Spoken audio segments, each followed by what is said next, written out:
Hello, book lovers of the world. Salut! Hola! Or Halayan, as we say here in Bergen.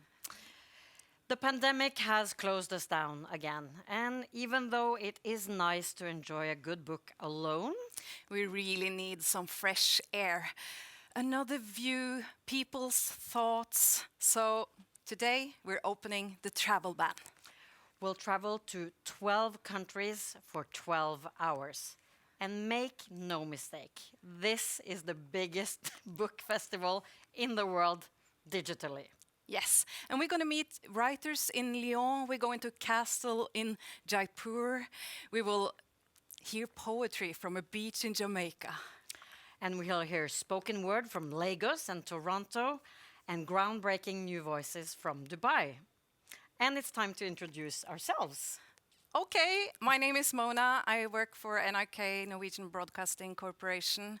And my very first job was in my aunt's second-hand bookstore. They had 200,000 books. And it was a dream job as a teenager because they also had 200 sorts of beer. You had the perfect job. Me, on the other hand, I was a complete nerd with thick glasses and a very serious face because I read some very serious books. It's beautiful. Yeah, thank you. And books give us access to other people's lives, and even if we live thousands of miles apart, we can understand each other better. And we are so happy that you are joining us on this adventure. So let's open it. Okay. Welcome to Literature Live Around the World. And we're starting in Bergen. At the end of a fjord in western Norway, you will find a beautiful city nestled between 7 mountains. The Bergen International Literary Festival normally gathers 150 authors in 80 different sessions. You can get anybody to do anything with steady, loving confrontation. We are discussing 3 books today. I will read from the second chapter from my novel Death is Hard Work. الفصل الثاني. باقة ورد تطفو على صفحة نار. I do think that a couple of the questions this book raises are crucial. A book about don't let the words kill you. A late plot twist really seems to puncture the story of this life in the forests. So, Hadley, did you like it as much as Ida? I loved this book. I so loved it. I couldn't get hold of it where I lived. I love this book. It's meant a lot to me, and this is terrifying because she's in the room. And I'm a big fan, and I met her yesterday for the first time. I always work with language. For me, there's no difference between novel and poetry. I'm an artist working with words. At school, the kids competed with each other by telling stories. The blood my mother needed that could have possibly saved her life was at an all-white hospital. Er som å se på en blomsterbukett som flyter nedover elven. Du må plukke den opp i rett tid, ellers kommer elven til å ta den med seg videre. Le soir était tombé sur la zone industrielle de Calais. La Picardie s'était résumée aux demi-disques sombres des essuie-glaces percés de phares.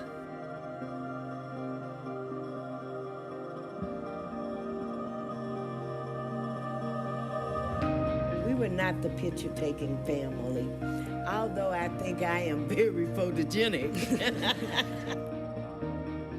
It's very powerful how it is constructed this at the end there, because otherwise that wouldn't work. If you started there, it wouldn't quite work.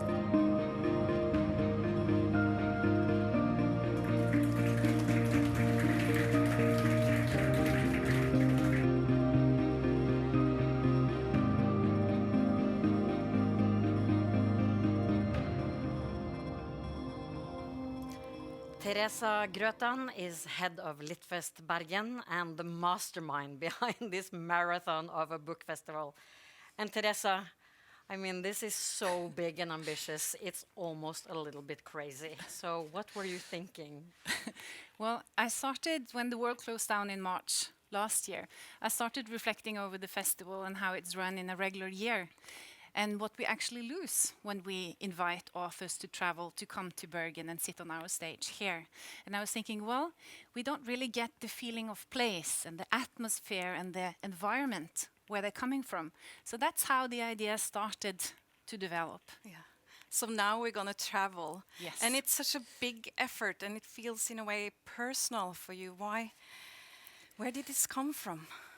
Yeah, it is. It's true. It is personal. I think it all started when I was a teenager, and my mother gave me a book by the South African author André Brink, and I read it, and I understood the ills of apartheid, and I felt the power of literature and what literature can do. And this project here, I feel, is like a culmination of all of that literature. This is truly literature across borders. André Brink, many years ago, now we're standing here in front of 12 hours of Literature Festival. Since you're the boss, we feel that we must cut a ribbon and officially open. We've acquired a lovely Norwegian ribbon for you. Yes. You have gold scissors. Yes. Okay. Are you ready to cut? Yes, I'm ready.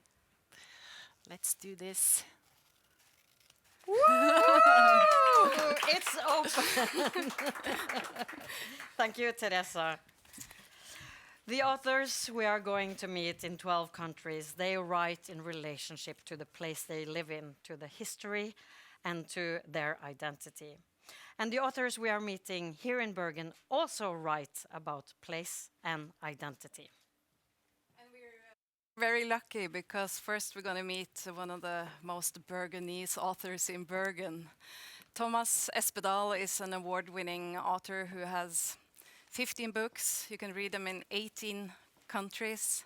He writes poetic and personal in all kinds of genres, but in the bottom it's always deeply existential about being a human, a writer, and a wanderer. Thomas Espedal, we're so happy you're here. Thank you. I use the term Bergenese, which is totally invented about you, but you actually made up Bergeners for your title for this book. No, I stole it from another writer, Yeah. which is what writers very often do. Yes.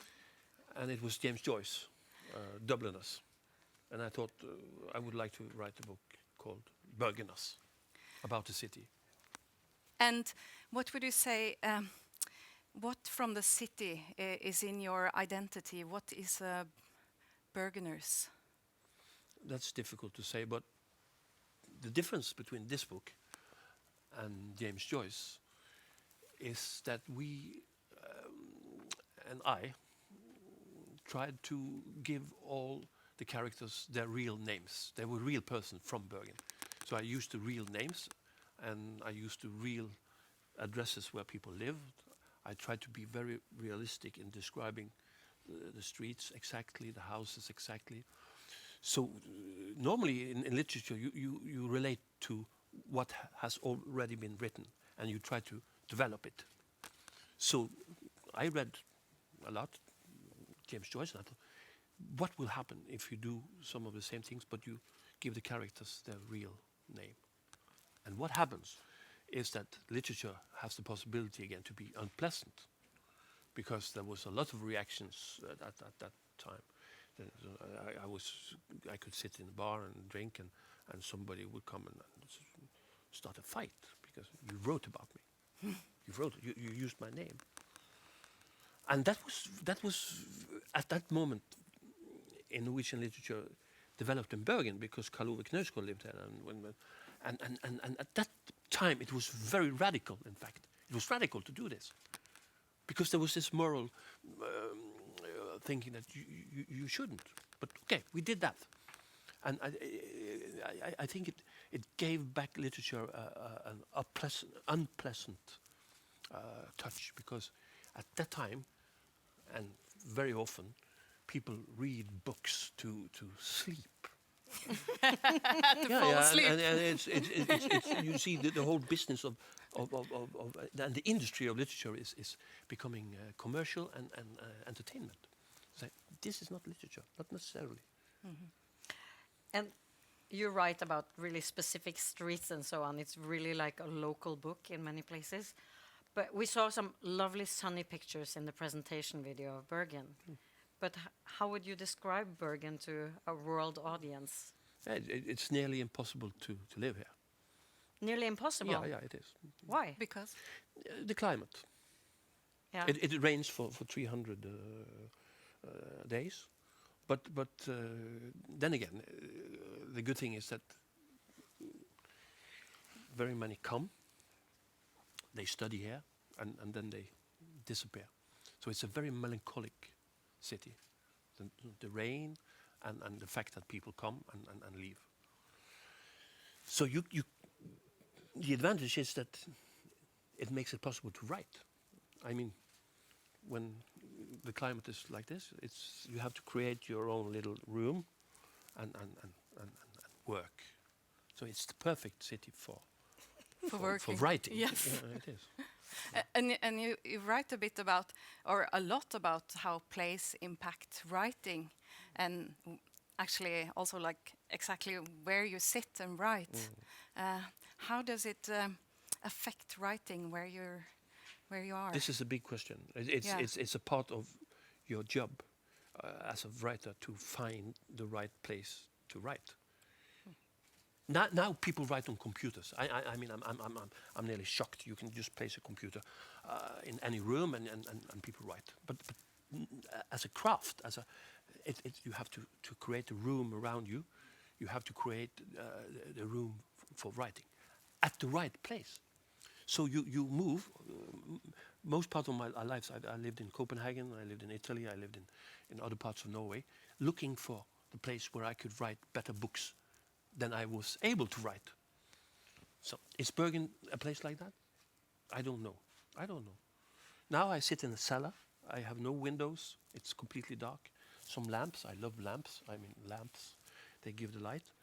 And then I hope that I have created the best place to write the best possible books. But this you have to find out. Yeah. Because if you're on the wrong place, there are a lot of examples of badly written books. Well, what is it to be a writer? It's not just to buy a computer and to sit down and produce. It's a craft. I write with a pen. I write in the dark because you can write in the dark. Yeah, I'm proud. I have invented some techniques for writing. I have. And one of them is to write in the dark. You don't see what you write. It's and then you have the drinking technique. You can drink. So you have to mix your alcohol with water. That was taught by Plato. I mean, Socrates didn't drink. If you read Symposium, they were not. They mixed with water. So I do, because then it takes longer time to get. and then to write in the dark when you're drunk. It's good. But what is the disadvantage with the window then? Like the view, as you saw on the pictures from Bergen. Yeah. I tried to sit on the first floor, but it's such a lovely view. Such a lovely view. You have the fjord, you have the mountains, and especially the clouds. The city is mostly known for its weather institute, the Institute of Weather. They deliver technology to NASA. Why? Because the weather is here. So if you sit in a room with a view, you say, oh, the clouds, they change. Every second there is a new formation, and I can, and then the boats come from all the islands around, and you say, and then the airplanes come, and people fly too much. Every second minute, every twice a minute, there's a plane going down, and every 2 minutes, there's a plane going up. Wow, you can see this from where you get irritated. Yeah. And you please don't travel so much. No, so we fix this. And we've now spoken of two of your methods: sit in a place with no windows, water out your wine when you write, write in the dark, we learned. And also I know you have a method of dealing with loneliness, because this is a big topic now. Many are alone. And you've written about loneliness. So what do you do when you are lonely? That was now I should answer read. Read. That's what I don't know. But read. I mean, as a writer, you are privileged only in one or two ways. You don't earn any money. Is that the privilege? You don't have. No, I mean, I will reach the privileges. Okay. You don't earn, especially money. You don't have many friends. A person that had more than 2 friends is a very suspicious person. That's my so you don't have many friends. You probably have ruined your relation with your family and so on. What is your privilege? That you can handle loneliness. That's why this isolation is not very strange. It's a normal. And what do you do? That's one of the most fascinating questions. What if you imprison? What did Nelson Mandela do when he? What do you do? It's fantasy. That's what makes you survive. It's the thought. What you think, that you can travel in your mind. So either you have to read, or you have to write. There are no, or you have to be lonely in the worst. Then you have to drink. And you, of course, it seems like you, in a way, enjoy to be alone. It's a part of being a writer as well, and being in that dark room. But you write about really hardcore loneliness, like the novel Loves. It starts. I'm looking for a place to die. Yeah. And what is that situation? Why do you write that? Oh, that was. I have written 10 books. That is one novel, and I had to end it. So I wanted that the one who has been telling this story, I wanted him to die. And because I wrote I. That was the whole process of writing my notes. I wanted to write I, because it's shameful to write I in literature, because people will say, "Who do you think you are?" But this I was not me. It was I. So I wanted him to die. When I studied different ways of dying, I realized that if I myself seriously decided that I want to die next year. This sounds terrible, but then everything gets so intense. And this I had to study in literature. You say, well, in the beginning it's an idea. Huh? Then you realize this is maybe your last February. And then you think, Mars. What is Mars? Mars is beautiful. It's the beginning of spring. And then it's the next month and summer. This is maybe your last summer. And what is summer? And what is the birds and flowers and flowerings and flower? That's the flowers. It's a miracle. You forget this when you have 1 year and another year and then another. When you don't think about time.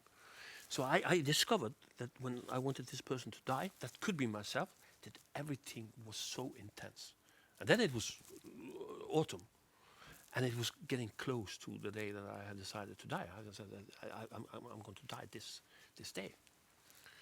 And the last day, and the last week, and the last day, you think you have to change your mind, but you have lived, you have signed with the devil.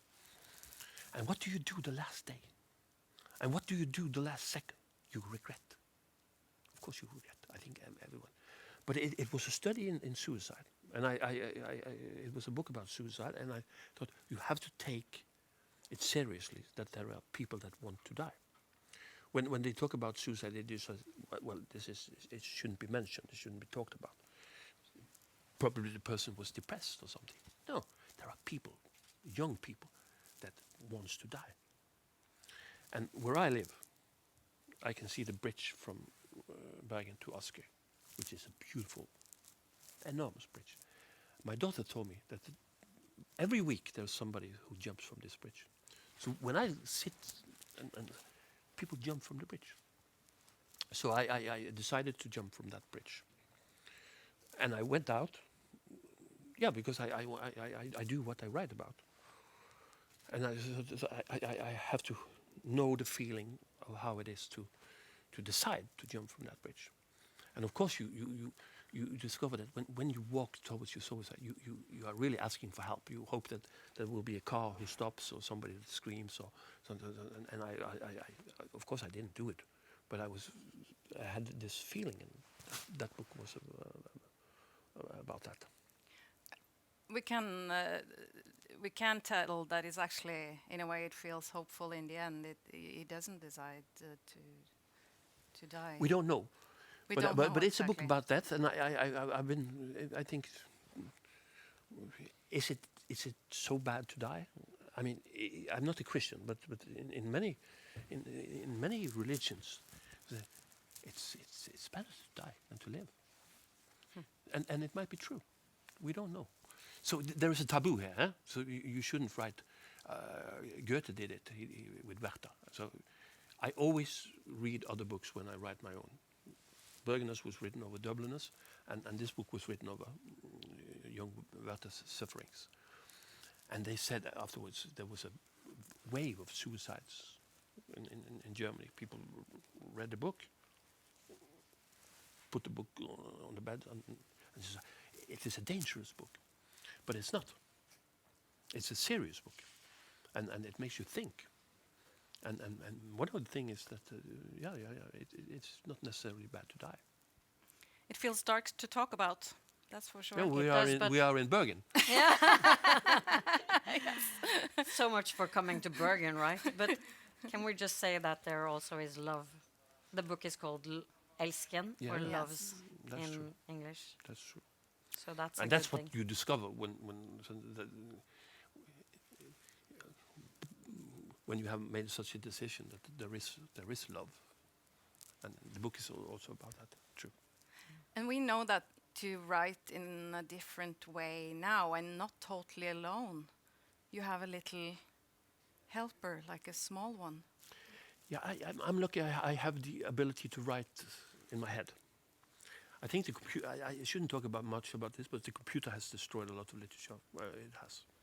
Books are getting thicker and thicker. They are getting worse. The quality is worse. It's too quick. When I write by hand, then I write it on a typewriter. Every line is written 4 times. So I had to write it again, and I had to write. And you don't write a bad line 4 times. This is handcraft. On the computer, you do like a surgery, like a doctor. You just cut out the pieces that you don't like, and it's like surgery. Now I got a son 3 months ago, so he's here during the night, and he's breathing. And this is very strange because it gives me pictures and ideas. Not my own breath, but his. And I get sentences. And I say, oh, it's me and him. It's a kind of love, and the sentences are good. And I'm very privileged in this. I can write like this. So then when it's 4 o'clock and he sleeps, I put him aside. My girlfriend is there, and I go down in the cellar. I lit a cigarette, which is forbidden now, and I write it down. And he probably dreams, and I don't know what, but I dream about lions. So I gave him the name Leonard. We gave him because I dreamt about lions, and this going down in the cellar, smoking in the night. It's a very good way to write. And so, I mean, you wanted to kill off your eye in these long books, so we can expect something new from you then, I think, with The challenge is, because I'm proud of this, since you asked about Bergen, I don't write, I write in a collective. The good period here in the late 19th and the beginning of was that there was a lot of good writers living in the city. Karl Ove Knausgård lived there, Lars Ramsli lived here, Monica Åsbrung lived here, Miriam Christensen lived here. You write in a collective. You get inspired by, they are better than you, they are different than you, they challenge you. And this happened in this period. And we read each other, and I think we developed something new in Norwegian literature. All that is gone now. It's dead. I mean, this autofiction became commercial. People write about their mothers, about their sons, about their... I mean, there are the whole... So you have to leave it. Leave it. Please. Please, don't. I think you are ruining something that was radical in the beginning. Yeah. And what do you do next? Is there a possibility to take literature another... Yes, there is. But how? Yeah. How? That's what. That's what we'll find out. Oh, we can't wait Next to see literature the next, festival. yeah, the next year. Yeah. Yeah, and it's not only up to me, it's up to the collective. Yeah. Okay. The Norwegian literature. Thank you so much, Thomas Espedal, for coming. Thank you. Identity is something that can be challenging, and sometimes you have to go away in order to find out who you are. Our next guest is of a younger generation of Norwegian writers. Katrine Nedrejord has written novels for adults, young adults and children. She's also a sought-after playwright. Questions of Sami identity are central in many of her works. And normally Katrine lives in Paris, but fortunately for us, she's here with you today. Hello, Katrine, welcome. Hello, thank you. And it's so obvious we have to start. You're wearing a kofte. We know what that means, which tells us that you are Sami, Norway's indigenous people. What does this kofte mean to you? It means a lot. I have several, but this one is from the coastal area where I come from in Norway, called Kjøllefjord. And that's about as far north as you can get on the European continent. So it's very far north, and I got this for my 30th anniversary. So I'm very happy about this one. And you have several? I mean, yeah. So is it... Can you say, is it like a tartan for a Scotsman, or is it what can people read out from this? Before you could really read from which family you were from which geographical area. You can still do that, but as fewer people know how to make them, it's not for every family, but it's at least for this. You can see it's from Fjord, Laksefjord kofte, it's called. So it's from Laksefjord fjord. But I also have one that's from Karasjok, because my mother is from there and I have a lot of family there. So that's basically what you can see today. But there are several types also from Karasjok, some of the ancient models, some modern. So young Sami people, they make their own, even in denim, if they want to. So kofte, it's not like something that's stuck in time. It's developing, and I'm happy about that. If you have one from the mother side and one from the father side, is one of your parents at home now crying because you're not wearing their kofte? No, I think my mother says it's easier to put this on by yourself, because I know if I put on the one from Karasjok wrong, people will be very angry with me. We have a picture from Kjøllefjord, I think. Oh, there you are. Yeah, this is from it's from the peninsula where Kjøllefjord is placed, and we went. This is a place where you can't get there by any road, so you have to go there by boat.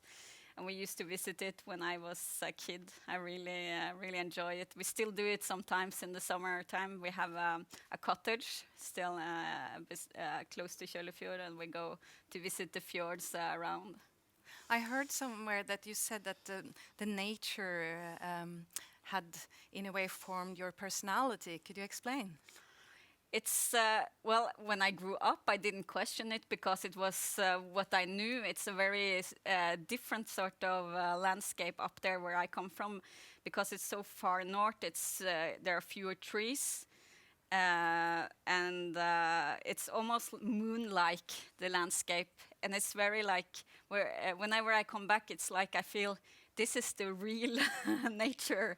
Like everything else feels less real than Finnmark. So, and you always get the feeling that you come to another country in Norway, because it's very different, the climate up there. How did you discover books? Well, when I was a child, my mother decided she wanted, in Kjøllefjord there was no bookshop. It's a very small village, but she still wanted to open a bookshop.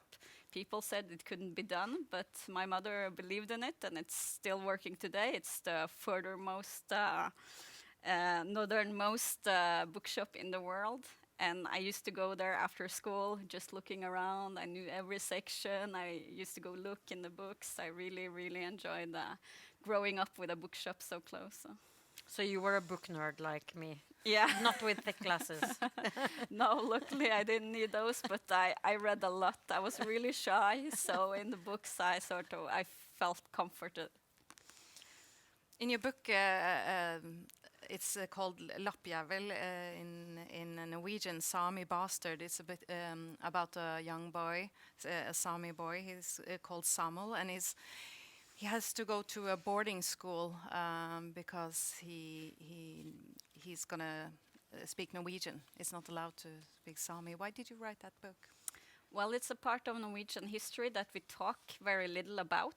A lot of Norwegian don't even know that this happened. So I think it's important to put it down in writing, and fiction has that way of putting you really into the situation, whereas a history lesson can be a bit dry. Then you get to feel what these children often felt when they went to these boarding schools. And it's not only about the language, it was about taking away the culture, because the Norwegian government at the time were really afraid of Sami and also Finnish culture.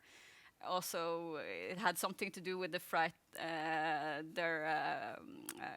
they were afraid of the communism as well. So this was the idea behind it, but it had really hard consequences for the children that had to go away from home at 7 years old. And a lot of them still carry the trauma with them today. And that's a children's book, right? Yeah. Yeah. And what do people say then when they read about this story? The kids. I was a bit scared of doing it, but at the same time, the children I know at this age, from 9, they are really into justice. They wanted injustice really makes them engaged, and that's also what they told me. The ones I heard that have read it so far, it's still fresh out in the world, but they are really. They find it horrible, and they get really awakened up by this story. Yeah, and it's a story that needs to be told, because it hasn't been talked about that much in Norwegian schools and history after it happened. And in Sami Bastard, I mean, that's very obvious, but being Sami or struggling with Sami identity is central to several of your books, even though the big topic is something else.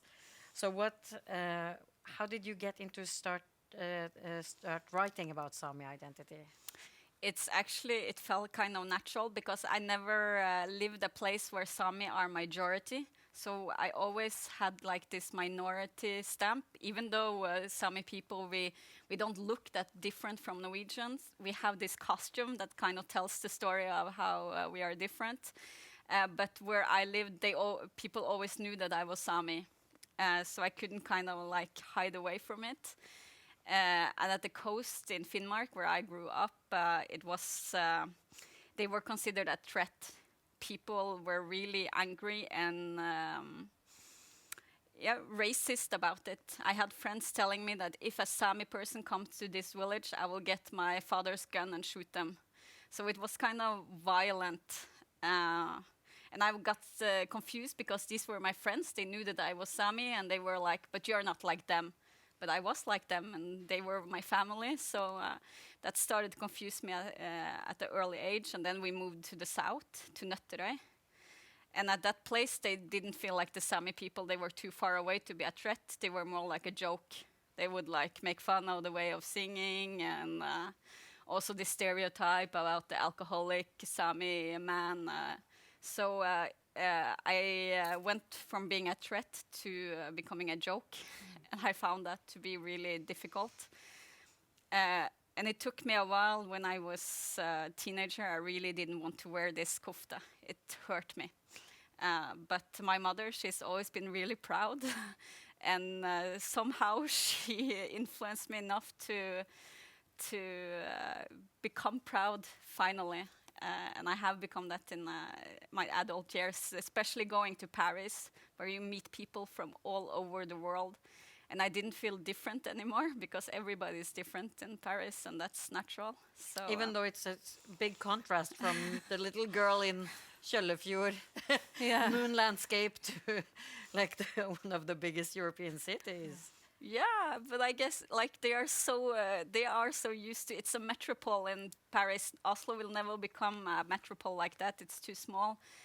So they are more used to people being different in Paris. I don't think it's the same all over France, but in Paris, being different, it's the normal thing to be. So how did that change you or your writing in a way?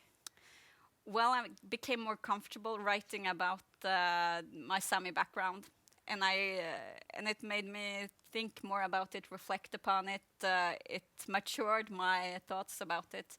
So in my first book that I published before I went to live in Paris, it's nothing about the Sami people, but all of my books that I published since, and also some of my plays, somehow treat the Sami issue. And you've written this book, Forvandlinga. It means transformation. It's a prize-winning book about a terrible assault that happened to you in Paris. What made you write this book? I was actually writing about Finnmark at the time when this happened to me, writing about a more historical novel about my grandfather, a fisherman in Finnmark. But then this happened to me, and reality became too real. I couldn't imagine something that happened 70 years ago anymore. I was too caught up in present tense, so I told my editor I have to write about this. And I didn't know how to in the beginning. In the first few months, I couldn't even write an email. Just writing a word like hi felt fake. So it was a struggle to find my language again, because I had taken it for granted before the assault. And after the assault, the trauma made me lose the ability to put into words what I felt. So it was sort of I was looking for the right words, and I think that novel is about looking for the right words to describe something horrible that happens to you. And I don't think there are no right words, but trying to find them, I think, helped me. Yeah, I've heard you. Oh, it's such a strong story, and it's been award-winning, this book, and it seems like the writing of it brought you to a better place again, finding your voice. And I also heard you talk about music, how music has been important to you, and especially Sami music and joik. What does that give you?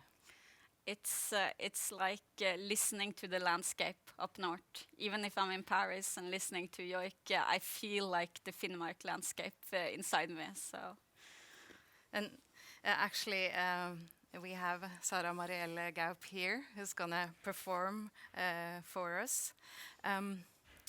Musician Sara Marielle Gaup. We're gonna talk to you more later.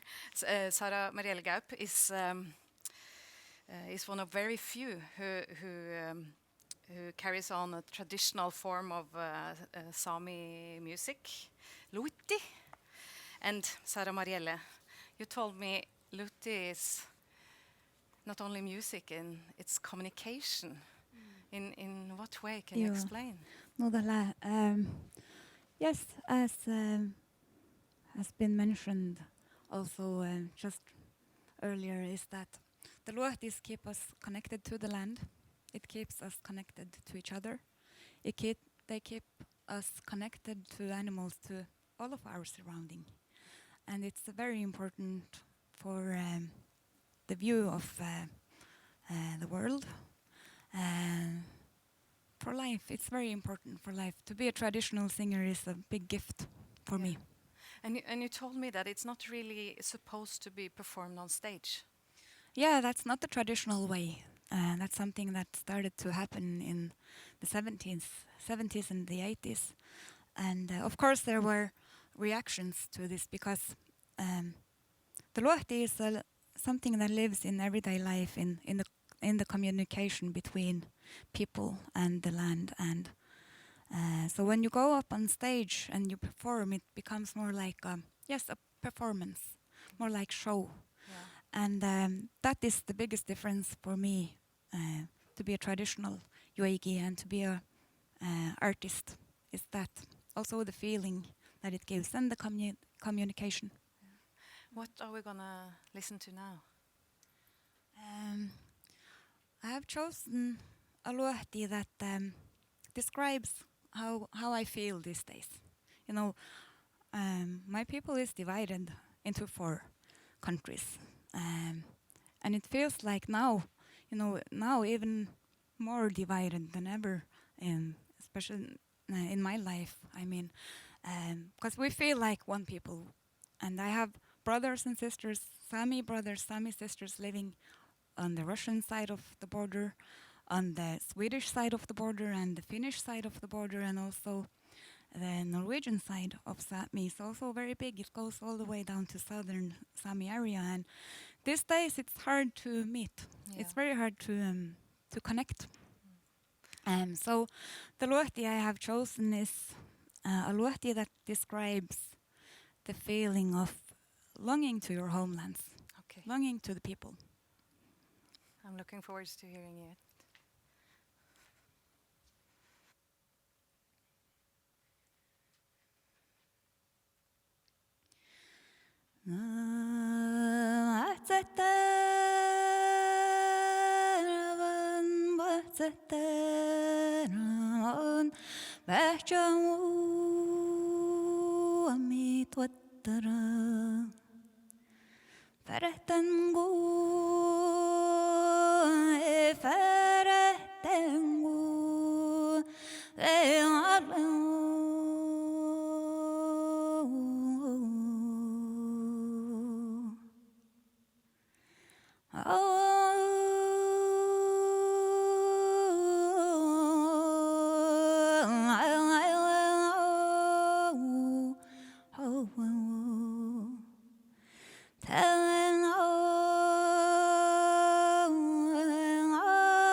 Fertengu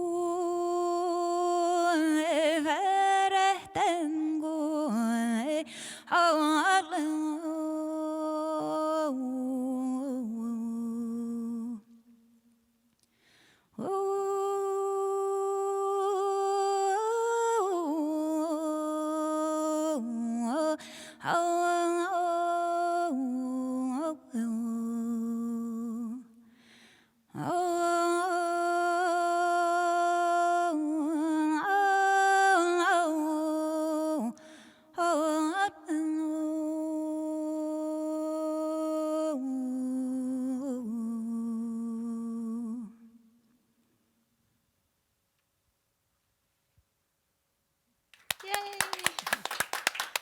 Thank you, Sara Marielle Gaup. Katrina, did you feel Finnmark landscape open inside? Yes, I did. I did. And we've asked actually each of the 12 countries to donate a word to a collection of words around the world. So you'll be our first person. We've asked you to donate a Sami word. Yes. And what have you picked for us? I have picked the word verde. And it's a word that says something about the Sami culture from old times back, because it's a semi-nomadic culture where the reindeer herders would go with their reindeers from the inside of the country to the coast once a year. And they needed somebody to look after whatever they had back that they left behind before when they went to the coast or to the inside of the country. And those neighbors or friends, that could be friends and neighbor families from years and generations, were called verde. Verde. Yeah. Thank you so much, That's Katrina. beautiful. That was perfect. Verde. Verde. Thank you so much. Thank you. Norway's, I guess, most famous living author is Karl Ove Knausgård. And when he started to write a novel of 1,000 pages, telling his own life in minute detail, he thought that, well, perhaps 100 people would be interested. Yeah, and my Mein Kampf, or My Struggle, has been called a masterpiece by critics and readers. And his new novel, Morning Star, was released in Norway last year. It's now under translation into English, and we love it. We love it. It's unmistakably Knausgård style, but suddenly there are some Stephen King-like elements, like this mysterious morning star, and thousands of crabs crossing the road inexplicably.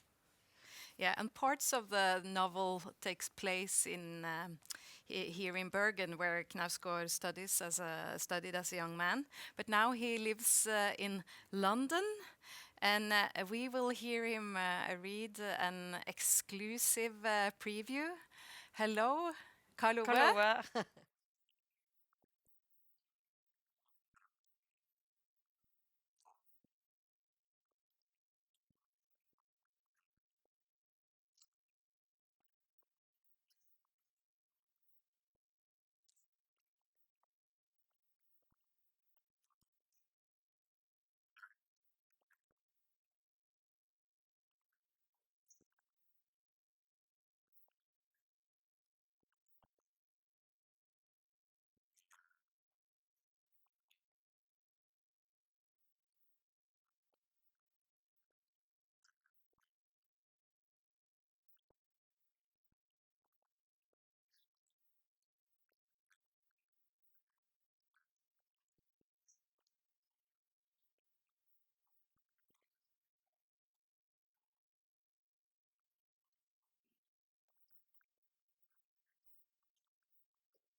you. Thank you, Karl Ove Knausgård. And Morning Star will be published in English in September. We recommend it. Yes, it's just a pre-order. We are going to leave Bergen and go to the other side of the world very soon as our journey in 12 countries, 12 book festivals around the world is continuing. And if you just joined us now, I mean, we are embarking on the biggest book festival in history, because there might be other festivals that are larger in area. We are in a small space right now, but no way has there been a book festival that lasts for 12 hours in 12 countries in 5 continents. So if you're longing to see ocean, palm trees, or on the other hand, snow, and to hear novelist, spoken word, you're in the right place. Oh, yes. And we're going to a castle in Jaipur, India as well. And it's going to be poets on a beach in Jamaica. So stay put, get a coffee. And we're going to the other side of the world soon.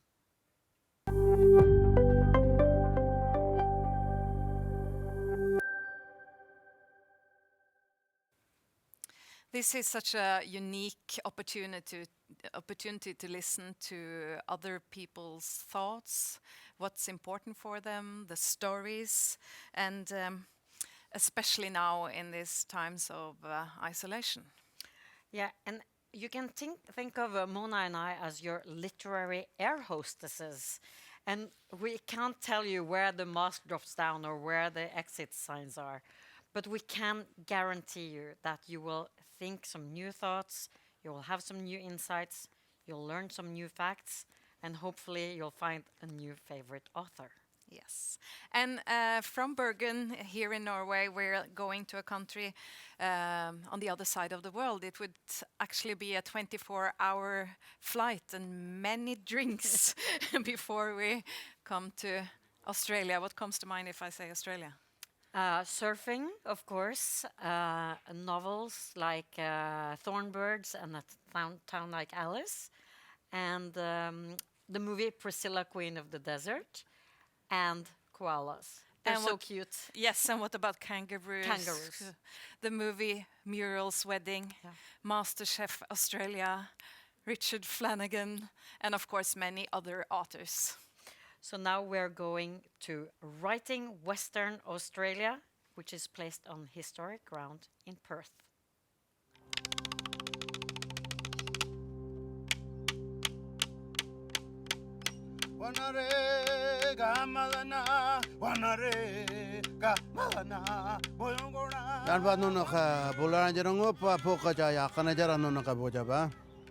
Hello to all the people of the world as you stand upon your land out there.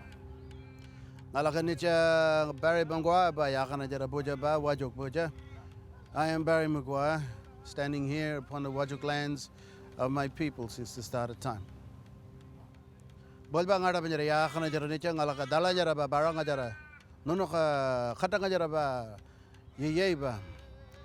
as I stand here and through our language of old, I will bring you an understanding of the energy that exists here. Alaka dimanga mamanga ye ba kulenjara baranga jara ngalaka katanga jara nunoka win ba tong kulejara nganjara dalanjara wangaranja. And may the energies of my grandmother and grandfathers, my ancestors have gone before me, and your ancestors bring an understanding of the tongue that exists here since the start of time. You see, for us as Aboriginal people, we are a book of our ancestors. We have been writing into each other an understanding of our governance and our songs and our stories and our obligations of life, so that we understand the oneness of life in the pathways that we have forged through this land over thousands of years. And as a story of my father, he has told me that we are the books of him and our mother. You see, all the language that I give and the songs that we have come from my mum and dad. And I stand as a living book here today for you to understand also that you and your children, you write into them. another form of existence of writing, another form of human existence in the strength of life. And so, from us as an Aboriginal people of the Whadjuk lands here today within Perth, Western Australia, ngalaka dimanga mamanga yera wurkulira ba nicha baranga jara ngalaka bulanjara ngupwa kian ba khatanga jara ba dalanjara ba dukuna jara. May the energies of that, of our ancestors, help us to stand as one within our minds, the things that we write, the things that we speak about, so that we can create a oneness of life into the future. Wanja ba nono ka wurkulira ba kakawana jara ba kian ba yakana jara khatanga jara nono ka yiye. Welcome to you all. It's an honor to stand as one within the mindset of life.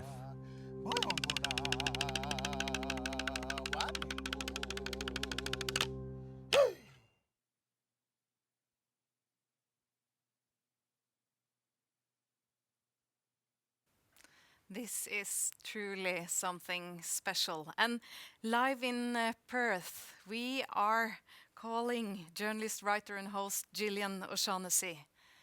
Hi, how are you? Hello Mona, hello Siss. Very well, very excited to be here, and I just loved hearing the conversations and presentation from Bergen. Perth is a very different city. Yeah, also we're in ice-cold Bergen. Could you describe, not exactly where you sit now, but outside? What's the air like? What does it smell like?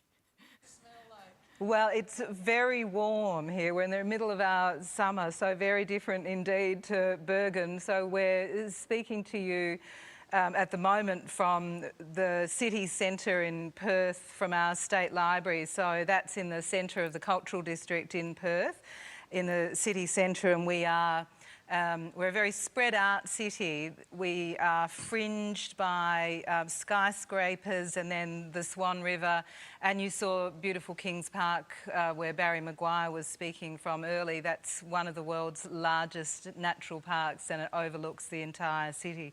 It's a beautiful place. So we've just had a bit of much needed rain over the last few days, although it's warm again now, but it gives you the most gorgeous smell in the air. I think when the earth is really dry and it rains, you get just a gorgeous, almost metallic, earthy smell, and it's called petrichor. So we breathe that in. We love a bit of rain over here. And yeah, it's very flat, it's very spread out, it's very close to the Indian Ocean, so we see the sunset over the sea, which is a beautiful thing. And one of the things I really appreciated about Perth when I first travelled was we have such a high sky here. It gives you the most incredible sense of space. We spend a lot of time outdoors. Gillian, this is the opposite of where we are. We are between 7 snow-capped mountains, and outside our venue there is actually a big snowman. So if you feel hot, we can send him over to cool you down. Yeah, and we have a picture of you. Let's see, it's a photo. Should be a photo. Oh, who is this? It's you, but who's the other one? Yes, I'm the one in the back with the mask on and the hat. And the very handsome man in front of me, that's Hubie. He's my dog. He's a Labrador Collie Cross. He loves to swim. He's very old. He's got a bit of arthritis, but he still likes to plunge in the ocean and dig in the sand for his ball. So we've been going down the beach a bit. We were in lockdown for a few days just recently, so we were allowed an hour a day of exercise. We've been very lucky here in Western Australia in that for the most part during the pandemic we have not had to be in lockdown. We've had very few cases, but yes, just recently, so mask on and out at the sea. He's a beautiful boy. The year 2020 has been difficult for everyone, but in Australia the year started with raging wildfires and floods. And what role can literature play in such testing times?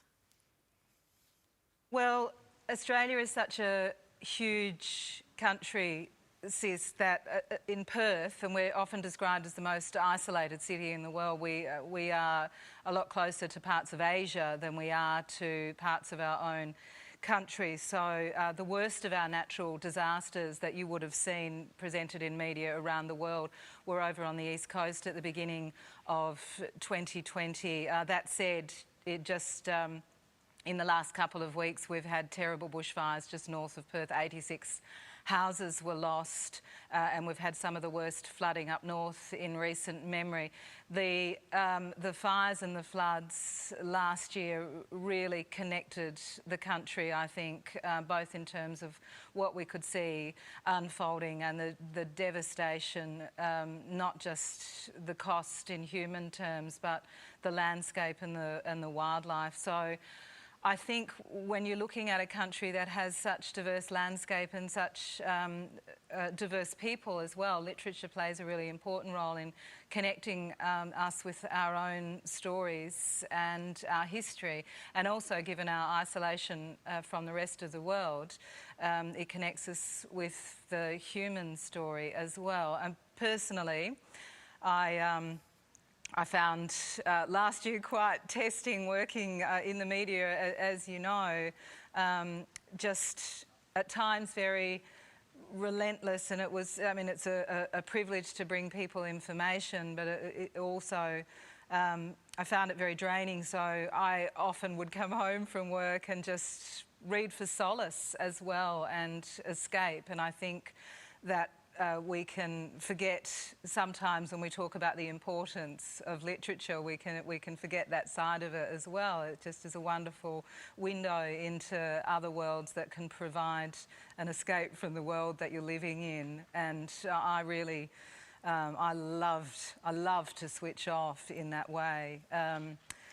We have wonderful writers that reflect so much of our story here in Australia because our colonial history is very young and our country's history is very old. Then being able to get a really broad perspective of all of those stories reflected in some of the wonderful writers we have. I think for a long time Australia looked to writers from other parts of the world. We're a little bit self-conscious about our own story, and I think that has changed immeasurably recently.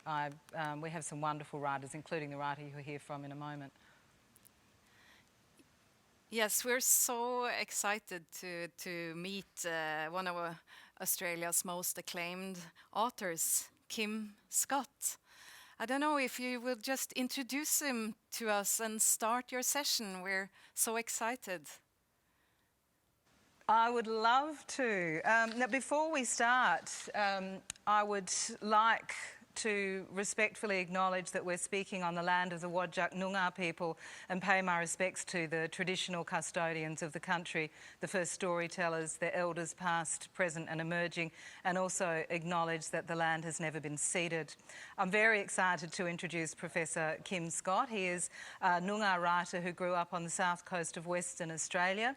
His novels include Benang from the Heart, That Dead Man Dance and Taboo. He's won Australia's most prestigious writing award twice, the Miles Franklin Literary Award.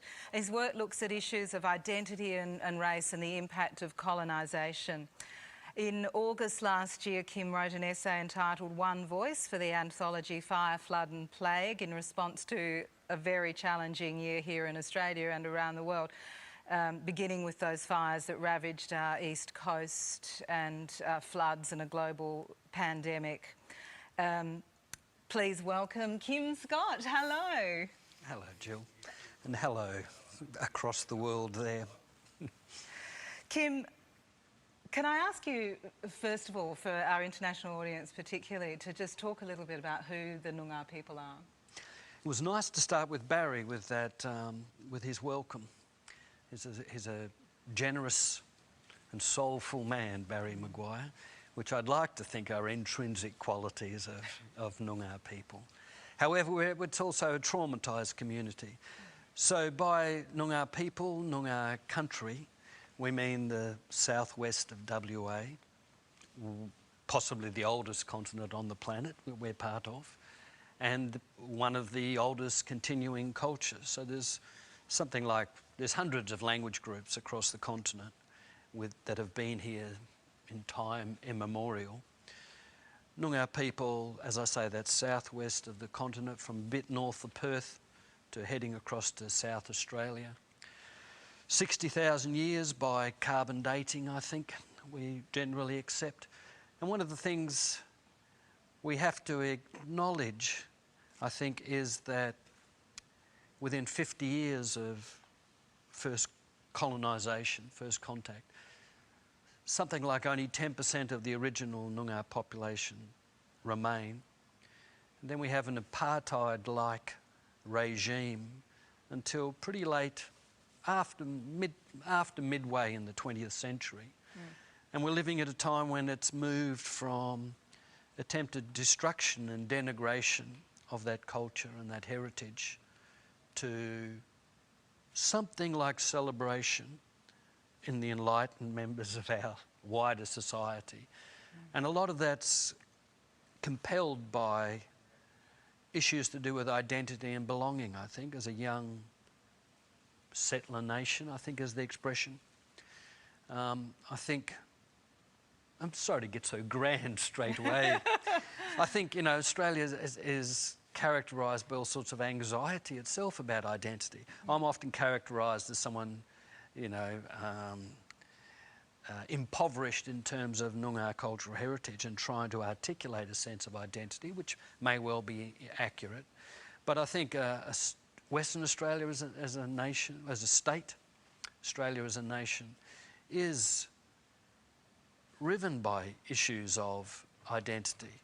What does it mean to, and I think I write a lot about what does it mean to be living on this old continent, and what does it mean to me, particularly descendant of those, as Jared Diamond says in Guns, Germs and Steel, descendant of those who first created human society in this part of the planet, and a culture that's closely aligned to nature and an old natural environment. So I hope that was answering the question, who are the Noongar people? And Barry said, I think he said something about we are books Living for books. our people. He's a lovely man, Barry, and you heard from his language, he probably comes from, sad to say it, a stronger position than myself in terms of cultural heritage. But it's interesting to hear him talk like that. The idea, it aligns with me, the idea of being a good ancestor. And from where I'm coming from, I think a lot of my writing is trying to somehow summon up and create a world for myself and perhaps for other Noongar people that's adequate to an expression of that situation and that will position Noongar people and heritage at the heart of the nation. Again, that sounds grand, but I just start from possibly very private and self-obsessed concerns. I know. Do you want to stop me yet? No, I don't want to stop you. An early book of mine, before we get to the essay, Yeah. in line with this, one of my earliest novels that had a modicum of success came from coming into this building, the State Library, the State Archives, and trying to work out how come someone like me, I went to university, there was no Aboriginal literature, there was only just Australian history, so quite a colonial situation still in the 1970s. There was African literature they had there. And I went through those processes, so colonial Australian English literature I was educated into. And I became a school teacher, and I felt awkward and fraudulent because some of the other teachers, the manual arts teacher as we called it then, could fix his car and build a house. Home economics teachers could put on a lovely feed for all of us. What could I do? Just talk about it. So I wanted at that point to work out what the business, not the business in a dollar sense, but how did you publish and write? Taking writing seriously, if I was telling young people about it. And as part of that process, I came in here to look at what was in the state archives that carry the language of our shared history. How did they speak to me? And it was it was quite a horrifying experience to see how people in local histories would talk about, try and strut about who was the first white man born in such and such a place, and also who was the last full-blood Aborigine. And I put that language in its acronyms, LIFBA and FUMAB, and they seem to express the ugliness of it. And it was even more shocking to see a whole book written by a man who was chief protector of Aborigines, so-called, for 3 or 4 decades. When he retired, he wrote a book called Australia's Coloured Minority, Its Place in the Community.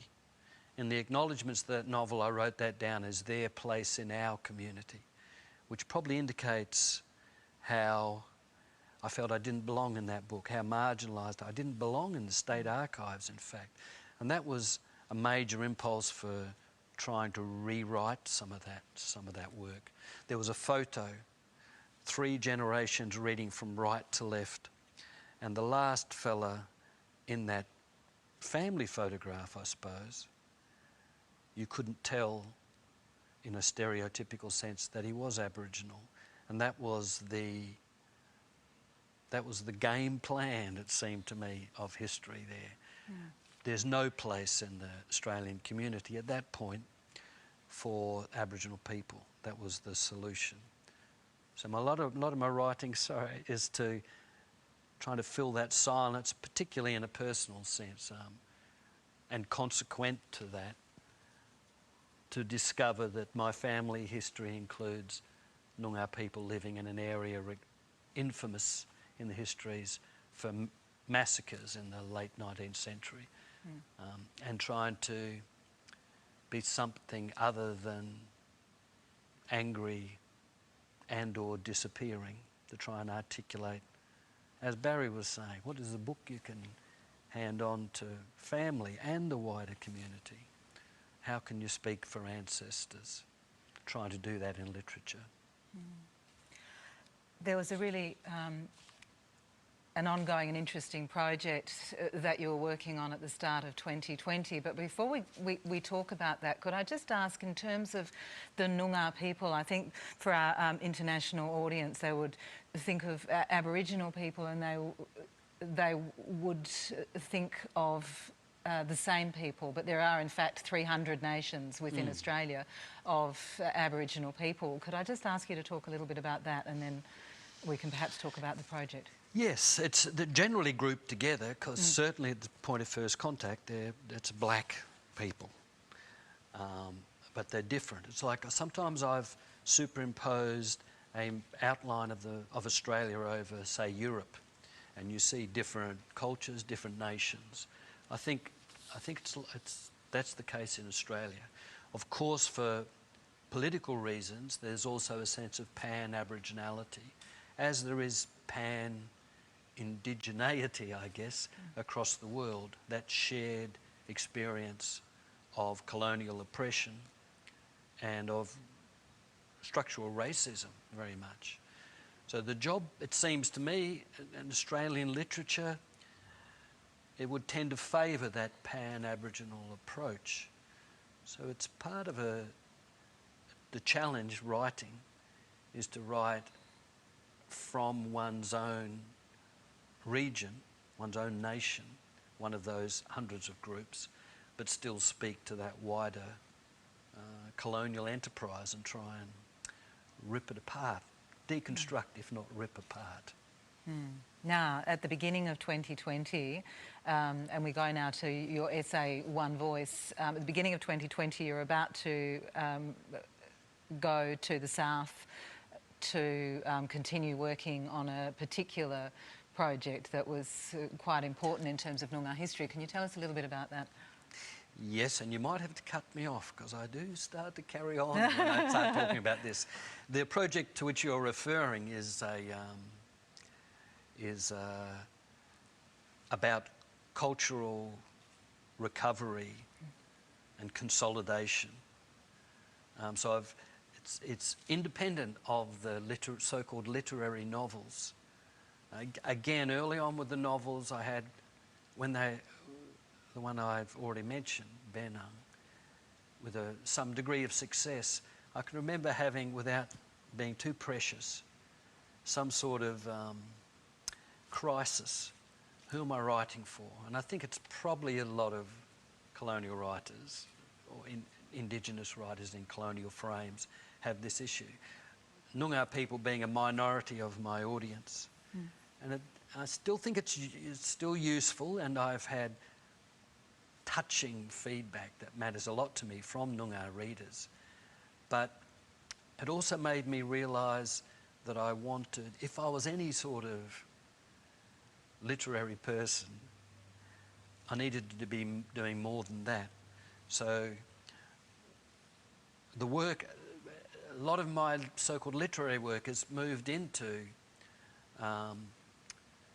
trying to recover stories in our old language, our ancestral language, stories and songs, and inevitably, because they are so closely aligned with the continent itself, it moves into trying to rebuild community, that remnant community of survivors through a traumatic history, reunite them with language, story and song, in as best as I can do as an individual, and with landscape.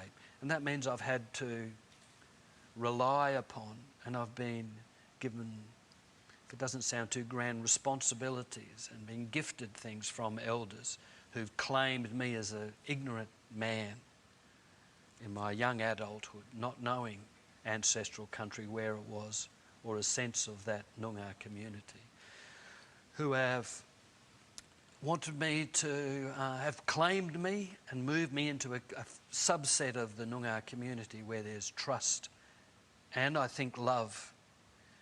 And so all I can do is try and use stories to build up that community.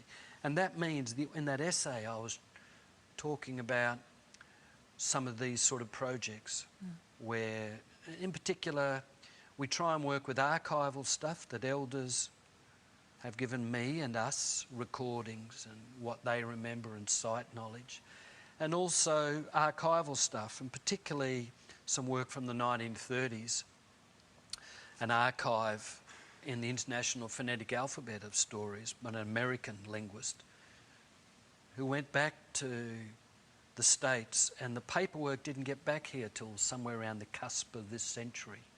And we, with the help of those elders to which I've referred, particularly Hazel Brown, with whom I did a non-fiction book, Kayang and Me, we tracked down descendants of the informants, the people that spoke to that linguist.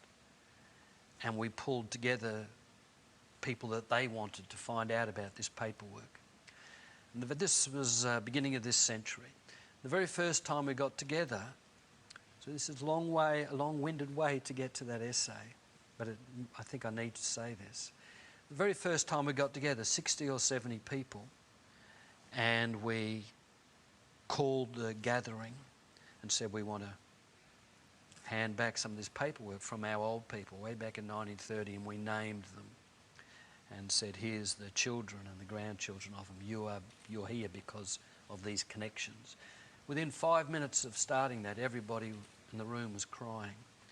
And I think that was a measure of our strong desire to reconnect and to listen to ancestors and rebuild ourselves as a community. So one of those bits of paperwork, Tortbalke, dog his head. It's a word for seal. I had the children of the informant with me when we was part of that group.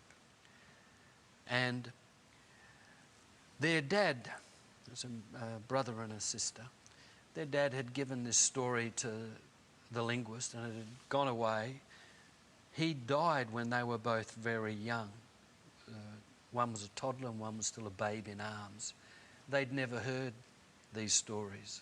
They didn't know a lot of Noongar language. They knew other Aboriginal languages from growing up in missions and reserves. And it was, a great and rare privilege and pleasure as part of a group of people to get to a situation where they could reproduce their father's words with the help of the group of us, that story, and we toured schools and communities in the southwest, in the Great Southern, which is our Noongar country. And they, the daughter, Helen Hall, did the pictures. Russell Nelly, his father George Nelly was the informant to the linguist, did the picture book. But even more than that, we were able, through a combination of the paperwork from 1930 and bringing community together and sharing memories of the informants and other stories, to begin the process of reconnecting that with landscape on the south coast. Now that matters, I think, in terms of place and identity and belonging. It also matters in terms of, if you think about the colonial place names along this area of the coast, Fitzgerald River National Park is the place I'm talking about. And the mountains, if we can call them that in that area, are referred to as the Barren Ranges. By Matthew Flinders gave them that name. Speaking of, there's nothing there. There's place names like Starvation Harbour, Mount Misery, Lake Disappointment. So they're about a certain sort of colonial experience.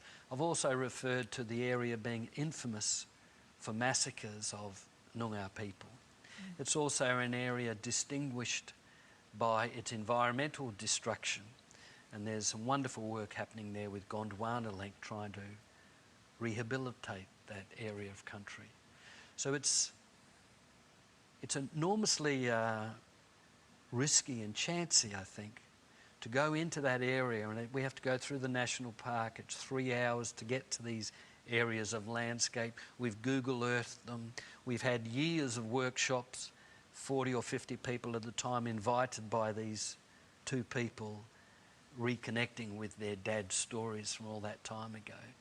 And the song that connects with this story of dogs hunting, a man hunting with dogs. They frustrate him because they get the animals, and by the time he gets there, there's nothing left for him to eat. And so he goes down to the coast and he waits for them to go to sleep. And as they go to sleep, he lights a fire around them.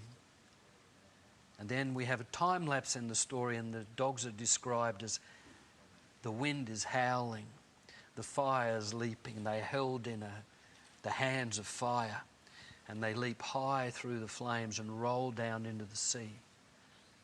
And then they're barking at this fellow that's done this, and they're singed and burnt, so they have at this point become seals.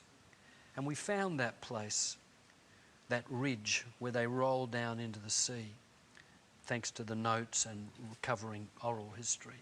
And what I was trying to talk about was the business of wanting to keep that work happening, and the destruction to the natural environment had caused these bushfires, had many argue that imbalance had created this pandemic which had frustrated us going there.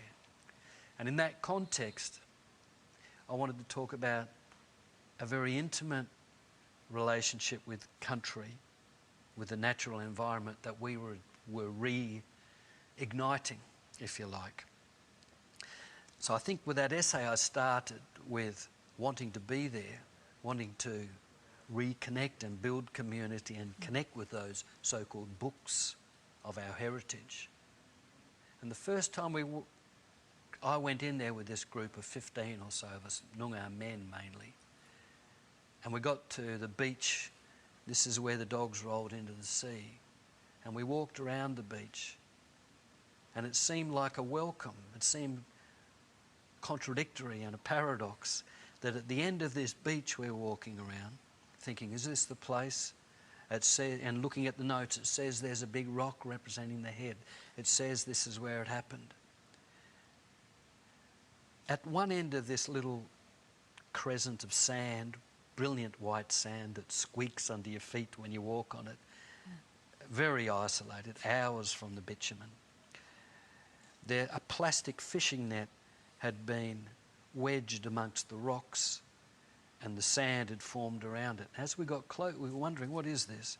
As we got closer, we realised some birds had nested there, and we realised the birds were still there, and we walked up to them, and they were still there. They didn't go away.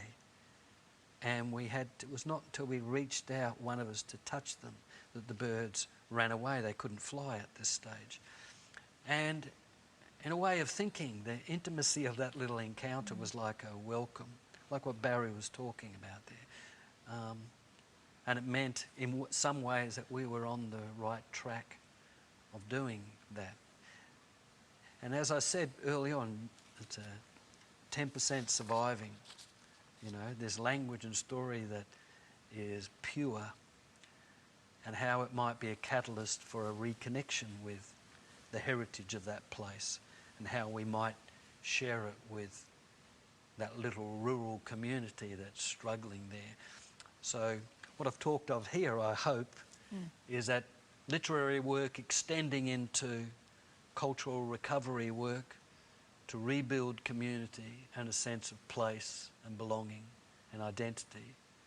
And then how to share that with that wider community, which has historically been so very hostile to our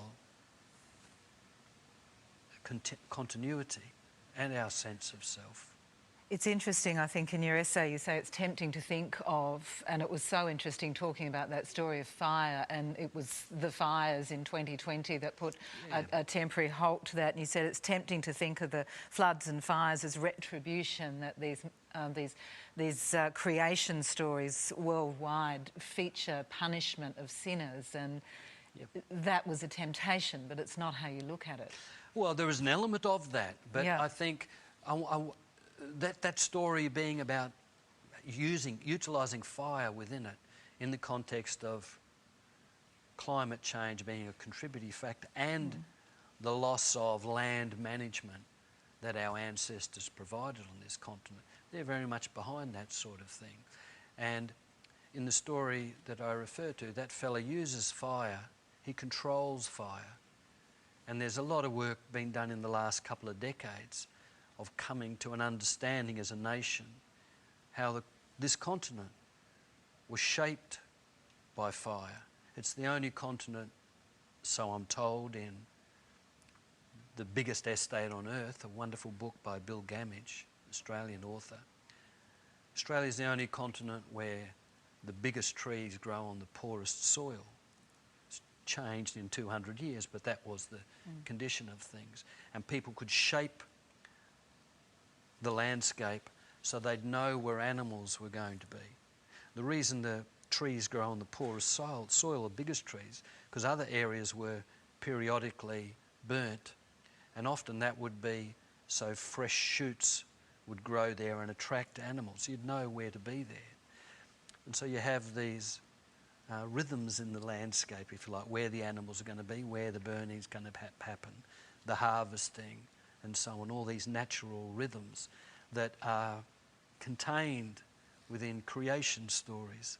And the idea of accessing them, which I've touched on with that earlier story, and what land management practices and what ways of being in the landscape that they indicate, I find very, very exciting.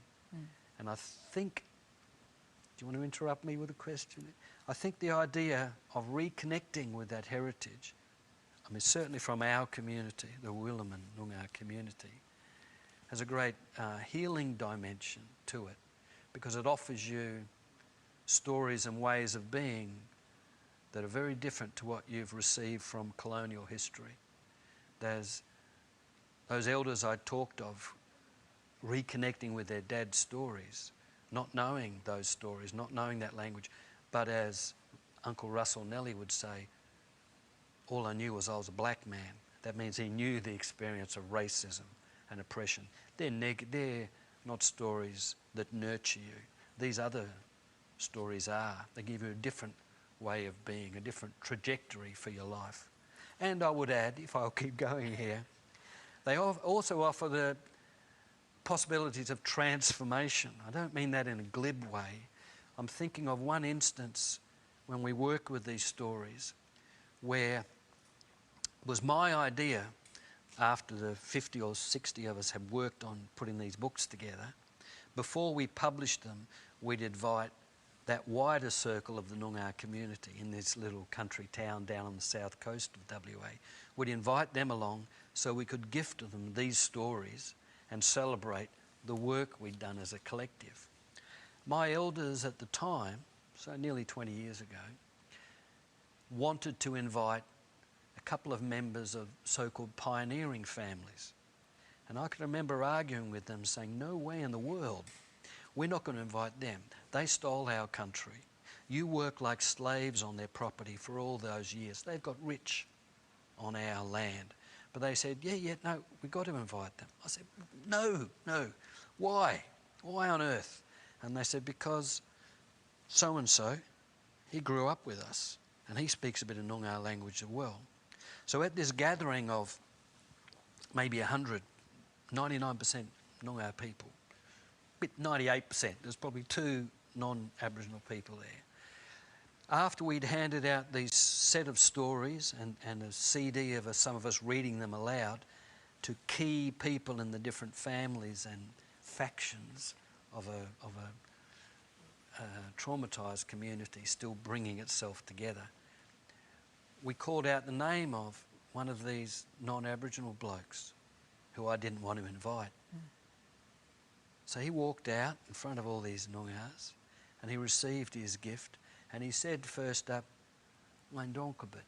He said in Noongar language, "I'm a bit deaf, but I don't understand much Noongar language." But he said it in Noongar, which was very witty and respectful of him and proved what the elders had said. And then when he was returning to his chair, we got a photo of him, he's crying, tears are streaming down his cheeks. And it occurred to me there, this is the business of literature, in a way, this sort of literature. The paradox of empowerment through giving. We had gifted these stories from this little group, itself recovering and reconnecting with heritage. And that had, we were the powerful ones, and he was grateful that we had included him. And it seemed to me there's something of the storytelling situation in that we tapped into. And I was wrong. It was very right to it. But how to do that, I get a bit prickly with some of this stuff. Barry in his welcome was very generous, I think, being inclusive of people. But I'm stuck, and you'll forgive me for this, I'm stuck on this business of the destruction and attempted denigration of this culture. And now it's still part of the colonial enterprise, it seems to me, a little settler colony wanting to grab that stuff. But we've got to bring a damaged community along with it as well. And there's a strong hint, I think, in that little encounter. We give you these stories, but not everything at once. There has to be a relationship there. Yeah, and I think we can agree that I don't want to interrupt you. I know, I rave on. And if I do, I'll interrupt and I'm speaking to the world in a way, so you forgive when we run me. out of time. So I want to ask you about that because we talk about, the current crisis, and there is the pandemic. The word unprecedented is used a lot, which I know you also, I think, quite reasonably get prickly about. There's fire and flood, but you also talk about the crisis of the quality of our leadership. Can I ask you to talk more to that? I think that relates to the colonial enterprise. Yes, you're right about the pandemic. That 10% surviving, part of that's down to enormous destruction of the environment and diseases and smallpox. There's also straight-on violence in there. But the quality of our leadership relates to not wanting to recognise that fact. So the Aboriginal community across the nation talks a lot about, of late, the need for truth-telling and the need for an Aboriginal voice in our infrastructure of governance, a voice and a component of that infrastructure, which we have not got. Aboriginal people aren't recognised in Australia's constitution. When it was formed, we were counted amongst flora and fauna. It was a white Australia policy stopping immigrants coming in, people of colour, let alone the custodians of the continent. So our leadership does not want to recognise that. It's so, I would think it's so insecure in a way, psychologically insecure, that it can't deal with the business of prior occupation. I can remember the 1990s, early 1990s, when native title was recognised by the High Court of the land. That is prior ownership of the continent, and that's 1788, say, if we say it's Sydney. It's not until 1993 that that fact is recognised. That is, there's something psychologically really unhealthy about that. And I think that persists in our leadership. This, what do we call it, blown up bluster of the colonial leaders not wanting to face that sort of thing. To the extent that when we had what's called in Australia the Uluru Statement, a long process around the continent of those many different language groups and nations coming together for the sake of Australia to talk about what do we as Aboriginal people want to contribute to the nation, where do we want to be, and saying, well, we need a component of the infrastructure, we need a voice, we need to be represented. Our leader at the time lied and said, look, what they're wanting is a third chamber of government, and it was nothing like that. The whole shut that down is the same sort of hysteria we had around the time of native title. Insecurity, uncertainty and doubt were the words repeated as complaints at that time, and I think they persist. So this bluster that's around, not only, even when there's a pandemic, and bushfires, don't put it down to climate change. And they're saying it's just, we can manage this. That's the same shrill and brittle leadership. It's the bunyip aristocracy, as Don Watson said. And bullshit and bluster with the situation of our natural environment and with the situation of Aboriginal people being a part of our continent. And if we, so I have a strong feeling, and I am, in some ways, I know to a number of people in the Aboriginal community, perhaps an apologist in a way, because I say we want to be part of Australia. I want to be part of Australia as a Noongar person, but I want to be somewhere near the centre of it. And the old stories that I have encountered in recent decades, and what I see at first contact, is Noongar people being very generous and inclusive and very culturally agile. First contact within one of my novels, That Dead Man Dance, tries to riff on this sort of business, where you see a guide, a Noongar guide leading an expedition from Albany, my hometown on the south coast, for a few days and coming back. And the diarist, the colonial diarist, talks about this guide, Narkina, how interested he was in my expedition journal and pressing flowers between the leaves. He kept asking me about this. And the same diarist reports when they got back to Albany, he sees his Noongar guide performing a recitation of their expedition to his people. And the diarist is adept enough to notice that that recitation is structured episodically, day by day, as is the expedition journal. So it incorporated some of those features of a new cultural product in his recitation. So that indicates to me a propensity to move into literature. And there's many other examples like that. Henry Lawson talks of one of Australia's literary idols, colonial Australia, talks of meeting a Noongar man in his kangaroo skin cloak who speaks fluent French because he spent 12 months on a French whaling ship. That ability, it's not a static primitive culture, it's ready to move into the future. And that's why we need, that's one of the reasons, not only reasons of social justice, that we need Australia's Aboriginal heritage at the centre of our wider society, I would think. There's...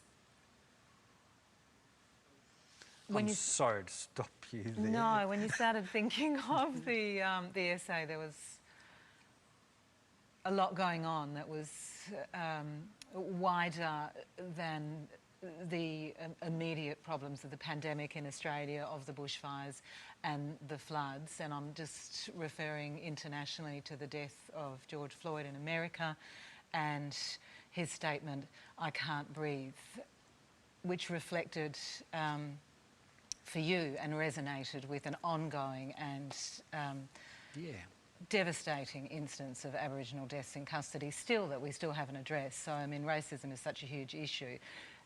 This is such an extreme... Yeah, no, the very same words were used, I think it's 10 years or so ago, by an Aboriginal man dying, killed by the justice system, representatives of the justice system. That's an ongoing thing, so it hasn't stopped, that whole colonial business. And the business, I can't breathe, that closing down your possibilities, closing down your life, closing down your space through that violence and that plea, I can't breathe. That's in many ways, that's such a component of our national narrative. Let the country breathe. Let the continent breathe. Let its representatives of a culture that is so closely aligned with that continent and its natural environments, let it breathe. That's in many ways why it resonated with me. And to feel that surge a little bit, it seemed to matter. Through all of this, you have a very hopeful voice in this essay. What gives you that hope? You've got to have hope, hey? You've got I think it's, without getting too twee, I think it's my life experience. You know, my father was the only surviving child to a woman born in the town 30 years after the massacre that it's infamous for. I grew up thinking of myself as of Aboriginal descent, so that pan-Aboriginal thing. And that was, as my father said, maybe it's racist, that's the best part of you. But he was disconnected. And we'd moved back, I was born in the city here in Perth, we'd moved back to the south coast out of his desire in the 60s, before he would be legally represented as a citizen of the nation, because he wanted to reconnect with place and his heritage and his sense of family and a sense of, again without being racist, a sense of quality and love, that spiritual generosity. And the fact that I've been able to deconstruct some of the stories that are most readily available to us, the sense of history, and to begin in a frail and always threatened way to try and reconnect through story with the landscape, with this older heritage, and try and build another way of living here, try and work towards that. That gives me hope. I remember reading Native Welfare Files in the middle of the 20th century, around the time I was born, where that surveillance-based Aboriginal Affairs Department is talking about my family and saying, they're scattered across the nation, it seems. And that is, they would have been feeling smug and self-satisfied that that was the assimilation project succeeding. I'm hopeful that it didn't, and we can keep trying to rebuild. Kim, you're a very good listener, Jill. Well, you're a very good speaker, and that was just was very moving. Such a pleasure. It's been such a pleasure for Writing Western Australia and Perth to take part in this event. And I would love to thank you, Kim Scott, for being with us. You're very sweet. Yeah. You're all very sweet. Well, it's just been a wonderful revelation. I really encourage anyone listening to go and look at Kim's essay, which is available online, I think. I think so. One Voice. It's beautiful and it's part of a wider conversation. Thank you, Mona and Siss. Thank you. And thank you, Kim. Kim Scott, this was such an interesting and wonderful conversation. And you know, we have this mission, Gillian and Scott, that we want a word from every country. And we asked if Kim Scott maybe could give us a word. Have you chosen one for us? We heard some from Barry earlier on, who's very good with language. I would suggest the word kaya, kaya. Kaya? Kaya, What is, kaya. Which means both hello and yes, which in turn I think indicates something of that positive and hopeful approach that Noongar culture and heritage gives us. It's also a word that in the last decade I'd suggest is moving into West Australian vernacular. So it's a word that's quite often shared. So these processes of sharing have been taking place. Kaya. Kaya. Kaya. Thank you so much for Kaya. And Siss, you're also the chat host, not only the Not air only hostess. literary air hostess, but chat hostess as well. Yeah, and we actually have a question that has been posted under the streaming. Yeah, we have a few actually. The first one is, this is very interesting, but I have sadly never read any of Kim Scott's books. Where should I start? A practical question there. You're not alone there. There's a lot of people in that situation. I think sometimes some of my early work, I might be working a little bit too hard, and I'm told it's difficult, but that's the context. I'd suggest, I think my most successful novel has been That Dead Man Dance, which has been published by Bloomsbury in the Northern Hemisphere. And it's an attempt to rewrite or give a different perspective on early contact history in my hometown, Albany. And we have some more questions. Since we heard earlier on about the Sami people and their oppression, do you, Kim Scott, see any similarities in the literature of other indigenous peoples? I'm not well versed in global indigenous literature, but each time I do encounter, it's probably mostly in the United States, I've read this stuff. Yes, at 100%.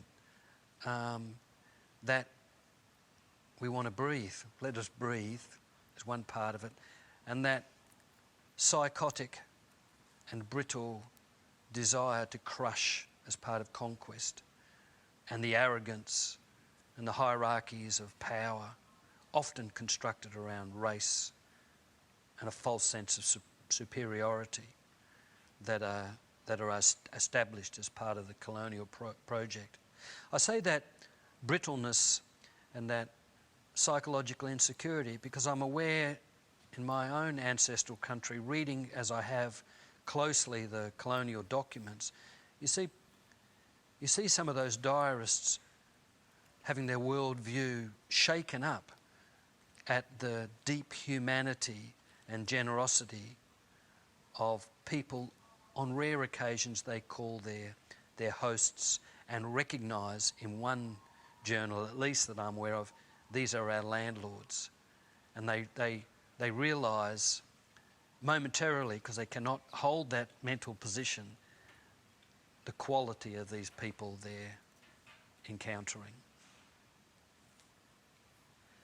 Thank you so much, Kim Scott. We have another question, but it's very big. So I don't want to pose it to you because then we would need 5 more minutes. So I think we'll just have to say thank you to you both in Australia.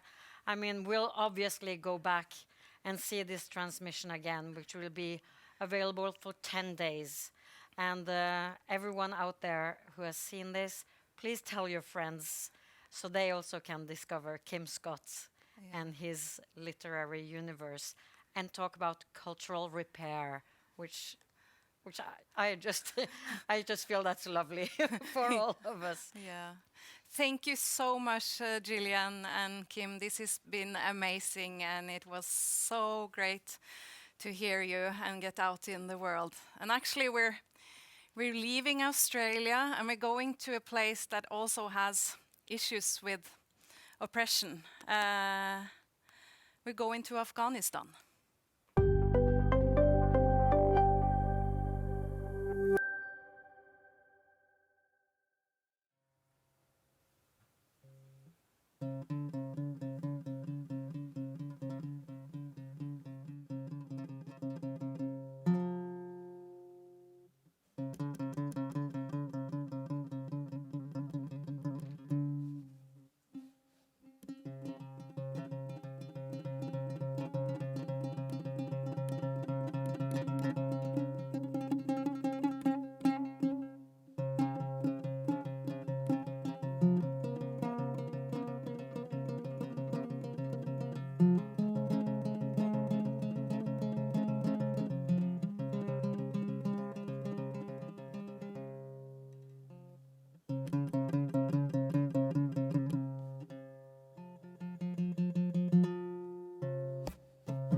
کشتگان دانایی خون بها طلب دارد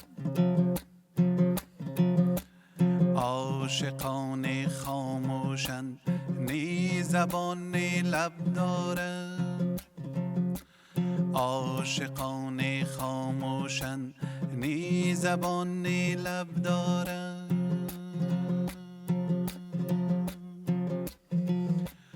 باروی قلم در دست قایق از کتاب از عشق روی موجی خونشان شادی و طرب دارد باروی قلم در دست قایق از کتاب از عشق روی موجی خونشان شادی و طرب دارد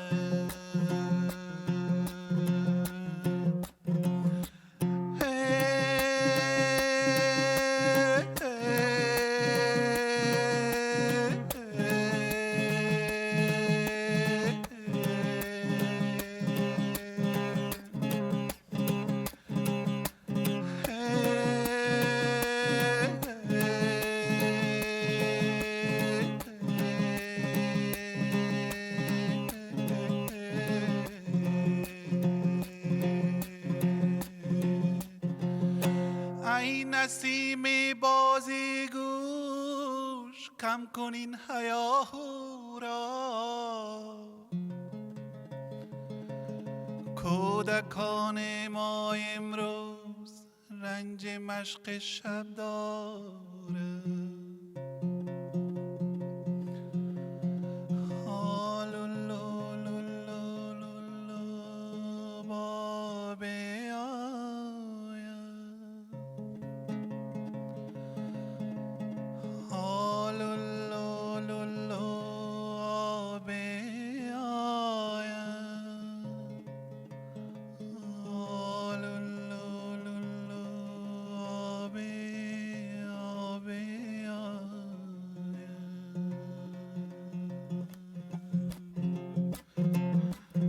ای نسیم بازی گوش کم کنین هیاهو را کودکان کودکان ما امروز رنج مشق شب دارد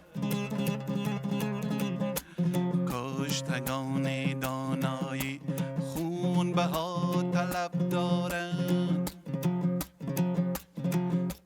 عاشقان خاموشن نی زبان نی لب دارند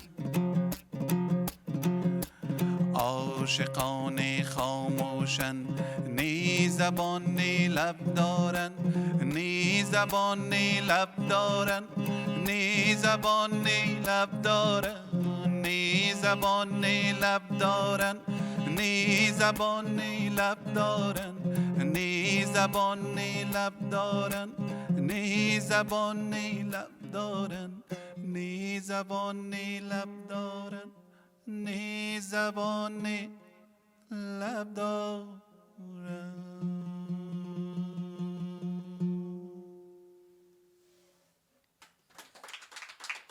Thank you. Hamid Sakizada is a famous Afghan musician. He had to flee Afghanistan in 2016 and moved to the north of Norway. And we will get to know you more soon. And Afghanistan is the third stop on our literary journey. It's a country that's been difficult to travel to even before the pandemic. But of course, this international book tour, we wanted to make a stop there to the Writer's House in Kabul. Yeah, and festival director Teresa Grötan, it seems like it could be a very difficult thing to do, but you really wanted it and worked for it. Why did you feel that was important? Well, it's been an ambition for me to open up the literary world and that more people get interested in learning about literature that they might not immediately get or understand. And I'm a strong believer in working towards taking down the cultural walls and barriers between us. And I think it was Sherilyn Parsons, the director of the Bay Area Book Festival that we will meet later. She asked me, well, what is your creative vision behind this project? And I thought, well, I haven't really put it down yet. But as I was answering her, I wrote, it's a peace project. And when I had written it down, I thought, yes, it is a peace project. And I mean, we have been part of Zoom meetings in I don't know how many time zones. You know, we have to organize. It's night one day, and it's winter here. So I mean, it's a colossal logistics arrangement. This festival, and for Kabul, it's even a little harder. What has been the challenges of putting Kabul in this program? Yeah. Well, it has been the internet connection. It's been a real big challenge. It boils down to internet. Yeah. And of course, it's also the issue of language. That's another barrier, but not a big one. So I would say it's the internet. Yeah. So we will have a bit different session this hour, and I was thinking about how, like in a war-torn country, how literature festivals might seem like a luxury in a way. I don't know how we think about that. Well, I think absolutely not. Yeah. I think this is something that is just the very basic need. It's so strongly connected with human rights, with the development of a free speech, free minds, free writing. And I think also I've been in touch with Hamed Samai, who is the director of the Writers' House in Kabul, and I think he put it down just beautifully, how he said that contemporary literature in Afghanistan is a mirror to see the tears and the smiles of the war generation. And if more literature could be translated, we would all discover the Afghan spirit. And I think it's just beautiful, and it's exactly what we want to do here. And For this whole literary journey, most of the participants are sort of large literature festivals, but this is a writer's house. What's the role of the writer's house in Kabul? Yes, the Writers' House in Kabul has, I mentioned the director, and they have different programs for children. They run workshop on human rights, on women's rights, and they have festivals in different parts of the country, cultural festivals and sports events even.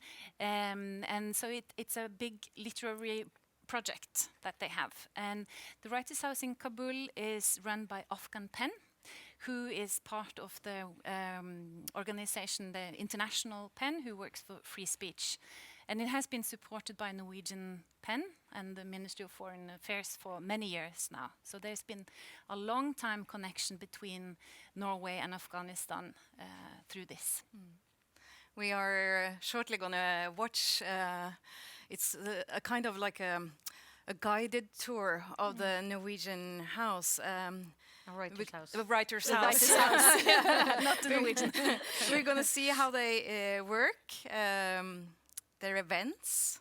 It's also like singing with the children, and we're going to hear some wonderful poems. Are we just going to turn to Kabul and let them take over this festival?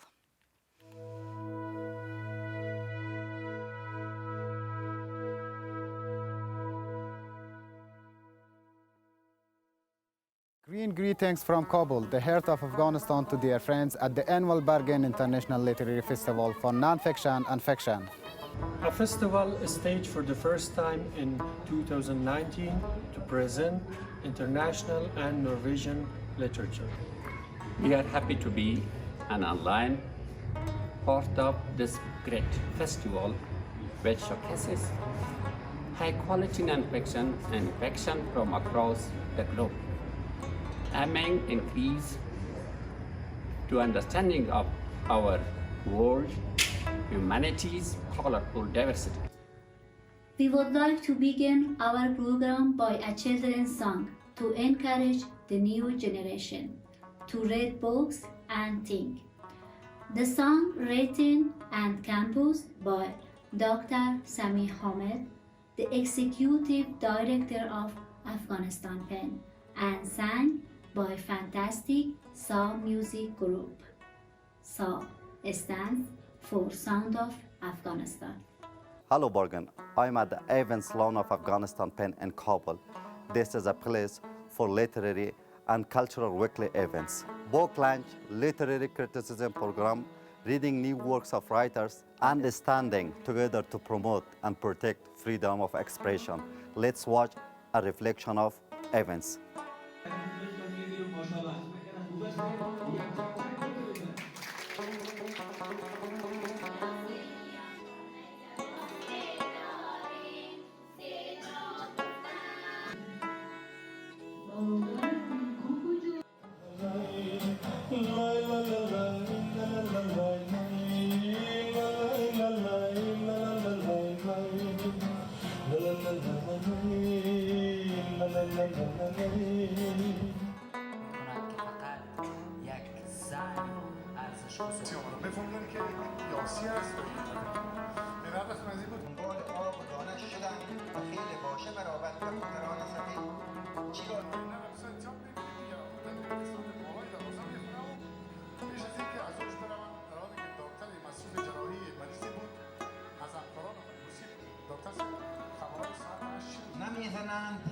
نمی‌زنند چرا مرکب کران سفید نمی‌زنند چرا از رستم و از سام نریمان خبری نیست در مست و مخفی و جادوگر آورد شیطان شده و داخل جان در ز من اول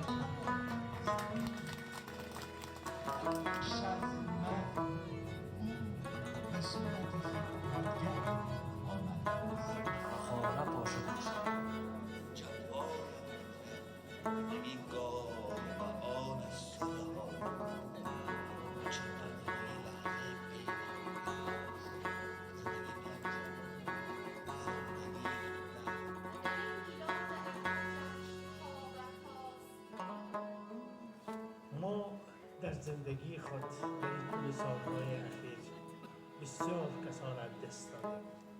استاد یگانه کسی بود که میراث عظیمش که برای ما مانده بود چی است؟ دیکور و بسیاری مسائل دیگه مثل به نظر ما شما الگوداری کنید، یعنی یک الگویی هست این شخصیتی به نظر از روزی که خود را شناخت تا زمانی که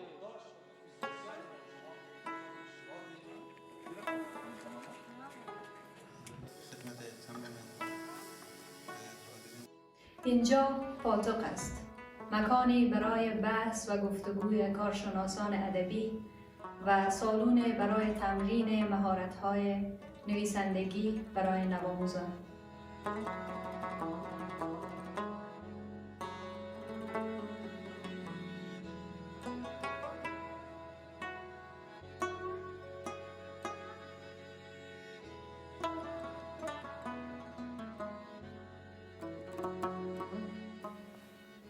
This is our library. This is our small studio to produce literary and cultural video and audio clips. Let's listen to a poem by Mujib Mirdad, a well-known writer, poet, and journalist. He's currently the editor-in-chief of 8am, the most influential newspaper in Afghanistan. کوچه دلفین ها، ای کاش به جاده های کابل دریای بیاید با ماهیانی که رنگشان اصلاً مهم نیست. ای کاش دریای رم کند و به اجبار دلفین ها را به کوچه ما بیاورد و کوچه ما بشود کوچه دلفین ها. ای کاش به جاده های کابل دریای بزرگ بیاید تا جنگجویان مجبور شوند شناکنان شهر ما را ترک کنند. ای کاش شهر کابل سالهای بعد زیر آب فرو برود و برای سده ها زیر آب باشد و خزه ها آویزان شوند از پنجره های بلند منزل ها، از میل تانک ها، از میز و چوکی های رستوران ها و تکان بخورند از نسیمی که در محله ما زیر آب شده است. ای کاش از همان روزگاران قدیم رمه ماهیان کوچک بازیگوش در پنجره خانه ما در رفت آمد بودند. ای کاش خواهران ما پریهای دریایی بودند و به جای مادران ما دلفین ها باردار می شدند. Tamanna Tawangar is writer, poet, play director, and women's rights activist. She organizes Persian language programs. Let's listen to her reciting one of her poems. من در این کوره به جایی نرسیدم، دیدم دیوانگی، ای کاش نمیفهمیدم. فکر کردم که به دنبال تو هستم، اما روزگاریست فقط دور خودم چرخیدم. شعر بی عرضه لبهای خدایم بودم، من نباید به دل تنگ تو می چسبیدم.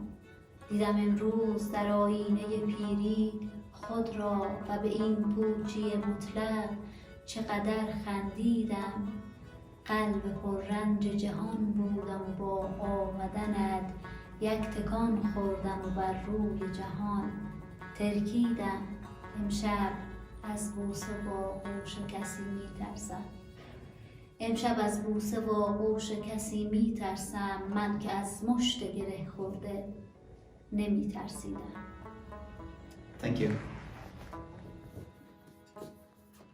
Afghanistan Pen is the key publisher of literary works in Afghanistan. We have published more than 200 books and distributed to libraries and related organizations. And festivals. Afghanistan Pen had organized several cultural and literary festivals in cooperation with CCOCD.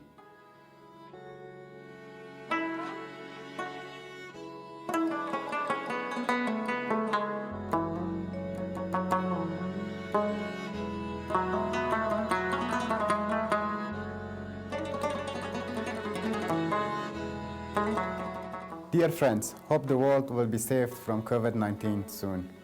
Stay safe and see you next year when our country hopefully reaches peace. Wish you all the best.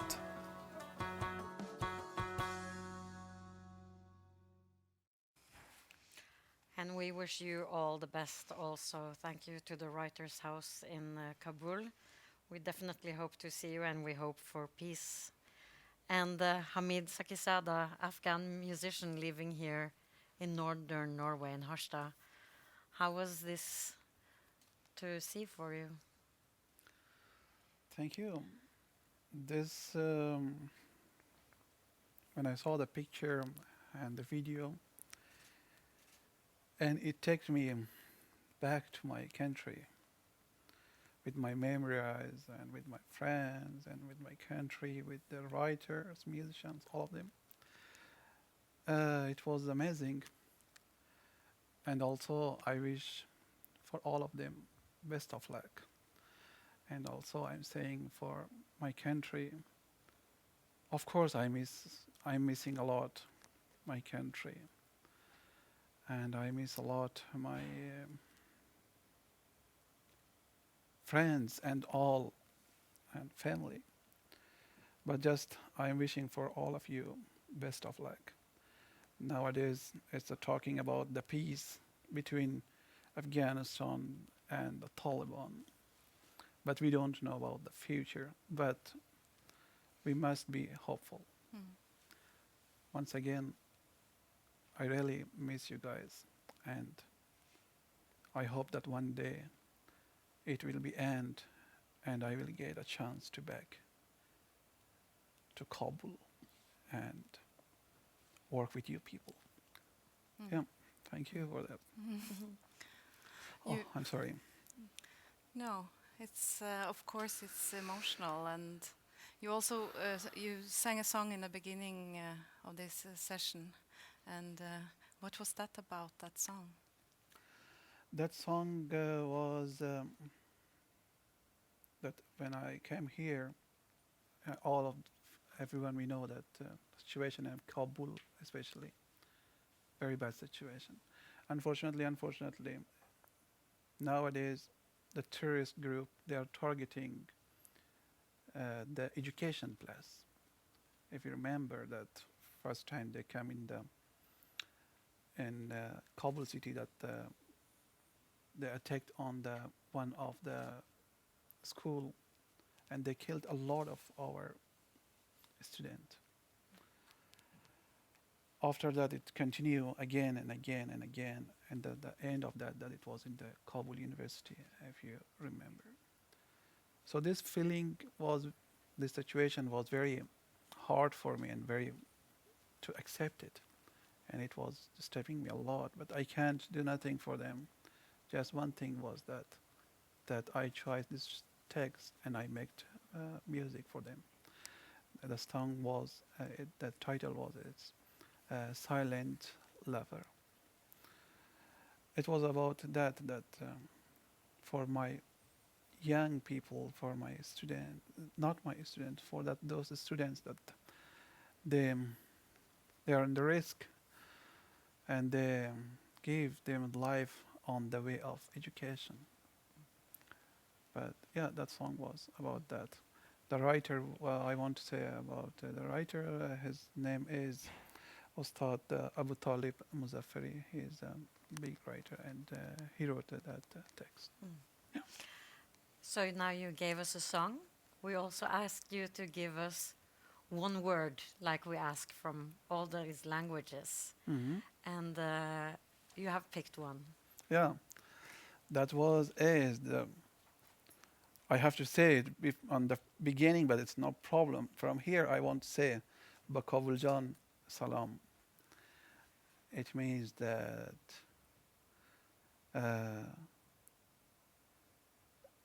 in Norwegian we say Shara Kabul High. I don't know what's Kabul High. Dear Kabul High. Yeah. And Bakavuljan Salam. Bakavuljan Salam. Bakavuljan Salam. Yeah. Bakavuljan Salam. Yeah. Sort of. That's perfect. We try. We try. We'll practice. Yeah, thank you Yes. so much. In this, when we were in the writer's house, we saw there was children singing on a TV show that they showed, and actually you had your big breakthrough as an artist on Afghan Star, and you came second place. And this was also the same kind of show. Yeah. Yeah. What did that mean for you? For me, that first I told you that when I saw all of the video, especially on the children, the kid was that on the stage, and it took me back to the Kabul, and my colleagues that we work on. I miss them a lot. I'm missing them, and also for just for one minute I was thinking that I'm in Afghanistan in the backstage, that it's my turn. I have to go to the stage. It was your turn next. Yeah. Fortunately, you're going to play more for us, so in a way you are backstage. And this time for the world audience, nonetheless. You gave out much music, but you had to flee, and you moved to northern Norway, and we want you to describe your meeting, and we have a photo of you.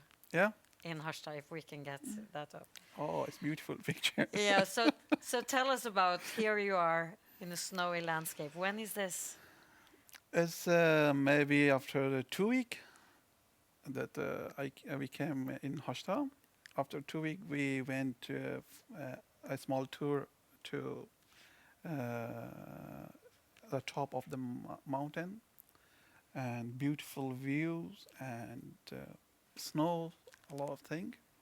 It was, I think, after 2 weeks that I came in Norway, especially in Harstad.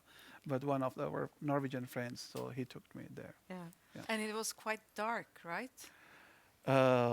Yes, it was.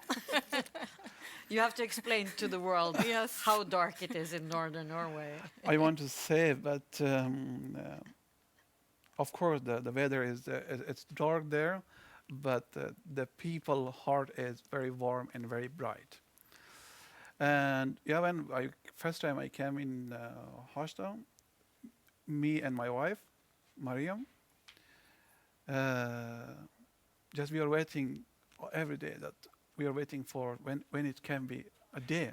Just we are thinking that every 24 hours it was night, and it was very hard, and just it was very hard to accept how it's work, you know. And we had a time with police in the Harstad to talking about the case, like that thing. So they call us, okay, you have to be ready around 7 o'clock. We will come. The taxi is coming to get you. When I wake up around, it was 6 o'clock. So we take some breakfast, and me and my wife say, I think all of the people is sleeping. It's not possible with this darkness. The people, when we come out, so the children is going to school, and there's a life. So it was very different for us, but now it's amazing for us. And I want to say by through of this program that Harstad city is, and Norwegian people, Norwegian government is a very I want to say thanks a lot for a very great hosting for artists, or also for another refugees. That now it's in Nordlandingham, and it's I'm proud of that I'm living there. You have become a northern Norwegian. And we have to say, in the summer there is light. Yes, in summer when you come, I invite you. You can come. It's a very good city, and we have a very good natural, and also 24 hours. It is day. Yeah. You enjoy yourself, and we have a very good sunshine, 24 hours. Yeah. You had to flee because you wanted to still play music, and you play this dambura instrument. Yeah. And you told me the story about how you started to play. Could you tell that? Yeah, it's a long story, but when I was in Pakistan, let's start like this. That I was in the first class. First time that I went to school in Kabul, and after that, when the Mujahideen came in Kabul, so we became a refugee in Pakistan. I grew up in Pakistan, in the Quetta. Just when I start the music, so because my family was and is very religion people, unfortunately, and they are thinking that music is not good. Just I play. It was secret that nobody knows about me that I'm playing music, especially dambura. Where did you play it? Yeah, it was. They sent me to. There was a English language. In this case, my English is very good. I'm sorry because my English is very bad. I know. And every day I have to go there on English language to learn language. It was 1 hour, so I don't had any dambura and I don't had any place to play. But there was a shop there, and just I said to home, okay, I'm going to the center, but I didn't went there. Just it was I went there to meet that guy, and he had dambura, and just we play with each other, and every day 1 hour. After that family know about that I play music. So unfortunately, they kicked me out, and they said, okay, you have two choices. You want to live with us, or you want to continue your music. I was very young, but it was very hard. But I say, I have to work with music. Yeah, after that, so I started. And on 2007 and 2008 that I came back to Kabul. So my family came back to Kabul, it was 2002, I think. But I went back to to learn music in Pakistan. I was in Pakistan around. And 2007 I came back on Afghanistan. So after that, so now the family, we don't have problem, and now sometimes they are calling me mama. That okay, I saw your video on the TV like that, so it's okay that now. Okay, they have accepted it. Yeah, now hell this way. I don't know what's in English.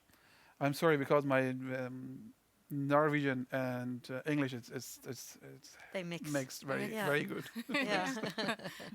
We started today with the Sami music, and Sara Marielle Gaup, who's there.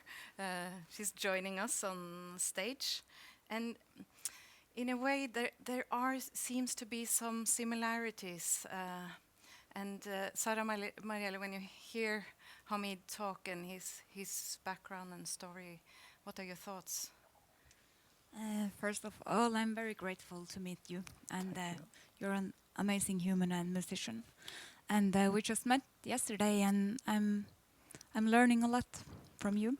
And I also find it the way you think about music is very similar to my people's way and my way also. And I have to also say that it is very sad to hear your story, and I wish that it wouldn't be like this, that nobody would have to flee from their own land. I wish it wouldn't be the reality. Both of your music has been forbidden, and for you, it's still. Why do you think it's so important for you to still do the music and get it heard? Yes. And for me?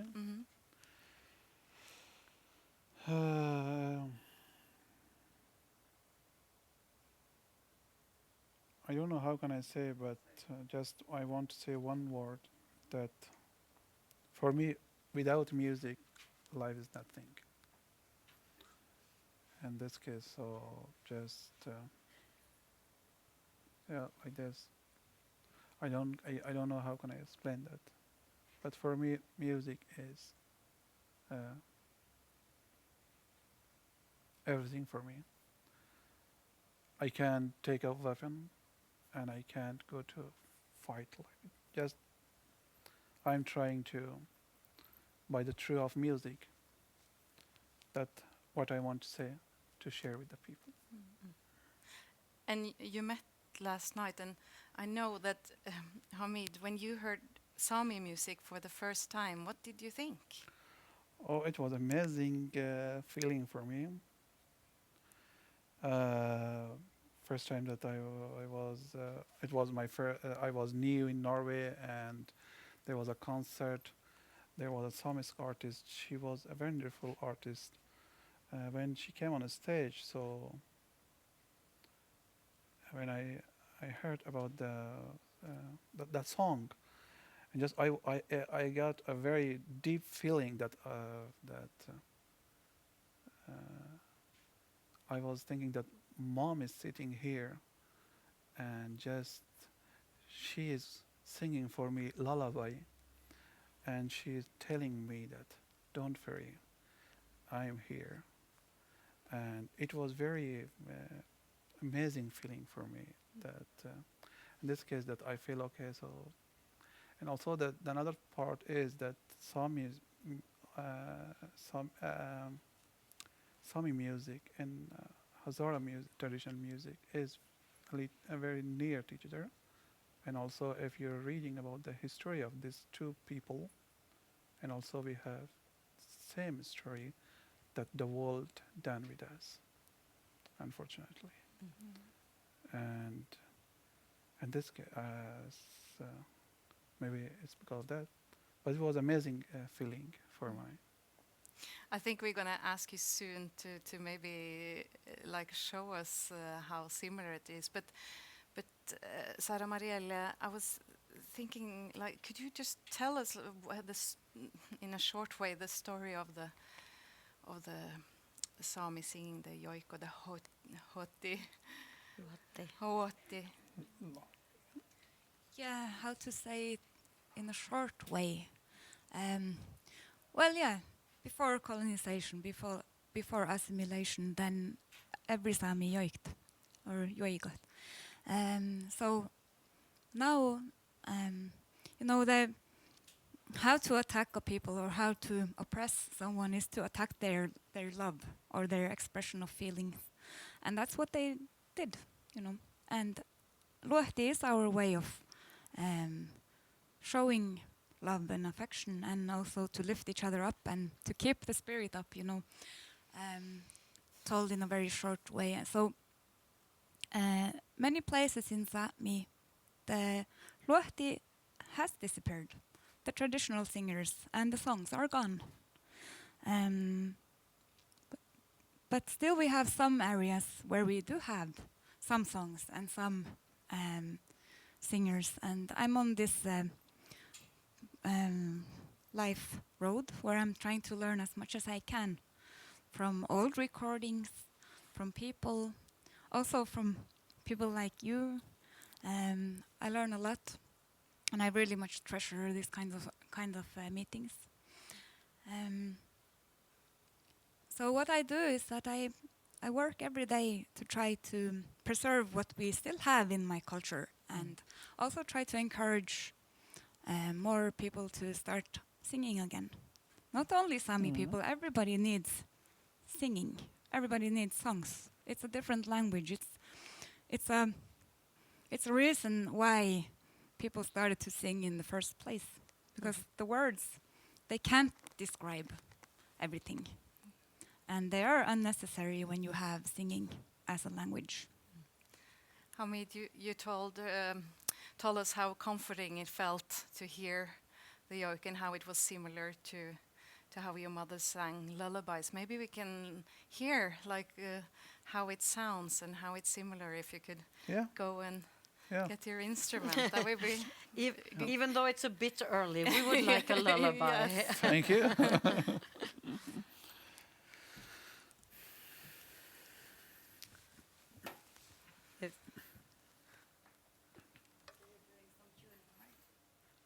should we go up? All right.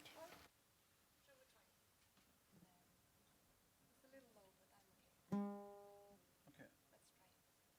That's okay? Yeah.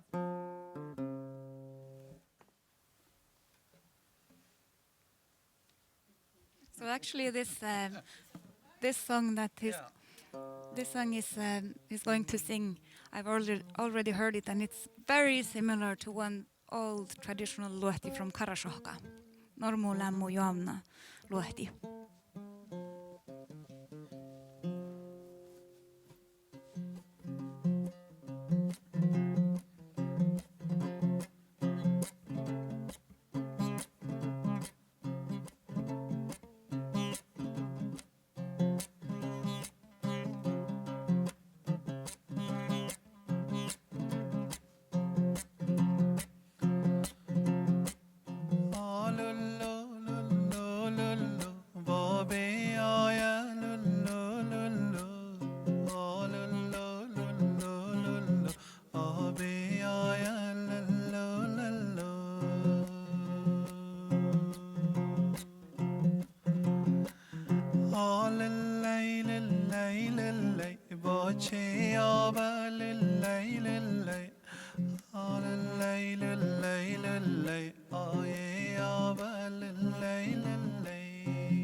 That's just amazing. You met last night, and how the music from Afghanistan and your Sami Weti is so similar. Well, it's music from the heart, so a language from the heart. Yeah, it is. Yeah. In this case, we are saying that music have no boundary, and just music is music. Yeah. And I'm very grateful to meet you. Because we really have to point out that you, even though you're both from the north of Norway, you haven't met before, right? It's not a trick that we're saying to make this literature festival. I mean, this is one of the beautiful things about a literature festival, that people can meet and discover something in common. Yeah, so after sound check last night, actually, or very late in the evening, then we stayed here for a coffee, and then we told stories and did some singing. Yeah. And we actually made another one. Yeah. Another mix. Did you? Yes. So what is that based on? What did you make? Yeah. I asked Hamid to sing another traditional song, a different style, and then it just happened that I got the luhti for the melody. So what year are we talking about? Like do you know that, Sara Marielle? What year or like where in history that melody is from? The first one you heard? No, this other one. This is set by me. Oh. So I also make new melodies with traditional style. Okay. So I'm inspired by Hamid's song and the rhythm, and made a new luhti. But I must say that it's very similar to all the many other luhtis I've been making. So It's like the music just fits, and I think it's very fun to play together. Yeah. Does it have a name, or have you named it in any way? No. Oh, it's a good question. We must think about this. You can call it a really great song. This is But not Hamid, finished. what language are you singing in, actually? I'm thinking that lullaby, it was Hazaragi dialect, but of course the base is Dari, but the dialect is Hazaragi, that Hazara people. And another song that we make with each other, it's a very traditional song from Afghanistan, and special for Hazara traditional. It's also on Dari. It's not a Hazaragi dialect, but the composition and the song is traditional song from a very old artist. His name is Saftari Tawakuli, and yeah, this is his song. But we try to share our feeling by the by the help of music with each other. And I hope I still remember the Luhti. But it has no name because it's, I would say, it's work in progress. It's not quite finished. Okay. But it's really exclusive for us and the world. Yeah. Ready?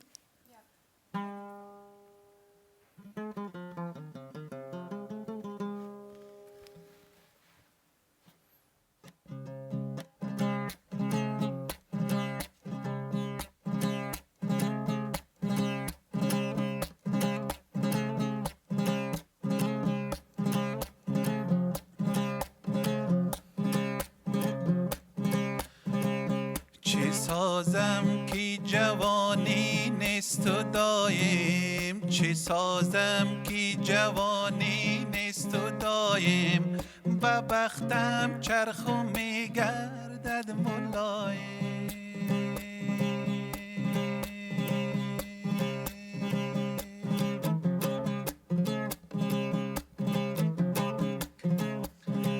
نفهمیدم جوانی 5 روز است، نفهمیدم جوانی 5 روز است، که پیری هر دو دستم بسته قایم.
گذر کردم ز قبرستان سبایی گذر کردم ز قبرستان سبایی ز هر کلم می آمد یک صدایی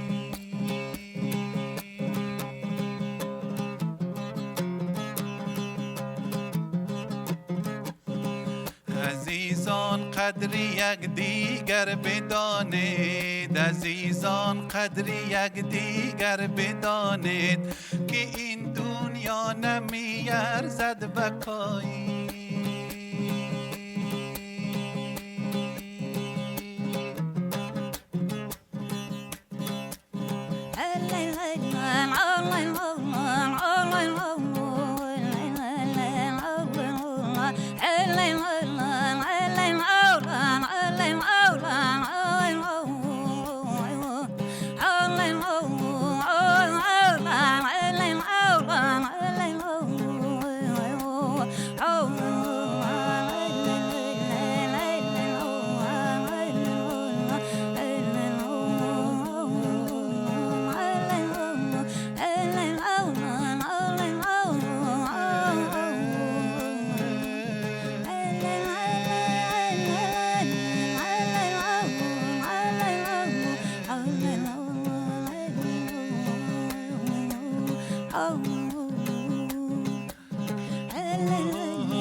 Thank you. I think I have pain in my face because I was smiling so much the whole time watching you, and my eyes are wet.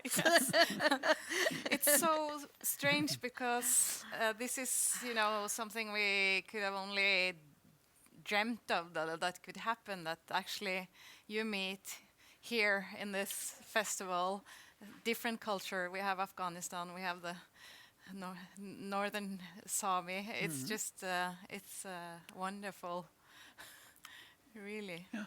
Hamid, what do you think people in Afghanistan would say when they heard this song together? I'm sure that they are very happy, and also because when I came here, so a lot of the people, they don't know where am I, so but throughout this program that maybe they know that I am still alive and working, because situation in Afghanistan, unfortunately, everything can be happen. But they are very happy, and also especially Hazara people, maybe they are thinking that we find our brothers or sisters that we missed, and I think they are very positive about this thing, and now they know that they believe that now that music is a very good thing. It's not bad thing, and music is just music. They don't have any boundary between each other. So from Bamiyan to north of Norway, it's I don't know how much kilometer is it. No, it's very far. But here, by the help of music, so we are in one place now. Yeah. So you've been bringing Afghanistan and Kabul closer to us who's here in Bergen now. It's wonderful. Yeah. Thank you so much, Sara Maria Legaup and Hamid. Thank you. Sakisada. Yeah. And we now we're just going to have a little summary back to remind us all that we are live literature live around the world.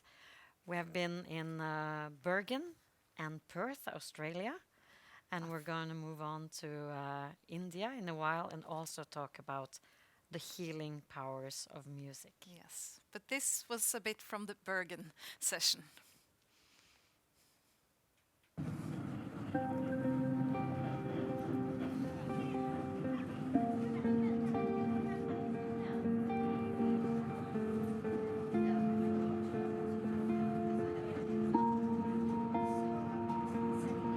You can't get anybody to do anything with steady, loving confrontation. We are discussing 3 books today. I will read from the second chapter from my novel Death is Hard Work. الفصل الثاني. باقة ورد تطفو على صفحة نار. I do think that a couple of the questions this book raises are crucial. A book about don't let the words kill you. A late plot twist really seems to puncture the story of this life in the forests. So, Hadley, did you like it as much as Ida? I loved this book. I so loved it. I couldn't get hold of it where I lived. I love this book. It's meant a lot to me, and this is terrifying because she's in the room. And I'm a big fan, and I met her yesterday for the first time. I always work with language. For me, there's no difference between novel and poetry. I'm an artist working with words. At school, the kids competed with each other by telling stories. The blood my mother needed that could have possibly saved her life was at an all-white hospital. Er som å se på en blomsterbukett som flyter nedover elven. Du må plukke den opp i rett tid, ellers kommer elven til å ta den med seg videre.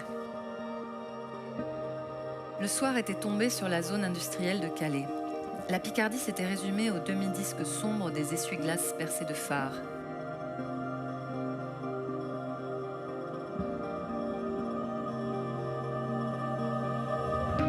We were not the picture-taking family, although I think I am very photogenic.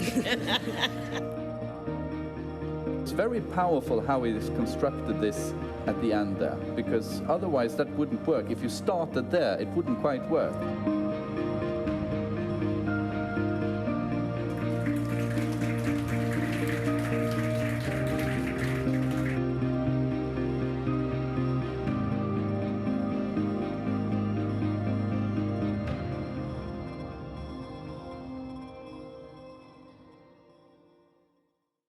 In the world, but at the moment we are all suffering from a global pandemic, which is isolating us as nations and as individuals.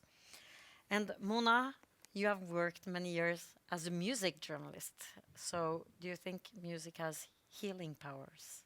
We just had the perfect example just here. So yes, I don't think, it's in a universal language, like we saw people connecting and we were moved, and I know nothing that can change my feeling as fast. You can't say a word, but if you play something, I can feel it and my mood changes. And now we're gonna get to know a thinker, a writer, and a musician whose goal is to find compassion through music. And of course, that's a beautiful thing that we are really curious about. And yes, we're going to India, and Siss, as a royalist, there's an extra bonus. I couldn't believe it when I heard that the Jaipur festival takes place in a palace. I mean, not a small old scranty castle, but really an Indian palace with big grounds. And in fact, the Jaipur Literature Festival is the largest free festival in the world. Look at this.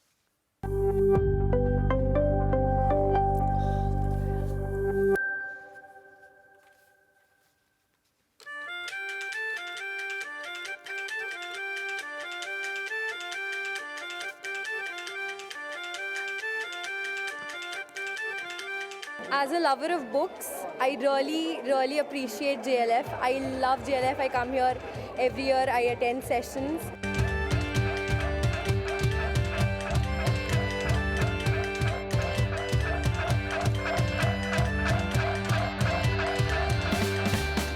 The people, the vibrancy, the amount of different topics, the panels, the hospitality, the culture, everything. It's wonderful. I feel a deep sense of satisfaction that the literary scene in India is so vibrant and so alive. We've had writers from 15 Indian languages and almost 30 international languages. Jaipur Literary Festival is there so many brilliant things on at the same time that you can't choose what to go to. It's really fantastic. It's wonderful to be here.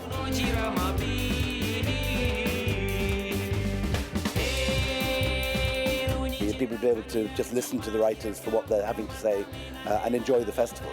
It's a privilege to be here, and the diversity of the programming is great, and the standard of the debate is very high as well. We learn so much when we're on the panel, and we learn so much when we're in the audience too. Absolutely live from the Palace. I'm coming from 2007. When I was 7 years, from that year I'm coming, and I love so much. I meet so many authors, and it's like amazing. It's really good to see the Jaipur youth, getting so excited for this. Passion of the people on stage. They're inspiring all these people, such an incredible turnout to listen to all these people. I've come to this bookstore 4 or 5 times, and every time I walk away with another book.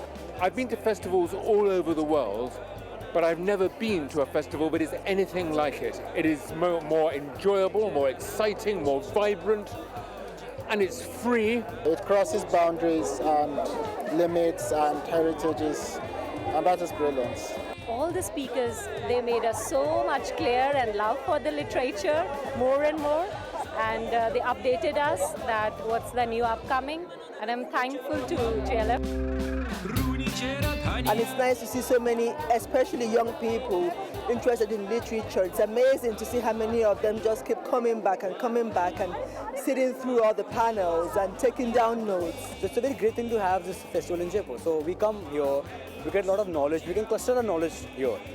Around 6 sessions, and whether it's Samvad or whether in Charbagh, everything together. Isn't it wonderful for each and every one to experience this, especially the ones in school, to know that there is value in books and not always on the mobiles, sticking to it every time. Well, it is indeed the Kumbh of literature. Very pleased with particularly how the performance poetry has gone. It's something I think we've been weak on in the past. We've had some very good sessions from the Arab world, some remarkable sessions from West Africa. And what I love about JLF is that it makes space for poetry. Poetry is not often given as much time and love as it gets here.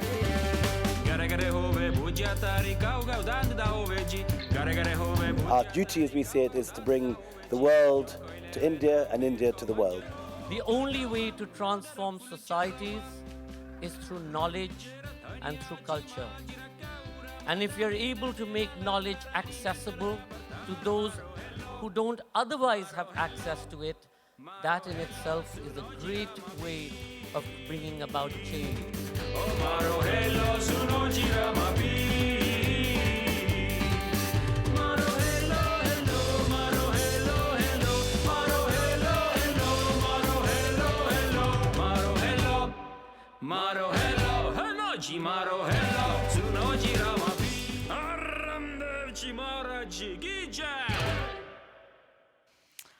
Oh my. Big crowds, warm weather, books, happy people, new ideas. I mean, this makes me so happy, and I want to get on a plane to Jaipur immediately. We are going to Jaipur, but not on a plane. We do this virtually in a safe way, but we're going there now, Siss. Yes, and we hope that our host is there, Sanjoy K. Roy. Managing Director of Teamwork Arts. How are you today? Good to see you, Mona. Good to see you. Oh. Fantastic. Amazing. Good, thank you. You froze a little bit, but we'll continue. Listen, Jaipur Literature Festival is the largest free festival in the world. So why make it free? You could earn so much money. You know, as I said, Mona says, what is important for us was to allow for free flow of knowledge and information, and absolutely vital to make and allow people to access that, because these are young people who can bring about change. And in India, there's a lot of social inequity, and I want to be able to be free and democratically accessible. And what's the maximum number of visitors you have room for? So our capacity is about 27,000 people. Wow. So in a day, we would typically get about 110,000 people each day through doors. And that's over 5 days. Yeah, it's amazing. You have to turn away people, I've heard. Yes, well, we now stopped. So the festival normally used to happen in January, at the end of January. So we stopped registering people in December because we wanted to reduce the numbers of people, keep it at about 500,000. We didn't want to increase that. But now, of course, that we're digital, it's completely different. We have many more millions of people who can access us without coming there physically. So it's a new world. It's a new world. But it's a fun problem that you have, that you're too popular, You don't have to recruit visitors. And you actually organize several festivals, Sanjoy. So what's your favorite thing about JLF? The most amazing thing, as you've seen, and I'm sure through the day you witnessed, the sheer outpouring of knowledge and education and languages and stories from across the world. What better way to spend your time just educating yourself? Second, learn something new. And like I say, you can sit on the front lawn in a chair and you can travel from Wellington in New Zealand to Washington in the United States, but without moving an inch. So no carbon footprint. But so it's just amazing. And you can learn about history, languages, the economics of that place, their culture, their traditions, their sciences. It's amazing. It's absolutely amazing. Sanjoy, I have a personal question. I was wondering if you remember when and how you fell in love with literature. Well, I've always been in the arts. When you have long hair, they won't give you a job anywhere else. So I've always been the art fraternity. So even in university and in school, I used to be into music and theater. Started running a theater group when I was in university, where I met my wife. My father-in-law asked me, so we were to get married. And when I went to see my father-in-law, he said, "So what do you do, young man?" So I said, "I do theater and I'm in the arts." So he said, No. What's your day job? So I'm going, no. I run this theater company. We do literature. We, write plays. We read plays, and I pay myself a little bit of money. So he wasn't impressed at all with this answer. And as we kept getting closer to the wedding, he was like, you do need to find a job. And in those days, television had just in India, and they didn't have television professionals because everything was government run. So the private television industry had just opened. And the people started looking to people like us to come and be part of the television industry. So that's how we started. We became a television company. But even there, our whole focus was writing new scripts, writing new work for theater, discovering new talent, focusing on young people, doing talk shows, new serials, game shows, news programs, puppet programs, all of that. So literature, new writing has always been part of sort of the bedrock of everything that we've done. So, in many ways, it's been an accidental love for language. As kids, I remember we used to spend all our time in the library. You know, we used to have this huge library very close to our house in what is now the Delhi Gymkhana Club. And my life used to be, you know, come back home, play whatever, and then rush off to the library, sit there and just, you know, read and read and read. War history. I mean, I've always loved reading history. I've always hated studying history, but I've loved reading war. Wonderful. You must be very wise by now. Yes. So, well, you know, I pretend, I have to pretend to be, so therefore the white hair, so people think that I'm white. But me too. Sanjay, you know, we ask each festival to donate a word. So we're wondering, what word have you picked for us? So the word that I would love you all to learn is namaste, which means greetings, and especially now with COVID, I think this has taken on a much more important way of greeting a person. But namaste also means my soul or my inner soul greets your inner soul. So you hold your hand in this kind of form near your heart. So it's a heart to heart or soul to soul greeting. And I think the other word that I would love to give you a second word, and the other word that I think we need to use much more in the world today is dhanyavad, which means thank you. Oh. So thank you all at the Bergen Literature Festival, Mona, Siss, and all our colleagues who worked so hard to bring together festivals from across the world. So namaste to everybody across the world, and dhanyavad to the Bergen Festival for bringing together all of us, because collaboration is the need of the hour. Dhanyavad to you as well, Sanjoy. And we will leave the stage to you. And we're so happy that you are combining two of our main interests, literature and music, in your session.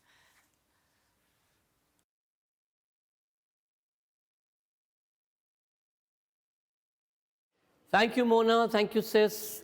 And welcome to the 14th Jaipur Literature Festival, where we are broadcasting from this historic Digi Palace that you're seeing, which otherwise would be crowded with 1 million people.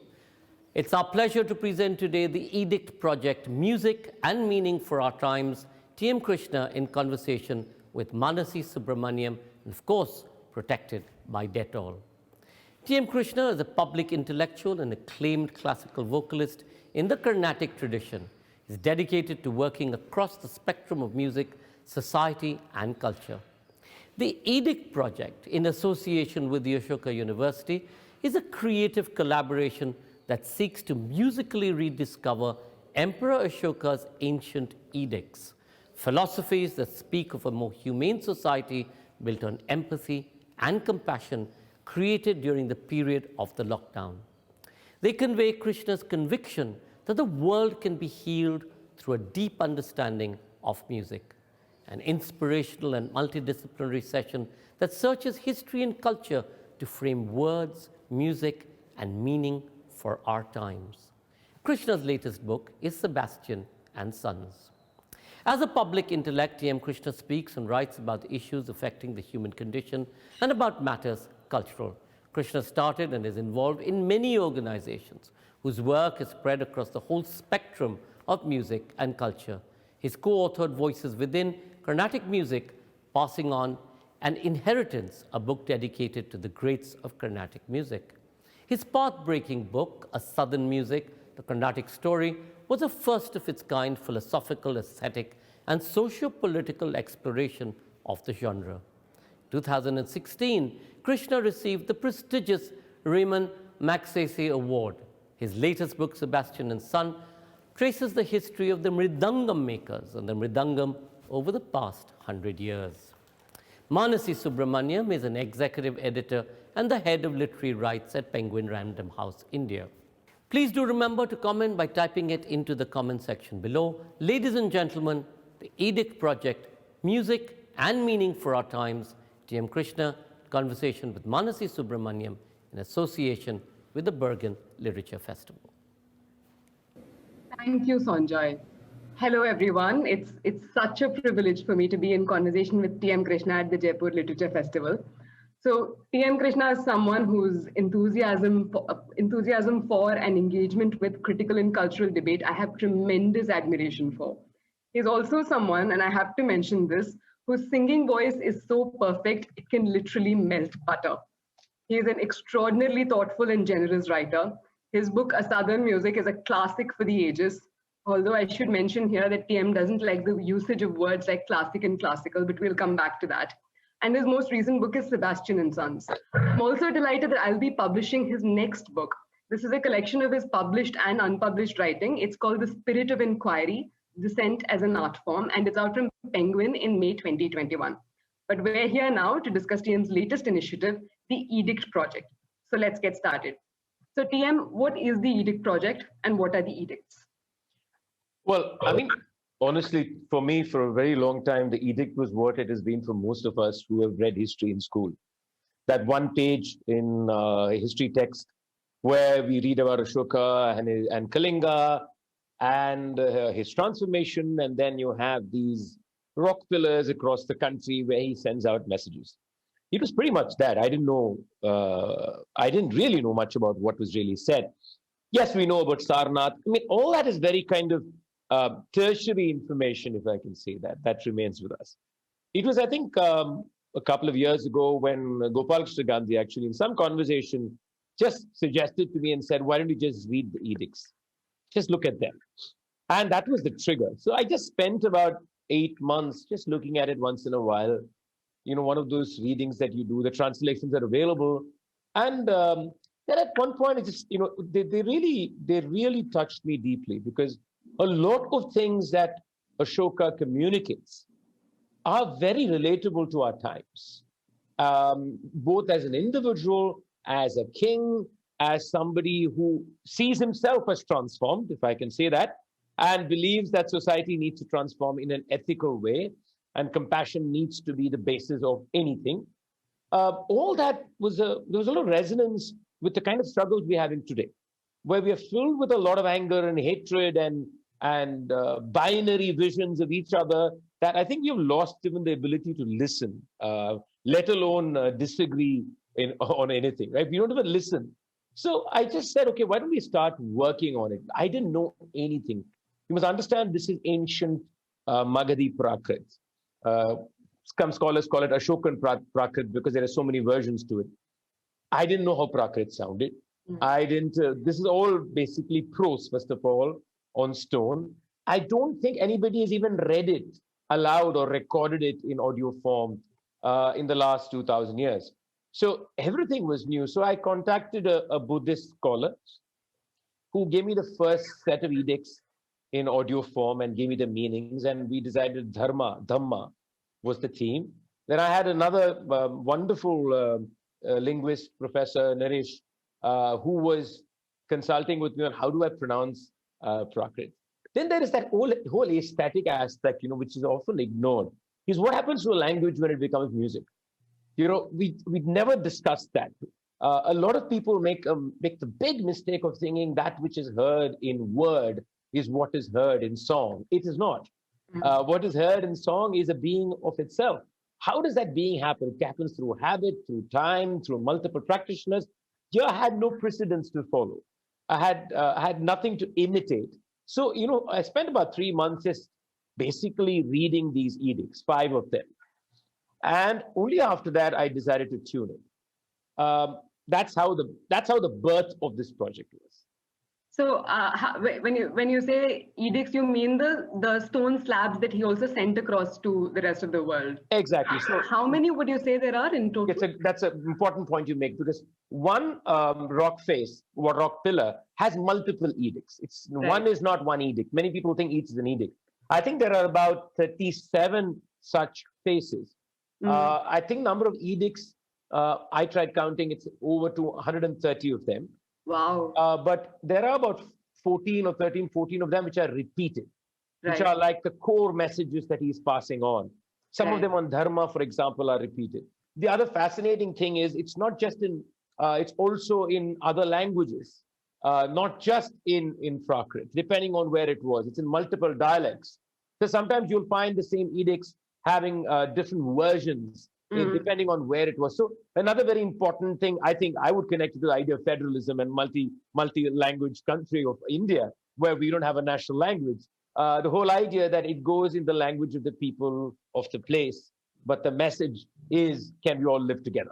So I think it's fascinating if you look at the larger political discourse. So we have now worked with I have done one edition, and we hope to now work on another 4 or 5 sets.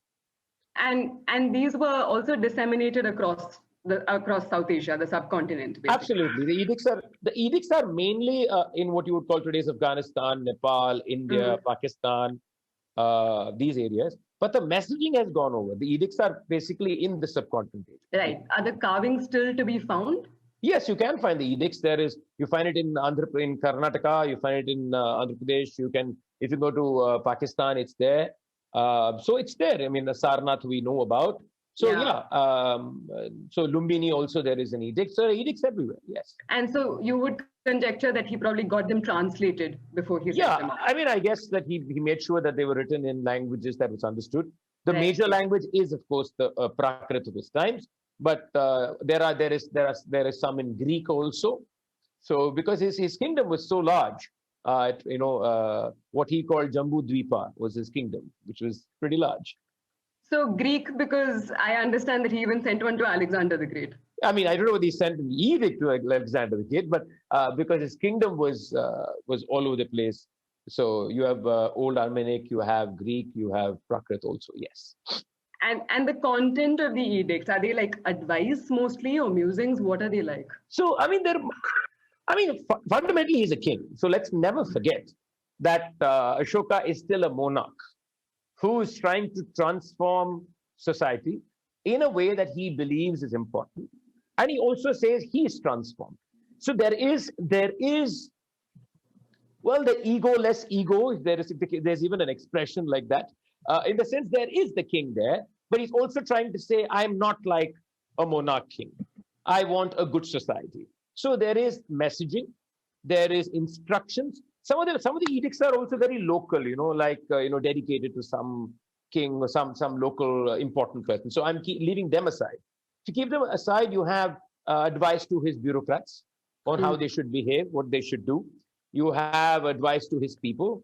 You have sometimes minor warnings to certain people of saying, behave yourself, things like that. There is also public reflection, which is fascinating. In the reflection, there is Ashoka's vulnerability. There is also Ashoka deciding what he wants to share and what he doesn't want to share. One of the interesting things that Nanjot Lahiri, Professor Nanjot Lahiri, who's India's most important Ashoka scholar, who is the advisor and partner on this project, pointed out is that he never mentions his ancestry.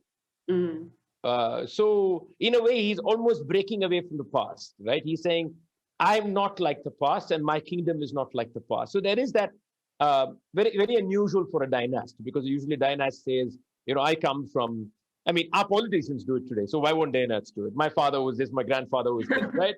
So, but you have Ashoka not doing that. So I think there are multiple textures to what he passes on. There is also about how, in a way, there's a lot on ecology, on how the forest should be kept, how certain animals should be kept. There's also, I think this is very important, a lovely balance between his belief that animals should not be slaughtered and his understanding that that's part of culture. Eating meat is part of the culture. So he's almost like, that's very important, because today we look at it in yes or no terms. But he understands that struggle between culture and ahimsa, as an idea. So there's so much if you really look at it. And the thing is, they're all real in the sense you can discuss them, you can learn from them, you can debate, you can criticize Ashoka too. So it's wide ranging. So basically, it's Ashoka's Twitter feed. Yeah, that's a good way to put it, considering the number of syllables there are in each edict. It's probably, except some of the larger, but some of them really small. So yeah, it's like Ashoka's little tweets of wisdom that he passed on. Yeah, very much. Do you think the advice is applicable today? Do you think it's traveled well across time? That's exactly what excites me about it. Otherwise, I wouldn't, I have this ambivalent relationship with the past because I'm always worried that past becomes a nostalgic trip. And in some way, when we recall the past, we are saying something about the present. I mean, we are always talking the past for the present. We're not talking for the past. So I'm worried that we get caught in this this imaginative notion of those days. It's not very different from what we say about the schools that we study in, right? We always think they were better when we were there. And actually, half the things we say about our schools are in our head. It never happened. So I'm always very, very nervous about the past, which is why, but in spite of that, I find Ashoka very important because he allows you to engage with the past in a very true sense. The things he says are relevant today. The things that you find problematic there are relevant today. Here, the whole idea of how does use ethical living and equality and power. For example, that's a fascinating point of conflict and flux. And that's there in Ashoka, that's there today. The ability, compassion is something universally seen. So how does, for example, a governing body think of compassion as being the basis of governance? And I think this is why the Indian Constitution is also important, because the fundamental to the preamble of the Constitution is compassion. Because equality, all the socialistic ideal, equality, all these notions come only if there's that empathy and compassion as the foundation. So for me, it is intertwined, but I'm not saying they're perfect. And I think that's also important. I'm not looking at this project as a hagiographical reinvention of Ashoka for 2021. No way. So, for example, that phrase that you just used, which is ethical living and power. Ashoka was, as you say, a powerful person. He was a ruler. How does one negotiate ethical living with power? Like, can people in positions of power lead in a way that is both ethical and humane? And if so, how can they? Look, there is no clean slate on that one, is there? Because your power by itself is like a two-part animal. The first part is what it does to yourself as an individual. The second part is what it does to you in public space and your actions in public space, right? And power is doing something to these two parts of you, always. Now, the question is, can you have a foundational idea of self and relationships that is like the conscience of every one of this? And I think that's where compassion and empathy comes in. Now, it doesn't mean it'll be ticked off always. It means there are going to be negotiations that are probably ugly. There are going to be situations where they don't happen. But can you keep this alive? And I think that's what Ashoka tries to do to a large extent. He tries to keep it alive. For example, we always talk about Ashoka and Kalinga, and there's something very interesting there. So the first set of edicts I sang, Ashoka talks about remorse. He talks about how he has remorse for what happened in Kalinga. He says that, Ashoka is contrite after what happened in Kalinga. He even asks, did he really win the war? I mean, was it a victory? It's kind of a reflection. So, but it's the same Ashoka who actually doesn't mention Kalinga or the massacre in the edict in Kalinga. Now, was that political strategy? Was that, why, for example? He doesn't say sorry to the people of Kalinga in his Kalinga edict. Right? He doesn't acknowledge it? No, not in this Kalinga edict. Not there. Kalinga is mentioned elsewhere. Now, this edict, which I read out, is not in that region. Right? I mean, is that brave or cowardly? We don't know. That's what I'm saying. It's very interesting. So is this stage, is it like craft? Is it political craft? Right? At the same time, so you have a person who feels remorse, because it's a very moving point when he says, did Ashoka win the war? I mean, it's such a moving idea that a king puts out in public. It's okay, but at the same time, he's not putting it out there in Kalinga. So is that part of political strategy? Now, the same Kalinga comes somewhere elsewhere when he speaks to people who are dwelling in forests, where he almost says, there's almost a warning that, kind of behave yourself or please be part of what we are trying to construct here, which is a dharma and a moral society. If not something, I don't want the remorse of Kalinga happening again. In a way, saying that, you know, there's going to be action. Now, so this is what I mean by the struggle of the ethical and power and governance. And that's there, for example, in this whole thing I told you. But I think that struggle, the fact that struggle is out there for us to think about is important. And like I said, does that mean that that person becomes universally a better human being? Maybe not. Maybe at times they do not. But can the reflection remain? Which is why when Ashoka asked the question, did Ashoka win in public? It's an important political and personal statement. So speaking of power, so in your introduction to the Edict project on your website, you describe Ashoka as the philosopher emperor. So I'm going to be a little bit pedantic here. In Plato's Republic, he makes like a slightly controversial claim in the voice of Socrates that the ideal city will be ruled by philosophers. So he says that basically what he's saying is that only those who have no desire for power can actually truly be trusted with power. So he creates this idealized image of the philosopher king who will like create a just, humane society. Do you think that kind of thinking translates today? Or what I'm actually asking is, can and should our politicians be thinkers first and foremost? Or do you think that might just be the kind of elitist and anti-democratic thinking that would lead to armchair intellectualism or tyranny? That's a tough one, right?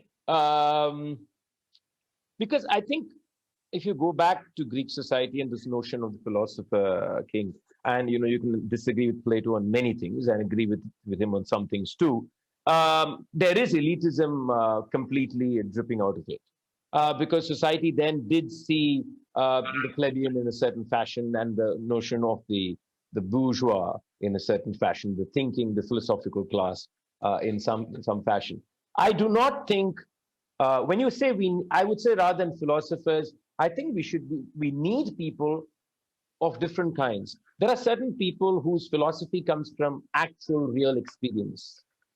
Now, just because the whole question is, if somebody can't articulate that experience, does that person not be a philosopher? That's the question that I would ask. Because a lot of the notion of philosopher comes from you being able to publish the idea, very bluntly put, or say the idea. So a philosopher is defined by the communication of the philosophy, right? Yeah. Right? Otherwise, it remains just a conceptual note. Yeah. But it's also possible for the conceptual note to translate directly into action without actually a literary or an oral articulation of it. So there is a certain philosophy in action in people who have experienced it. So I think especially people who experience the horrors of life of its multi dimensions, whether it is people of multiple sexes, whether it's people who are marginalized, they are philosophers of the living. Right. So I think we need those philosophers in public life. We also need possibly the privileged philosopher who's quasi armchair intellectual. That's fine. I mean, I don't think there's anything wrong with that notion of the armchair intellectual. As long as you don't pontificate, it's fine. That's what I think. Yeah. Because we always, we think that the armchair intellectual has no role. In which case, you can say that most thinkers have no role in life, right? Most thinkers are armchair intellectuals. What else are they? Yeah. That's exactly what they are. So as long as it's reflective and there is some amount of self-awareness in that process, we also need them in political life in some fashion. So you just said also that in order to be a philosopher, you also need to be able to communicate your thought. And that's basically what Ashoka does. Ashoka is spreading the message. These edicts are like spread across the Indian subcontinent, possibly even further. There's like one gets a very strong sense that Ashoka believes that the written communication is a powerful tool in social change. So, I imagine that if Ashoka were around today, he would still find ways to communicate his thoughts through books or articles or, as I said, Twitter. But what I'm curious about is whether you believe today that change is possible through the written word in that way, or in your case, through the sung word. Can change happen through communication, social change? I definitely believe so. I have absolutely no doubt in that. The only problem is in the world we live in, we look at change in a 24-hour news cycle. That's our fundamental problem. So if you look at change, I do think whether it's the written word or whether it's the sung word or the spoken word, I think words still bring about a kind of change that you can't imagine in any other fashion. And they probably need more time to marinate. And we just need to give it that time. And I think a lot of the strong words are words that last beyond a generation, that the transformation sometimes kicks in after 5 years and 6 years, of experiencing. You have the momentary experience, but then you also have that lasting transformational experience that you never forget. And that kicks in when your life experience, in a way, reflects or questions that happening. So I definitely think it has great power. And I think Ashoka was very aware of it in his own time. He was very aware of it. And what would you hope is the social change that might come about through the Edict project? I think, the hope is that people start reflecting on the ideas that we have. And the idea that, first of all, a king, or shall we say a government, let's put it that way, a government needs to communicate to the people of the country on ideas of compassion and love. Can you last tell me when any government we know actually communicated to people on love, compassion, and empathy and living in that fashion? Very rare. Political rhetoric tends to use the language of compassion and love. That's it, right? But that's political rhetoric. You defined it yourself. Yeah. But this is about everyday living. It's about everyday living. So I think it definitely has a role today. These ideas have a role today. And if these become part of song, part of conversation, even part of debate, I mean, imagine if these are now discussed in classrooms in schools when children are reading that one paragraph on Ashoka. Instead of reading one paragraph, if they're actually looking at the edicts and saying this is what it says and they debate it, or it happens in colleges, you're actually having political science come alive in a way that it has not come alive before. Mm-hmm. Right? Yeah. So there is great space, I think, for such a mode of relating with public life. And I think an emotional relationship with public life is very important. Today, we don't have an emotional relationship with public life. We have a tactical or opportunistic or desperate relationship because you have no choice but to scream and shout. Yeah.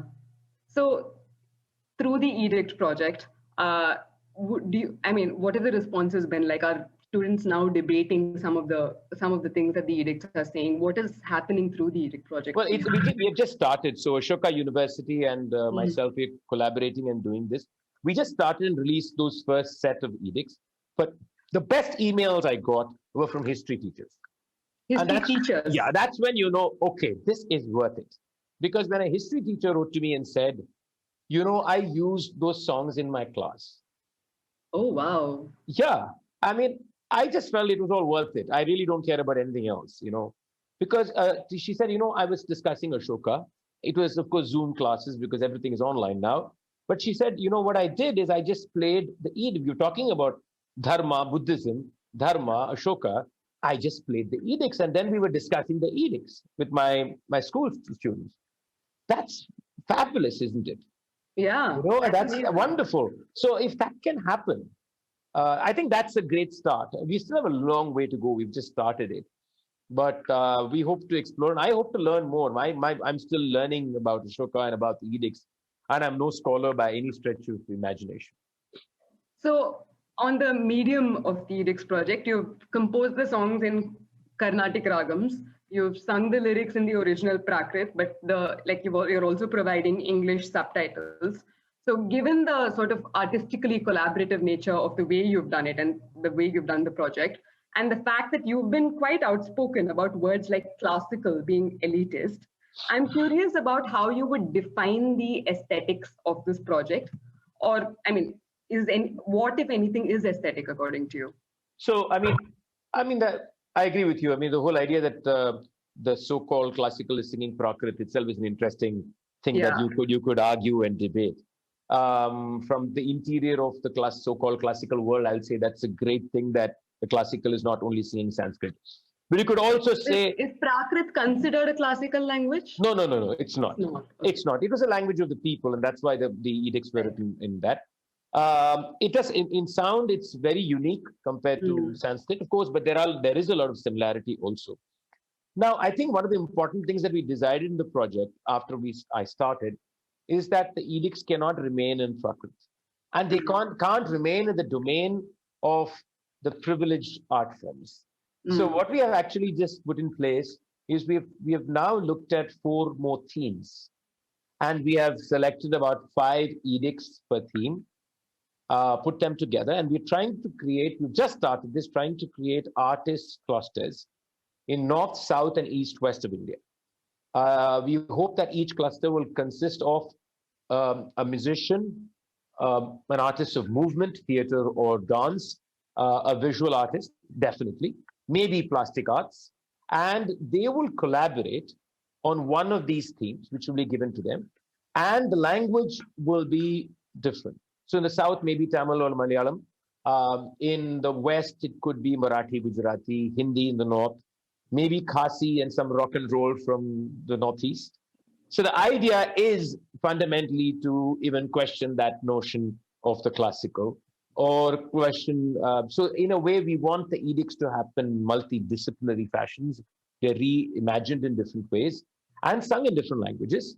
So the idea is that these teams will work on this for 5 to 6 months and come with a production, very much like I did. I just sang a song, but they'll come with a collaborative production that then is part of the project, and that is then disseminated as much as we can to the public and to schools and colleges. And one very important part of dissemination that Ashoka University are talking about is schools and colleges across the country. Right. So this kind of addresses the fact that it's not trapped only within the domains of TM Krishna. But I can also imagine that in colleges, something like this could be like a college project. You know, a group of students sitting together and making up their own little production. Absolutely. It's possible that tomorrow school, looking at this, you have other people coming, doing many more things, picking other edicts too. That's exactly, I think a very important aspect of any project that you do is that at some point of time, it stops becoming about you. It will start as being associated with the individual or with the group that's doing it. But at some point of time, that has to be lost, and which is, I think, what we want to happen.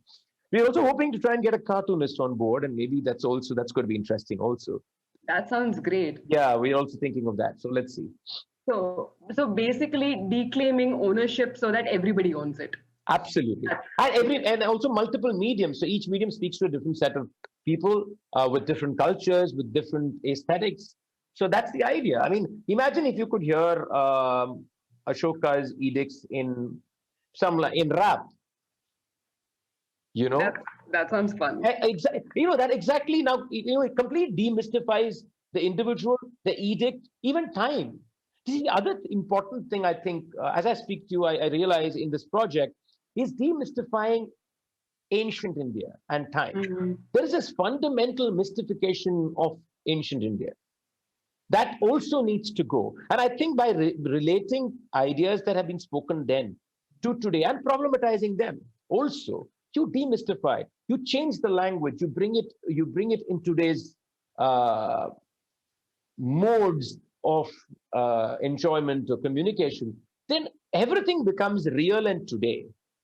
The past by itself is of no value if it doesn't have a reimagination in the present. And also in India, we tend to glorify the past, right? No, that's the fundamental problem. The moment you mystify anything, everything becomes great. You can't even ask a question. I mean, I think that's a great strategy, actually. You make something so mystical. I mean, you and I cannot ask a question. No logic will pervade in that discussion, right? Once that's gone, questioning is in the dustbin. It's like the emperor's new clothes. You either get it or you don't. Exactly. And you're told that, aren't you, many times? Oh, you won't understand these things. And that basically means you're asking questions, generally. Yeah. So along the same lines of what we just spoke about, like in terms of classical and aesthetic, do you think art has an obligation to be political? Like, do you think art can exist for its own sake? And do you think immoral art can be aesthetically pleasing? You have to define immoral for me before I respond to that. Immoral in terms of the content of the art. So let's say Ashoka's edicts were saying, destroy the planet. Okay. So I'll start from there, come back to the first question. I think this is a question that was asked me by school student many years ago, when I was talking about the idea of language being sound, an abstract idea. And I was talking about meaning.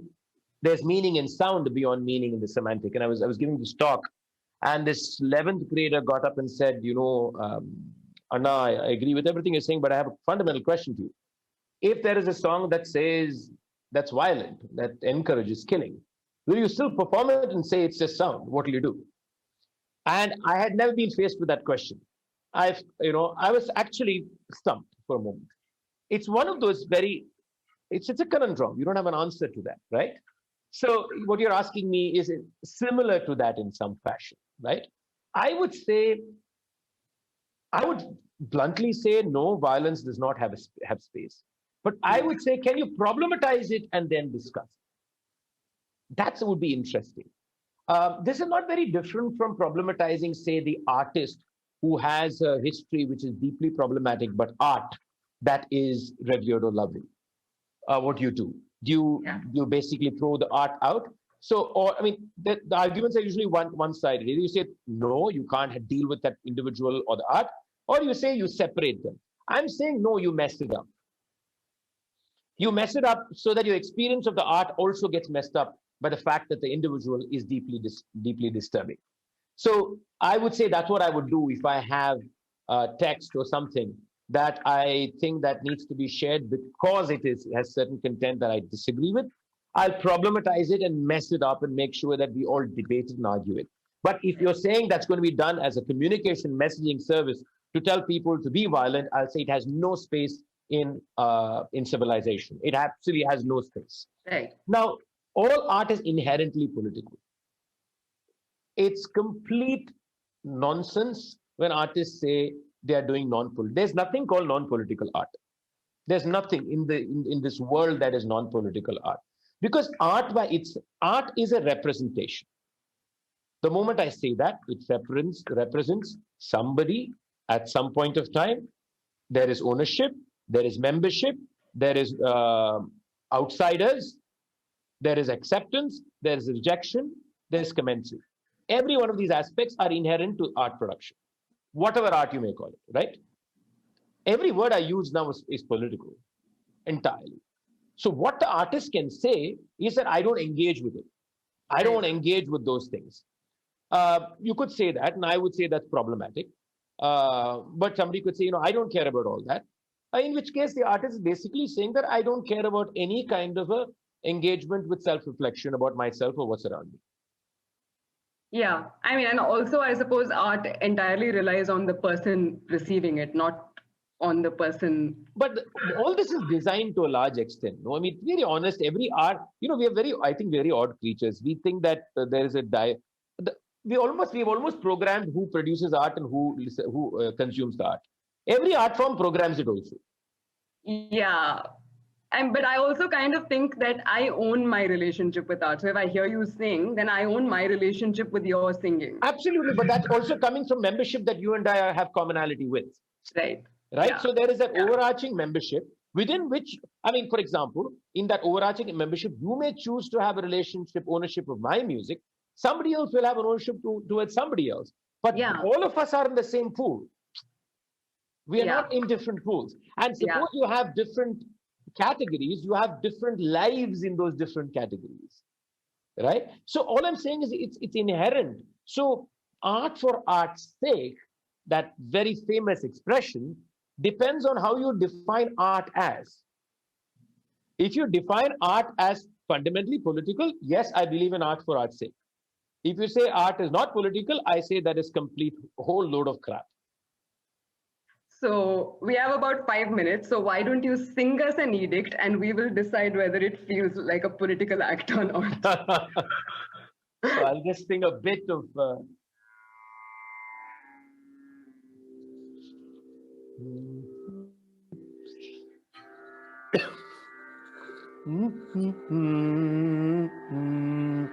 This is the set that we initially released, so I'll try and sing maybe a couple of it.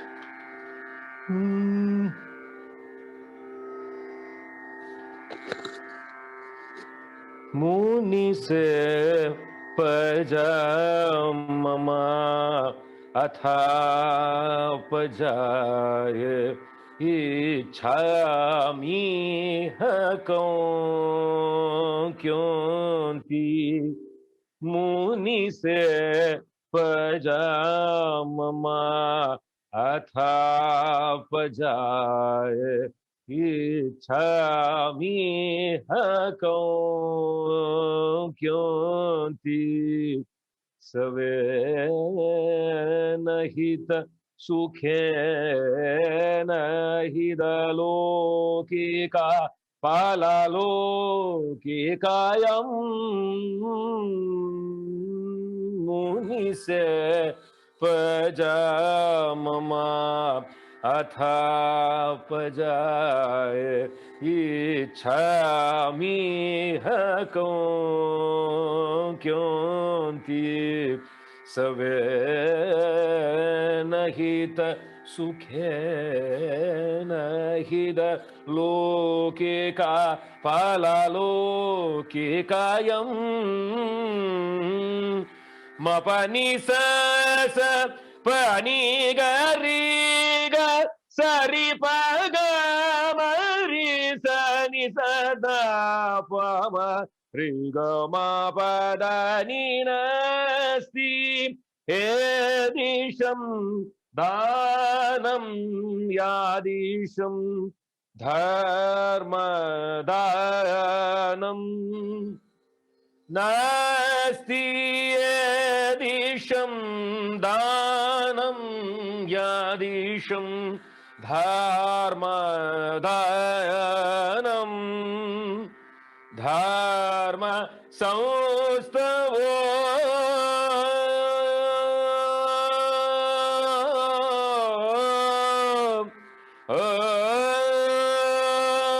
nasti edisham danam yadisham dharma danam dharma saustavo dharma sauvibhago dharma sambandho risadama padama gari gani sariga mariga pada sapada sarita samavayo eva sadhu. It goes on that way. That was wonderful. That was really wonderful. Can you tell us what that meant? Yeah, I mean, the first edict, Muni se paja mama atha pajaye ichhami hakon kyunti savena hita sukhena ida lokika pala lokikayam. He basically says all my people are my children. I yearn for their welfare, but welfare how? He asks the question. Then he says, good in this world and the other.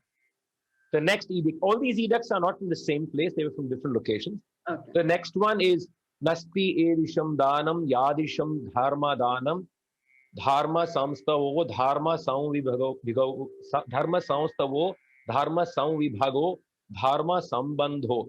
This is actually quite gorgeous. He says there's no gift like the gift of justice. Now, a lot of people have also asked this question of how we translated Dhamma or Dharma as justice. Usually it's translated as righteousness by many people. So it's because I think the righteousness in governance is justice in a way. So the morality of that comes through the act of justice in governance. And that's why we use the word justice here. And I think justice has a larger pervading meaning than just being part of law. So he says something beautiful. There's no gift like justice. And then he says, like the celebration of justice. And says, and participating justice. Then he says something quite beautiful. He says, in the next edict, which I did not sing, Tasamabayo eva sadhu kyonti is a question. Dhammam srunaru annasta dhammam srunaru annam annasta dhammam srunaru cha susumsera cha. Here he says, harmony is very important. It's beautiful. But he says, what is harmony? He says, listening to the reflections on Dhamma, listening to another's reflection on Dhamma. I mean, it's also, I think, Mansi, got to do with our own imagination of how we want to relate to these things. That's where they really live. They don't just live in the text. So rediscovering them today is also for me to find the imagination of justice. So listening to the reflections of another on Dhamma, isn't that fundamentally what we don't have today? That there are different notions of this, and can we listen? And the last edict which we use is the edict where he mentions Kalinga. Tato pacha adhuna ladheshu kalingeshu tivre dhamma shilana dhamma kamata dhammanu shasticha devana piyasa so asti anusochana devana priyasa vijinita cha kalingani. In this he says Kaliga was one. Then he says, this is where he says Ashoka was contrite. And then he asks, asking the question, did Ashoka, that is Devana Priyasa, really win Kalinga? And it's quite fascinating. I think we can ask that question of ourselves, when maybe politicians can ask the question when after winning elections and then doing whatever they want, did you really win? I think that would be a fascinating question they should ask themselves. I would love to hear the answers to that. Right, I think our time is up, but thank you, TM. It is a privilege to hear you speak and a privilege to hear you sing. Thank you so much. Thank you very much, Mansi, for a lovely conversation. I love conversations because they also make me think again and again. Thank you very much. Thank you, T.M. Krishna. Thank you, Manasi Subramaniam, for that brilliant session. And the two takeaways certainly for me was Ashoka's edicts were the Twitter of his time. And the other, which I think is most brilliant, is having won Kalinga, did he feel that he'd actually won it? These are questions that need to be answered and thought over and delved. And I believe that the world can be healed through a deeper understanding of everything around us, including history and, of course, music. We thank our celebration partners, Diageo. Thank you all for watching and being such a great audience. And please stay logged on to continue watching the next set of series. If you want, you can go and click on the Darbar Hall or the front lawn, or go and visit any of our wonderful craft products and do some online therapy, retail therapy as well at Earth Fables. You can also buy your books from Amazon online, just click through. And as I keep saying to you, we really need your support in so many different ways. Please do click the contribute button, and whatever you can help us, whatever you can help contribute to continue to allow for the free flow of knowledge and information, do that. We at Teamwork really need your help. And finally, do remember to tweet using Jaipur Literature Festival 2021. That's the hashtag. And our Twitter handle and all our other handles are Jaipur LitFest. The festival is protected by Dettol. See you soon.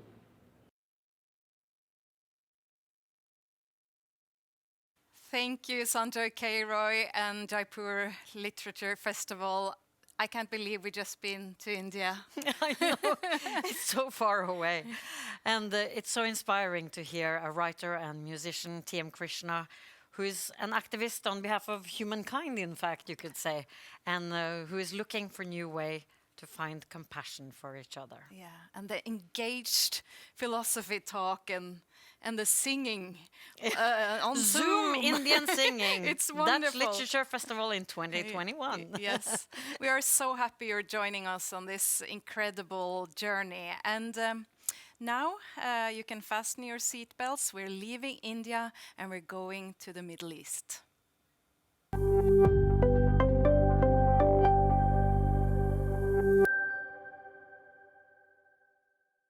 If you're just joining us on this global festival, we should tell you that we are Mona and Siss. We are both journalists at the Norwegian Broadcasting Corporation and are so lucky to host this global festival event. Literature live around the world. 12 hours, 12 countries, from 12 day to 12 midnight. Our time, at least. Yes. And now we're going to a country that none of us has ever been, the United Arab Emirates and the city of Dubai. And what do we know about Dubai? Not so much, I'm afraid. Of course, I think about desert, sand, fantastic hotels, beach, and I've even seen an indoor ski slope. Yes, it's something we probably don't need, We but don't it's need in amazing. Norway. Yes, but it's so much more. And we're going to the Emirates Airline Festival of Literature in Dubai.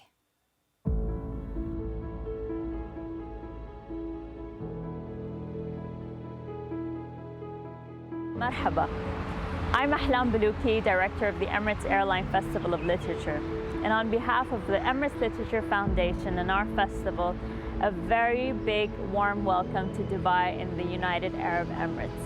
We are so delighted to be bringing a flavor of our festival to you today through the Bergen International Literary Festival. Dubai is famous for its iconic buildings and as a modern paradise for sun seekers, thanks to its incredible beaches. It's true that this metropolis has been built in less than 50 years, but the human history of the region dates back to the Bronze Age. Bedouin tribes have roamed the region for 1,000 years and more, with Dubai later becoming a small settlement and center for the fishing, pearling, and sea trade. The old historic area still exists, with charming car-free, narrow streets and houses topped with wind towers or barajil. It's here you'll find the old spice souks and textile souks. The Festival of Literature was founded out of a desire to instill a love of books and reading, especially encouraging those who don't read to pick up a book, engage with an author, and be inspired by the discussions.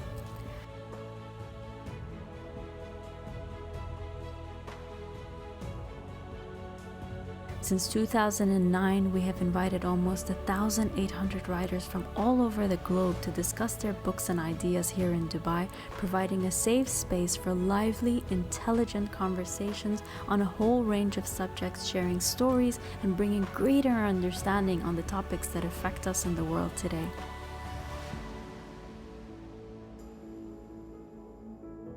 In honor of our Bedouin heritage, each year we take our audience and a group of international and regional poets to the desert for our signature event, Desert Stanzas, an atmospheric evening of world poetry amongst the sand dunes under the stars. Our festival has been the catalyst for a whole host of cultural events and many initiatives where we have been able to make a positive impact. We've created a space where literature and culture can evolve and flourish. Sessions are in Arabic and English, and sometimes in other languages too.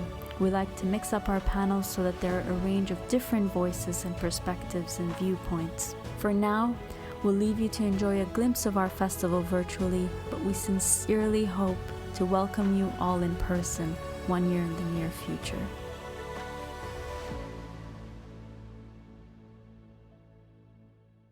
One year in the near future.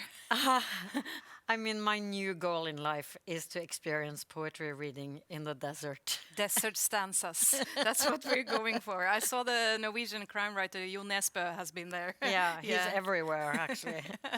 200 writers from 38 countries visited the festival last year. And this festival is currently on as we speak. They're in the third weekend of the festival. Yeah, and we're so honored to say hi to the festival director, Ahlam Baluki. Hi, how are you?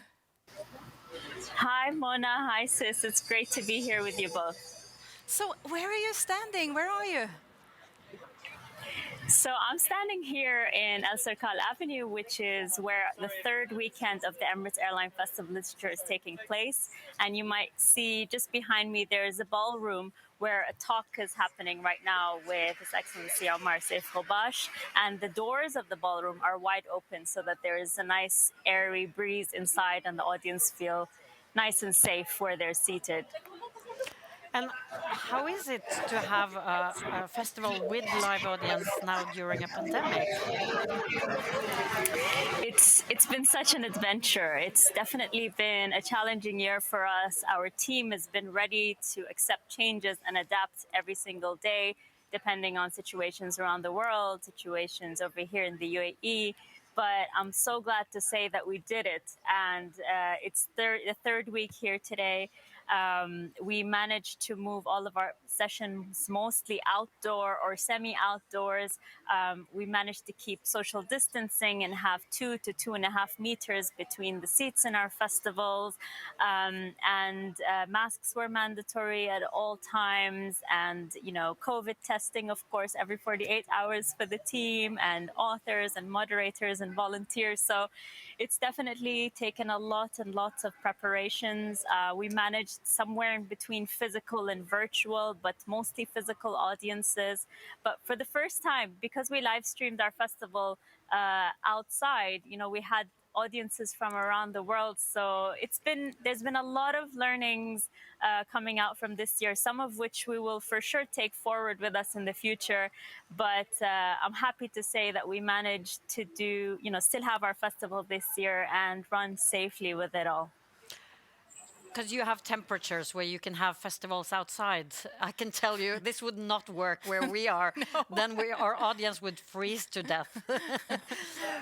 But you know about our project. We are collecting a word from every city in every language. And please give us a word that you love from Dubai and the Emirates.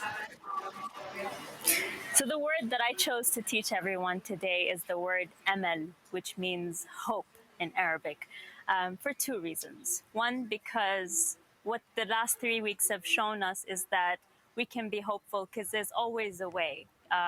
Where there's a will, there's a way, and we will find a way to keep on going. As human beings, we're so good at adapting, and I want everybody to just feel hopeful that we will keep on going, and life will get better again. And secondly, because in August of 2020, the United Arab Emirates sent the Hope Probe, the Arab Hope Probe, to Mars, and a few days ago, we actually passed the orbit of Mars, which in history, we know that it's always been a 50-50 chance. So we never knew that we were going to pass or not, and we did.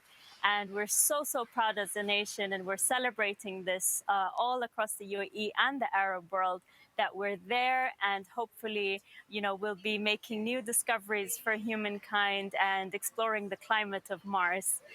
So I wanted to teach everyone the word amal. Amal.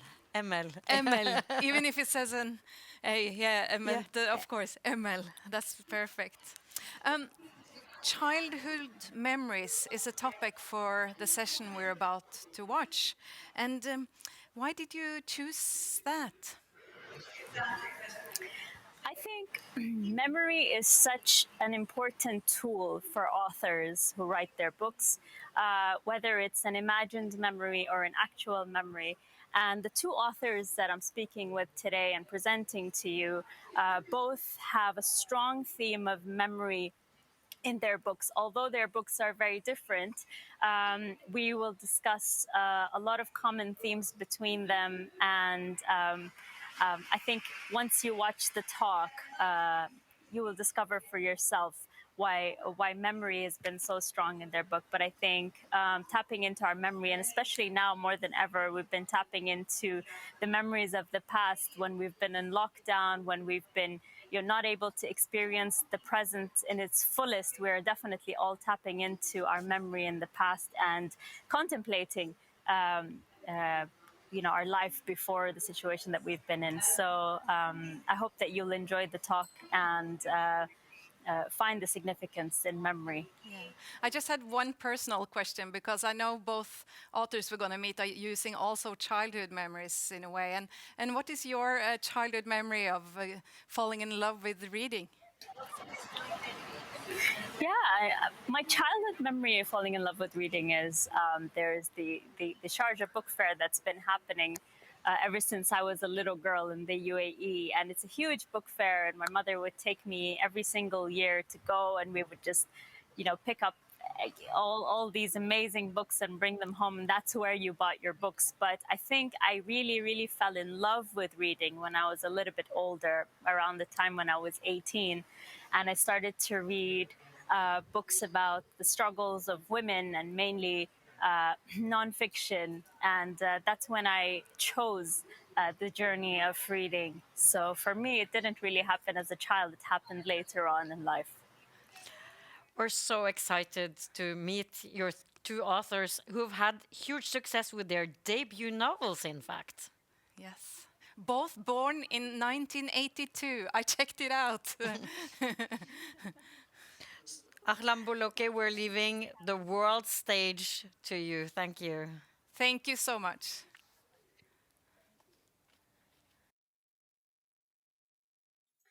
Today we've got two incredible authors who I'm honored to be moderating. Avni Doshi is Dubai-based Indian-American author whose debut novel, Burnt Sugar, was shortlisted for the 2020 Booker Prize. She's been awarded the Tiber Jones South Asia Prize and Charles Pick Fellowship at the University of East Anglia. Welcome, Avni. Thank you. We've also got with us virtually Derek Owusu, who's a British author of Ghanaian descent, whose debut novel, That Reminds Me, the first novel published by Stormzy's Murky Books, won the Desmond Elliott Prize. He's winner and co-host of the podcast Mostly Lit and a mentor at the award-winning charity Urban Synergy. Welcome, Derek. Thank you for being with us, Derek. I know it's 6 a.m. where you are, so we really appreciate you being here with us on camera and joining the conversation. We'll try to keep it light for you this morning. Thank you. Thank you. So, two books that we're talking about today, That Reminds Me and Burnt Sugar. They're very different books, but with a lot of common themes. I'd like to start today's discussion by asking you both if you could start by telling us about the main characters of your books, Antara and Kay. If we could start with you, Avni, so that we can set the scene of the stories for the audience here today. Sure. Thank you for having me here today. I suppose if I'm going to describe Antara, she has a really difficult relationship with her mother, and always has had, and has no relationship to speak of with her father. And these are the kind of foundational relationships that have, I guess, formed her personality to some degree. And one of the things I think in the novel that really drives Antara is a desire to tell her story, whether it's through her artwork or whether it's through her conversations with other characters in the book. And even in the telling of the story itself, I feel, she feels that her voice has been stifled in a lot of ways and is keen to get her version of her life story out into the world. And I think what happens throughout the course of the novel is you find that her version of certain situations, especially from the past, don't really line up with other people's versions of those same moments. So I think, memory is a really important theme in the novel, and especially the unreliability of memory, and that's something that Antara is constantly grappling with, particularly in terms of understanding who she is in relationship to the people around her. Okay, wonderful. And we'll come back and actually discuss the theme of memory in a little bit. Derek, we'd love to hear a little bit about Kay from your perspective. Yeah, Kay is a young Ghanaian boy who's put into foster care with a white middle-class family, and then has to deal with the double trauma. The first trauma being taken from his mother when he's a baby, and then having to create this bond with another family, then he'd be taken away from them, and again he's torn apart, which is a second trauma, and brought back to the city. And I guess it's just about him coming to terms with what that means for him, identity, his Ghanaian identity, his sexual identity, what that does to his mental health. You know, as the novel progresses, we see Kay's mental health declining more and more to the point where he's diagnosed with borderline personality disorder. And one of the main features of that disorder is abandonment issues. You know, you're always scared someone's going to abandon you or push you away. So the novel is really Kay kind of trying to build connections and bonds with people, trying to find love in any way, shape or form, anywhere he can, and just seeing how the disorder destroys everything that he is searching for. And again, that's even his connection to Ghanaian culture, to the people around him, to Britishness as well. So, you know, the novel is pretty much a search. I don't know, it's not a search for identity, it's more kind of like a search for solid connections with people and things and cultures and myths and things like that. And again, you know, the novel deals heavily in memories, you know, it's told through fragments of memories. And Kay trying to use those memories as a way to explain to people who he is and why he is the way he is and the things that he's been through, and kind of find some sympathy through the stories that he's telling. Yeah, and I'm very interested in the relationship between memory and trauma because, you know, often reliving those memories and lingering in those memories obviously bring up trauma as well. And I'm wondering for both of your characters why they linger so much in memory when so much of that trauma comes with it. Why was memory your choice of method when writing this book? Eric, if we can start with you. Yeah, sure. When I first started writing the book, I had to kind of have a solid idea of what I believe memories were, how I believe they worked, and presented themselves. And so I still obviously do believe that, you know, never remember the same thing the same twice. So every time you recall a memory, it changes, it distorts.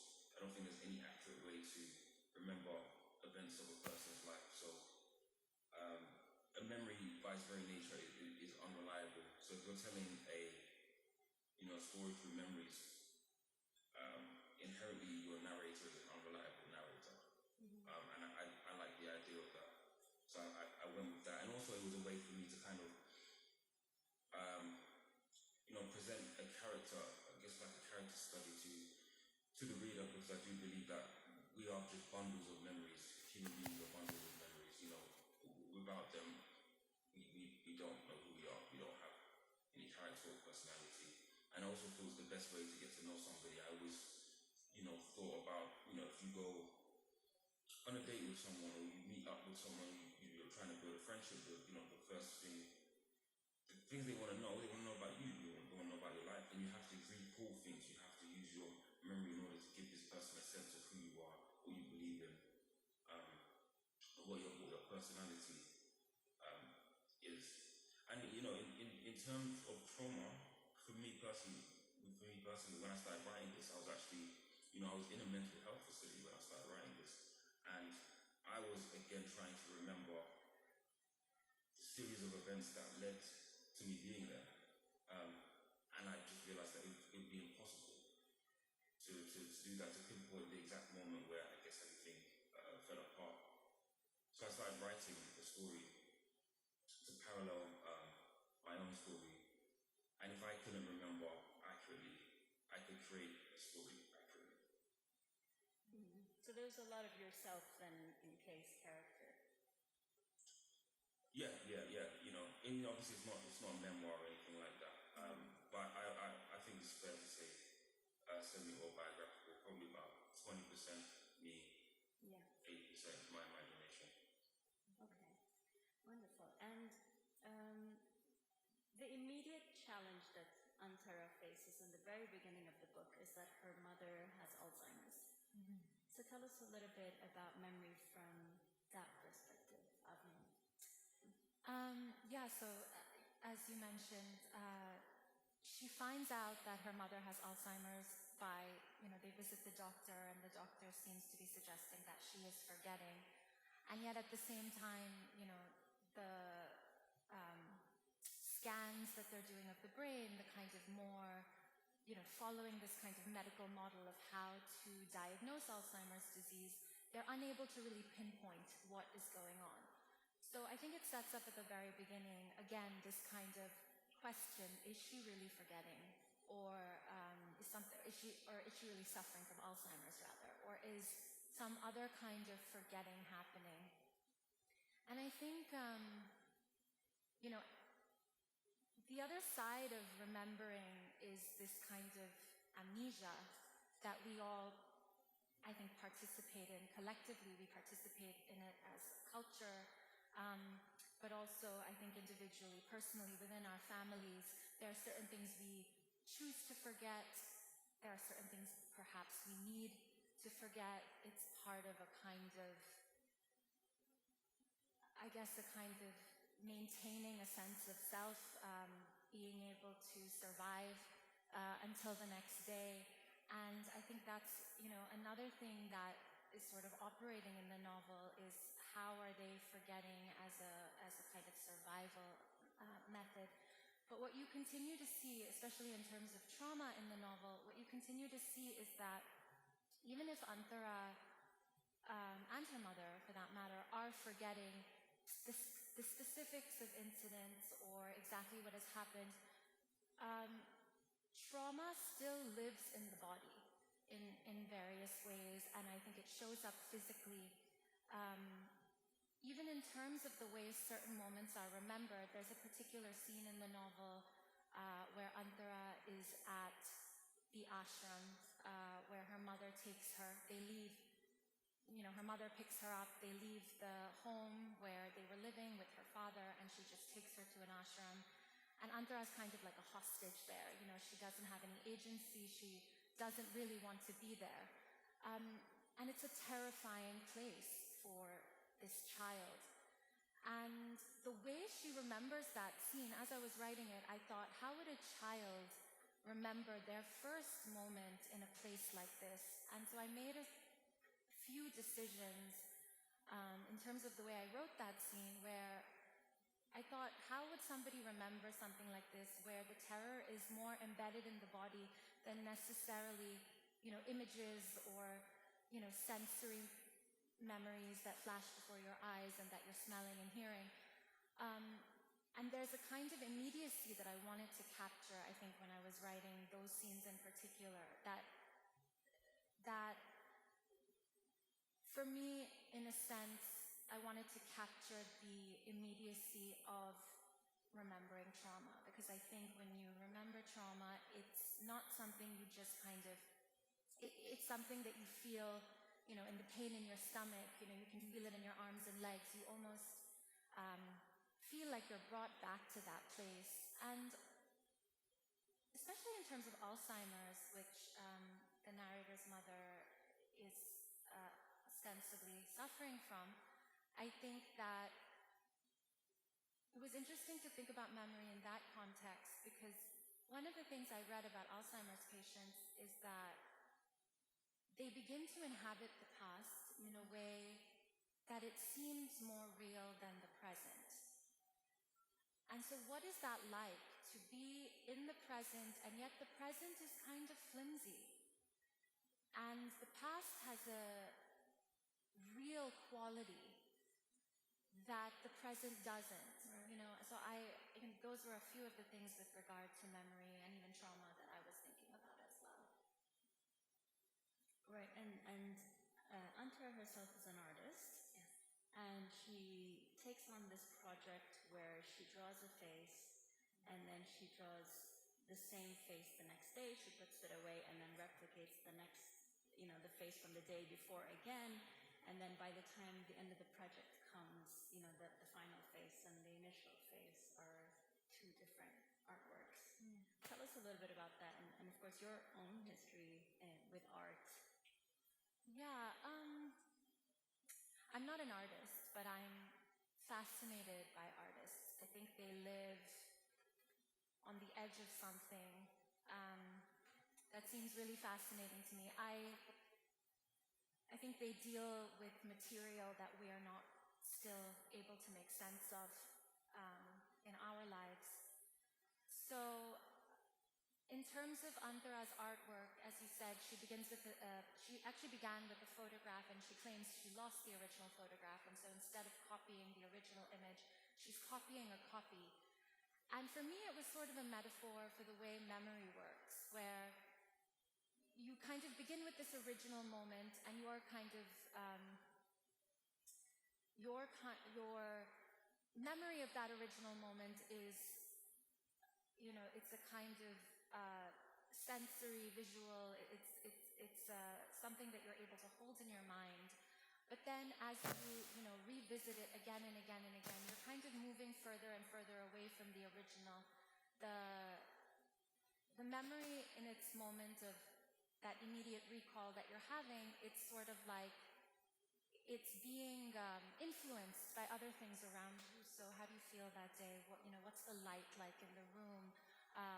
How are your feelings about certain things to do with the people in that memory? All of these things continue to influence the memory, and you can move further and further away. And so for me, the artwork was kind of a metaphor for how memory works. My experience in the art world, I began, my first career actually was as a curator.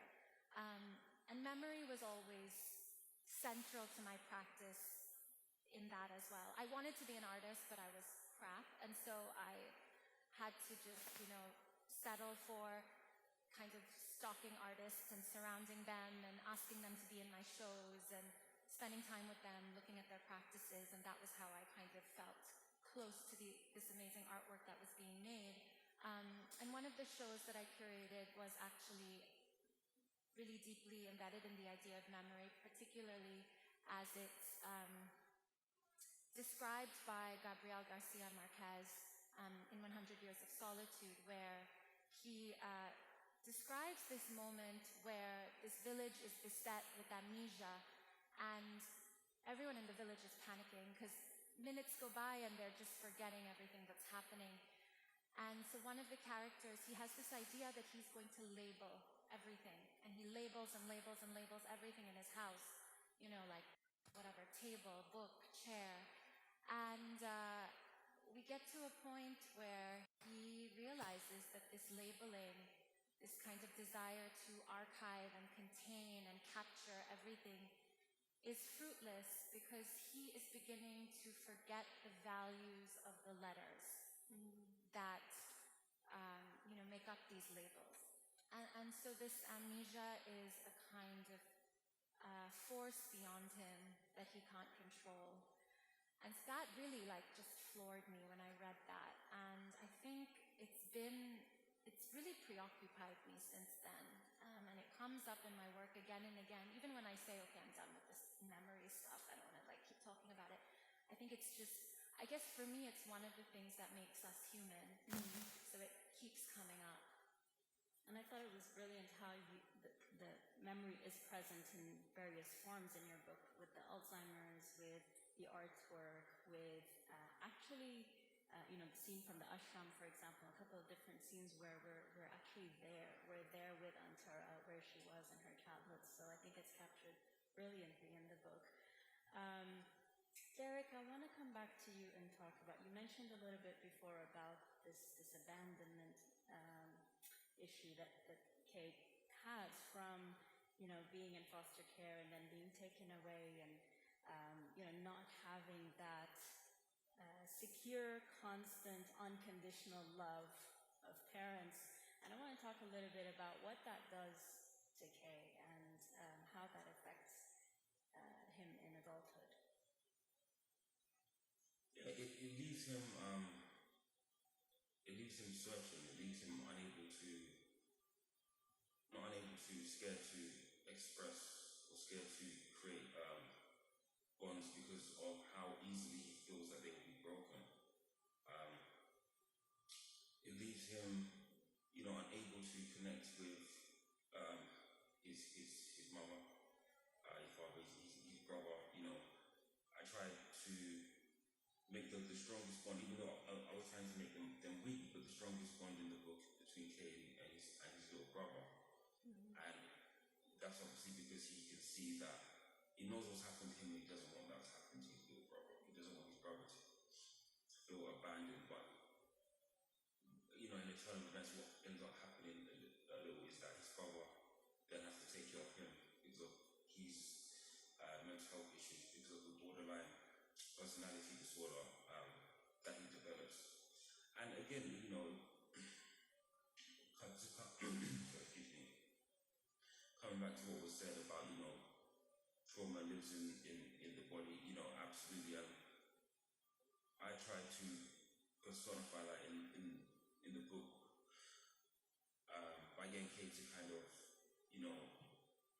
self-harm, and that's kind of like the trauma of, I guess, kind of, there's guilt there, that he was abandoned twice, and he takes it out on himself. He punishes himself. He cuts himself. Because what tends to happen is that people are able to describe, I guess, kind of physical pain, or if you're wearing something like a sling is broken, you're wearing a sling or a cast or something like that, people can see that you're in physical pain, but emotional pain is very difficult to describe. So what I wanted to kind of do in a few of the verses in the novel was write about Kay's self-harming scars as a way for him to kind of push what's inside onto the outside, and for people to actually notice that he is suffering. Because, a lot of people who suffer, what they want to be able to do is just kind of scream into the void and have people look and acknowledge their suffering, even though they know that they can't really take it away. Just to have it acknowledged, it does something to relieve it a little bit. So it sounds quite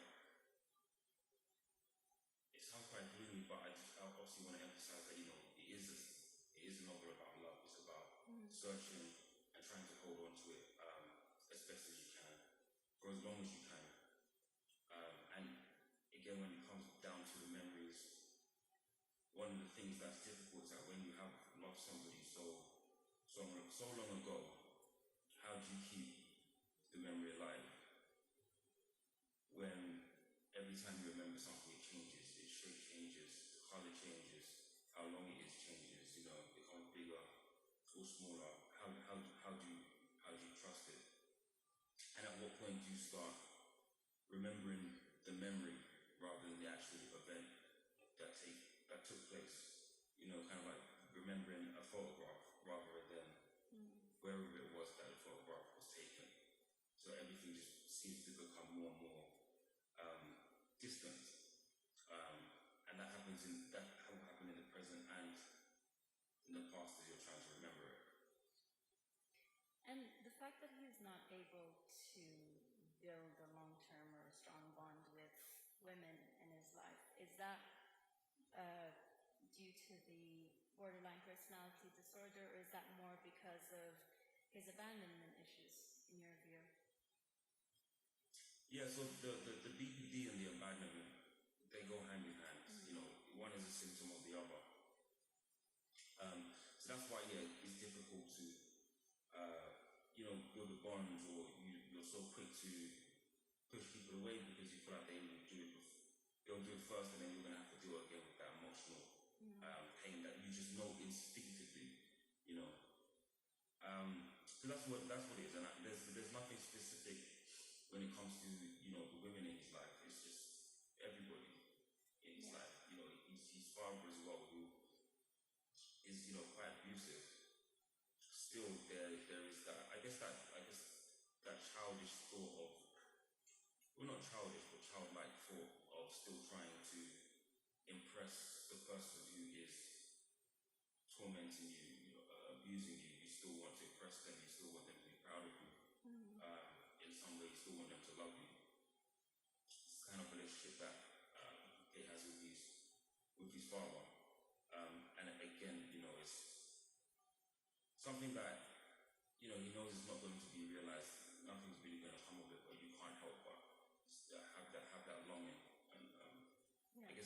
the hope to build a bond with people in your immediate family and just anybody in the world as well, actually.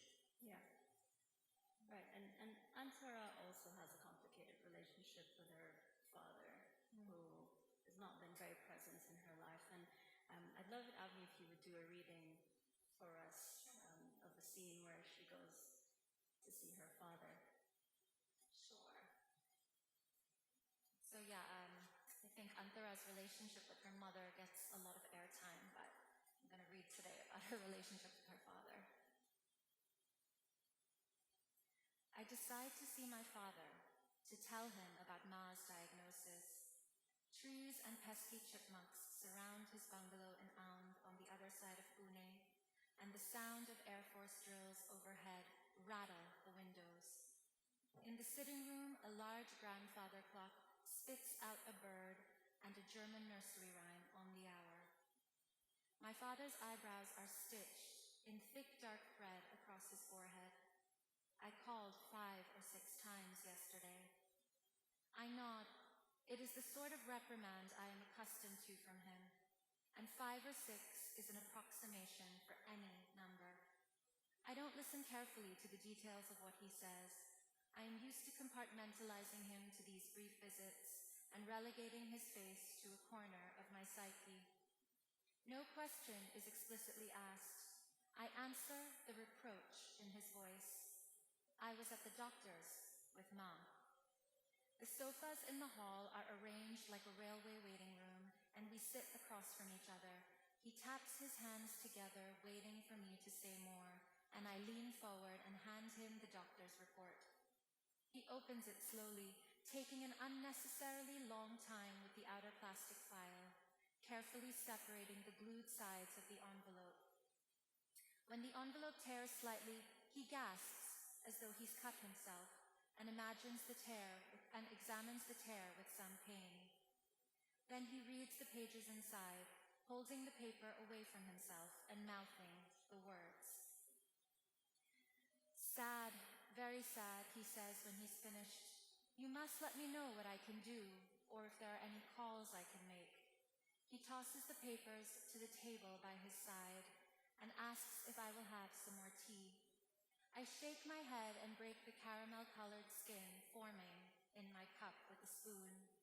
It's a shame, he continues. I would like to be involved, but none of this was my idea. This is usual and always accompanies a reproach from him. He divests himself of responsibility or choice in all past, current, or future situations at the beginning of any conversation we might have. He means to head off any blame I might be ready with. He doesn't know I always empty my pockets of this stuff before I pass the threshold of his house, that even once I am inside, I know a different kind of door remains closed in front of me.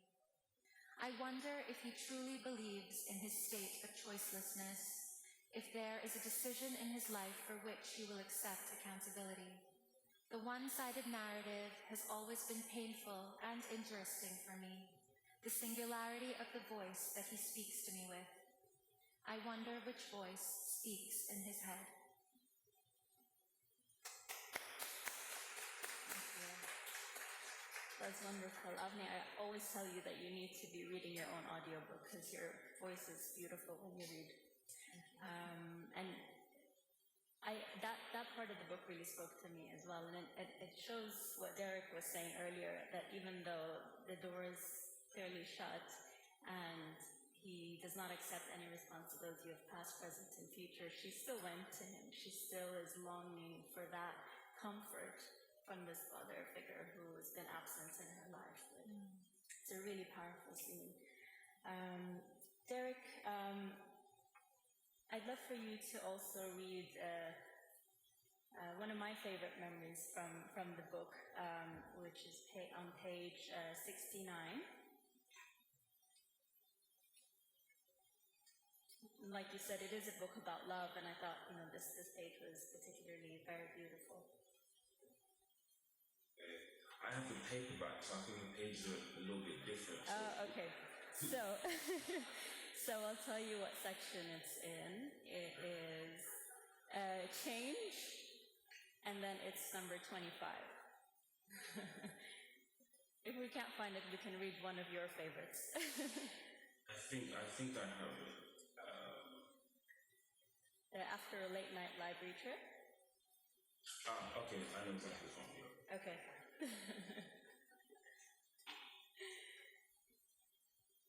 After a late night library trip, I call her and say, "Look at the moon." Black boys rarely speak on the poet's muse, so these twilight tropes seemed original. The moon is glowing new when seen through eyes deprived of cliché. She's bent over my windowsill, leaning out into the stars, a speckled blanket. If she reaches out, it will be ours. When I walk into a piece that was never going to last. Her hair, the carefully trimmed ends tinged with colors, one close inhale reminding me of home, of all the unknown black girls through hair care I've known. Glows, a luster unchallenged. Then the jealousy of the moon lights her up and dissolves the dimness of my room. It's all over her. She's illuminated, and this babe of light reveals her lack of garments. Our eyes see through the ceiling as we lie with hands interlocked, talking into the day when the sun will want its turn to watch, raise on us as we fall in love. She turns onto her stomach and places a hand on my stubble, like pins in her palm, a sensation running up her arm, draws me close and undisarmed, and with a kiss we're surrounded by nothing. Beautiful.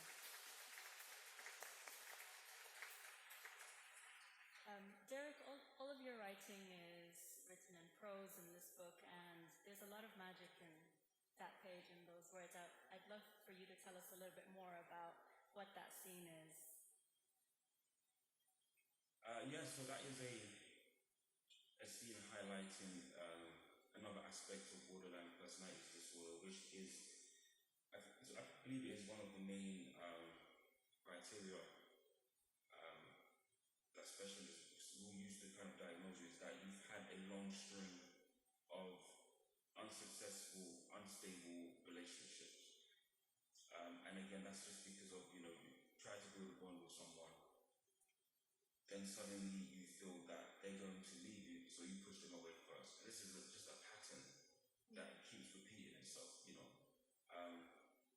It's like you want to maintain the memory of this thing happening over and over and over again. So that scene in particular is just is Kay with a particular love interest and showing how much he does love the people he's with, but he can't maintain that. Or the love is too much for him. It's too scary for him. Too much for him to lose. He'd rather have nothing than lose everything. So that's what that person in particular was about. On the surface as well, I think creatively what I wanted to do with that as well was I just write some just poetry about the moon and about things that have always been spoken about in poetry that a lot of dead white poets have drained the blood out of. And I just thought, young black boys like myself from kind of like Tottenham have never really had a chance to be in print and milk the moon for all it's worth, I guess. So, so I wanted to do that as well. I wanted to use a lot of those cliches to describe how Kate was feeling, how we were seeing the world, and how that kind of relationship with things above us, celestial things, and they exemplify the the power of emotions. Yeah. And at the beginning of every section, the book is separated into 4 sections, and then at the beginning of every section there's a prayer almost through Anansi, which when I researched was a spider, and then Nyame, which is the god, and then kind of wanting Anansi to take your letter or story to Nyame. Can you tell us a little bit about that? Yeah.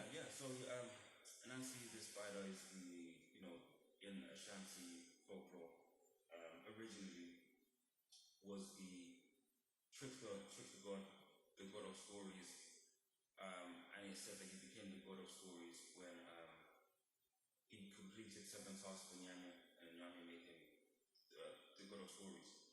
I wanted to use him in the book as kind of like a character or someone to speak to. Just want to highlight Kate, I guess highlight Kate's breaking off from his Western identity in the form of Christianity, and then trying to connect with a Ghanaian culture. And I thought of, Ashanti folklore doesn't really have a kind of Jesus Christ figure or anything like that, but they do have a Nancy. Who tells who's the God of stories? So I thought I could use a Nancy as kind of like a Jesus Christ figure. In Christianity they say the only way to get to God is through Christ. So I thought, okay, he would have to go for a Nancy, and Nancy would then have to relay the story to Nyame, who is the sky god, the one above all. And I really just wanted that to be that. It just made a lot of sense as well, because I was speaking about memories and fragments, and to have a Nancy as being the one who's weaving the story, weaving all of the threads together, everything coming together, and then creating this image of Kay that can then be taken to Nyame and him have kind of some divine sympathy. Because at the end of the day, a lot of people, when they are going through something traumatic, even if they aren't very religious, they start to think religiously in that, why is this happening to me? What have I done to deserve this? As if there is kind of some divine thing pulling the strings. So for Kay, that would either be obviously Jesus, or in him trying to connect with Ghanaian culture, something else, and that's something else for me. I just decided to have it as a Nancy. Yeah, well, it was a beautiful creative choice and gave us an insight to learn about something that I didn't know about before, which was beautiful. I want to talk a little bit about both of you, both of your debut novels being huge successes. Avni, tell us when you started writing and then what the journey was all the way until being shortlisted for the Booker Prize. God, it was a lot of years. I started writing, between publication and the day I started writing, it was like 7 years. And I wrote 8 drafts. And to be honest, I didn't know how to write when I started. I thought I was like great. I thought I was a genius, that I was like the best writer on the planet. And very soon, as I started showing my work to other people, I realized, oh, maybe I'm not. But I think the fact that I'm sitting up here is definitely proof that if anybody wants to write a book, if you feel like you have an urge to write, to tell a story, you should tell it, because you just never know where it's going to go and the path it'll take you on. For me, writing this book, it wasn't something that I necessarily consciously sat down to do. I think it was a kind of imperative from within me, and it was like a story that had to get out. And I think what Derek was saying about, myth and healing and how these things can kind of like work together, I think that was very much also alive for me through the process of actually writing the book, in terms of thinking through how certain myths exist today, and how we interact with them, and how they can kind of illuminate, certain wounds that we carry. And anyway, so I published the book in India first under a different title. And, it's just one of those strange things. I feel like the book has taken on a life of its own. And now it's like in the hands of readers, and people come to me and they say certain things about the book, and they have noticed things that I had no idea about. So it's just been extremely gratifying. Getting shortlisted, of course, for the Booker was like a complete shock. I don't think I've still integrated it. I think I'm still kind of like, I feel distant from that in a way. But I have to say the thing that kind of like really makes me feel, I don't know, a little out of body still to this day is like when I meet people who are, like writing a research paper about your book, or like, oh, I'm doing academic work. I want to use your book in my academic work. That for me is like, wow, because I know when I was a student, that was just the biggest thing for me, reading these works and having them be an integral part of my learning and my, the way I thought about the world. And so for me, that's something that floors me about the process of having this book in the world. Amazing, and obviously very, very well deserved. Derek, how was your journey? When, did you always know you wanted to become a writer? How did it start? No, I knew I always wanted to be writing things. I didn't know I wanted to be kind of like a fiction writer until I was 23. I wasn't a reader when I was young, and I only discovered literature when I was 23, when I went to university. And I started just reading classics. I didn't know they were classics. I just started reading like loads of D.H. Lawrence and Oscar Wilde and those kind of authors who don't even appeal to me anymore, but when I was in university, they just seemed really interesting to me. And that's when I thought, I started reading, not for the stories, I started reading that, the stories are important, but I was reading just for the use of language in the books, the style of the books. That was really fascinating to me, and it just kind of made me feel made me feel really strange. I read an essay by Nabokov, and he described it as kind of like this tingle in your spine when you read a really amazingly put together sentence. And that's why, that's why I was reading. And then I just started thinking, I want to be able to do that. And again, because I'm very heavily into hip hop as well. My favorite rapper is a rapper called Nas, and I used to listen to the way he used to rap and the way that he used to string, multi-syllabic, rhyme together. I always wanted to be able to do that as well. But I obviously I'm not a rapper. I tried, but I was terrible. So like I said, I had to forget about that. But I thought I want to be able to do something like this on the page. I want to be able to do that. And obviously, when I started writing, that reminds me, that wasn't an attempt to write something, stylish or anything like that. That was just kind of like a story that I just felt like needed to come out with me. It just needed to happen. I needed to put it down. And then after, I could start thinking about, my writing style or whatever. But yeah, so once I wrote That Reminds Me, and it got published and things like that. Even still, it's going to sound strange, but even still to this day, I don't actually feel like a writer. Before I wrote anything, I used to think, what do I need to do to become a writer? What do I need to achieve to become a writer? So I was writing kind of like essays and online publications and stuff like that, and I still was like, I don't really see myself as a writer. I've now published a novel, and it's still just, still don't. Maybe I need to win the Booker or something before I'm a writer, do you know what I mean? Avni and I were just discussing this actually before the session, saying, being published is such a big part of being able to call yourself a writer, but Avni was saying that that's actually such a small part of the bigger process. I think a lot of writers find it in their nature to kind of shy away from calling themselves writers. Like you. No, not like me. If Derek isn't calling himself a writer, I'm certainly not going to do that ever. But it's been so wonderful to speak to you both. I have just one more question, then we can open up to audience questions. Derek, your voice in the book is quite strong and distinct, and it's got a very clear style. Do you think that you're going to continue writing in this style, or will you be exploring different voices in your future work?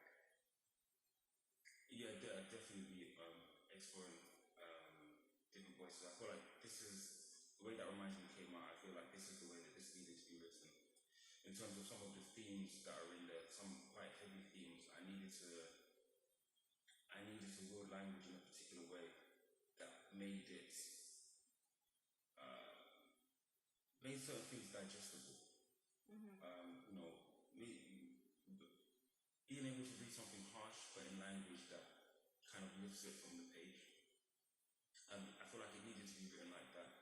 I've just finished another book which is a completely different style of writing. And it's just the way that the story came out, the way the story needed to be told. So yeah, I don't think authors, until maybe they're like maybe 10 books written, they don't know what their voice sounds like. Readers will know. Readers will pick up a book and start reading and say, okay, this is this person's voice. Even though they're writing in a completely different style, they'll be able to pick up on that. I mean, I can pick up on that with some of my favorite authors who are writing in different people's voices, but I always know that it's them. Right.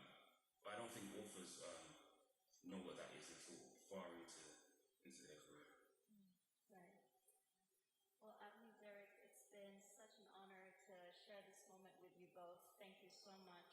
That's all the time we have for today. I'd like to thank our audience for being here, everyone watching on live stream, our audience in Bergen and all over the world for tuning in. Thank you so much. I'd like to thank our AV team, our volunteers, our title sponsor, Emirates Airline, our founding partners, Dubai Culture and Art Authority, and the sponsor for this session, the Ministry of Culture and Youth. Our parent organization, of course, Emirates Literature Foundation.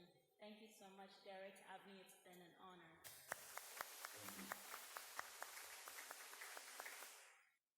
We can join in the applause. Yes.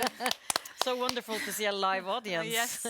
Thank you so much to Ahlam Buluki, and this was just such a great session. Derek, that reminds me, we need to read that book. We need to read Burnt Sugar by Amne Doshi. I feel like we're having a pile of books to be read, which is only growing by the hour, actually. Did you hear that she said that she used 7 years to write it, wrote it 8 times, but the novel that was her debut was on shortlist for the Booker Prize. Yeah, so it goes to show that time makes for quality, I guess. You can start now. I start now. So for new viewers, you know, we are on a global literary journey. Mona and I are your literary hostesses, taking you through 12 countries, 12 cities in 12 hours. And we've been to some hot places now. We've been to Perth in Australia, where there is summer. We've been to Jaipur and Dubai. So as Norwegians, we think it's time for a little bit of snowy pictures. And Mona, here's what you were up to last Sunday. You found a plastic bag at home? No, or? actually this is total desperation, because I've been locked inside and I don't have like a proper sleigh to go. And I usually don't, but I just needed a high. So I got a surfboard bag and just, I'm gonna do this. And I felt happy for at least like an hour. Yeah. So Australians, you know, you have surfboard. Mona will borrow your cover to do her surfing in the snow. And I've also been out ice skating for the first time in many years, and cross-country skiing, as you can see. This is how we Norwegians find happiness. Strange for some people, entirely normal and sacred, in fact, for us, cross-country skiing. Yes. We are going to leave the Middle East now, I think. Oh, we're leaving the Middle East. We're actually going to Africa and the country Nigeria.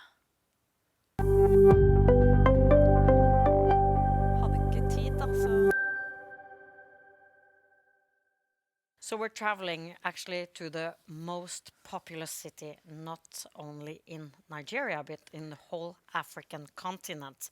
And Lagos is growing so fast that I think it's hard to keep track of how many people there are. And what do we know about Lagos, Mona? Oh, it just has the most amazing, vibrant music scene, and it has Nollywood and so many great writers. This is bragging, but I read things When Things Fall Apart by Shebe this winter, and it's still good. It's so dramatic and good. Yeah, many prominent African authors are from Nigeria. We can mention Wole Soyinka and Ben Okri, and I don't know, I feel like in later years we have seen Nigerian women also have worldwide success. For example, Chimamanda Ngozi Adichie. And Mona, you actually have photographic evidence that you interviewed a Nigerian best-selling author. I'm a fangirl. This is Oinkan Braithwaite, and that's an amazing book. We can tell who is most happy to meet the other one. Definitely a fangirl photo. So we'll buckle our seatbelts. We're going to Lagos and the Ake Arts and Book Festival. And I hope our lines are open to speak with our local host, Chibuka Obumselo. Hi, how are you? Hi, Siss. It's nice to see you. It's so good to see you. I'm doing really well. How about you? We're fine. Yes, we're great. We're traveling. Listen, you abandoned a life in computer engineering to pursue your interest in the literary industry. Why is that? Oh, I think that... We froze, yes. As we learned before, internet is... We're back up. We're back Yay. up. I don't know if you heard our question, why you abandoned computer engineering, which seems like a well-paid job maybe, to pursue a life with literature. Well, I grew up in a literary family, and I've been exposed to books and to reading and writing all my life. So I think it was in my third year in university that I realized that engineering really wasn't for me. And a few years later, I worked as an intern at a publishing house, and as they say, that was the beginning of my foray into publishing and the literary industry. And I worked here with Ake Arts and Book Festival for about 2.5 years now, and I'm loving it. I don't really see myself going back. Yeah, That's good. what it is now. Good to hear. Lagos is such a big city, as we've mentioned. So what's your favorite part about it? I have a very interesting relationship with Lagos. I have a love-hate relationship with Lagos. It's loud, it's bustling. Lots of people love that, but I find that overwhelming sometimes. My favorite part about Lagos is the spirit of community. If you're outside and you're lost, you can literally walk up to anybody and ask them for directions, and they'll show you the right place. You could be driving the wrong way. Could be driving the wrong way and someone will probably find you the right way.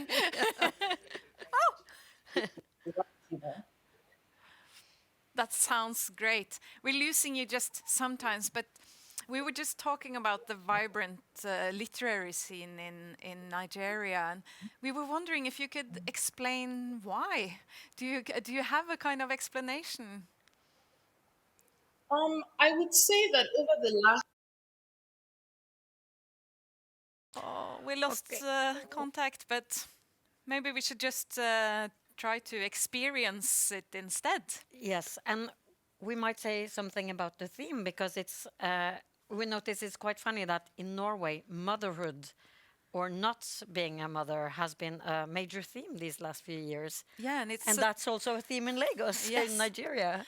It's similar, but still it has a bit different background, and we will soon get to hear about it from two of really, really great writers. Yeah. And perhaps we'll get to collect a word from Nigeria afterwards. I don't know, but it's starting with a poem, right? It's starting with a poem, yes. Let's go to Lagos. Welcome to Lagos, the home of the Ake Arts and Book Festival. My name is Chibuka Obumselu, and I'll be your host this evening.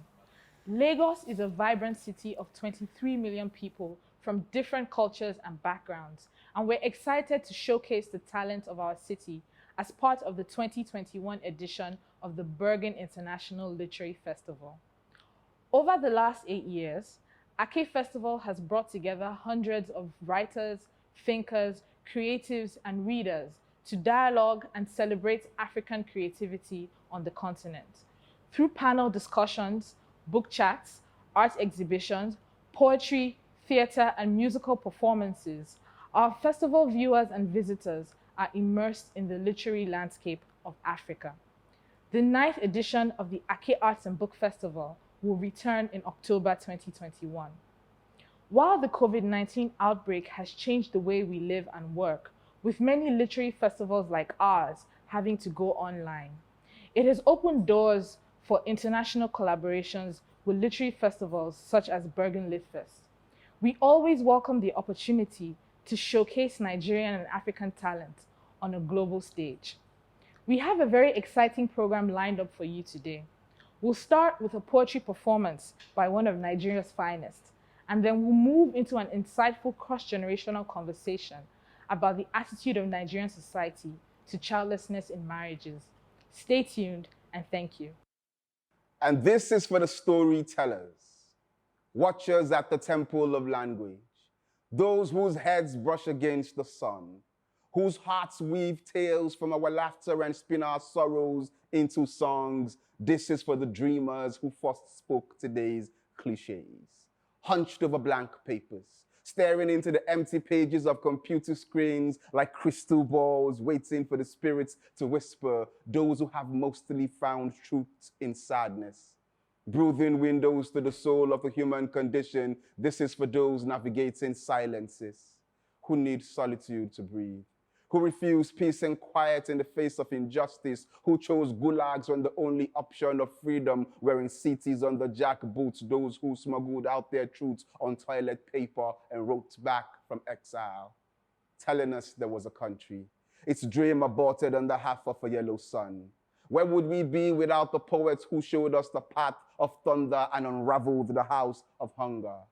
But weep not, child, the beautiful ones are not yet born. This is for the post-colonial pens writing rainbows across a dark sky and eclipsing single stories. Those who pitch their voices against the noise, frame a new age with language, paint a better world for themselves and for us, giving nothing but alphabets. Pay no mind to the rumors, the stories are still alive. In books, in bits and bytes, in the conscience of a world dancing to the rhythm of its own delusions. This right here is for the tribe, for those who come out of their heads to drink at festivals, who still writes to convince parents they can be something better than lawyers, who still writes because the urge is stronger than death. This is for the last ones left, recipients of the torch, pouring sentences to keep the flame burning. Those who do this for something more than prizes, who write past rejection letters. As long as the universe holds, there will be stories to tell. And this is for the tellers, for the chosen and the few, for the tested and the true, for the howlers at the moon, for those gathered here tonight in this room, across the world. This one is for you. What a beautiful performance celebrating creativity and African creatives. Thank you so much for that one, Efe. And we'll move right into the next session, and you don't want to miss this one. It's a conversation between the authors Bola Tito Adebayo and Mobolaji Adenubi. They'll be exploring how Nigerian society's attitude has changed towards childlessness in marriages. This conversation will be moderated by Wana Udobang. Stay tuned and enjoy. Hello, everyone, and welcome to the Bergen International Literary Festival. My name is Wana Udobang, and this conversation is in collaboration with Ake Festival here in Lagos. I feel incredibly honored to be hosting this discussion, an intergenerational conversation between two writers about women who have experienced childlessness or been unable to conceive children. And our guests today are writers Mobolaji Adenubi, who is a writer and educationist. Her work covers socio-cultural concerns about the human experience. Her published works include novels like Empty Arms and Splendid. We also have Bola Tito Adebayo, who is the author of The Waiting Room. She's a journalist with over a decade of successful experience in journalism. She's also a screenwriter and a strong believer in humanity. A lot of her work is with Community Links Initiative, which is a non-profit organization. Welcome to the conversation. Thank you. I'm very excited to have both of you here, especially because it's a very intergenerational conversation.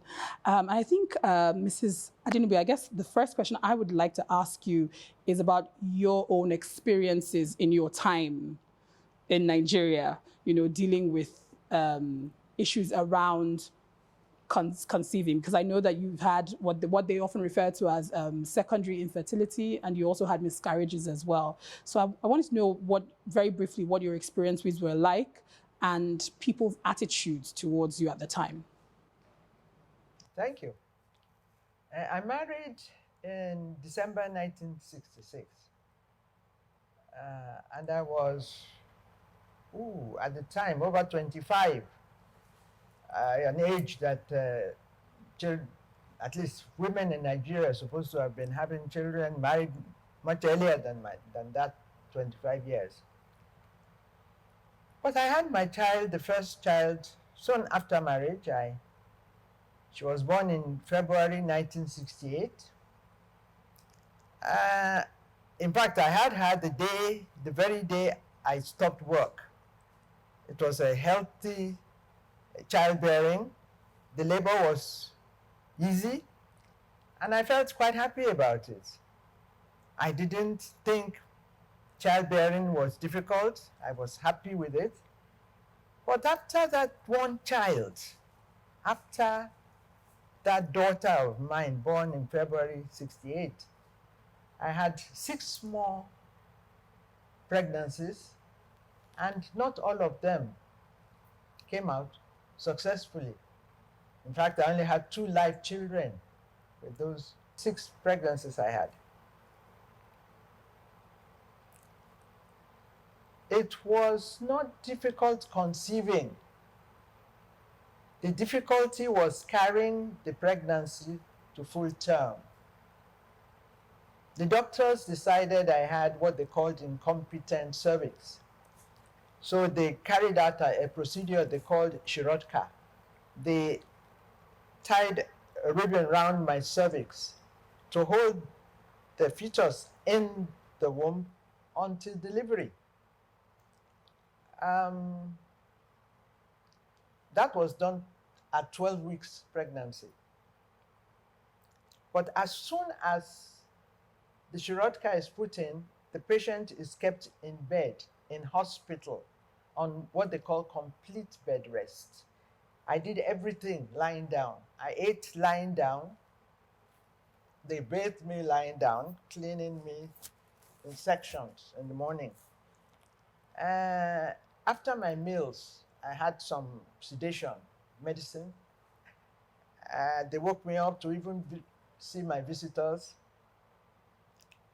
The first Shirotka operation failed. The second one also failed. The third one, they prepared me for the anniversaries to ensure that at those times I was okay, kept calm. I had that next child, but I did not leave the hospital until after the birth of that child. It was a boy. And you know, out here, I've had a girl. I wanted a girl to be my first child. My mother-in-law couldn't understand why, but I enjoyed the thought of it. And now, yes, a boy. Well, I completed it. You couldn't have anything else. A boy, a girl. That was all right. I soon got pregnant. As I told you, pregnancy was not my difficulty. It's carrying the thing to full term. Of course, it was done again with Shirotka. I was in hospital. This time round, they allowed me out a while after. And I was okay until before the birth. And I was then taken back into hospital. I think that's as far as you want me to get.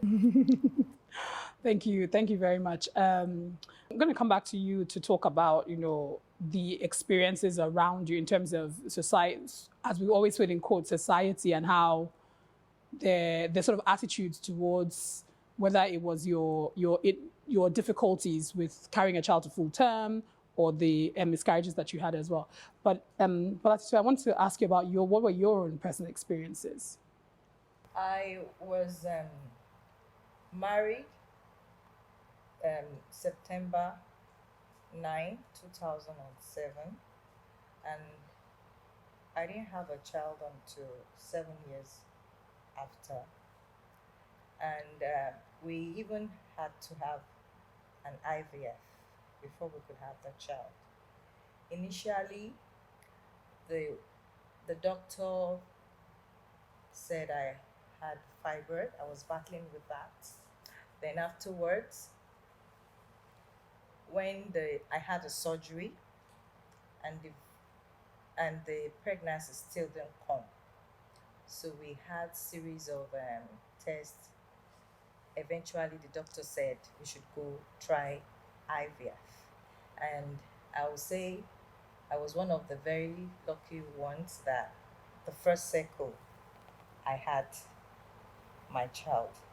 So, dealing with society, I was very lucky. I had very kind in-laws, but I had pressures here and there.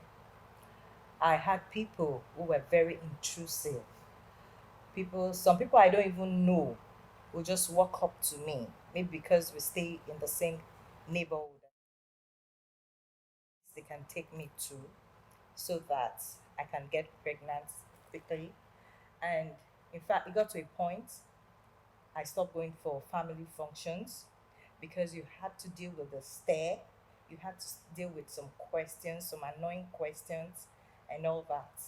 So until I had my child, that was when I started making public appearances in family get together again. Wow, that's really interesting to me because what was the emotion that you were going through at that time where you felt like until you had a child before you had the sort of freedom to be yourself again, so to speak? And culturally speaking, a woman in Nigeria who does not have a child is not a complete woman. So there is that perception. Your self-worth is tied to your womb. And so when you can't have that child, you feel like, well, what am I doing outside? Why am I happy? So it actually got to a point of depression because I was really sad. I didn't want to do anything. I just want to sit down, stay in the house aside from going to work. Even I had colleagues who would ask me questions. Even maybe I just had a slight malaria, they'll tell me, are you pregnant? You know, those kind of questions will start, is there a child there and all that? You have to deal with all that. So it's really a lot because people will shame you, people will mock you, and you don't have people to talk with because the culture of silence is so deafening in Nigeria. When you don't have a child, there is women as if you don't have a child, you're supposed to keep quiet or just stay somewhere. So Mr. Dinubi, you've both written books about the subjects based off of personal experiences as well. I'm interested in knowing, when you decided to write a book about your experiences, what were people's reactions to the book when they read it? The first time I heard any comment about the book was made by a man who wanted to know the doctor who attended to Nike in that story. And because he was childless in his marriage.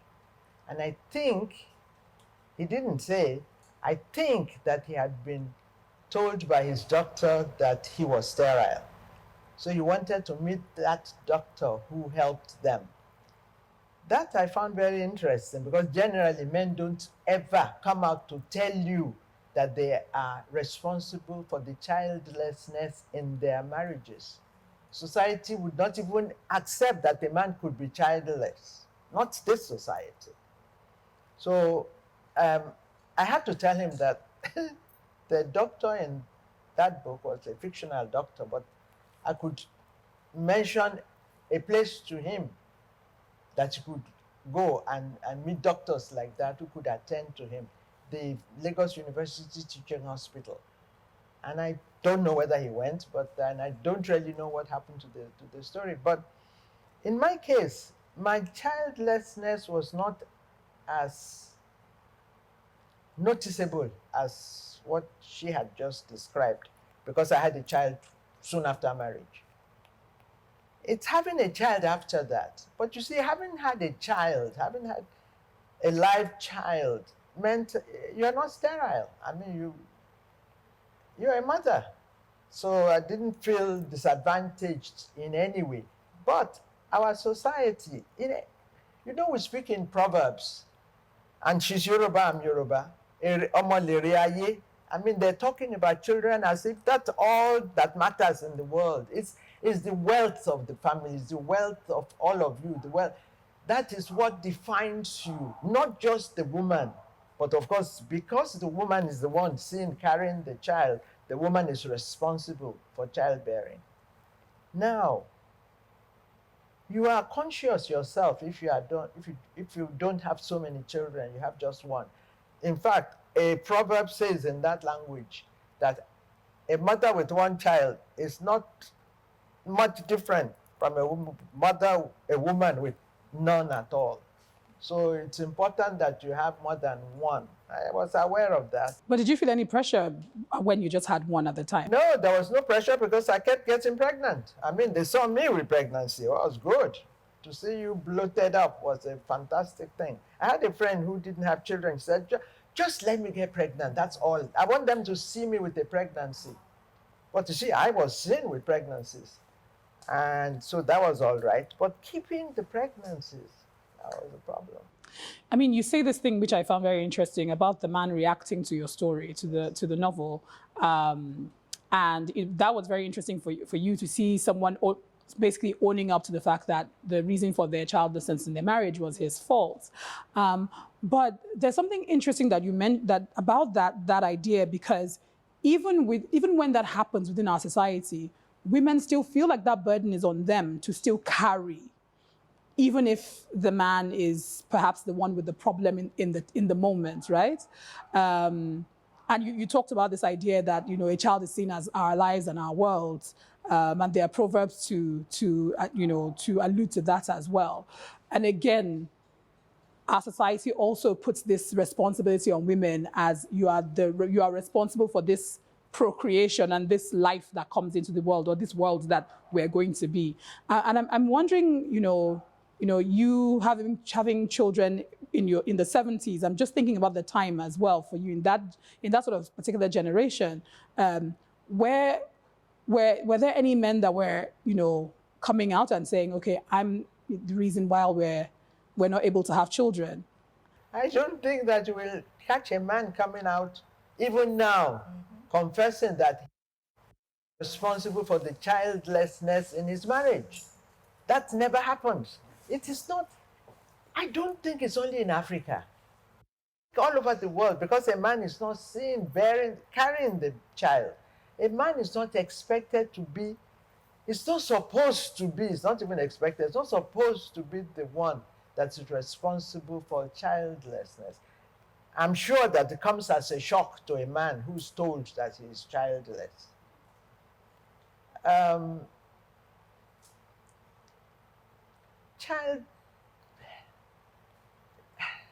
can't even begin to express this. Childbearing is the responsibility of the woman in any society. And I've lived in America, I've lived in England, it's the same everywhere. The woman sees herself as being the one responsible. And generally society expects it, that the woman should be the one to show that they are a complete family, because you bear the child.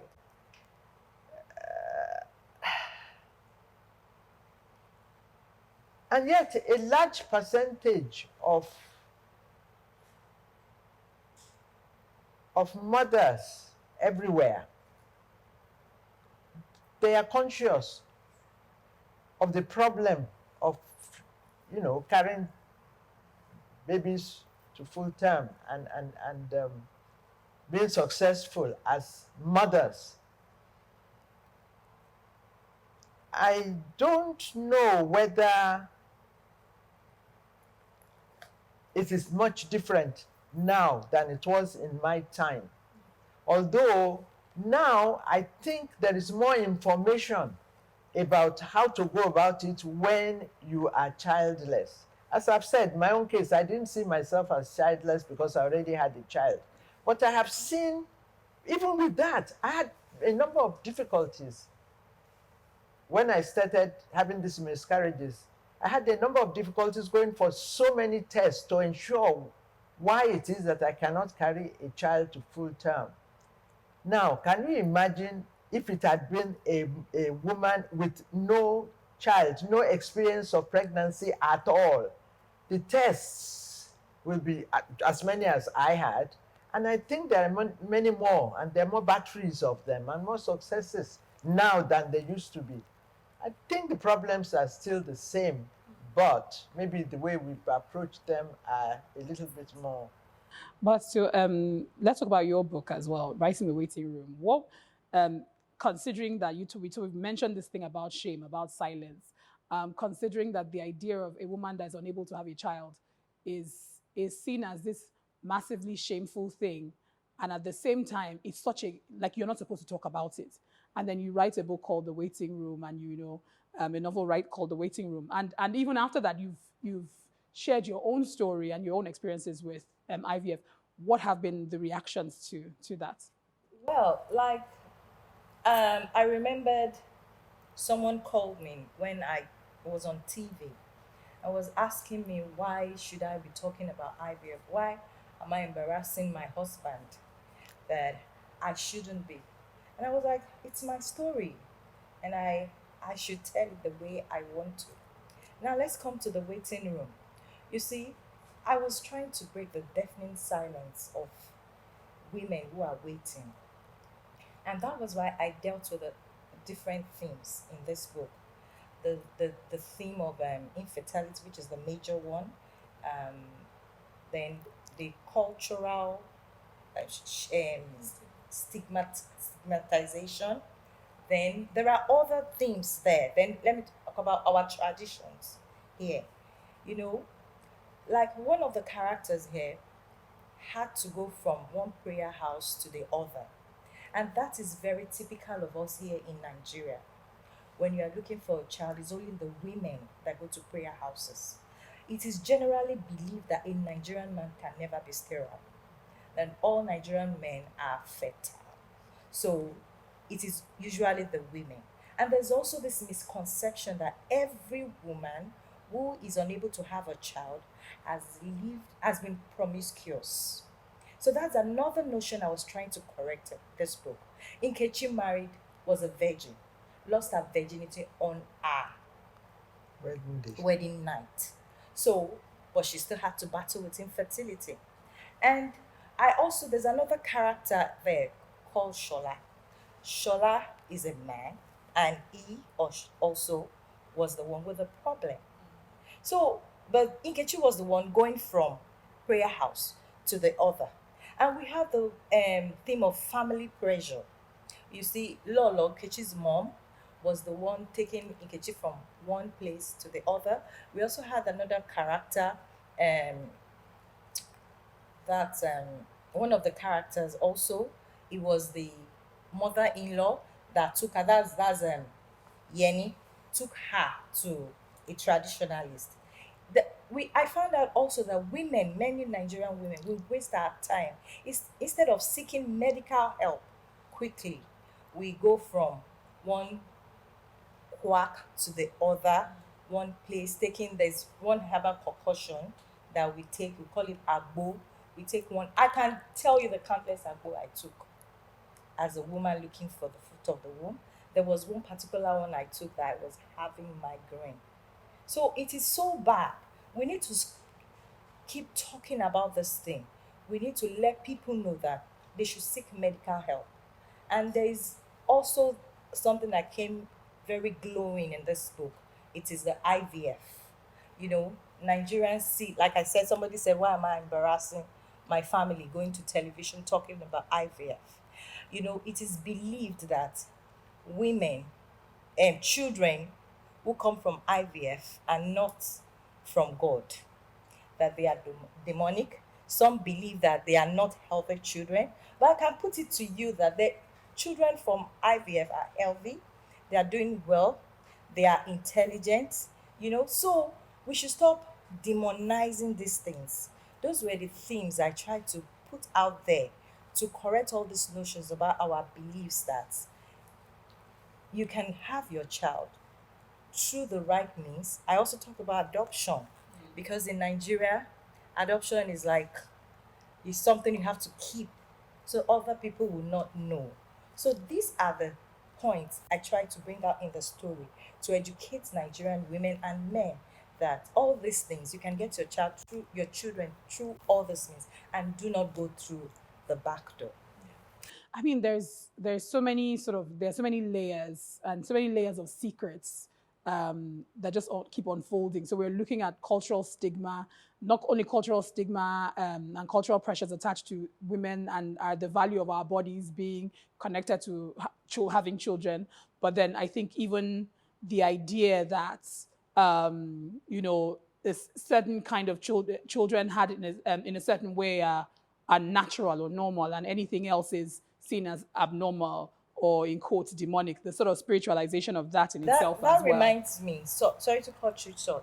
You know, in Nigeria, there's a belief that a child who is born through CS is, I don't know. Then the one who came through natural birth, yeah. You know, there's always emphasis on that. I also try to make this to create a clarity in the waiting room that you can decide to go for elective CS and your doctors can advise you, and when your doctors advise you, it is not that they're taking you to the slaughter lab to kill you, because Lolo here was quite hysterical when she knew that Nkechi was going to have CS.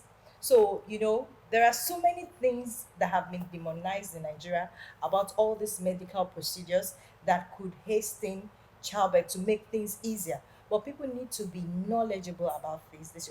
They need to be well informed. That is why the story was put in a fiction manner whereby you can enjoy it and. Certainly, I mean, Pastor has said so many interests. She's brought out so many interesting points.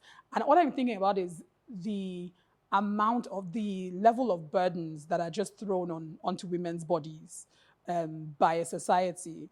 And I wanted to just know your thoughts on how it is that we can start to, either deconstruct that or move beyond all of these burdens that society has sort of thrust upon us. Now, I wonder, when you say society, I wonder who we're talking about. I know we've had this conversation off camera when we say who are we referring to as society. I mean, society is both men and women, right?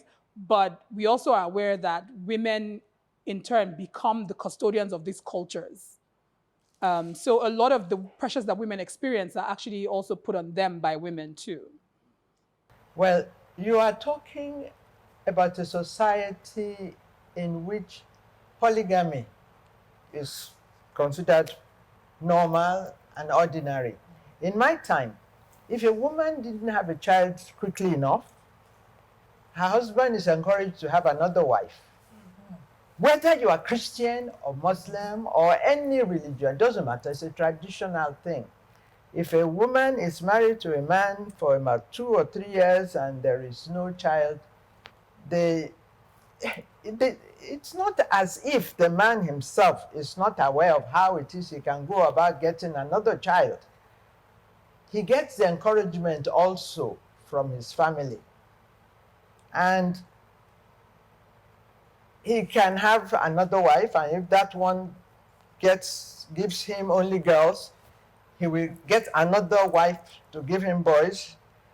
And after that, the second and third wife, I mean, what's wrong with the fourth one? And another one, a fifth one. I mean, you have a whole house full of wives and children. Now, when you say society, I wonder who makes the rules. I'm a sociologist. And we generally, I think the whole world generally has become paternalistic. Yeah. You think it is the man that makes the rules. I think it's the man that enjoys the rules that we make, women, that if you don't quickly have a child, you can have another wife. The man enjoys the idea of accepting another wife. Who enjoys? Is it the woman or the man in this situation? It is the man that enjoys another wife, and then another one. And it's the women who then have the problem of having to endure dealing with each other in the same household, going after the love of this one man.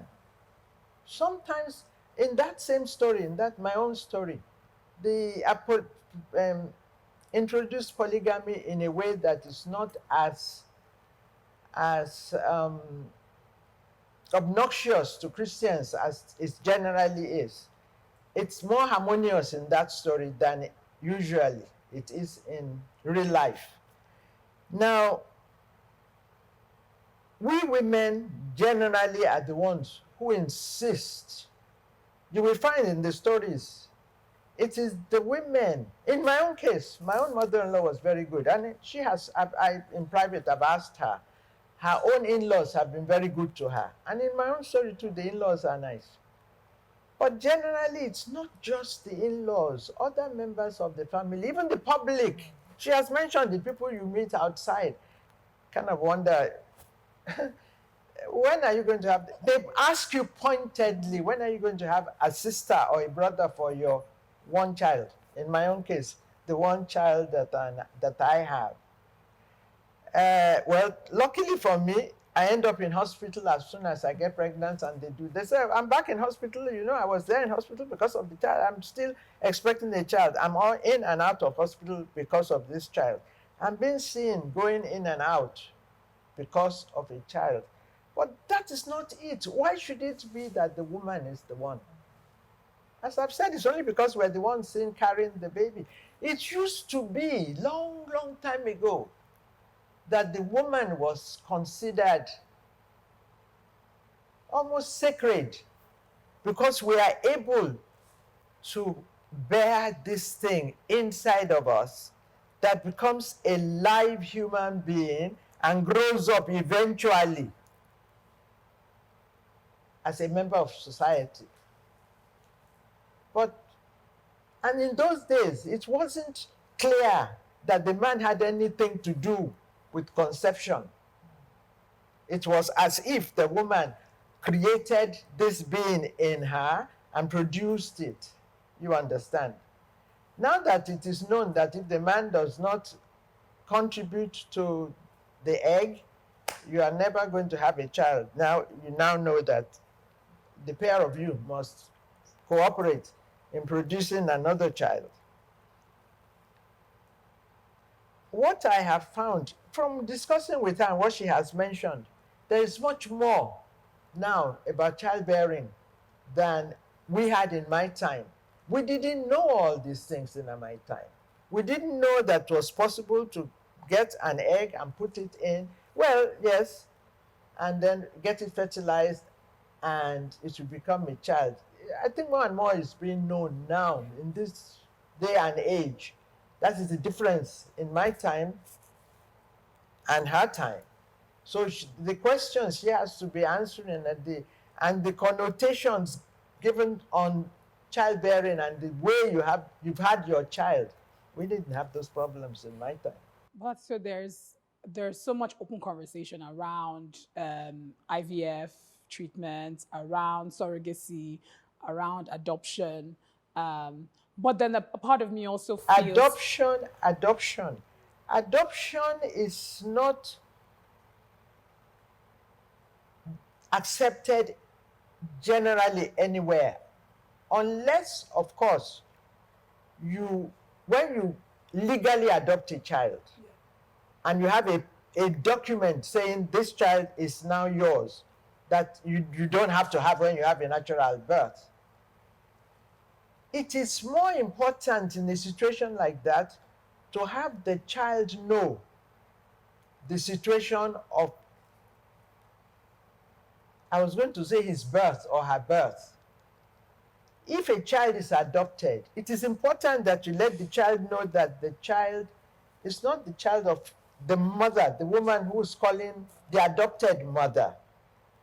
The adopted mother needs to let the child know as soon as possible that that child is not a natural child, but a child that out of love was obtained and we're looking after you because we love you. Because it devastates an adopted child when he or she is told later in life, you are not even the child of these people. then you begin to wonder, who am I then? You know, your identity is now questioned. So it's important. But adoption is not unreal here. It is, there are times you are encouraged to take a sister's child, a cousin's child after marriage, and you don't have a child of your own.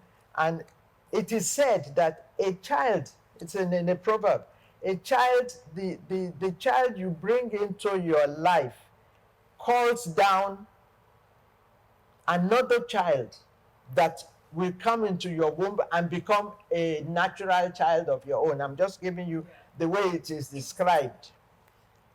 So it is in a way adopted, but that child will know for sure that not a child by your own, you know, from your own womb, by yourself. Even here in Nigeria, aside from adoption, we still have problems with egg donors, sperm donors. That's another issue that people are really not into yet in Nigeria. Although there are some who are embracing it, but I still think it's still a work in progress. Because I've had a situation, like, okay, let me use my book for instance. Tale had problem with her eggs. Because of age, number of eggs were declining and they were not very viable again. So the doctor advised her that maybe they can use an egg donor. But the husband kicked against it, was like, no, this child is going to be a bastard. And this thing, because he feels that bringing another egg from another person, how he does not understand. And I'll give you an example of a real life situation. There's a couple who had problems. It's the man that had the problem, and I think he had oligospermia, that is zero sperm count. So when they went to the doctor, the gynecologist suggested that they should have a sperm donor. The wife was open to it. Do you know it was the man that kicked against it? And meanwhile, it was even the woman that the mother-in-law was pressurizing for the child. So I wanted to ask you, again, with all of these advancements that have happened, there's open conversation about a lot of things as well. But a part of me often feels like these conversations are only amongst people who are privileged, where we speak openly about IVF, or speak openly about surrogacy, or whatever other kinds of treatments are available. Saying that, do you think it's changing? Do you think our attitudes towards women around childbearing, do you think it's changing? Do you think even us as women are starting to see our self-worth and our value beyond our abilities to carry children? Okay, I think it's, like I said, it's a work in progress. I cannot say that the change is here, but at least there are some very few women who knows now that their worth cannot be tied to their womb. And also about being the acceptability of the treatment. I think one of the problems we are having is that it's very expensive. It's still very expensive in this part of the world.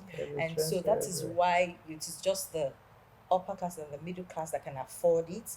And people who are still struggling with their finances cannot afford. And that is why the charlatans, going to the charlatan, it's really thriving. Going to prayer houses, going to people who claim they are herbal doctors and that they can cure this infertility. Meanwhile, they know that they can't. They're just collecting money from these people. So from one of the things I suggested solutions in this book was that if you want to go for IVF, you can save up for it. And for instance, in Lagos State, I'm aware that Lagos State has partnered with a certain IVF center to subsidize the money. So I think if people can just go out there and seek more for information, they'll get there. I think there's another one in Ife, teaching hospital, there's a payment plan for these things. So gradually, I think we're getting there. And I think if government should have more, state governments should have more policies such as to make these procedures easier, this treatment easier, because it is enough for a woman to be battling with infertility. You know the depression. There was a day I went to the office. I didn't know I was even wearing my husband's shirt. It was so big. I was so depressed. I didn't know. It was my boss that called me. Bolatito, why is this shirt is so big? I didn't know until I went to the toilet, went to the mirror. I was like, wow, I want my husband's shirt from the house, because I was so sad. It was just as if I was just moving. I didn't even know what was up. So I think if we keep talking about this thing, keep having this conversation, and keep creating awareness, telling men that they can also be fed and sterile, because 30% of infertility is also caused by men. So it does not just take a woman. You can't just fall pregnant. Yeah, it takes a man and a woman to be pregnant. So all those things have to be taken into consideration. Mr. Janubi, when you hear the conversations that young people are having around fertility, around their own sort of their wellness, the idea of young women trying to reclaim their bodies, even these days, there's something where people say, they don't use words like childless as well. Some people say they're child free. They've chosen to be child free. Did you expect to see these kinds of changes in your lifetime in any way? Well, the greatest change that I have kind of heard of or listened to is to hear a couple say, we have planned to be childless. They're Nigerians. Childless in Nigeria, among Africans, that you are going to be childless. That is the limit. If you go out there and you say, no, we're just going to live with no children, we've decided we're just going to be just us. Yes. That is the limit. That is the greatest. But you don't have enough people saying that. Society expects them, because really and truly, for society to continue to exist, that's the whole point of society. We talk about overpopulation now, but there was a time, and there can still be, we now have coronavirus here with us, there can still be a time where overpopulation will not be our problem, when all of a sudden, there was a time when we had the problem of the possibility of extinction by war. Here, in my own lifetime, when there was the bomb scare that America or Russia can just throw a bomb and we'll all be gone, or most of us will be gone. When we find ourselves in situations like that, then we have to start thinking of keeping society going. Why society wanted procreation and more, when we, in my time, or just before my time, maybe my mother's time, mothers had more children than we even decided to have. We even had a choice to say, I don't want to have more than 4 children. They didn't think like that, because they were afraid that if they had 4, the 4 probably would die before they died. And so there'd be no children left to look after them. So they had more and more children, to hope that at least 1 or 2 will be there when they're gone. By my time, we were able to say, 4. My own children are saying 2. Just 2 will do. Because you see, they're not afraid that they will die before their children. Now that I have lost 1 child, when my daughter was not well a while ago, I got nervous, like, is it possible that I can lose another child and I will have just one? So I know what it is like. Me, sitting here, I know what it is like to lose children and now feel that I may just die with no child to look after me after I'm dead, or bury me, or whatever like that. Society had thought of that. That was why we kept, keeping ourselves going. But now that we have many more, and now, I don't know, something is happening. This COVID-19 is teaching us a new way of life. It's what we call normal is no longer normal. We don't know where this is going to lead us. It is hoped that with more information about childbearing, and not just the mother bringing out the child, that mother and father, how you put the two together. When we have more information about how babies are made, and the information is made more general, it's like, you know, it's on the streets, not just among a few people. Yes. IVF should not, as she has just described. I'm happy to hear you say that state governments are helping to reduce the cost of IVF and all of these other avenues of having children if you are not able to go through it the natural, the normal way. The more that is available, the less you will have this problem we're talking about. The more you are going to be able to choose whether you can even have somebody else carry the egg for you for so long, and then you take it on, and then you have the baby, just because you want the luxury of having carrying the baby yourself and giving birth. Because believe me, it's a burden. If any woman is able, they have said it that if a man were, I was going to say aloud, if a man had to have, if you marry, a partner will have the first child, the next partner will have the next one, you are going to find that you will only have two. Because men, if you start with the woman and it's the man will not have a third one. The man, it is not an easy thing to go through with having a pregnancy. But so what are you hoping to see in terms of how we treat women, how we look at, how we start to view this idea around women taking the responsibility of procreation, so to speak? Like I mentioned earlier, that it takes two people to get pregnant. If you are ever going to blame anybody, number one, be sure of your facts. Then number two, don't just assume that the woman has been promiscuous. Don't just assume that the woman is the one with the problem.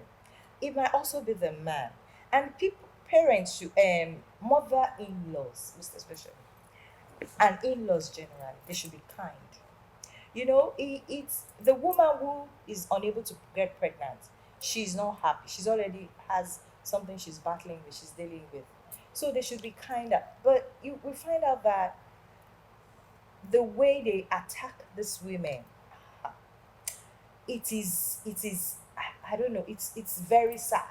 Do you think literature has the power to change or just shift the ways in which we think about the subject? Literature is very powerful in driving this narrative.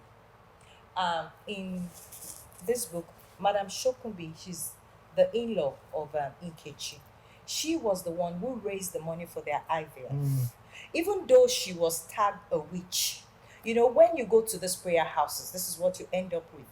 The mother-in-law, or there's an uncle somewhere, there's somebody somewhere that has afflicted you with infertility, with barrenness. That is the belief generally here. That is why many people don't seek medical help.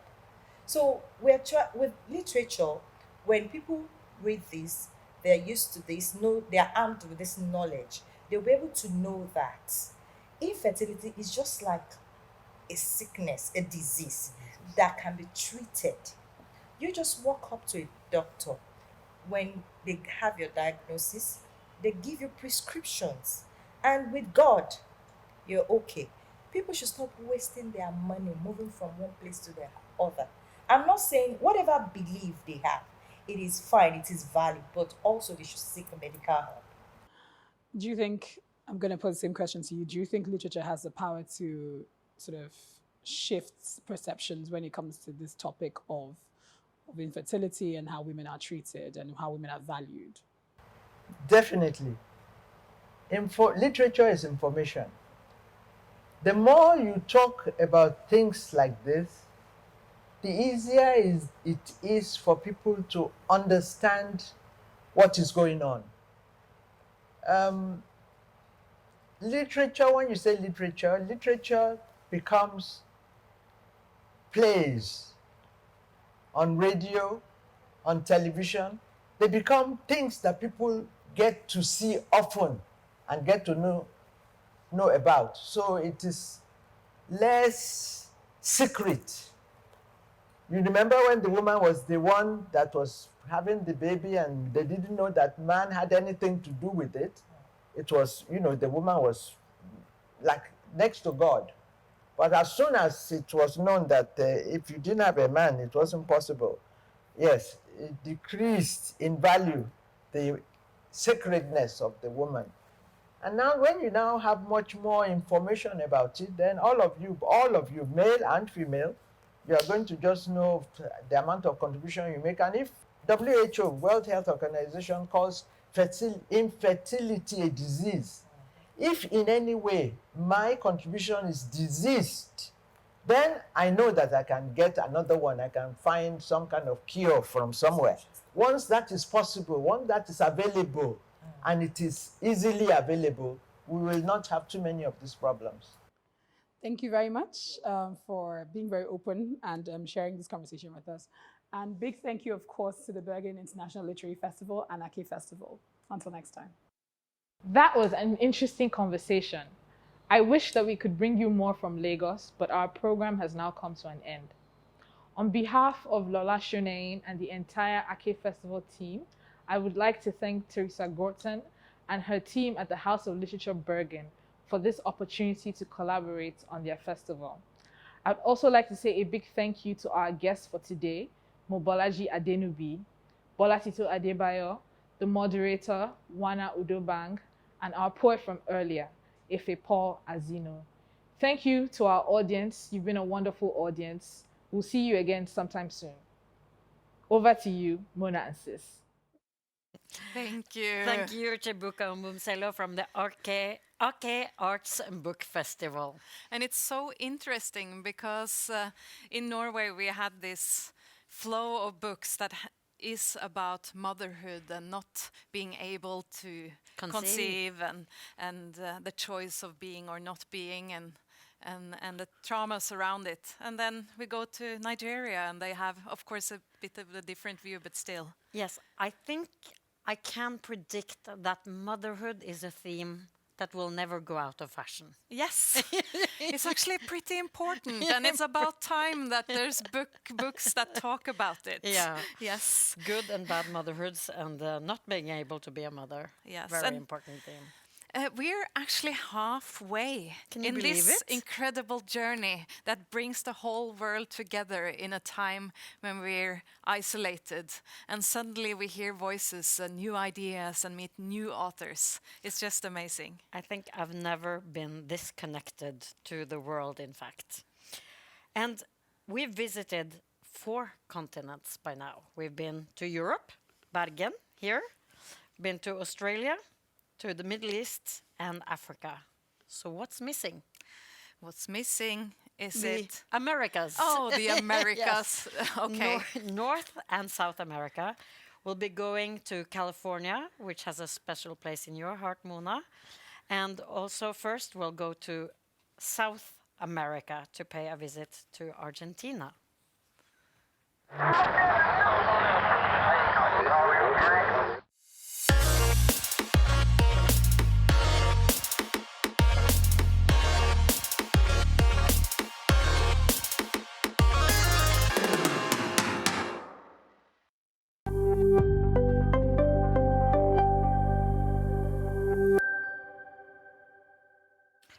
Mona, have you ever walked the streets of Buenos Aires? No, but I love to. Yeah. Yes. You know what we're going to do?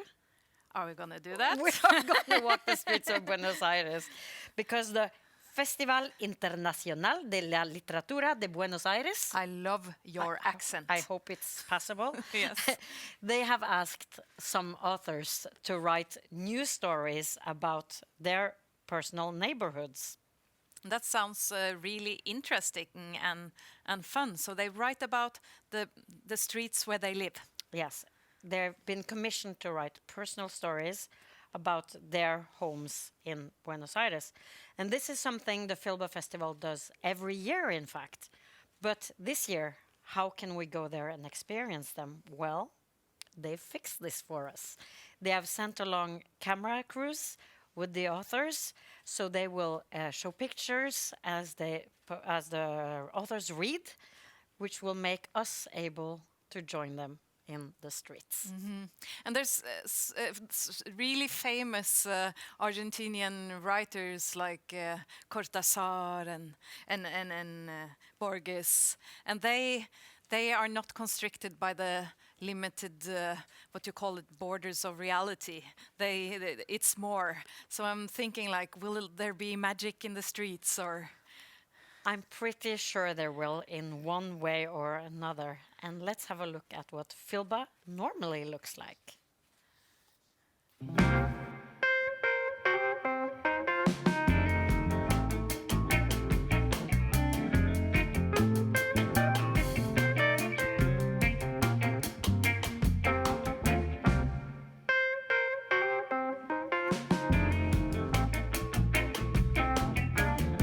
Filba es una ONG que organiza hace más de una década el Festival Internacional de Literatura de Buenos Aires y el Filvita, el festival dedicado a los libros para niños y jóvenes.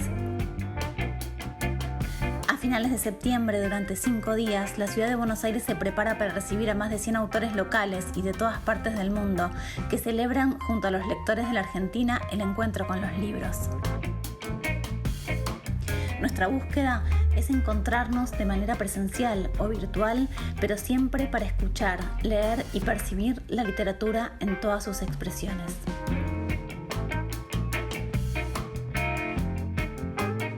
Trabajamos a partir de los formatos. Nos interesa explorar todas las vinculaciones posibles que una persona pueda tener con la lectura. Probamos, experimentamos con lo que leemos y lo asociamos al mundo de la manera más creativa posible.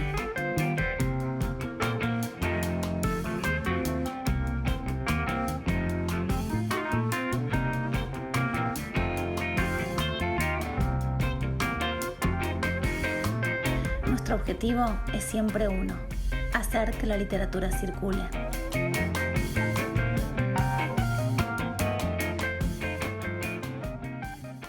That looked cool. Yeah. And I spotted some Norwegian authors. Dag Solstad and Kjartan Fløgstad has been there. Yeah, they love South American literature and football, of course.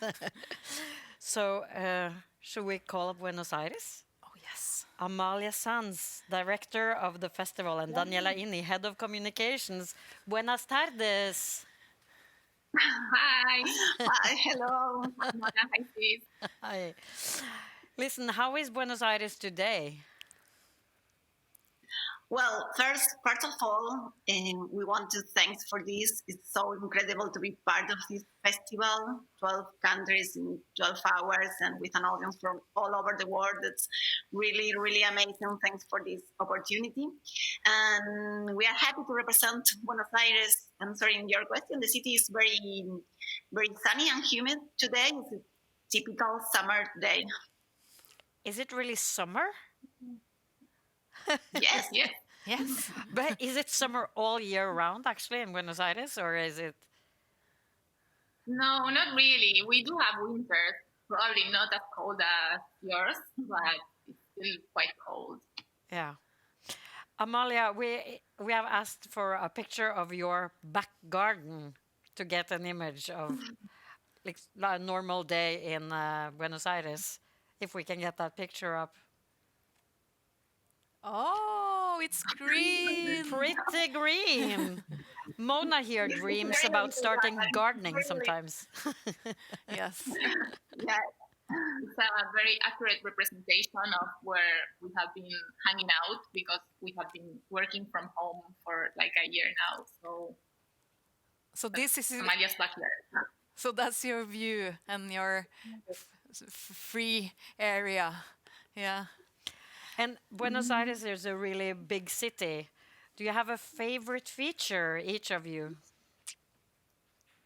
I mean, everything. There's so much to love about Buenos Aires. It's a very big city, very cosmopolitan. Its traditions are rooted in immigrant origins, and that gives the city a lot of cultural diversity. And we love the city. I mean, even though there are many specific places, we love it for its vibrancy and its passion. And here you can be very spontaneous. And culturally speaking, there's a lot going on. I like that people in the cultural sector are very resourceful here, always thinking of new ways to make the sector work. And also, Buenos Aires is one of the cities where we have more bookshops per capita in the world, which is great. So many cultural activities are free, so we love it here. Amalia, do you have a different feature that's favorite? Well, I like as the Norwegian writer, I love football too, so this is important for me. My soccer team, Boca Juniors. Yeah. And we imagine that there's sort of tango always. Is there still? Is that just a cliche or? I mean, I know that a lot of people go to milongas and dance tango and really love it. I don't think it is a part of my life in such a big way. I don't know about you, Amalia. I used to dance with tango, but it's a very difficult dancer. It's not so. You don't pick it up like in a day, for sure. No. And then I guess tango is not the word we're getting from you, because on our mission to collect words from every city, we're wondering what you're giving us. Oh, it was so hard to pick a word. There are so many, and vocabulary does change from region to region in the country. But for today, we chose Pampa, P-A-M-P-A, which is a Quechua word, and it is literally used to designate a type of landscape. It is an extensive, generally grass-covered plain, but it is also a very literary word used to talk about a limitless space or a space with no borders, sometimes an empty space. So we liked it because it is the name of a region in Argentina, but it is also a landscape and an atmosphere, and it has a very literary quality. It appears a lot in Gauchesca literature, so that's why we chose it. Pampa. Pampa, yeah. Perhaps there are some cows grazing there that we can barbecue later this evening. What? Say it again. No, we were just joking about Pampa. And, no, say it again, Pampa. It's a very good pronunciation, I mean. Yes. We were... we couldn't get it. I'm sorry. Yeah. But we were wondering about the themes today, because we were just in Lagos, and they talked about infertility and womanhood and motherhood, and we were wondering, is there any big themes in Argentinian literature at the moment? Yes. I think so. It's a difficult question, and I'm not sure if there's one main thing going on, but I can say that genre literature is back. I'm thinking of what authors like Mariana Enriquez or Samantha Schweblin are doing. Genres like horror or fantastic, where reality gets just a little bit distorted, are very prominent. And what changed is that women are leading this renaissance. And also in terms of sales, they have been translated into many languages, so I really recommend everyone to read them. And another thing is that politics is very much at the center of the scene. This is not a new topic at all, of course. It has been central to Argentine literature since the end of the dictatorship. But, the revision of the last 40 years of history is a constant, and we are always coming back to thinking and writing about that. And the title of the program we'll see now is Personal Journeys. So why not genre literature or politics? Why personal journeys? Well, personal journey is a tradition of our festival. And we want to commission pieces that reflect the perfect crossroad between geography and biography. And we want the authors to showcase part of that, of what makes their identities as writers and as people. And we feel the journeys we make and the journeys we remember and the way that we remember them are very much part of that. And Amalia, when you have your festival under normal circumstances in September, what do you do to put the fiesta in the festival? That's a funny question because each festival will sort of have a topic or a word that acts as a theme. And a couple of years ago, that word was fiesta. It was our 10-year anniversary, and we chose that word to mark that. And we made a great party, of course, with the Scottish writer Irving Welsh as DJ. And it was an amazing party. But other than that, I wouldn't know how to say it.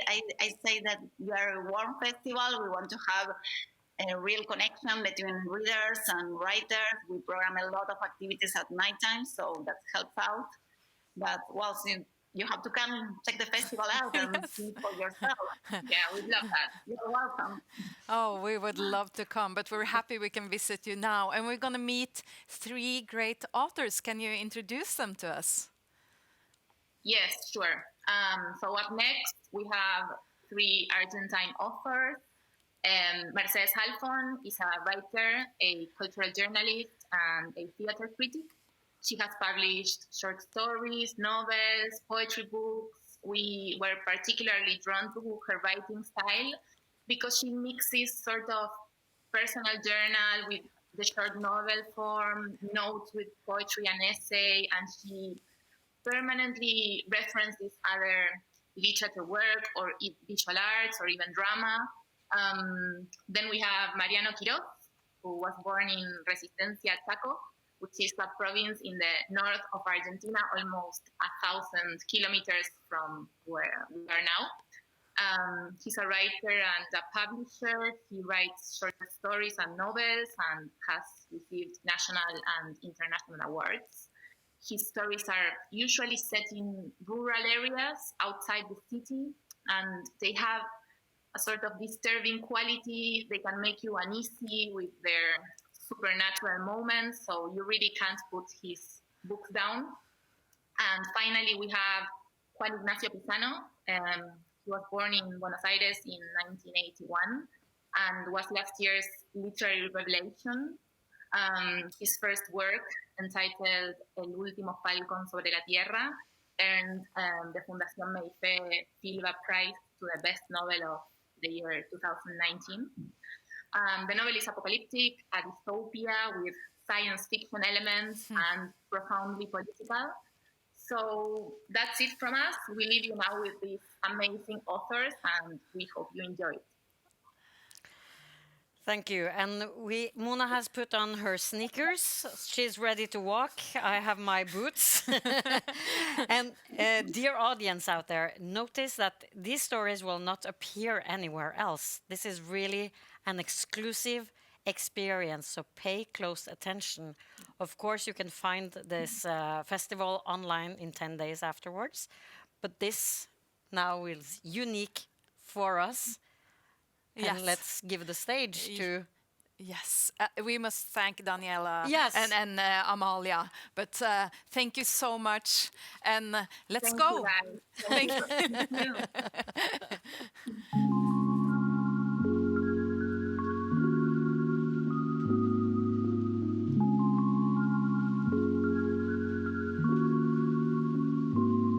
Nací en Resistencia, una ciudad del norte argentino de diseño elemental y cuadrado. Es tan difícil perderse en Resistencia que solo podemos hacerlo quienes nacimos y nos criamos en ella. Hace apenas 5 años, rayando la cuarentena, en términos de edad, no de pandemia, vinimos a vivir a Buenos Aires y nos instalamos en Parque Chas. No es a priori un cambio desmedido, pero yo soy un hombre grande con un diseño urbano bien plantado en la conciencia y la mudanza fue un sacudón. Parque Chas atemperó el cimbronazo, o más bien lo retorció. Circular y atravesado, coqueto y amable, el barrio me permitió acoplar a su ritmo mi ánimo provinciano y no sufrir en exceso el jugueteo de sus calles. Pero como los cambios no vienen solos, en el medio tuvimos un hijo. Tiene 3 años y aprendió a caminar en estas veredas endiabladas. Ahora mismo lo veo, allá adelante, a unos 10 metros de distancia. Avanza apurado en su bicicleta y yo siento el vértigo cada vez que toma la curva inagotable de Parque Chas. Esos 5 segundos en que lo pierdo de vista y la vida y el barrio se embarran de una intensidad que yo no conocía. Parque Chas nació como barrio a mediados de la década de 1920, cuando las autoridades municipales empujaron a Vicente Chas a desprenderse de los terrenos que hasta entonces mantenía más o menos ociosos. Dicen que ese gran predio que ocupa poco más de 40 hectáreas era una más de las muchas bocas de lobo que por entonces se comían la ciudad y que no permitían ampliar el trazado de calles y avenidas. Vicente Chas cedió los terrenos pero impuso sus condiciones, entre las cuales, parece, figuraba ese diseño caprichoso que hoy nos permite un barrio libre del soberano escándalo de Buenos Aires, de su ritmo absurdo y de su histeria todoterreno. Un dédalo, una flor, Parque Chas es la pequeña altanería de sus vecinos, por lo general gente bien pensante, que se mueve con soltura y alegría en esa antigua boca de lobo que hoy funciona como un brote luminoso en la ciudad gris. En el corazón de Parque Chas tiene su sede precisamente la unidad básica Un Grito de Corazón. Es un salón amplio con ventanas como grandes vidrieras comerciales. Cada ventana tiene a su vez un generoso alféizar que permite sentarse a contemplar el barrio, su corazón, desde ese sitio privilegiado. La unidad básica ocupa la planta baja de un edificio viejo y sin gracia, pero la inventiva peronista no solo que maquilla la fealdad, sino que además le aporta épica.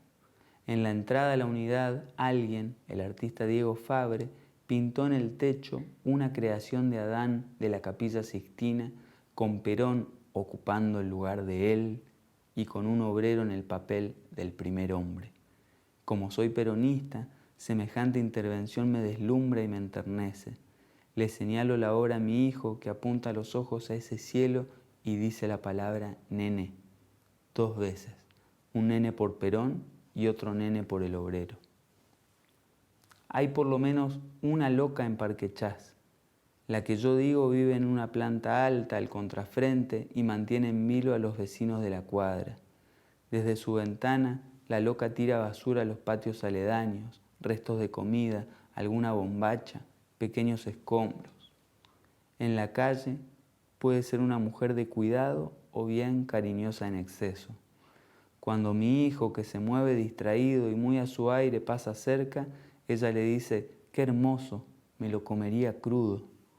También dice a grito pelado todo aquello que no debe decirse.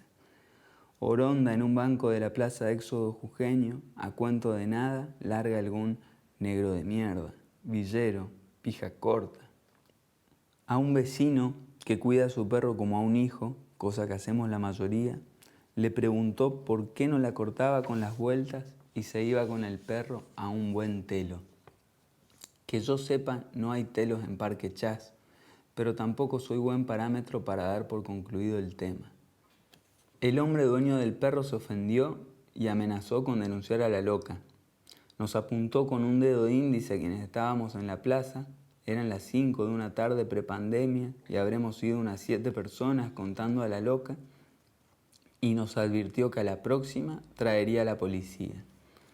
«Hacé lo que quieras», le contestó una muchacha que tomaba sol desparramada sobre un banco. «La loca no es mía». El hombre dio media vuelta, su perro también, y se alejaron moviendo el rabo y con el fastidio entre los dientes. La loca miró a la chica y sin sonreír le dijo gracias. Después me apuntó a mí, que cuidaba los movimientos de mi hijo sobre el tobogán. «¿Y vos qué mirás?», me preguntó. «Pajero». Dormir al sol, la novela de Bioy Casares, transcurre en Parque Chas.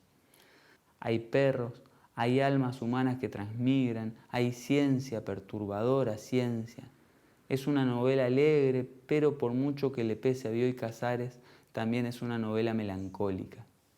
Dice Bioy que si los libros fueran casas, él quisiera vivir en Dormir al Sol, porque de sus novelas dice, Dormir al Sol es la menos trágica, es la novela suya donde puede sentirse el gusto por la vida. Tal vez lo que Bioy quería era vivir en Parque Chas.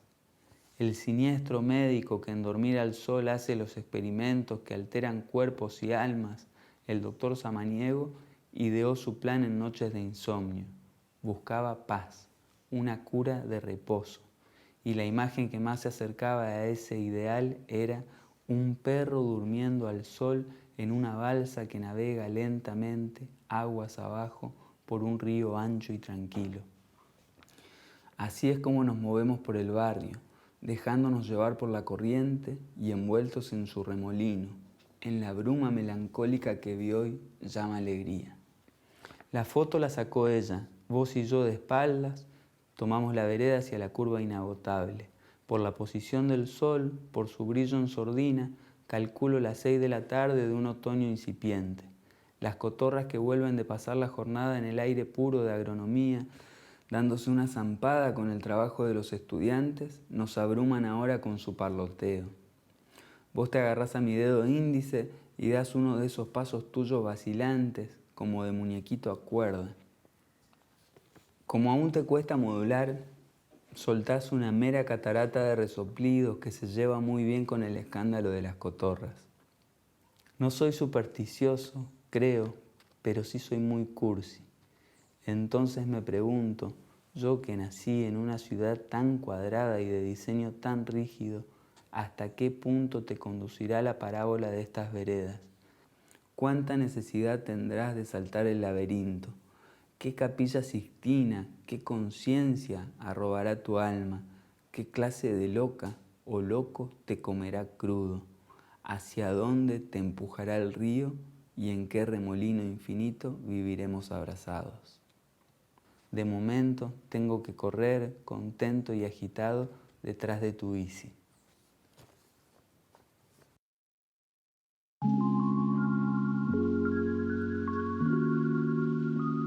Estamos en lo que se llama el barrio de Boedo, en la ciudad de Buenos Aires, Argentina, a pocos metros de un lugar donde en una época estuvo la cancha del Club Atlético San Lorenzo de Almagro. Después, durante varias décadas, hubo un supermercado y ahora, en poco tiempo, volverá a haber una cancha para ese club de fútbol.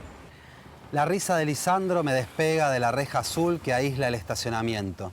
Lo veo ahí, sentado en su cochecito, riendo sin motivo con su Darth Vader atenazado en la mano. Justo cuando miraba el sector donde en otra época estaba la Popular, imaginando por infinita vez cómo hubiera sido tocarla, caminar por ella, escalar los tablones. ¿De qué se ríe usted? Mi hijo ahora, de pronto, hace silencio, porque una paloma que pasa lo corre de foco. La pregunta queda en el aire y flota como el animal, que se va. Insisto, le cuento, le hablo. Acá aprendió a caminar el abuelo, que después venía a los carnavales y veía a Sandro.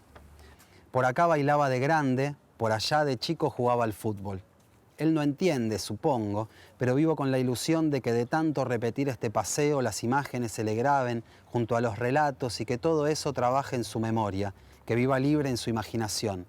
Vos no vas a conocer un supermercado, vas a venir a una cancha, digo. Y cuando lo veo sonreír otra vez, parece que todo vale la pena. Con la pandemia se nos hizo un hábito salir a caminar siempre por este recorrido. Avelino Díaz, Avenida La Plata, Las Casas, José Mármol, Inclán y volver por Santander hasta Beauchef. No hay motivo cierto para no ir un día por el lado del Parque Chacabuco, como cuando salimos con Mariucci, los tres juntos, o para cualquier otro lado. No hay motivo cierto y eso es lo mejor, moverse por este impulso, esta inclinación hacia un territorio que de alguna manera nos sostiene. Así venimos. Algo hace que mis piernas nos arrastren hasta acá. La memoria, la imaginación, la fuerza gravitacional de un pasado que nos atrae cuando nos acercamos al horizonte de eventos que rodea esta tierra que, a pesar de mi ateísmo, no dudo en llamar santa. Los paredones pintados con la cara de Roberto Art, las Malvinas, más argentinas que nunca, el equipo campeón del 59, unos gauchos de Boedo estilo Molina Campo. Hay paredones y hay después, porque estamos en el sur, en ese que como Borges y todo el mundo sabe, empieza del otro lado de Rivadavia. Algo de todo eso es parte de este impulso. Lisandro de pronto grita y agita en el aire el brazo con el que sostiene a Darth Vader. Aprovecho para simular que cantamos una canción de cancha y un viejo que pasa por enfrente se saca la gorra y la agita ante nosotros. En fin, el asunto es que venimos a caminar por acá y que le cuento historias que tal vez Lisandro no entienda, pero quién sabe. Hay un documental fascinante de Werner Herzog que se llama La Cueva de los Sueños Olvidados, sobre el que suelo pensar cuando caminamos por acá. Más allá de la nostalgia que late en el título y en este barrio, le cuento a Lisandro que no es eso lo que impacta de la película. Ni siquiera es eso lo que me la recuerda cada vez que salimos a caminar y hacemos este recorrido. Sigo contándole y él parece escuchar. La película trata sobre una cueva que encontró un grupo de investigadores en el sur de Francia en 1994 y que se llama la Cueva de Chauvet. Estuvo sellada a causa de un derrumbe por más de 20.000 años hasta ser descubierta. No me mires así, no es una historia aburrida, escúchame. Esa cueva, dada su profundidad, que es de unos 400 metros, nunca vio la luz del sol. Pero lo más loco, presta atención, es que tienen algunas de sus cámaras unas pinturas rupestres bellísimas, como sacadas de un sueño o de una dimensión paralela, y que representan a animales. Te estarás preguntando lo mismo que me pregunté yo cuando vi el documental por primera vez. ¿Cómo las hicieron en esos lugares tan profundos y oscuros? ¿Y por qué ahí? ¿Cómo las hicieron? El mismo documental lo responde, usando antorchas. ¿Por qué? La verdad que no sé, y todo sería especulación. Sí, el documental dice para qué fueron hechas. Para entrar en comunidad y contar historias. Grupos de esos humanos y humanas que habitaron ese lugar hace miles y miles de años iban a la cueva para narrar y compartir lo narrado. Se transmitían experiencias valiosas. Cuando en el documental pasan unas luces que simulan antorchas por esos dibujos, los animales dan la impresión de tener movimiento porque las patas fueron dibujadas en secuencia, precisamente para producir ese efecto. Son como dibujos animados prehistóricos. ¿Te lo imaginás? Mujeres y hombres de todas las edades y de hace tantos miles de años yendo una y otra vez, también durante miles de años a contar las mismas historias transformadas y reversionadas tantas veces, pero siempre sobre los mismos dibujos y los que iban agregando las nuevas generaciones. Esa cara, Lisandro, significa que vos estás pensando lo mismo que yo. Te digo que no nos equivocamos, ¿eh? Esos humanos hacían algo parecido a lo que hacemos nosotros. Reunirse, contarse historias, dar sentido a lo inevitable y reconocer en el pasado una posibilidad de futuro. Construían una memoria y unos afectos que los sostenían. ¿Qué nos queda si no, Lisandro? ¿Qué haríamos de nosotros sin imágenes, sin historias, sin cuevas donde sumergirnos para sanar todos estos dolores, sin palabras que le den sentido al peso de lo real? Lisandro, que sigue con su Darth Vader atenazado en la mano izquierda, ahora se puso serio. Estamos entrando al final del recorrido, en los últimos metros de Inclán, antes de que la calle pase por la avenida La Plata y al cruzar ese portal se transforme en Santander. Frenamos en el semáforo. Me paro a un costado del cochecito y lo miro, justo cuando estira el brazo y me entrega el muñeco mientras pronuncia una secuencia de vocales. Una buena metáfora, pienso, para este paseo nuestro. De mano en mano y de boca en boca, los signos de lo que somos traman el futuro que nos espera.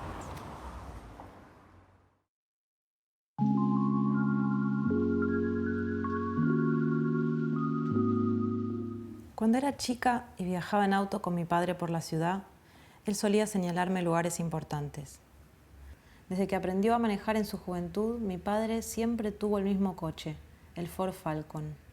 Un auto grande, de líneas rectas, muy popular a comienzos del 70, un auto usado incluso por la Policía de Civil, una asociación que a él no le hizo mella, ni modificó su amor incondicional. Tuvo una sucesión indefinida de Falcons hasta el día de hoy, que dejó de fabricarse. Él pasó a los 80 años de edad y le renuevan el registro de conducir casi como un favor. Ambos envejecieron, el auto y mi padre. Yo tampoco soy una niña, pero recuerdo claramente esa costumbre suya de hacerme esas menciones, como una guía turística por barrios de Buenos Aires que atravesábamos por primera vez. Aclaro que los lugares que me mostraba no tenían un interés per se, no se trataba de sitios llamativos ni históricos, sino espacios donde había pasado algún acontecimiento de su vida y que al pasar cerca no podía evitar evocar. La escuela donde había empezado a dar clases a los 18 años. La cuadra del profesorado de historia donde se conocieron con mi madre. La última casa donde vivió su hermano antes de suicidarse. Pienso en un texto que reconstruya los sitios históricos de su vida urbana, pero también los de cualquier vida. Una cartografía privada de sitios que nos conducen automáticamente a una sensación, una escena feliz o dolorosa, alguna clase de evocación. Aunque prefiero quedarme en el momento anterior, el de viajar en auto y que alguien me cuente la historia de una esquina perdida en la amalgama difusa y comprimida de Buenos Aires. Como si viajar en auto por la ciudad fuera un modo de mirarla desde afuera, a través del recorte que produce la ventanilla, como si en realidad estuviéramos viendo una ráfaga de fotos tomadas tiempo atrás. Debo decir que fue con un Ford Falcon naranja que aprendí a manejar. Mi primera incursión en las pistas fue con mi padre, pero para acelerar el proceso terminé recurriendo a un instituto de manejo. Allí tomé clases con Luis, que me pareció un instructor extraordinario. Había sido voluntario en una línea de atención al suicida y eso explica solo parte de su infinita paciencia. Con Luis íbamos a la pista de práctica de manejo oficial, que queda en la avenida Roca, al lado del edificio donde luego se saca el registro de conducir. Yo me dirigía hasta la academia en Caballito, a pocas cuadras de mi casa, y me subí al auto donde él me esperaba sentado en el asiento del conductor. Manejaba unos 20 minutos hasta llegar a Villa Soldati. El camino me resultaba totalmente desconocido, pero reconocía cuando estábamos por llegar por la presencia de la enorme torre de Iterama, un antiguo parque de diversiones que hacía muchos años que estaba cerrado. La torre le daba un aire enigmático al barrio, como si fuera custodiado por una agencia de control terrestre, o quizás celeste, que vigilaba nuestros movimientos. A pocos metros estaba la pista de práctica, donde Luis ceremoniosamente se bajaba del auto y se dirigía al asiento del acompañante para dejarme el volante a mí. Se trataba de un predio inmenso, muy verde y recorrido por caminos de asfalto en forma de óvalos rodeados por grandes árboles, tipas, tilos, álamos y hasta algunas palmeras despeinadas. Algo extraño era que, salvo por los dos hombres que habitualmente se encontraban en la garita de ingreso, la pista estaba vacía. Por esa razón, era común que en las zonas de césped, en los márgenes del pavimento, hubiera pájaros de todo tipo. Diversos grupos de ruidosas cotorras, bellos zorzales, algunos incluso imponentes como caranchos o chimangos, que no se dejan ver tan frecuentemente en la ciudad. Si bien la clase me tensionaba un poco, estar en un lugar tan hermoso y deshabitado me generaba bienestar. Ensayaba para convertirme en automovilista en una especie de ciudad del futuro, con caminos pero sin edificios, con pájaros pero sin personas. Un plan trazado por una mente superior, quizás vinculada con la torre de Iterama que se asomaba como un ojo gigante por encima de las copas de los árboles. Mientras practicaba, Luis me contaba sus historias con suicidas. Uno que llamaba seguido, de nombre Rodrigo, del que se había terminado haciendo amigo y con el que cada tanto volvían a hablar. A veces mencionaba alguno que no había logrado proteger y se sumía en un profundo silencio. Para mitigar esos momentos, Luis ponía en su iPod rock suave. En sus anteojos negros se reflejaba la pista que él observaba, tal vez viendo algo más. Por esos mismos días, mi padre me pasaba a buscar los sábados por la mañana para ir a manejar. Cuando apenas empezaba a clarear, ya partíamos con el Falcon en dirección a Ezeiza.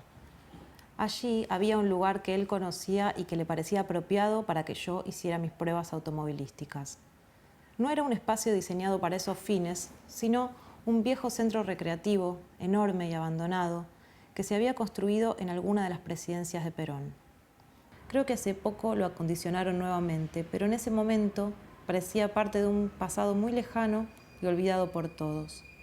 Manzanas y manzanas de bosques de eucaliptos, parrillas de ladrillo y mesas de cemento, pensadas para el merecido descanso de la clase trabajadora. Las recorríamos por caminos de asfalto, que si bien estaba bastante desparejo, servía a los fines de que practicara las marchas del motor. Había también una laguna y unas fantasmales piletas de natación vacías a las que había invadido la vegetación. En el camino solía mostrarme lugares particulares y hacerme algún relato. Las 2 veces que fue a recibir a Perón al Aeropuerto Internacional de Ezeiza, en el año 72 y en el 73, después del exilio del líder en España. Pasábamos por una rotonda donde paraban los micros en Ciudad Evita y me señalaba un kiosco donde había comido un sándwich. Cosas así. Casi podía ver las multitudes, escuchar los cantos y los bombos, aunque no hubiera ningún kiosco y en los caminos solo hubiera algunos chicos jugando. Pienso en esa frase que dice que cuando alguien está por morir, la vida entera pasa frente a sus ojos. No es que mi estilo de manejo nos estuviera llevando al borde de la muerte, pero algo de la vida de mi padre pasaba frente a nuestra ventanilla.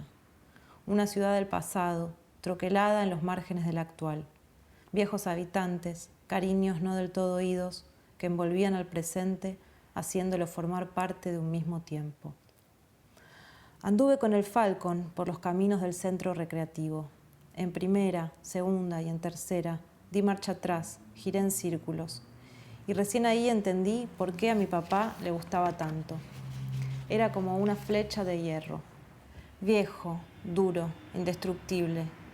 Subimos a la autopista Richieri que nos lleva de Ezeiza hasta mi casa y la marea de coches se abre como por arte de magia. Yo tengo miedo, pero el consejo de mi padre todavía suena en mi cabeza. Vos mira hacia adelante, hacia adelante. El tránsito después lo ordena Dios.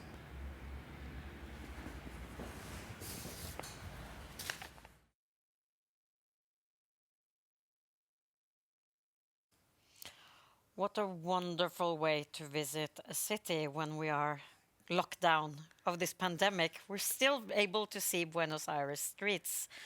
And if you want to see this again or tell a friend about it, you can find the whole festival in 10 days online. To visit a book festival in a city you don't know can be, well, it's really easy to get lost if you don't have local authors to follow you around like we just did in Buenos Aires. And Gunhild Øyehaug is a master of the short story, says James Wood, The New Yorker. She's written a piece about this topic, getting lost at literature festivals, going from one venue to the other. Welcome, Gunhild. Thank you. And how do you do it when you get invited to a city that you've never been before for a festival? Well, first I'm just struck by complete anxiety. I'm thinking of how to get to the airport, how to find my way through the airport. But then I usually remember that this is a festival, and the bliss about going to festivals is that you're picked up at the airport and someone brings you to the hotel. And when you get to the hotel, there are always wonderful volunteers who will meet you at the hotel and guide you to the venue. So it's it's quite easy to be a writer and you go abroad to festivals. And luckily for me, because I have absolutely no sense of direction. And if you're extra lucky, you'll have some colleagues who knows about this problem and who will guide you wherever you want to go. So I've just kind of glued myself as a stamp to some of my colleagues when we're out. You could have like a sign, I'm traveling alone. Yeah, I could. Please help. Yeah. Yeah. And even though you have this system, you say, like being just babied around the city by assistants and colleagues, it doesn't always go well. And we're about to hear a little bit from your essay or short story about this lost in the grid. Yeah, so I'm going to read the beginning, or I think it's the middle, of an essay called Lost in the Grid. It's translated by Kari Dixon. I have tried to explain so many times how not having a sense of direction works, because it seems that those who do have a sense of direction are incapable of understanding that it's possible. They give you a funny smile whenever you try to explain. If I'd been blind, I could say, I have no sense of sight. If I'd been deaf, I could say, I have no sense of hearing, and I could tap my ears gently to illustrate. But a sense of direction, well, it doesn't have a special body part. No one can look at me and see that there's an antenna missing and nod, "Ah, I see you're missing that antenna on top of your head." Because for them, it's no problem to walk down one street and go home along another, as long as it goes in the same direction. But me, I can only walk up and down the same street, and that's that. If I walk to the next block and go down a parallel street, it's like the first street has disappeared. The whole town, in fact. I'm in completely unknown territory, and I have no idea where I am. Here's a very real example. Whenever I visited Oslo, I would only use the main street, Karl Johan. I could walk up and down Karl Johan with the greatest of ease and find my way to the airport express train or to my publisher. But if I ventured into the parallel street, I panicked, couldn't work out what was up or down, and often had to go back to Karl Johan just to check that I was still in Oslo. This sounds bonkers to people with a sense of direction. For them, direction is something stable, something they can always trust. North is north, south is south, west is west, and east is always east. For a person with no sense of direction, that's pure nonsense. For us, south, east, and west are always north. And north is often the direction my nose is pointing. Nothing in my body will accept anything else.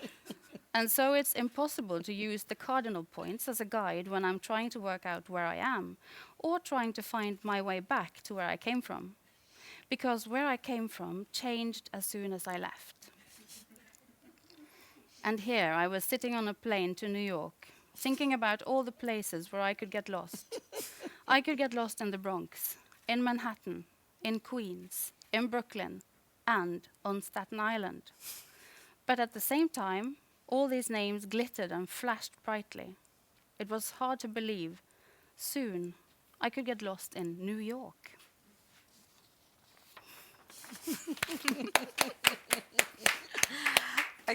I think we have to start like a society for people with no sense of direction. Yeah. I have also managed to get lost in Manhattan, and it takes almost an effort. And when you land, in fact, in New York and Manhattan, it doesn't go that well. No. Well, I did get lost. I spent 3 days there, or 5. I can't remember. The first time I was there was at the Penn World Voices Festival. I was going to a reading. I was going to read in an apartment in a building. I think it was the old Bell factory that was made into apartments for artists in the 70s, I think. Very labyrinthic building. And I said to my very esteemed colleague, Frode Gritten, who sometimes happens to be in the same city that I am when we're going to different festivals. And for instance, he's guided me to Nidarosdomen in Trondheim. Which is hard to miss. It's a big church. So, but lucky for me, he was at the same festival. And he said, well, I'll follow you there, and I'll just make sure you know which way to turn when you're going home again, so you won't get lost on your way back. So after the reading, I had been inside and walking all these labyrinths, and when I get out, I took the wrong turn. I ended up on a terrible detour, and I don't know how I managed to get back. I had some champagne. I think that was of help.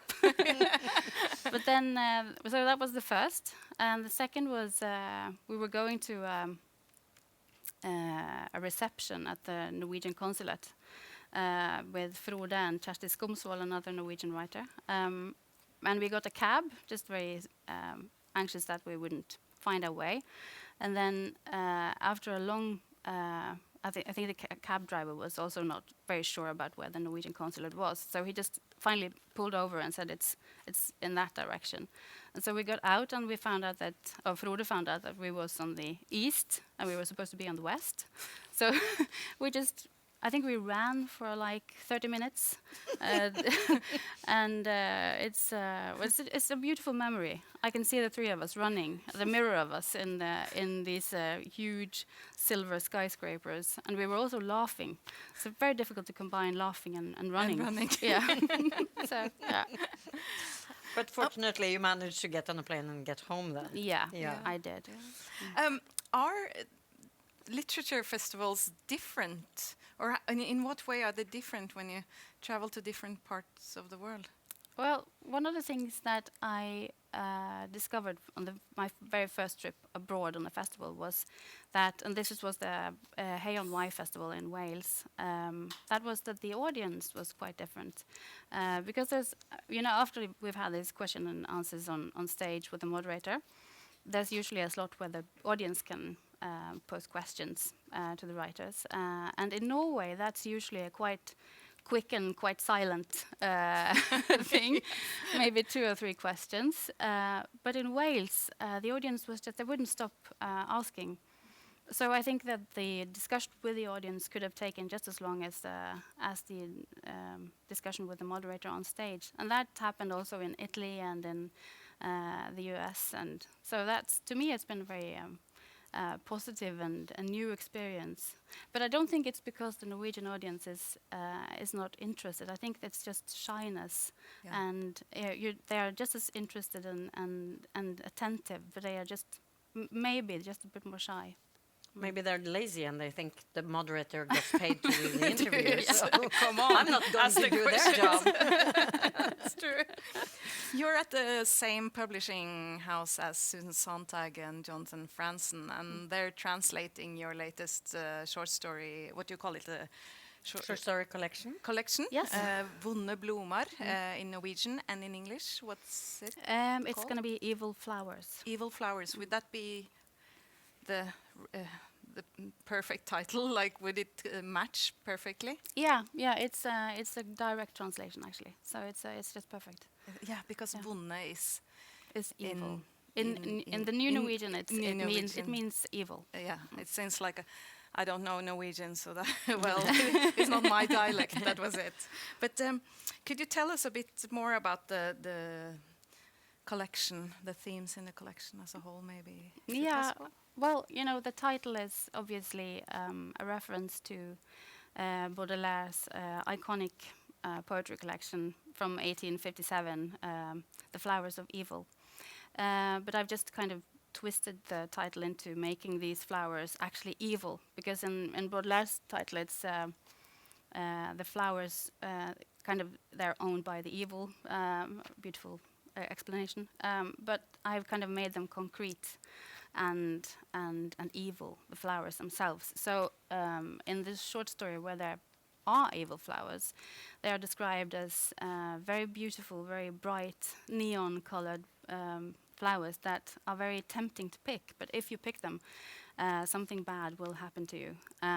So, and that does happen to the poor person who is picking these flowers. And I think her life is changed completely. And I think that's an ongoing theme throughout the short story collection. There are different people who are experiencing different transformations or metamorphoses, often very unexpected and not very welcome. For instance, there's a girl who, she's kind of an anti-Midas, where everything she touches becomes these very slimy little eels. I can't remember the word in English. So it doesn't turn into gold, but anything. And when she's finally in a happy relationship, her boyfriend turns into eels. So, and how to cope with that on a day-to-day basis, that's pretty hard. So, and I think I wrote this book a couple of years ago, even before the pandemic, and I was feeling, I think, that the world was looking more and more gloomy, both politically and with the environmental changes. So I think that these evil flowers kind of grew out of that feeling of gloominess. And also as a response to the very gloominess, they are also permitted, I think, by a certain sense of humor. It's the kind of humor of the gallows, I think it's called. So it's kind of a dark, but hopefully quite funny group of texts. Yeah, and the audience will be able to judge for themselves because you're giving us a special appetizer of the first short story in this collection, which is under translation right now. Yeah, so I'm going to read the beginning of a short story which is called Birds, and the translation is done by Kari Dixon. As I sat on the loo, menstruating, a fairly large part of my brain fell down into the toilet bowl. I'd seen brains on TV, so I could easily differentiate a piece of brain from a piece of mucosa. There it was, not black and lumpy, but brownish pink and shiny. I said nothing when I went back into the kitchen. I just sat down and ate my tacos as if nothing had happened. I did a few quick checks to make sure that I was still functioning. Did I understand requests like, pass me the sour cream, or can I have the taco sauce, please? I ran through the names and ages of everyone around the table, my husband and 3 children, and I looked out of the window to see if I still knew where I was. Then, as I chewed, I quickly estimated the dimensions of the kitchen, rattled off the alphabet in my head, ran through the lineage on my side of the families, and Tom's. Everything seemed to be in working order. But later, when I went back up to my office and sat down to work, I saw something hanging from the yellow desk light that I didn't recognize. From the way it was hanging, it must have been there for some time. It certainly wasn't new. It was a peculiar shape, a kind of half moon with an uneven curve and a kind of tip at one end. The tip was black, the underside was yellow, and the top side a darker yellow and black, and some white with something that resembled a human eye in it. Only when I looked closer, it lacked the white of an eye. When Hans popped his head in around the door a little later, I took the thing off the lamp and held it up. Hans was 10, so he might possibly know what the thing was, if he wasn't too young. What is this, Hans? I said. He looked at me a little nervous. It's a kind of tit, but I'm not sure what kind. Please don't be angry. Angry, I said. Why would I be angry? You normally get angry when I don't know exactly what kind of bird it is or what sound it makes. Oh, I said, so what's a tit? Mummy, you're the one who can answer that, he said, exasperated. I can only tell you it's a bird. A small bird from the tit family. He threw up his hands and closed the door. So the thing in front of me was something he called a bird from the tit family. None of it made any sense to me. I Googled. Bird. I was presented with a list of things similar to the thing that is called bird in the singular, birds in the plural. It was a living creature, and I could see that they all had that tip coming out of what I'd come to realize was their head, but the tip varied in size and shape and was actually called a beak. And birds could fly. I had to laugh out loud when I discovered that. These were creatures that could actually fly. I heard a knock on the door. My husband stuck his head in. Hans said that you asked him what sort of tit it was, Tom said.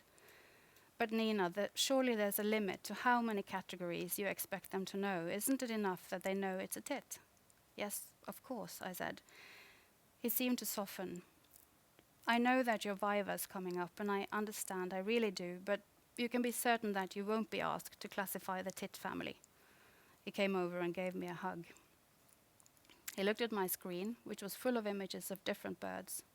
He laughed. Back to basics, I see, he said, and left the room. I noticed that there was a Word document on the toolbar. Apparently it was my thesis, as my name was on the front. It turned out that I'd written my thesis on rheumatism in the snipe family. It transpired that I was an ornithologist.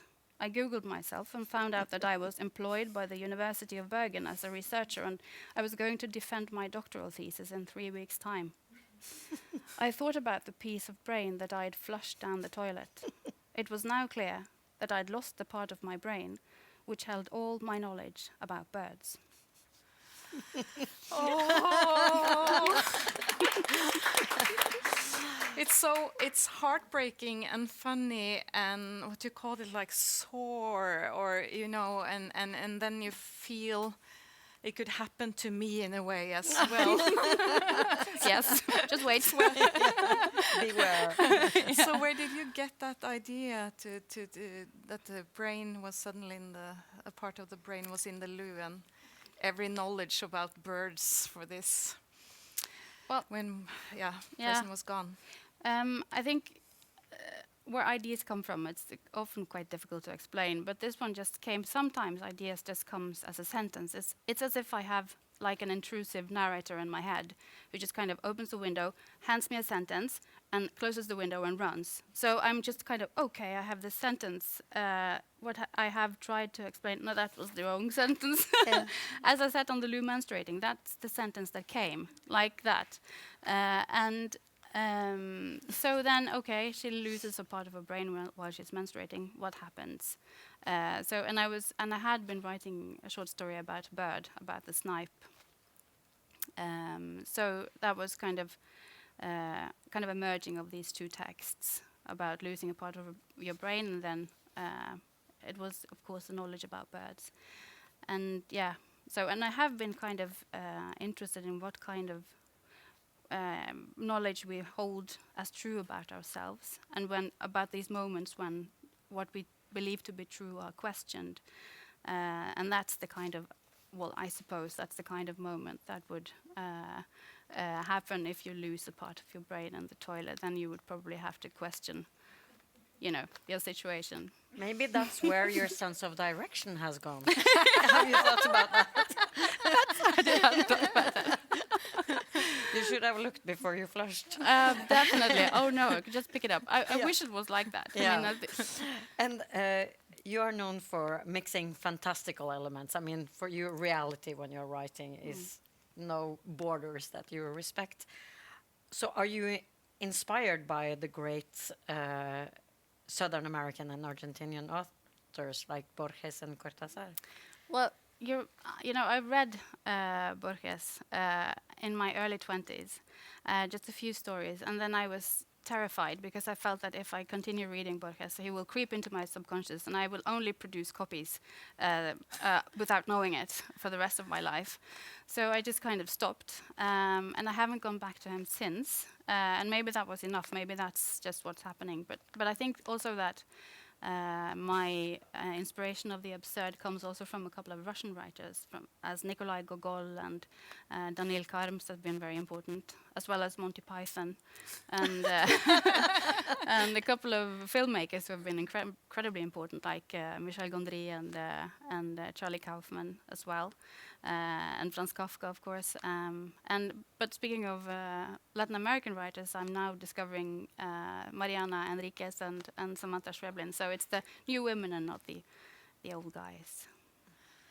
Gunhild Øyaug, we're so happy that you came here and read for us. And Evil Flowers, when will it be out? I think it will be out in the States in 2023. Yep. So there's a novel coming up before that, but let's not mention it. There's a few other books, or many other books we can get of your work in English and maybe other languages as well. Mm-hmm. Yeah, I have notes on this. English, French, Spanish, and Catalan. Oh, yes. Catalan as well. Great. So Spanish speakers out there, you know where to get your Gunhild Øyaug books. Yes. We are leaving Buenos Aires and you, Gunhild, because we're going to Edinburgh. We're going to Scotland. Mm-hmm. And if you think Scotland is all malt whiskey and tough guys in kilts, you're up for a surprise. Stay put, we're going to learn about new Scottish identities.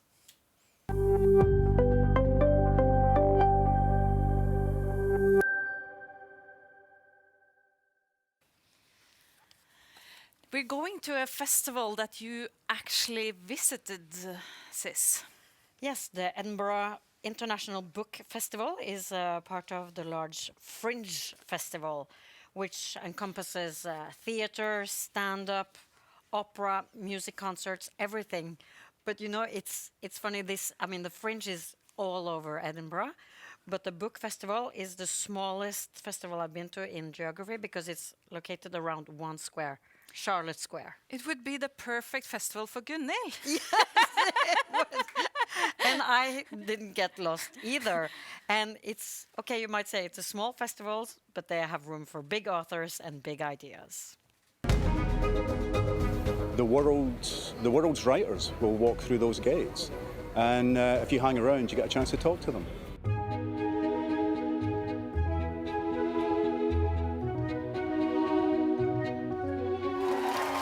I'm interested in conversations that deal with things that matter, but real, how do we live our lives?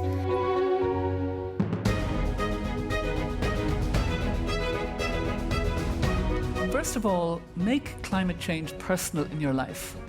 The second step is get angry and get active. And the third step, and believe it or not, I think this is the most important.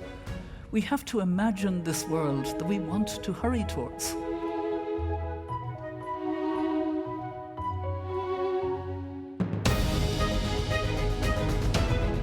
It's about kindness is looking at people as people and not as I voted this, I do this, whatever it is. There are some people we will never get along with, but most of us are a complex mass of different things.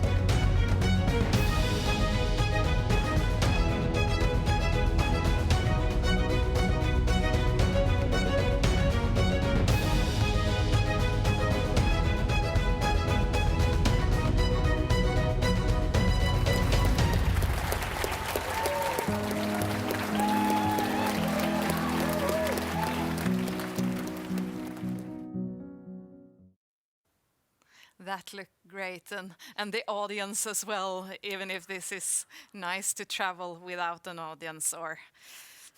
It's nice to be part of a large audience at a festival, sitting there, learning new things, hearing thoughts, clapping together. Yes, we miss it. Siss, one thing is that you love going to Edinburgh Festival, but you're also in love with the dialect, the Scottish dialect. Yeah. It's a bit embarrassing because I automatically get weak in the knees if I hear some Scottish English. So I'm a bit nervous now before we're going to meet Nick Barley. So if I read, for example, Scottish book, I prefer the audiobook. Yeah, and you're listening to one now for the second time. Yeah. I think we have a picture of me. This is me very happy listening to Shuggie Bain, the novel that won the Booker Prize this year. By Douglas Stewart. And it's so wonderful that you're smiling like that because it's so hardcore. It's this boy who's gay, growing up with a mother who's alcoholic, and it's in the 80s and the Thatcher, and everything is really gloomy and it's violence and everything, and you just yay. Yeah. It's so bleak, but it's so lovely, and I'm not sure I understand all the words, but it's just we've talked about how music goes straight to your heart. Yeah. The sound of language does that to me and as well. And the book is amazing. Is amazing. So, let's move on. Let's see. Nick Barley, director of Edinburgh Literature Festival. Are you with us? Hello, Mona, and hello, Siss. It's good to see you. You must be so exhausted after all these hours and hours of traveling the world.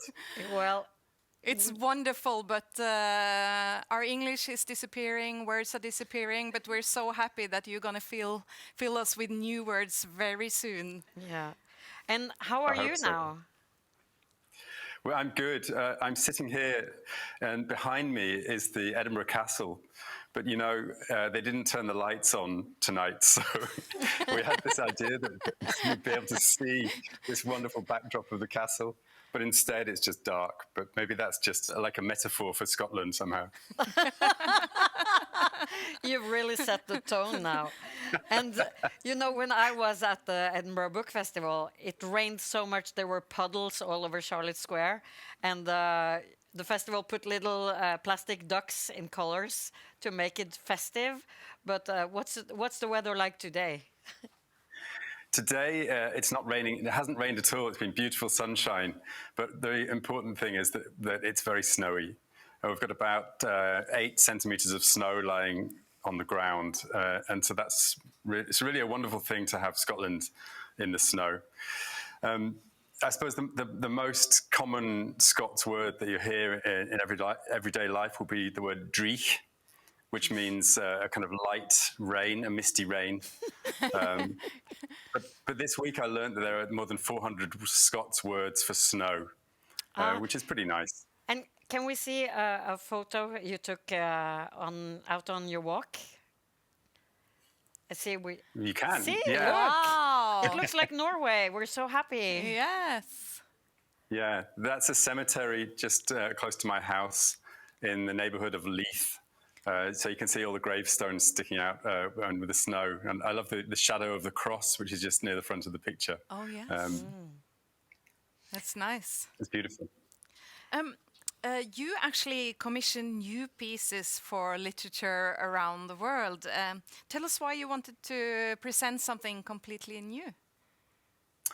Well, first of all, I'm aware that around the world, the image of Scotland is being driven by these ideas of tartan and whiskey, as you said in your introduction. And indeed, Scottish literature is best known for what they call tartan noir, the crime writing and crime fiction of writers like Ian Rankin and Val McDermid.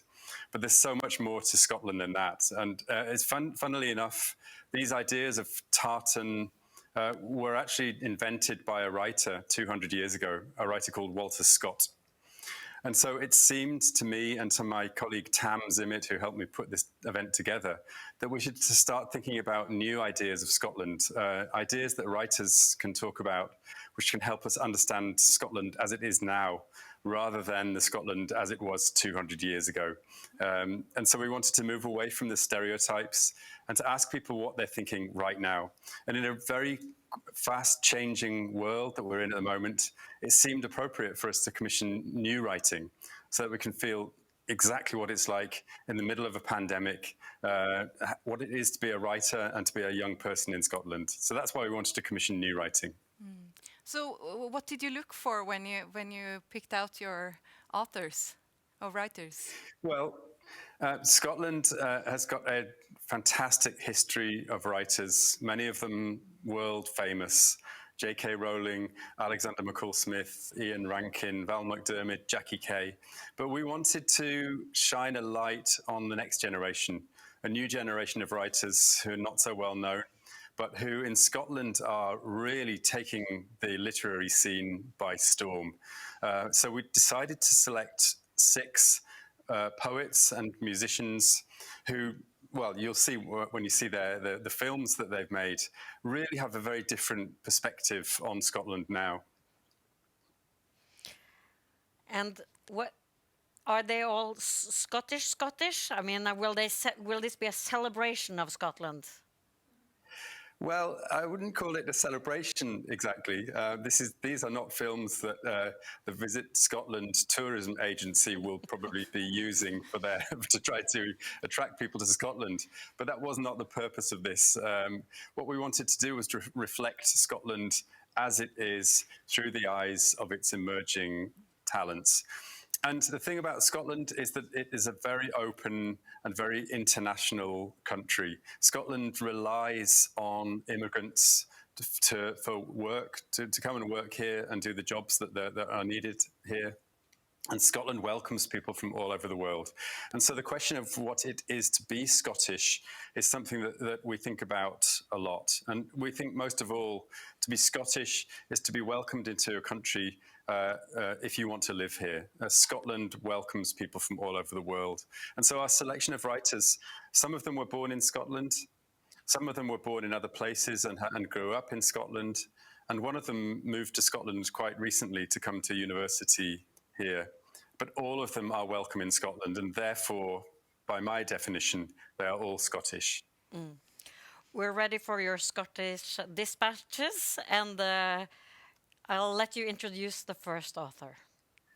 Thanks very much. And before I do, can I just say to the Bergen Literature Festival, congratulations on this incredible world tour. We're so proud to be part of it, and we're so excited that you've done this. And many congratulations to you, Mona and Siss, and also to Riise, who was the organizer of this as well. So it's a really fantastic initiative. So congratulations to you. So I want to introduce our poets, and we're going to begin with Nadine Aisha Jassett.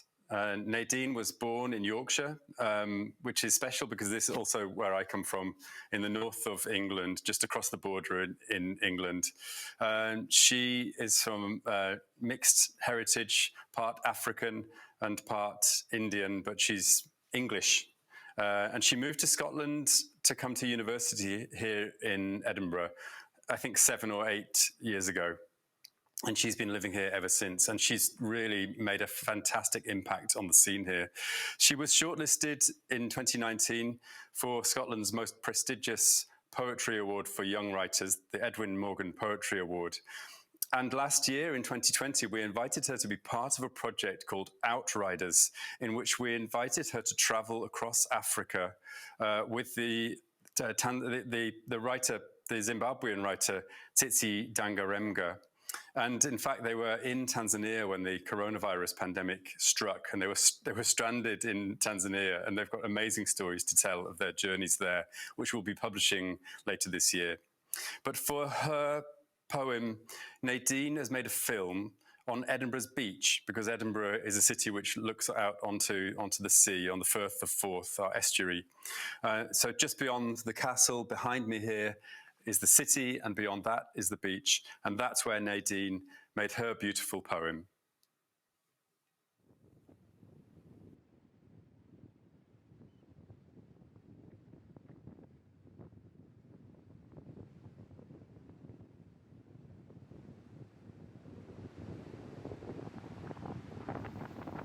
Chosen Home, a pantoum by Nadine Aisha Jassett. When I came to Scotland, I came to the sea. My growing up was grey, forgotten concrete. I was a child in full colour, learning how to be. My heart, as it beat, longed for the sea.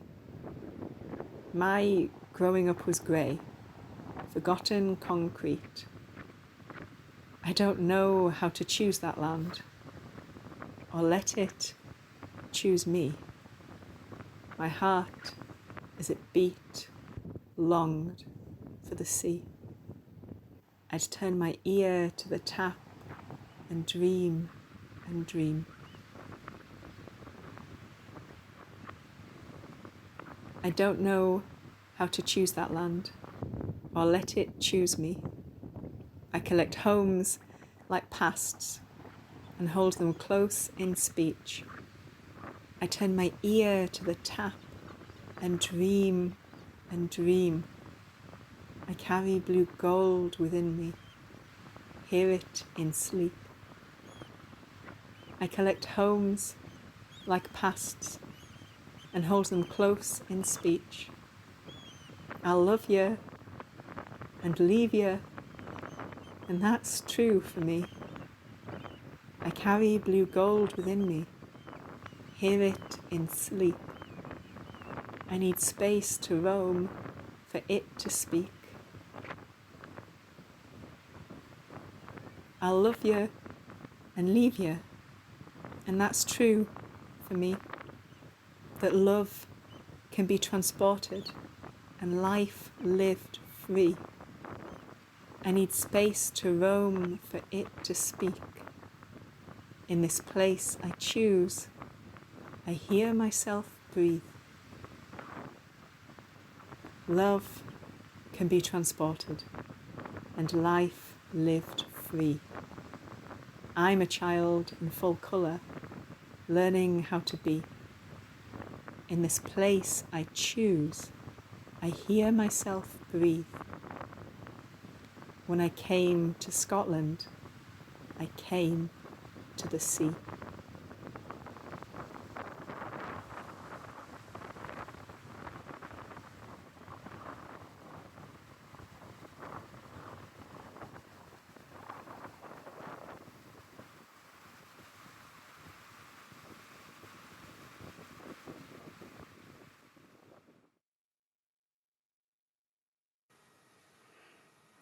I love that poem, and as a fellow Yorkshire person, I really understand Nadine's understanding.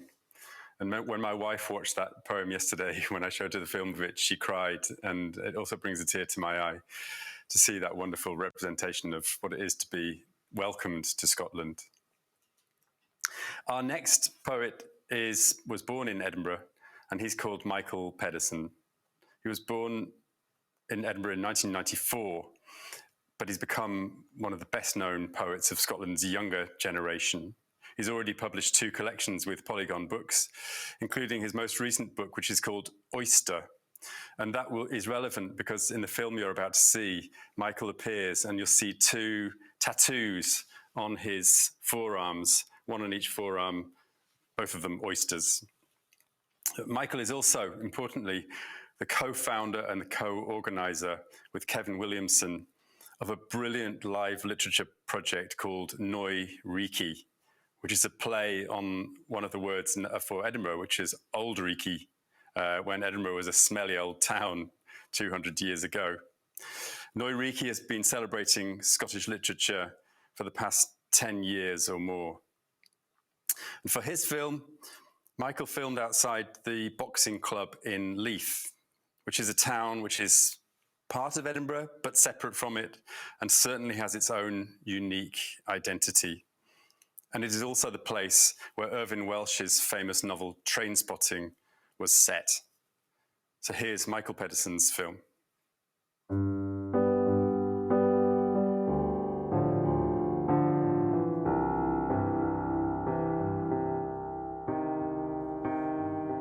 Lines on the melodies in men. It is funny, I say to Kay, who's wading shirtless in the burn, the things we remember about growing. As a boy, I played a game with my uncle where I blew into his boxer's thumb as he ballooned his muckle bicep, the sugary inkwork of his tattoos smearing to his split, arms bulging bigger with each puff I stuck him with, stuff solid as a cloud before emptying its storm. I blast another lungful down the thumb's portal, slurp up the tobacco scum, let my pupils glint licorice. If they don't give it you, my uncle gruffs, showboating his trophy muscles, take it with ease. A force ending the cloven-hoofed arcs poetica of Danish Harry, Dad's toughest brother. Popeye arms, I faked coveting them, knowing fine well, not even with a marching band would I let that music in. It was the haptic play I loved, the luminous swell, like a kissing ritual without the actual kiss. The melodies in men are sometimes my arch nemesis, a neighbour's tusk, the wicked nimbus of a better version gunning for my soft and silly. Though mostly they're hot courage, brave bones stookied in mucky fun, the buttress of friends hatching body superstanzas. Together we might lay to rest our unklings' bedraggled sermons. They're just a generational thing, a not in our blood thing, a I do love you, you know that, but for fuck's sake I shouldn't have to broadcast it thing. Just, oh, all the possibilities of a river. In the future, I tell Kay, we will hear each other better. A friend will clasp my hand and beg me be in touch more often to touch more often. He'll say he's been thinking of me, that he knows it's going to hurt hellfire, all the while holding firm as moon grips. Promise, cast, not as we splinter into the next stage, but heartbeat wet in the here now. Words as close to their import as a sparked match.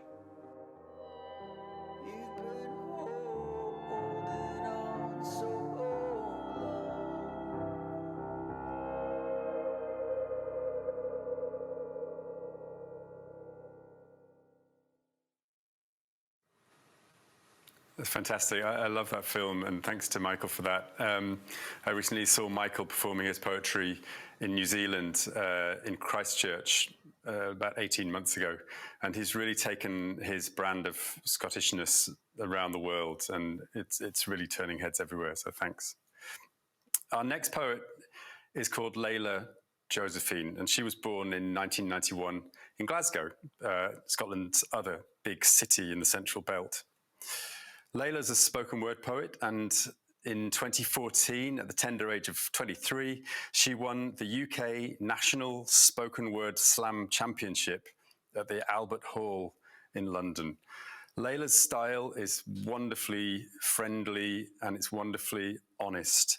And she's made a film which displays exactly why she's turning heads now as an emerging poet. We love working with Layla at the Edinburgh International Book Festival. And in fact, she's one of our writers in residence for our Citizen Community Programme. And we're so proud of the work she's done with young people and with school children in North Edinburgh, one of the poorest parts of the city. So here is Layla Josephine. Hi, my name is Layla Josephine and I am writer, performer and theatre maker based in the west coast of Scotland in a little town called Prestwick. I'm really excited to be here with literature live around the world, and thanks to the Edinburgh International Book Festival for inviting me to perform. I was asked to write about what it felt like to be Scottish and what it means to be from Scotland today. And I found it really hard because I'm face down flat on the belly of it and I live here, and it's really quite hard to pinpoint what it's like to be Scottish. So I tried to capture the feelings that sometimes come up and kind of compare other things to that feeling of being Scottish. So this is called Being Scottish. Being Scottish is like sticking your charger into the plug but forgetting to press the switch. It's like reaching the last hurdle only to realise that you actually can't be arsed.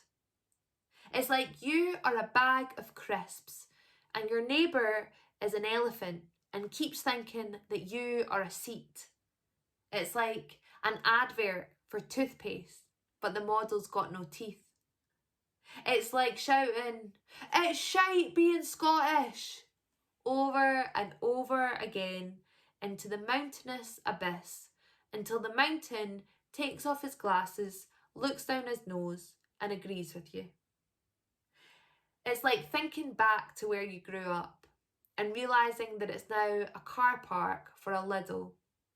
It's like being a buzzard on a lamppost waiting for something to change. It's where the wildness meets her cage. It's like realising that you forgot to take the bins out, even though that they've been full since last week. It's like putting your shoes on the wrong feet. It's like a soft, malleable metal that needs heat to conduct. It's being clever, but knowing better than to act smart. It's like reaching the last hurdle and realising a joke's not going to get you over this one. It's where the blind eye was first invented.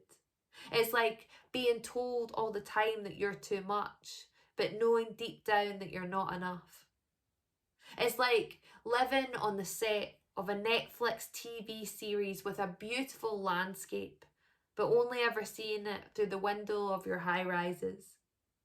It's like a neighbour coming round in her dressing gown and patting you on the back saying, it's all right, it's all right, it's all right, when you're clearly not all right. It's like being a spotty bum cheek and someone keeps whipping you with a wet towel and you keep saying it's funny even though that it hurts and you want them to stop. It's like coming to terms with what was lost and what will always be lost. It's where heat finds the moment, sadness masks the anger, and toast melts the butter. It's like being a 1-pence piece dropped to the bottom of a fountain.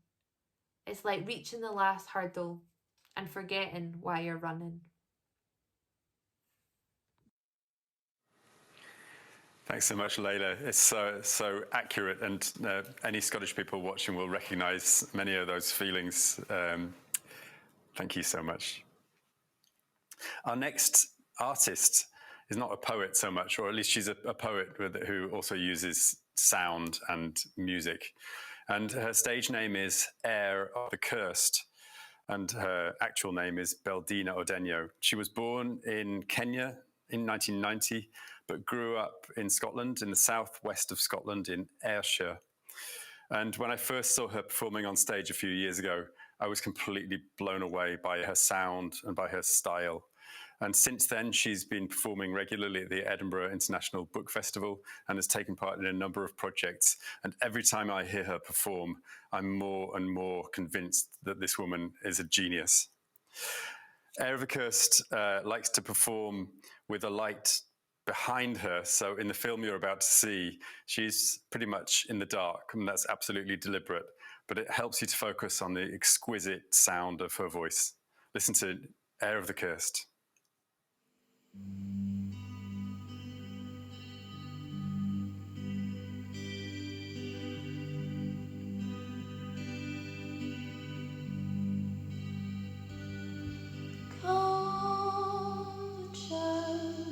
She never sleeps. It's more than chance that we should meet up, fine upstanding hands, under winter lace, stretching, spreading, longing, pining for a purpose, just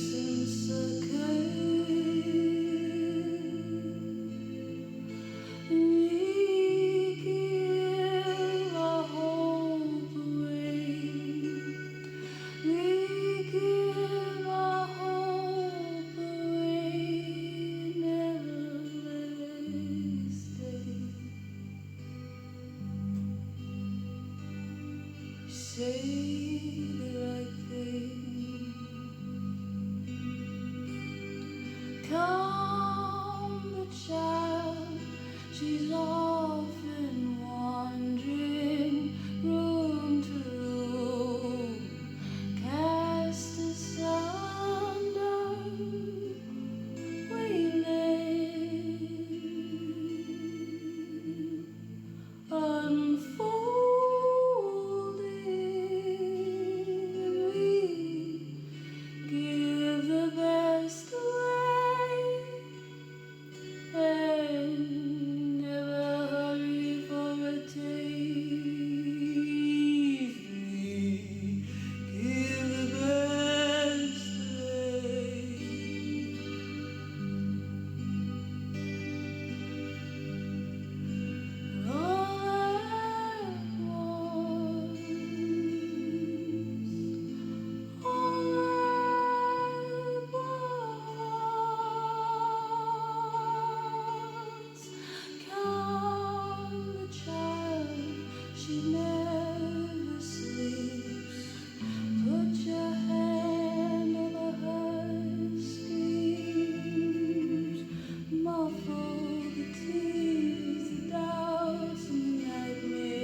stretching, pulling,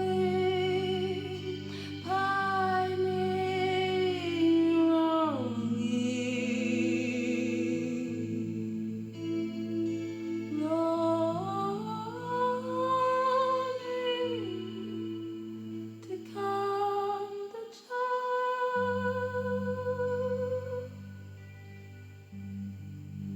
to calm the child, to calm the child, to calm the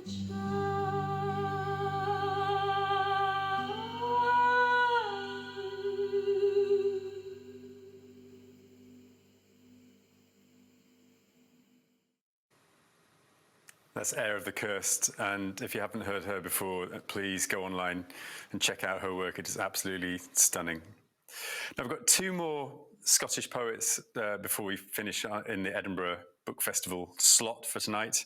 And the first of them is the extraordinary Courtney Stoddart. She describes herself as a Scottish Caribbean writer, but she was born in 1994 in Edinburgh, and her work is taking the Scottish live literature scene by storm. It looks at the experience of growing up in Scotland and at the uncomfortable truths about Scotland's history of imperialism and colonialism and its involvement with the slave trade.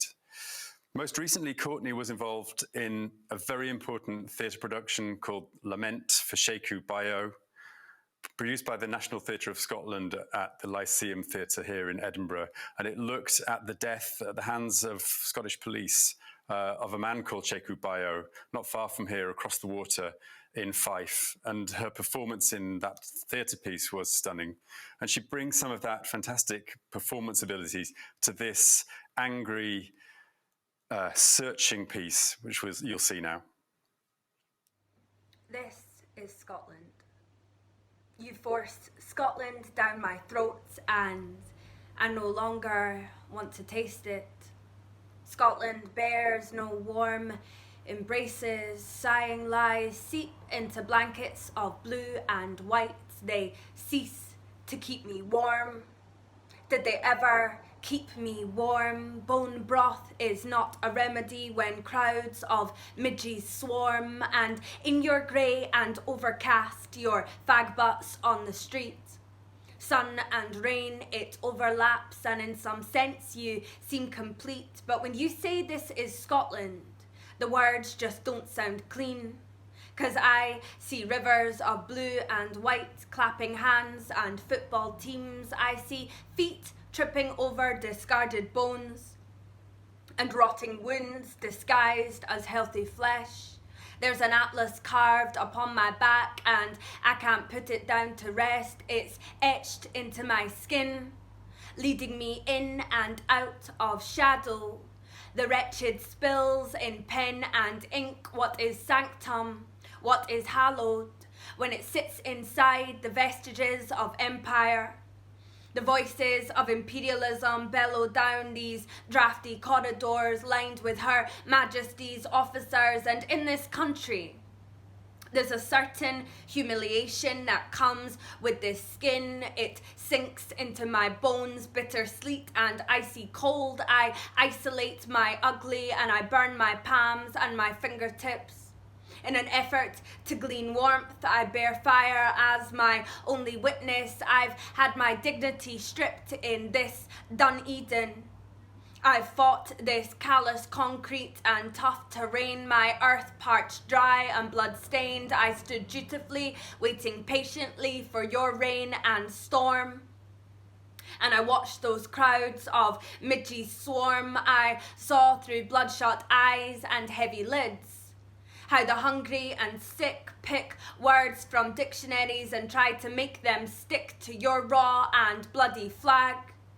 Discarded bones and a gracious knack for syntax, all dressed up in blue and white rags. And in this Eden, this Scotland, its cities breed borders and hang crosses upon doors, just following orders. Bannockburn battles broaden into Culloden fields. Enmeshed scents of blood, pollen and Cullen skink. Chains of Jamaicans clinked with surnames of Mac. Check the maps, head to Dundee, Elgin Town or Aberdeen. Scottish seed sown between struggling legs in the Caribbean in these splendid merchant cities. New towns embellished with sugar and gold, claims to have recognised malfeasance of old, yet still your universities are committing war crimes. As bairns are singing old nursery rhymes, your secrets secrete and creak in musty close, too close for comfort, claustrophobic, too close to the coward slave. And what a man, a heralded burning man. His tales are told across this land, while Melville monuments cast shadows on lies of emancipation. They succinctly state it's just a thing of the past and it doesn't need an explanation. But this is Scotland and this is now. The Scottish government supporting wars abroad, impoverished people on its own shores, Scotland impaled on its own sword. Scotland was then. Scotland is now your melting pot of doctors, captains, slave owners, abolitionists entwined, refugees, priests, starving children and genocide, all somehow aligned on ley lines, some with rebellion in the loins, some seeking oppression of the mind. There are those who hold the keys to your chains and minds, our blood congealed. They conceal revolutions of the working class, how crass they catch our histories in nets. There's an atlas carved upon my back and I can't put it down to rest, not yet, lest we forget. I see history repeating itself, cycles of idols and icons burning, we yearning, quenching the thirst for freedom, taking turns sewing the tapestries of subversion, singing songs of sedition. And though revolution is a bloody, bloody dream for me, I am fortunate enough that I still sleep every night.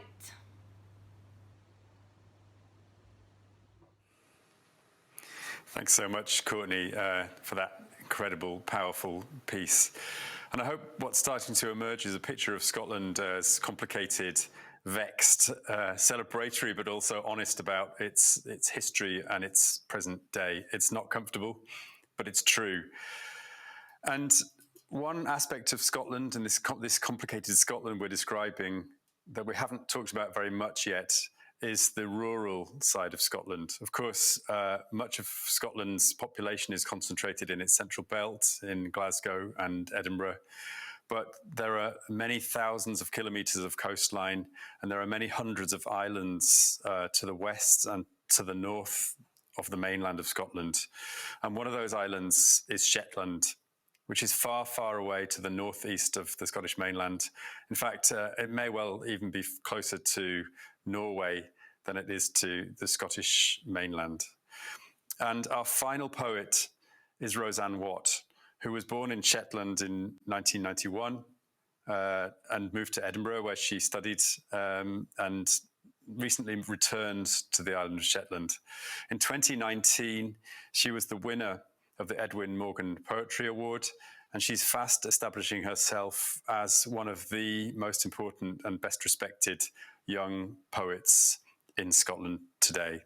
The language that she writes in is Shetlandic, which is a language all its own, but it's derived from Scots. And so we've subtitled her film that she's made with English subtitles, and just enjoy the beautiful landscape of snowy Shetland and the wonderful words of Shetlandic. Here's Roseanne Watt.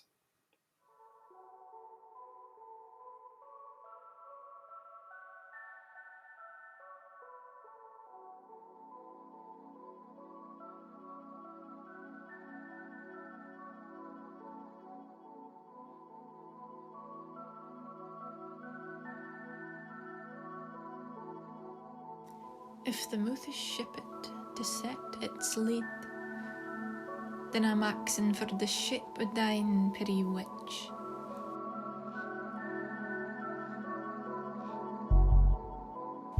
A bladen born, I had to had thy dialect o' ages.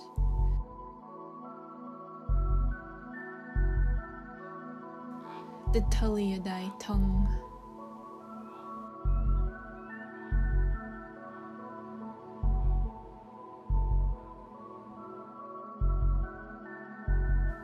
This time they've telt thy story rang,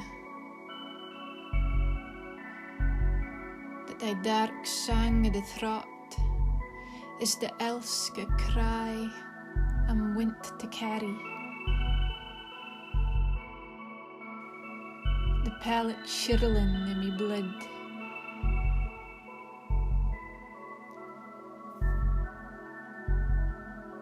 the why they tell it, it's a matter of forgetting, of swallowing thy own name for the want of it.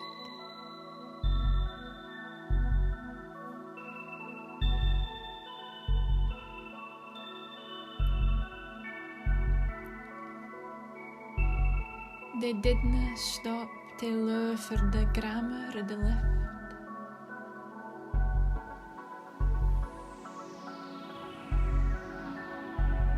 or scout the lang aber vowels of the licht that catches at thy wings.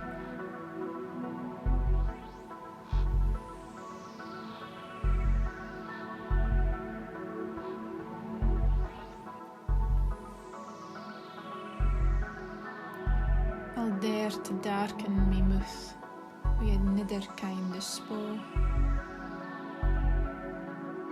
For every word we hae for sna, we've another in for low.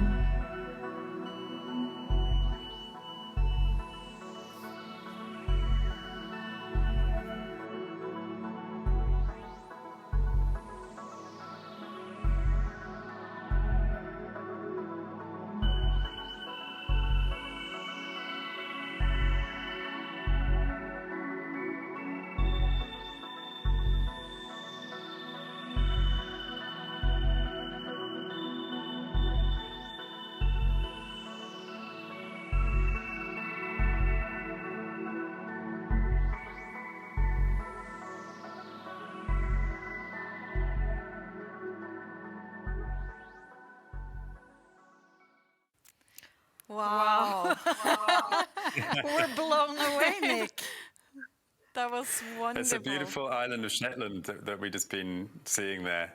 And if you're interested in Roseanne's work, she has a book which is called Moder Die. I'm sure I pronounced that wrong, published by Polygon. So it's well worth checking out. She's such an important poet. And so that's Scotland today. Yeah, we learned so much more. We've been watching Outlander, you know, so I was a bit outdated on the Scottish identity. It was it was an exceptional session you put together, and the music, the poets, and the Shetlandic language. Yeah. Thank you so much. I think I know Mona's favorite because she's her boyfriend is a tattooist. So thanks for that present. That's so stupid. A true portrait of the Scottish male body. Yes. Michael Peterson. He was good though. He was good. Yeah, he was. And I just do also want to say thank you to Tamara Zimit, who's my colleague who put together those films and who did all the production work on that. So it's a lot of work, and we were very proud to be invited to do it. But it's thanks to her. Yeah, we're blown away. And I mean, we are talking a lot about language since I have this weakness for Scottish. And I tried to learn the Scottish Gaelic name for Scotland, which looks like Alba, but I think it's more like Aldaba or something. Do you know? Alaba, yeah. I think it's Alaba. Of course, I'm also English, so I don't want you to think I'm an expert on Scots language. No, but I very have lived strange here for 20 years. Information, but yeah, you lived there for 30 years. Was that what you said? I lived here 20 years, so I'm starting to be familiar with these words. Yeah. And we asked you to pick a word for us because we're collecting word from every country. What have you chosen? Well, I would have chosen Dreich or maybe the word druthi, which is a word for being thirsty for alcohol. But because of the snow that we've enjoyed this week, I chose a word which, if I'm honest, I've never heard it spoken in Scotland. But the word is flindrikin. I like the word. And it's one of the 400 words that apparently Scots can use for snow.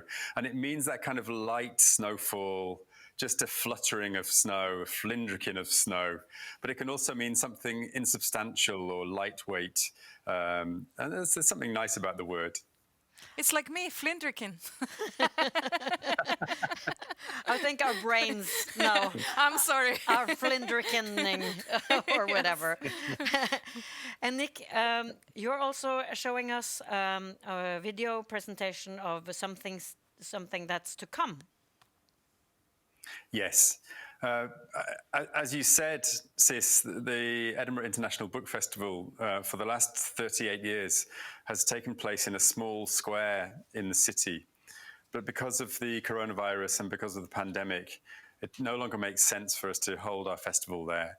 And so in future, from August 2021, we'll hold our festival in a new venue.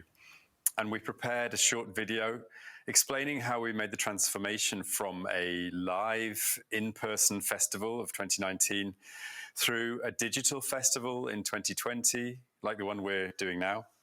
But in August of this year coming, we'll present a new hybrid festival of both in real life and digital. And so this short film explains how we'll do it and where we'll do it. The Edinburgh International Book Festival connects audiences of all ages with the finest authors and thinkers in the world. But 2020 was a very different year. As the world succumbed to the global pandemic and Edinburgh festivals were cancelled, the book festival was abruptly thrown into survival mode. Within 3 short months, the festival was reimagined and transformed to an online offering. Its mission, to keep the conversation going. In 2021, we'll be presenting the book festival from a new location at the Edinburgh College of Art, at the Edinburgh University, an innovative space which allows us to have both the online studios and live theatres. So this is the future for the book festival. It's an exciting hybrid in a brand new space. Who knows what the future will hold, but for 2021, the Edinburgh International Book Festival will be at Edinburgh College of Art, a bold new chapter for our festival.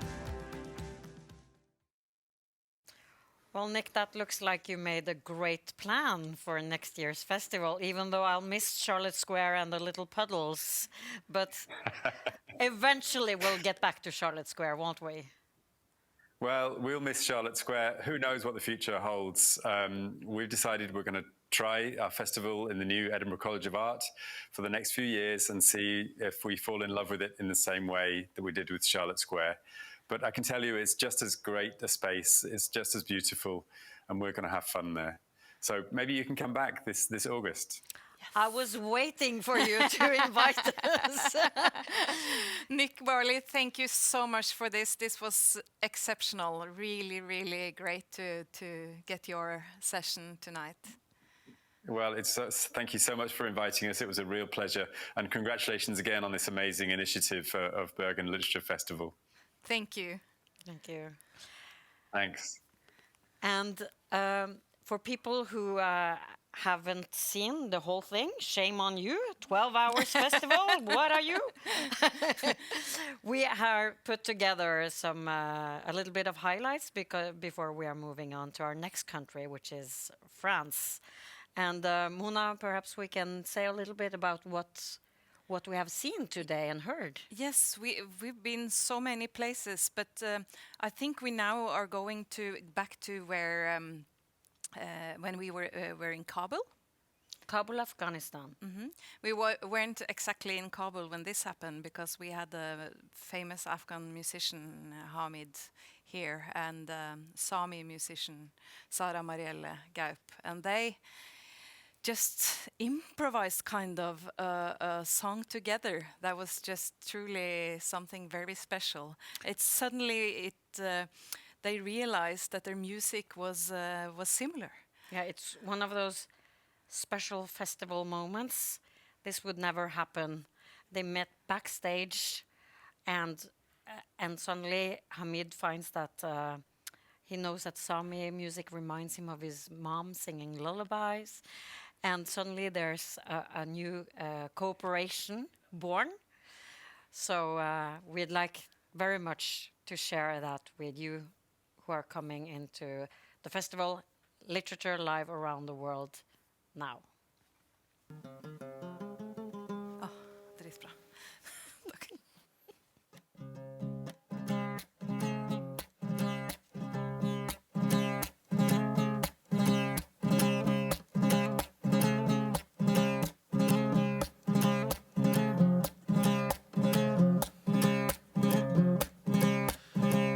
چه سازم کی جوانی نیست و دایم چه سازم کی جوانی نیست و دایم و بختم چرخ و میگردد ملایم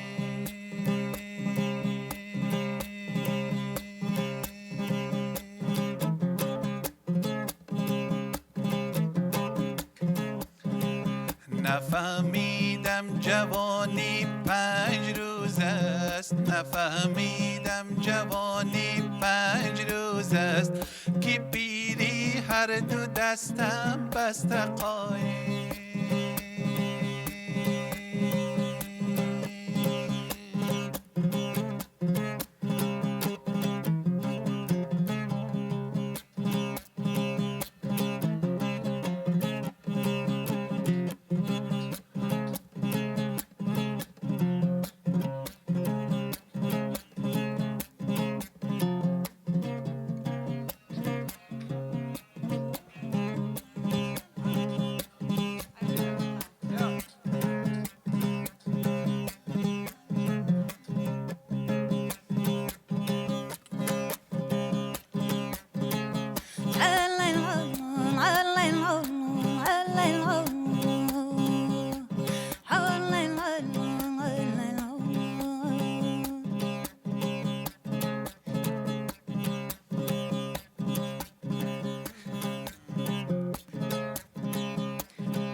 گذر کردم ز قبرستان سبایی گذر کردم ز قبرستان سبایی ز هر کلم می آمد یک صدایی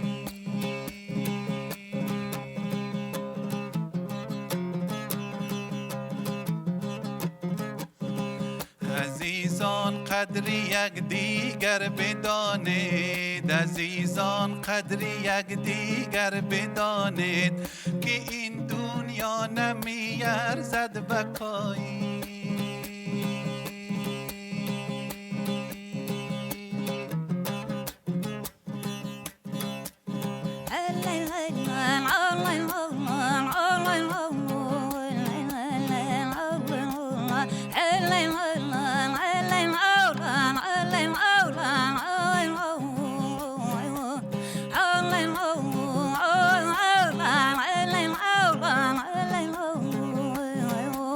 Oh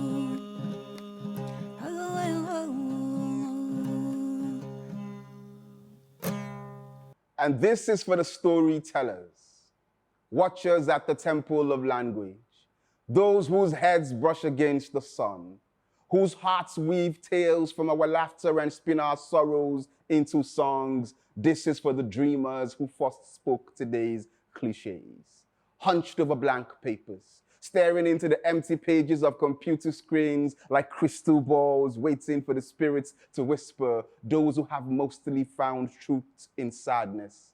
Breathing windows to the soul of the human condition. This is for those navigating silences, who need solitude to breathe, who refuse peace and quiet in the face of injustice, who chose gulags when the only option of freedom were in cities under jackboots, those who smuggled out their truths on toilet paper and wrote back from exile, telling us there was a country, its dream aborted under half of a yellow sun. Where would we be without the poets who showed us the path of thunder and unraveled the house of hunger? But weep not, child, the beautiful ones are not yet born. This is for the post-colonial pens writing rainbows across a dark sky and eclipsing single stories. Those who pitch their voices against the noise, frame a new age with language, paint a better world for themselves and for us, giving nothing but alphabets. Pay no mind to the rumors, the stories are still alive. In books, in bits and bytes, in the conscience of a world dancing to the rhythm of its own delusions. This right here is for the tribe, for those who come out of their heads to drink at festivals, who still writes to convince parents they can be something better than lawyers, who still writes because the urge is stronger than death. This is for the last ones left, recipients of the torch, pouring sentences to keep the flame burning. Those who do this for something more than prizes, who write past rejection letters. As long as the universe holds, there will be stories to tell. And this is for the tellers, for the chosen and the few, for the tested and the true, for the howlers at the moon, for those gathered here tonight in this room, across the world. This one is for you. کوچه دلفین ها ای کاش بجاده های کابل دریای بیاید با ماهیانی که رنگشان اصلاً مهم نیست. ای کاش دریای رم کند و به اجبار دلفین ها را به کوچه ما بیاورد و کوچه ما بشود کوچه دلفین ها. ای کاش به جاده های کابل دریای بزرگ بیاید تا جنگجویان مجبور شوند شناکنان شهر ما را ترک کنند. ای کاش شهر کابل سالهای بعد زیر آب فرو برود و برای سده ها زیر آب باشد و خزه ها آویزان شوند از پنجره های بلند منزل ها، از میل تانک ها، از میز و چوکی های رستوران ها و تکان بخورند از نسیمی که در محله ما زیر آب شده است.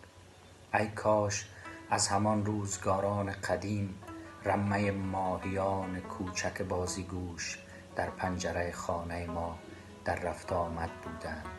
ای کاش خواهران ما پریهای دریایی بودند و به جای مادران ما دلفین ها باردار می شدند. It's moving to see the highlights from some of the things we experienced so far on this journey. This was from Kabul. We saw the poet from Lagos, and before that it was the surprising meeting from between the Afghan singer and the Sami singer that suddenly connected, and we could see how similar their music was. Yes. So we've been many places so far. We've been to all continents, but we've only been to South America. So you may wonder, what about North America? Well, it's coming up. After a visit to France, we're going to go first to California and the Bay Area Festival. And then we'll also go to Toronto in Canada to have some spoken word from several poets there. And Mona, we're looking forward also to the end. We're not looking forward to the end, but we're really looking forward to getting to Jamaica. We're in the sunset with palm trees and poets. We're going to end with poets on Treasure Beach, Jamaica. I think it's going to be amazing. So first, let's stay in Europe a bit more for France.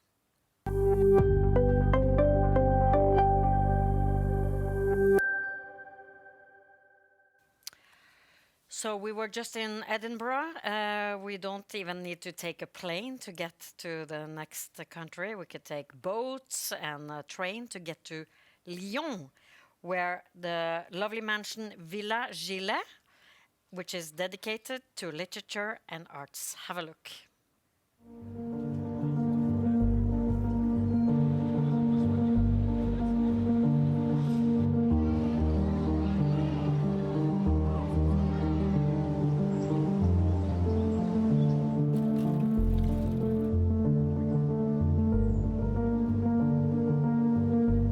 The Villa Gillet is France's centre for international writers, based in Lyon. In the historic setting of a villa which was originally built in 1912 by one of Lyon's great textile families, in the area of the Croix-Rousse, which is part of Lyon's classified UNESCO World Heritage Site, it was set up in 1989 by the city of Lyon and the region of Auvergne-Rhône-Alpes as a literary centre dedicated to international debate and literature in translation.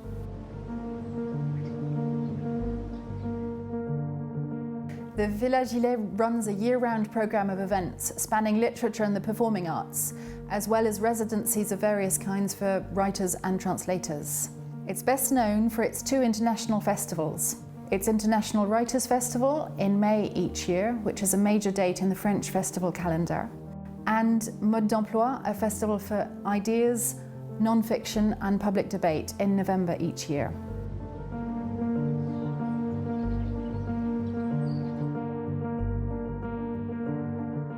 We also run a large outreach programme all year round, working with primary schools, secondary schools and universities across the region, as well as readers of all kinds. Our aim is to carve a better space in our European public sphere for the voice of the living writers of our times, a better space for multilingual debate, and for the tools of comparison and critical thought. We welcome writers of all kinds, fiction and non-fiction, as well as artists, scholars and translators from all over the world. So, the Villa Gillet in 4 points. It's a platform for international writing, where writers, publishers and translators meet on stage and off the stage, and where true European and international exchanges take place. It's a place for professional discussion, and a reference for the wide sphere of professionals working in connection with publishing. Writers, of course, but also publishers, booksellers, public libraries, teachers, programmers, and artists. It's a house full of books and live writing, open to readers of all ages and callings, and where writers can meet and talk to their audiences. It's a stage for European public debate.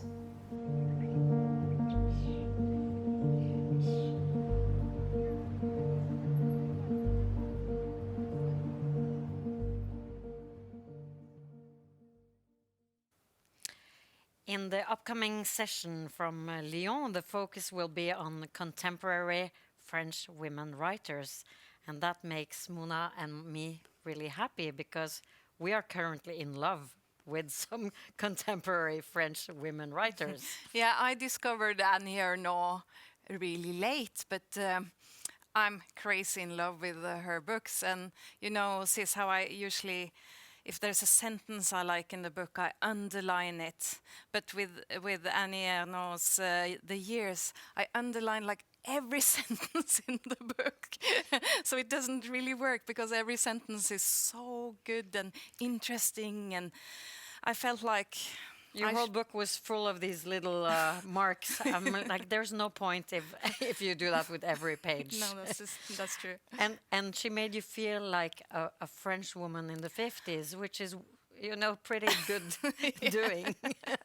Because I didn't live there, and I'm not French, and I can't even speak French. That's the power of fiction. And I've admired Virginie Despentes since her debut with the Baise-moi, which was first a novel and then a movie in 2000.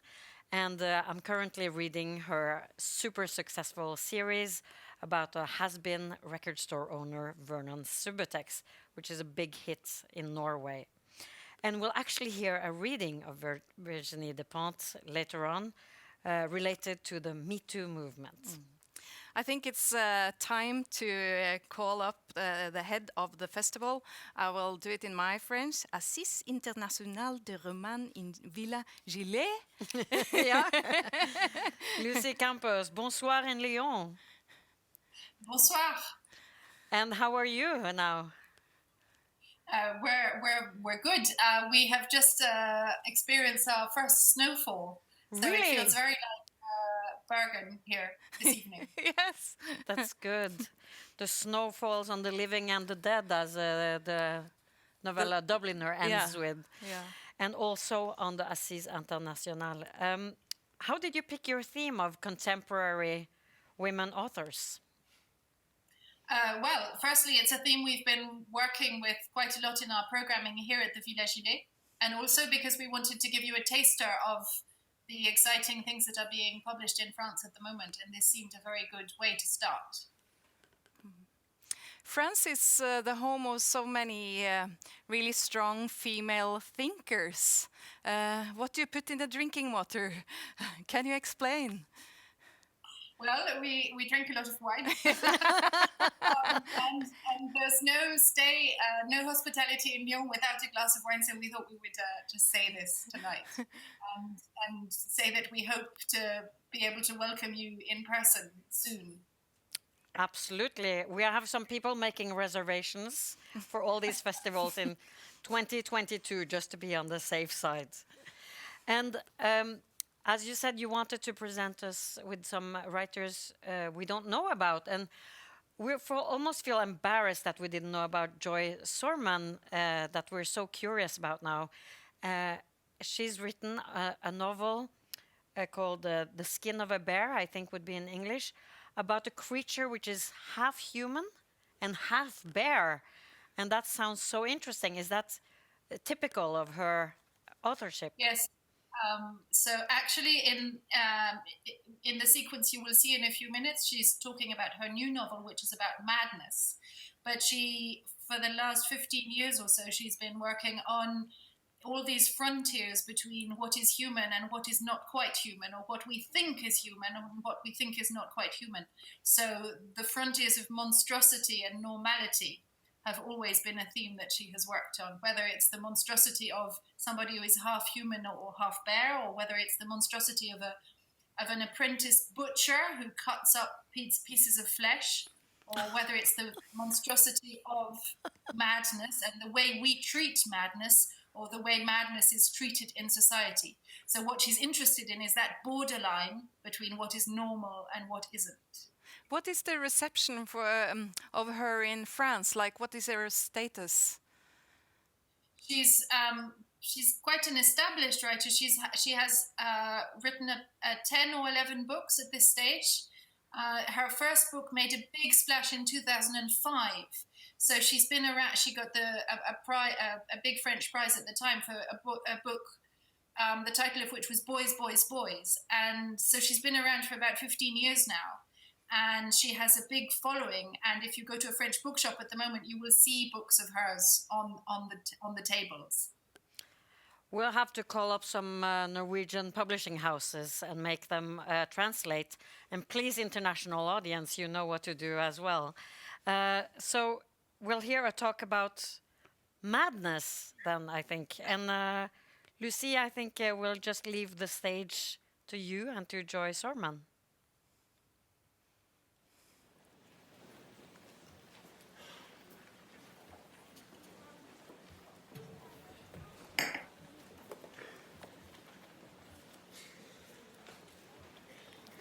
Bonjour et bienvenue à la Villa Gilet.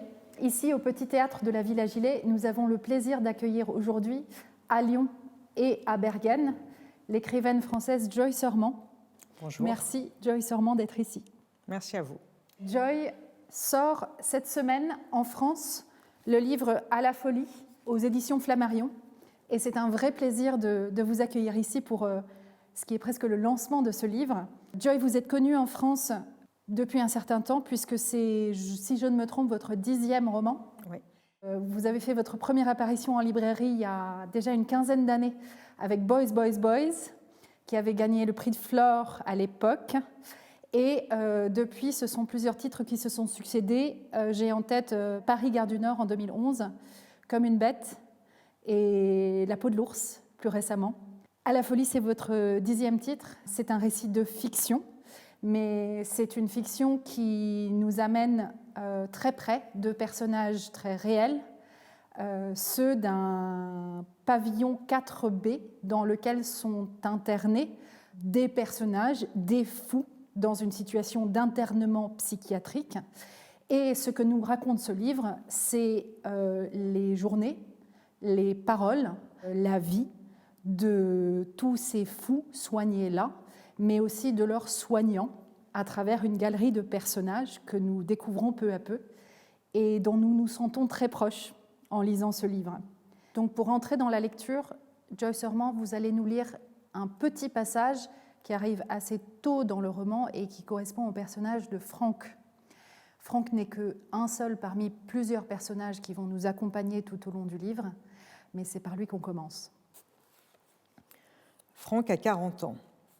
Il est bien connu au pavillon 4B. Il y fait des séjours réguliers depuis plus de 20 ans. De l'appartement de sa mère au centre de crise, de l'hôpital de jour au foyer d'accueil médicalisé, puis retour à la case départ en service fermé. Il m'a dit « je reviens dans 5 minutes » et a réapparu après avoir enfilé une polaire sur son pyjama en papier crépon et chaussé une paire de claquettes de piscine. Il a proposé de s'asseoir dans la salle télé et raconter sur un ton équanime une vie pleine de peine et de violence. Petit, j'étais dyslexique et mon père me tabassait. Comme il était dermato, il savait exactement où taper pour que cela laisse le moins de traces possible. Il me cognait pour un oui ou pour un non, parce que j'avais utilisé trop de papier toilette. Et ma mère buvait 2 bouteilles de Porto par jour. Ça peut vous paraître beaucoup, mais dans son village, c'était la norme, la dose habituelle. Tout le monde buvait ça. La dernière fois que mon père m'a frappée, j'avais 13 ans et c'était un 14 juillet. Le sang a giclé, je me suis rebellée, j'étais devenue grand et fort et j'ai eu le dessus. Le psychiatre m'a expliqué que c'était excitant de frapper. Peut-être que j'excitais sexuellement mon père. Mais je ne l'ai jamais dénoncé.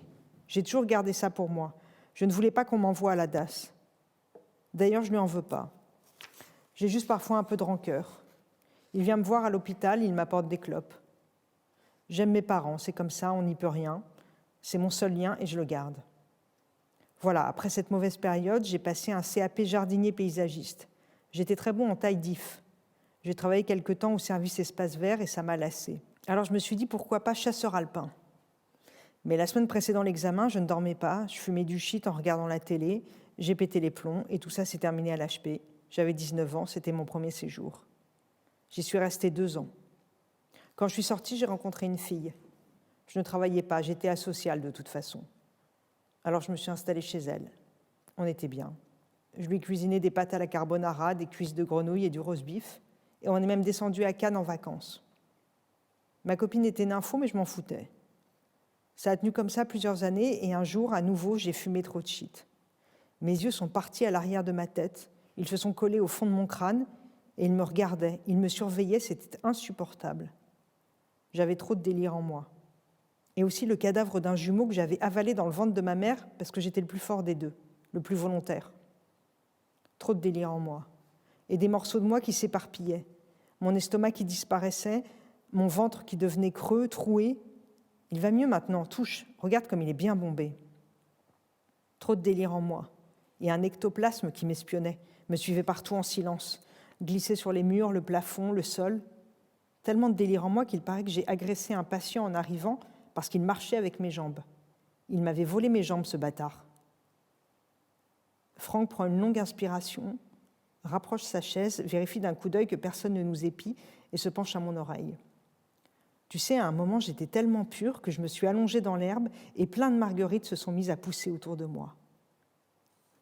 Franck est en sdreux, soin sans consentement sur décision d'un représentant de l'État, pour violence. Il a poignardé le chien de sa mère. Pourtant, Franck raconte que c'est lui qui est déjà mort 10 fois, poignardé dans la rue par des passants, puis ressuscité. En réalité, il ne dit pas « je ressuscite », il dit « je revis », et cela fait une grande différence. Cela signifie que la vie est tapie en lui, qu'elle ne tombe pas du ciel, qu'elle n'est pas un miracle, mais une ressource. Franck me raconte aussi le loup-garou blotti dans ses intestins. Il m'assure que s'il ne prend plus ses médicaments, il redevient la bête, que la conversion est immédiate. Mais la malédiction n'est pas tant d'être loup-garou que d'endosser cette apparence terrifiante, alors que son cœur est plein de bonté. Quand je fume du shit, je fais peur malgré moi. Je suis un monstre délicat pourtant, mais rien à faire. Les traits de mon visage effraient les gens. Franck, le tendre prodige, se désole de faire peur aux passagers du bus, alors que sa transformation n'a pour objet que d'absorber les ondes négatives qui polluent les alentours. Mais comment être compris quand l'expression du visage ne coïncide pas avec la vérité des intentions? Merci beaucoup. Donc, dans ce passage qui arrive très tôt dans le livre, et qui n'est qu'un parmi plusieurs personnages qu'on va suivre au travers de ces pages, on a déjà énormément de choses. On a la vie, la mort, un passé qui se réécrit et qui se raconte dans le présent de l'internement, puisque l'HP, en français, c'est l'hôpital psychiatrique, donc c'est bien de là qu'on parle. Il y a de la fragilité, de la folie, de la violence, et il y a un exergue qui nous dit « sigille la vérité ». Est-ce que vous pouvez nous expliquer le rapport entre ces paroles et le sigille la vérité? Alors, j'ai passé pour écrire ce livre 1 an dans un hôpital psychiatrique à raison d'1 jour par semaine. Donc, tous les mercredis, je me rendais dans le service fermé d'un hôpital près de Paris. Je passais donc des heures avec les soignants, les patients, à recueillir leurs témoignages, à recueillir leur histoire, aussi à observer les situations, ce qui s'y passait, à éprouver aussi l'ennui que tous les gens qui sont enfermés là-bas connaissent. Je me suis rendu compte que la question de la vérité, elle était toujours remise en cause. C'est-à-dire que les patients, Franck par exemple, le personnage de Franck, me racontaient leur vie, et le lendemain pouvaient me la raconter à nouveau, mais en inventant une toute autre histoire. Voilà, le père qui pouvait être détesté un jour, le lendemain apparaissait comme une figure merveilleuse de leur existence. Donc la vérité, elle était toujours mise à mal, et on ne savait pas où elle était vraiment, et finalement je me suis rendu compte que ce n'était pas la question. La question, c'est de raconter des histoires. La question, c'est que la folie, elle se réinvente sans cesse, voilà, dans la parole des internés. Donc, il n'y avait pas vraiment de vérité. Et à un moment, je me suis dit, il faut arrêter de se poser la question de savoir si ce que me raconte Franck est vrai ou faux. Ce qui est passionnant, c'est la poésie et l'invention dans son discours. Et puis, la vérité, elle était aussi en crise du côté des médecins et des soignants. Parce qu'en fait, j'ai constaté qu'ils n'arrivaient jamais à se mettre d'accord sur un diagnostic ou sur la gravité de la folie d'un patient. C'est-à-dire qu'un médecin pouvait dire « Franck, il délire, mais il ne souffre pas, alors laissons-le sortir ». Un autre pouvait dire « Si, justement, il n'a pas conscience de sa souffrance et c'est pour ça qu'on doit le garder pour le soigner ». Et donc aussi, du côté de la médecine, il n'y avait pas de vérité sur les patients. Il n'y avait pas de vérité qui tienne, parce qu'un jour, un patient avait l'air totalement délirant, le lendemain, il tenait des discours tout à fait raisonnés. Donc la folie elle-même, on ne savait pas si elle était vraie ou simulée. Voilà, donc la question de la vérité, j'ai voulu l'interroger pour montrer que finalement, il fallait la mettre de côté et qu'il fallait juste recevoir la folie, cette espèce de reconstruction de la réalité permanente. Donc après la question de la vérité, je suis tentée d'en poser une seconde qui concerne la fiction. Puisque en France, nous avons une tradition d'écriture sur la folie. Il y a 2 grands textes, ceux de Michel Foucault, ceux de Gilles Deleuze, que clairement vous connaissez, qui sont là, quelque part derrière le texte. Mais ce dont il s'agit ici, c'est bien d'un récit de fiction. Et c'est une fiction, on ne sait pas à quel point ces personnages sont vrais et à quel point ils sont le tissu de personnages que vous auriez rencontrés. Mais c'est en tout cas très clairement une fiction parce que la force du texte tient au montage de ces paroles et à leur manière de, l'une après l'autre, construire et interroger progressivement notre rapport à la vérité, mais aussi au récit de soi. Oui, alors c'est une fiction qui se construit, on va dire, sur une base documentaire. Comme je le disais, il a fallu quand même que j'aille m'imprégner d'une certaine atmosphère, l'atmosphère de l'hôpital psychiatrique, qui est très difficile quand même à restituer quand on ne la connaît pas, quand on ne l'a pas éprouvée. Il a fallu quand même que je recueille comme ça un certain nombre de paroles, que je me familiarise aussi avec la parole délirante et déraillante de la folie, que je me familiarise avec la parole médicale. Donc il y a au départ, comme une espèce de terreau ou de planche d'appel, il y a ce travail de terrain documentaire qui a duré 1 an. Et puis après, il y a 1 an d'écriture, où là, justement, j'ai ces matériaux, et comme vous dites, j'opère un travail de montage entre les différentes paroles, un travail de métamorphose des personnes en personnages, justement. C'est-à-dire que j'ai rencontré des malades avec des noms et des vies, et il a fallu, ne serait-ce que pour des questions de confidentialité, les métamorphoser en personnages, c'est-à-dire aussi raconter comment moi je les ai vus, comment je les ai fantasmés moi-même, ce que j'ai imaginé de leur vie qu'ils ne disaient pas. Un montage qui fait aussi que parfois 2 personnes fusionnent en une seule. Et puis, je me suis donné la liberté de la fiction, d'augmenter leur vie, d'augmenter leur récit, justement, d'autres aventures qu'ils auraient pu vivre, d'autres paroles qu'ils auraient pu dire.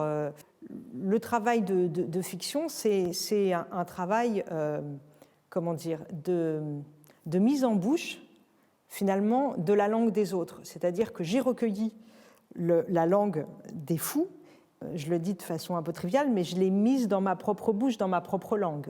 C'est-à-dire que ce n'est pas une retranscription journalistique, entre guillemets. C'est comment leur langue passe dans la mienne et donne lieu à une histoire et à un récit. Et au passage, passant de la parole d'un malade à la parole d'un personnage, dans cette transmutation qui se fait des paroles d'origine qui passent à travers la bouche du narrateur, ce qui se dit de la violence, je pense, change de nature. Puisque ce que nous lisons, nous, dans le texte, c'est une construction et un parcours autour de quelque chose qui est clairement d'une violence inouïe et une accumulation de violence. Il s'agit de la violence de toutes les frontières mal perçues, mal décrites par ces personnages, la violence du quotidien aussi, la violence du temps qui s'étire et la violence des souvenirs passés. Ce travail sur la violence, vous le menez de toutes sortes de manières à travers vos différents titres. Est-ce que vous pouvez nous dire en 2 mots quel était l'objectif ici en écrivant ce texte-ci? L'idée, c'était de rendre compte, en effet, de la violence de la psychiatrie. Alors, comme vous le dites, déjà, violence qu'ont subie les gens qui sont enfermés en psychiatrie, la plupart ont des histoires personnelles extrêmement tragiques. Violence d'être enfermé, violence de la privation de liberté, violence de la folie qui explose justement en crise, en scarification, en hurlement.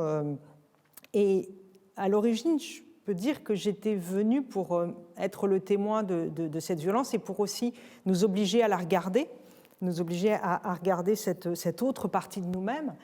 Et ce qui était intéressant, c'est que je me suis rendu compte que la violence, elle cohabitait avec toute autre chose. C'est-à-dire qu'on n'est pas face à un bloc de violence, comme dans la vie en général, on n'est jamais face à des monolithes, les choses sont toujours obscures, ambiguës. Et donc à l'hôpital psychiatrique, il y a de la violence, il y a la violence de ces parcours, mais il y a aussi ce que j'appelle dans le livre la vie qui insiste.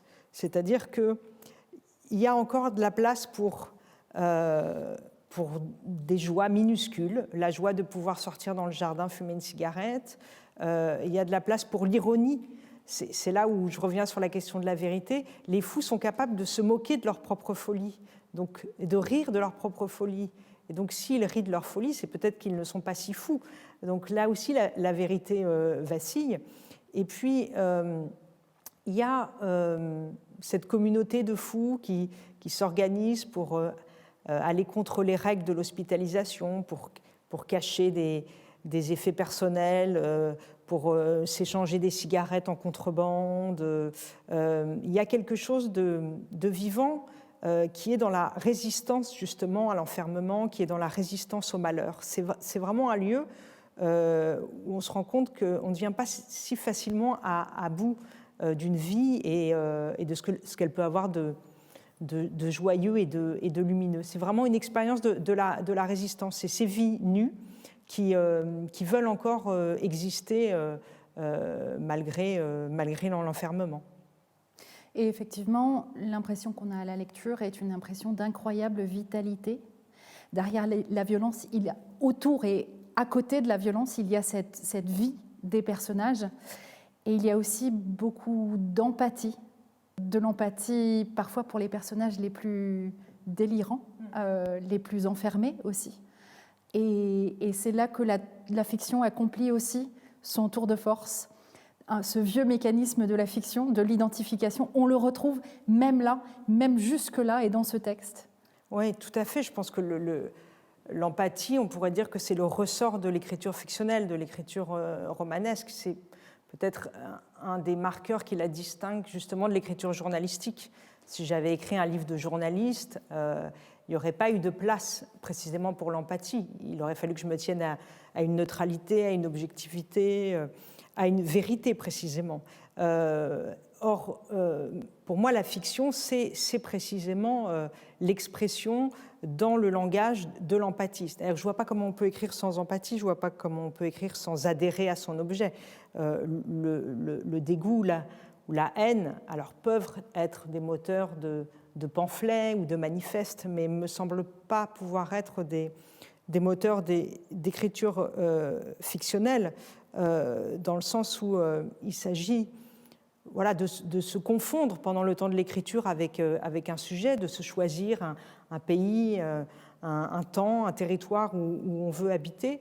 Donc ce qui m'intéressait dans la psychiatrie, c'est que cette empathie propre au roman, c'est-à-dire prendre un sujet, l'accompagner et le donner à voir aux autres, il rejoignait ce qui est le ressort même du soin, l'empathie du soin, c'est-à-dire qu'en psychiatrie, on soigne par l'empathie, on soigne par le lien, par la relation, par la bienveillance à l'autre. Donc l'empathie de la littérature et l'empathie du soignant se retrouvaient dans ce sujet, et j'ai essayé de les faire converger d'une certaine façon. Voilà, donc l'empathie de cette fiction, de ce travail fictionnel, face à l'empathie du soignant, mais au milieu de tout ça, une violence incroyable, la violence de la folie, et ce travail langagier et stylistique autour de tout cela qui est réellement un tour de force. Merci beaucoup, Joyce Orman, et belle vie au livre. Merci.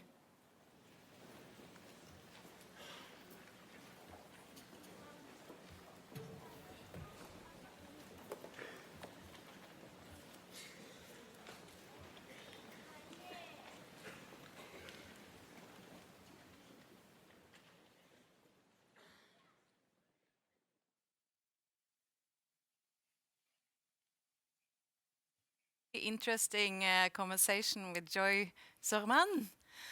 I wish my French was better so I could read her, but then I have to use my Duolingo app every day, all night. It wouldn't work, so she has to be translated. But I heard that there's a rumor that she's actually been on the Arctic island of Svalbard on a writing project. What do you know about that, Lucy? Absolutely. So to start with, I should just say that her book is just about to be translated in English in a few months' time. So this is a taster of what you will soon be able to read, and a way of introducing you to somebody who's just hitting the English language scene, and I hope soon the Norwegian.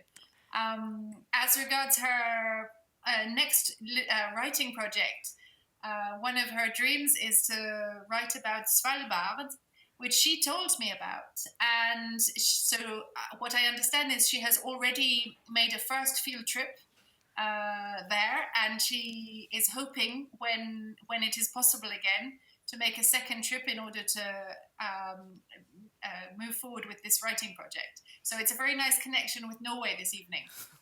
Yes, and then she can write a book about a person who's half polar bear and half human, because the polar bear is much cooler than the normal brown bear, I can tell you. Lucy, you are offering us some readings in French with the English subtitles, and we start with the literary superstar Virginie Despentes. What does the global audience watching us now need to know about her? Well, first that she's one of what we consider to be one of our most exciting French female novelists writing today. She's also been around for some years, and as you said, you were mentioning Besmoor, she started in the late 90s and has been continuing to write up until this trilogy, Vernon Subutex, which is just recently out in the English language and I think also in Norwegian translation. Yes. She's also very much a voice in our French public sphere, a voice for not just women writers, but different social roles today and the visibility or the importance which is given to this or that man, woman, or different genders. And she's very much a public figure for us. The text which you're going to hear is not an extract of her novel. It's actually a text which she wrote in connection with the Me Too movement, and which went completely viral in France, but also at a moment when in the international public sphere, people needed more things to be written about the issues that were arising around the Me Too movement. So it's still for us a very important text, and we thought it would be good to hear it in French and to read it in an English translation by her English translator, who is Frank Wynne. Yeah, and this is a response to the César Film Award being awarded to Roman Polanski. I think it would be nice for people to know a little bit why that enraged Virginie Despentes. So it enraged not only Virginie Despentes, but a lot of people who had been following the Me Too movement, who had been contributing to the general freeing up of speech which happened around the Me Too movement, including one of our French cinema figures who is called Adèle Haenel, who at that moment when that award was given to Roman Polanski, got up from the ceremony and left the room. And so this text written by Virginie Despentes is about that movement of getting up and leaving the room when the context and the form of speech which you are finding yourself validating as being part of the audience is no longer acceptable. Let's listen to it. Virginie Despentes, désormais on se lève et on se barre. Libération, 1er mars 2020.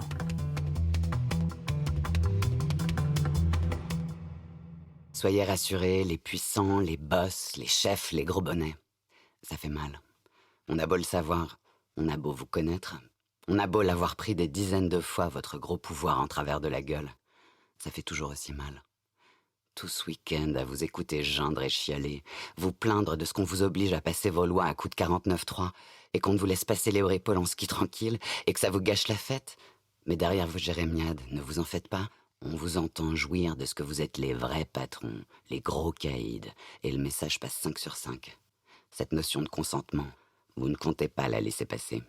Où serait le fun d'appartenir au clan des puissants s'il fallait tenir compte du consentement des dominés? Et je ne suis certainement pas la seule à avoir envie de chialer de rage et d'impuissance depuis votre belle démonstration de force. Certainement pas la seule à me sentir salie par le spectacle de votre orgie d'impunité. Il n'y a rien de surprenant à ce que l'Académie des Césars élise Roman Polanski meilleur réalisateur de l'année 2020. C'est grotesque.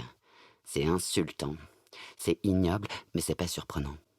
Quand tu confies un budget de plus de 25 millions à un mec pour faire un téléfilm, le message est dans le budget. Si la lutte contre la montée de l'antisémitisme intéressait le cinéma français, ça se verrait. Par contre, la voix des opprimés qui prennent en charge le récit de leur calvaire, on a compris que ça vous saoulait.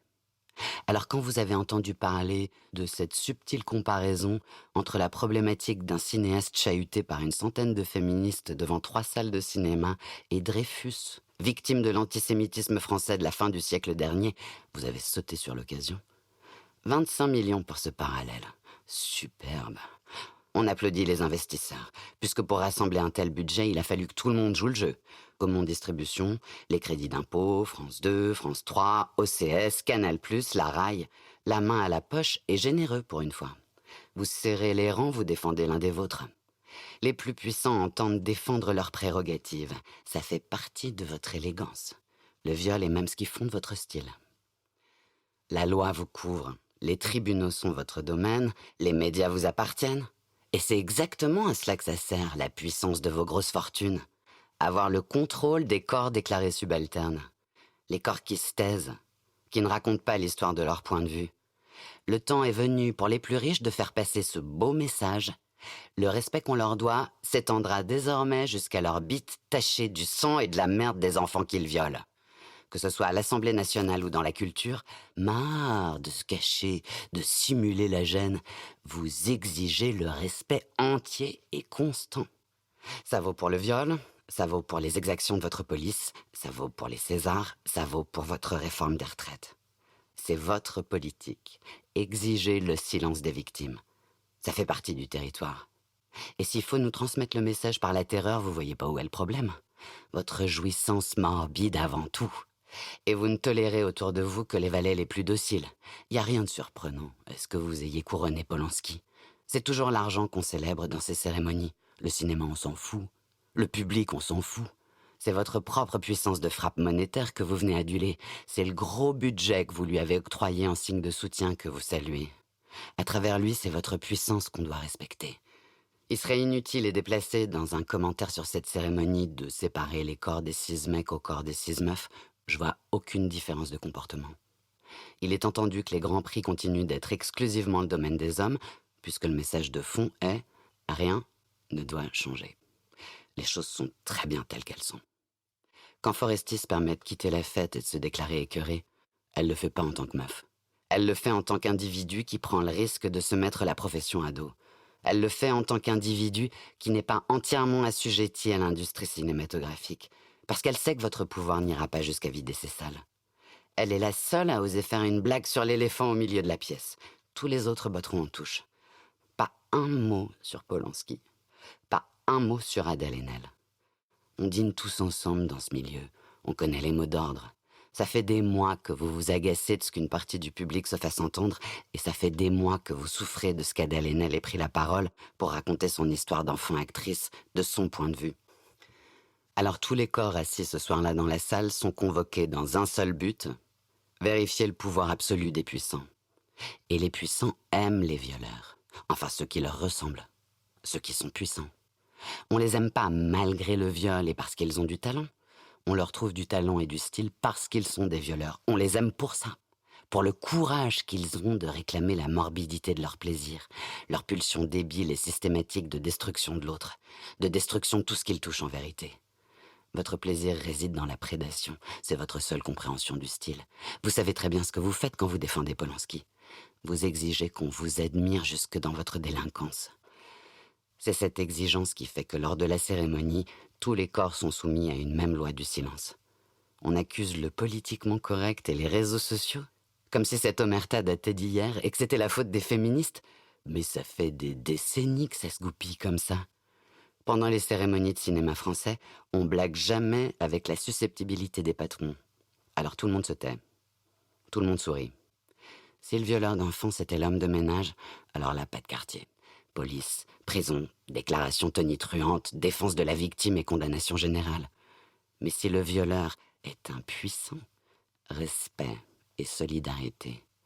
Ne jamais parler en public de ce qui se passe pendant les castings, ni pendant les prépas, ni sur les tournages, ni pendant les promos. Ça se raconte, ça se sait, tout le monde sait. C'est toujours la loi du silence qui prévaut. C'est au respect de cette consigne qu'on sélectionne les employés. Et bien qu'on sache tout ça depuis des années, la vérité, c'est qu'on est toujours surpris par l'outrecuidance du pouvoir. C'est ça qui est beau finalement. C'est que ça marche à tous les coups, vos saletés. Ça reste humiliant de voir les participants se succéder au pupitre, que ce soit pour annoncer ou pour recevoir un prix. On s'identifie forcément. Pas seulement moi qui fais partie de ce sérail, mais n'importe qui regardant la cérémonie. On s'identifie et on est humilié par procuration. Tant de silence, tant de soumission, tant d'empressement dans la servitude. On se reconnaît. On a envie de crever. Parce qu'à la fin de l'exercice, on sait qu'on est tous les employés de ce grand merdier. On est humilié par procuration quand on les regarde se taire, alors qu'ils savent que si Portrait de la jeune fille en feu ne reçoit aucun des grands prix de la fin, c'est uniquement parce qu'Adèle Haenel a parlé et qu'il s'agit bien de faire comprendre aux victimes qui pourraient avoir envie de raconter leur histoire qu'il ferait bien de réfléchir avant de rompre la loi du silence. Humilié par procuration que vous ayez osé convoquer 2 réalisatrices qui n'ont jamais reçu et ne recevront probablement jamais le prix de la meilleure réalisation pour remettre le prix à Roman fucking Polanski himself dans nos gueules. Vous n'avez décidément honte de rien.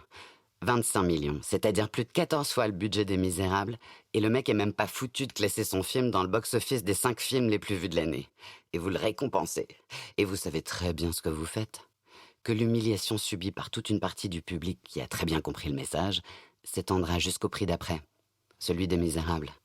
Quand vous convoquez sur la scène les corps les plus vulnérables de la salle, ceux dont on sait qu'ils risquent leur peau au moindre contrôle de police, et que si ça manque de meufs parmi eux, on voit bien que ça manque pas d'intelligence, et on sait qu'ils savent à quel point le lien est direct entre l'impunité du violeur célébré ce soir-là et la situation du quartier où ils vivent. Les réalisatrices qui décernent le prix de votre impunité. Les réalisateurs dont le prix est taché par votre ignominie, même combat. Les uns les autres savent qu'en tant qu'employés de l'industrie du cinéma, s'ils veulent bosser demain, ils doivent se taire. Même pas une blague, même pas une vanne. Ça, c'est le spectacle des Césars. Et les hasards du calendrier font que le message vaut sur tous les tableaux. 3 mois de grève pour protester contre une réforme des retraites dont on ne veut pas et que vous allez faire passer en force. C'est le même message, venu des mêmes milieux, adressé au même peuple. Ta gueule! Tu la fermes. Ton consentement, tu te le carres dans le cul. Et tu souris quand tu me croises parce que je suis puissant. Parce que j'ai toute la thune. Parce que c'est moi le boss. Alors quand Adèle Haenel s'est levée, c'était le sacrilège en marche. Une employée récidiviste qui ne se force pas à sourire quand on l'éclabousse en public. Qui ne se force pas à applaudir au spectacle de sa propre humiliation. Adèle se lève, comme elle s'est déjà levée, pour dire « Voilà comment je la vois, votre histoire du réalisateur et son actrice adolescente. » Voilà comment je l'ai vécue. Voilà comment je la porte. Voilà comment ça me colle à la peau. Parce que vous pouvez nous la décliner sur tous les tons, votre imbécilité de séparation entre l'homme et l'artiste. Toutes les victimes de viol d'artistes savent qu'il n'y a pas de division miraculeuse entre le corps violé et le corps créateur. On trimballe ce qu'on est, c'est tout. Venez m'expliquer comment je devrais m'y prendre pour laisser la fille violée devant la porte de mon bureau avant de me mettre à écrire, bande de bouffons. Adèle se lève et elle se casse. Ce soir du 28 février, on n'a pas appris grand-chose qu'on ignorait sur la belle industrie du cinéma français. Par contre, on a appris comment ça se porte, la robe de soirée. À la guerrière. Comment on marche sur des talons hauts comme si on allait démolir le bâtiment entier. Comment on avance le dos droit et la nuque raidie de colère et les épaules ouvertes. La plus belle image en 45 ans de cérémonie, Adèle Haenel quand elle descend les escaliers pour sortir et qu'elle vous applaudit. Et désormais, on sait comment ça marche. Quelqu'un qui se casse et vous dit merde. Je donne 80% de ma bibliothèque féministe pour cette image-là, cette leçon-là. Adèle, je sais pas si je te male gaze ou si je te female gaze, mais je te love gaze en boucle sur mon téléphone pour cette sortie-là. Ton corps, tes yeux, ton dos, ta voix, tes gestes, tout disait « Oui, on est les connasses, on est les humiliés, oui, on n'a qu'à fermer nos gueules et manger vos coups. Vous êtes les boss, vous avez le pouvoir et l'arrogance qui va avec, mais on restera pas assis sans rien dire. Vous n'aurez pas notre respect. On se casse.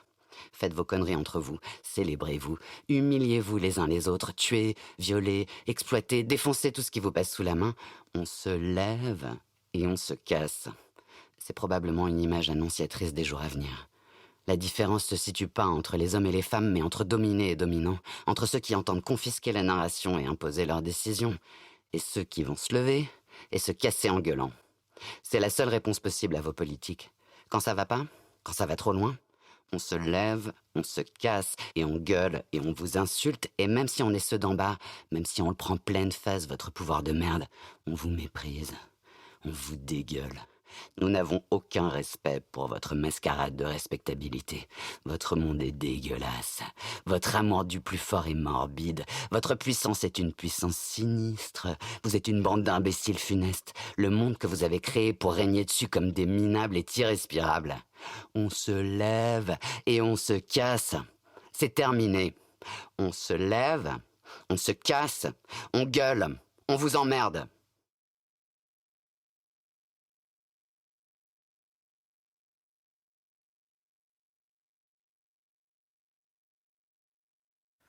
Oh, what a strong text. You started to talk about madness, and this was mad in the angry sense instead. It was really, really good. And we're going to meet one more. It's an author that is new to us, Fatima Das. Who is she? So Fatima Das, of the three voices we're hearing tonight, Fatima Das is the youngest, but she's a debut novelist whose first book made a big splash a few months ago. So the title is La Petite Dernière, in French, the last of the bunch, the last sibling. She's much younger than both Virginie Despentes and Joyce Ormond, but already recognized as a promising voice, and also again as somebody who speaks up for a certain condition today of the balance of roles between masculine and feminine identities, of what is expected of young women today, of what the narrative that society provides young women with today is, and how they can go with this or react against it or build their own identity in relation to it. So this is what her book is all about, and it was very much, again, perceived as an exciting new novel. And as with Joyce Ormond, this book is about to come out in English in a few months' time with the other press in the US. So again, it's giving you a taster of what is just about to come in the international literary scene. We love to be able to be a little bit beforehand, and then we can brag to our friends at dinners. Oh, haven't you heard of Fatima Das? She's the new thing. So thank you for this.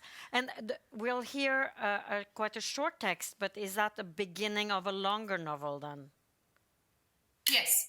So it's the very beginning of the book. And so it's really literally a taster. It's the novel in itself is not very long. It's not like Knausgaard, which we heard earlier in your program. Not at all. It's a short 150-page novel. It's quite easy to read, but this is the beginning.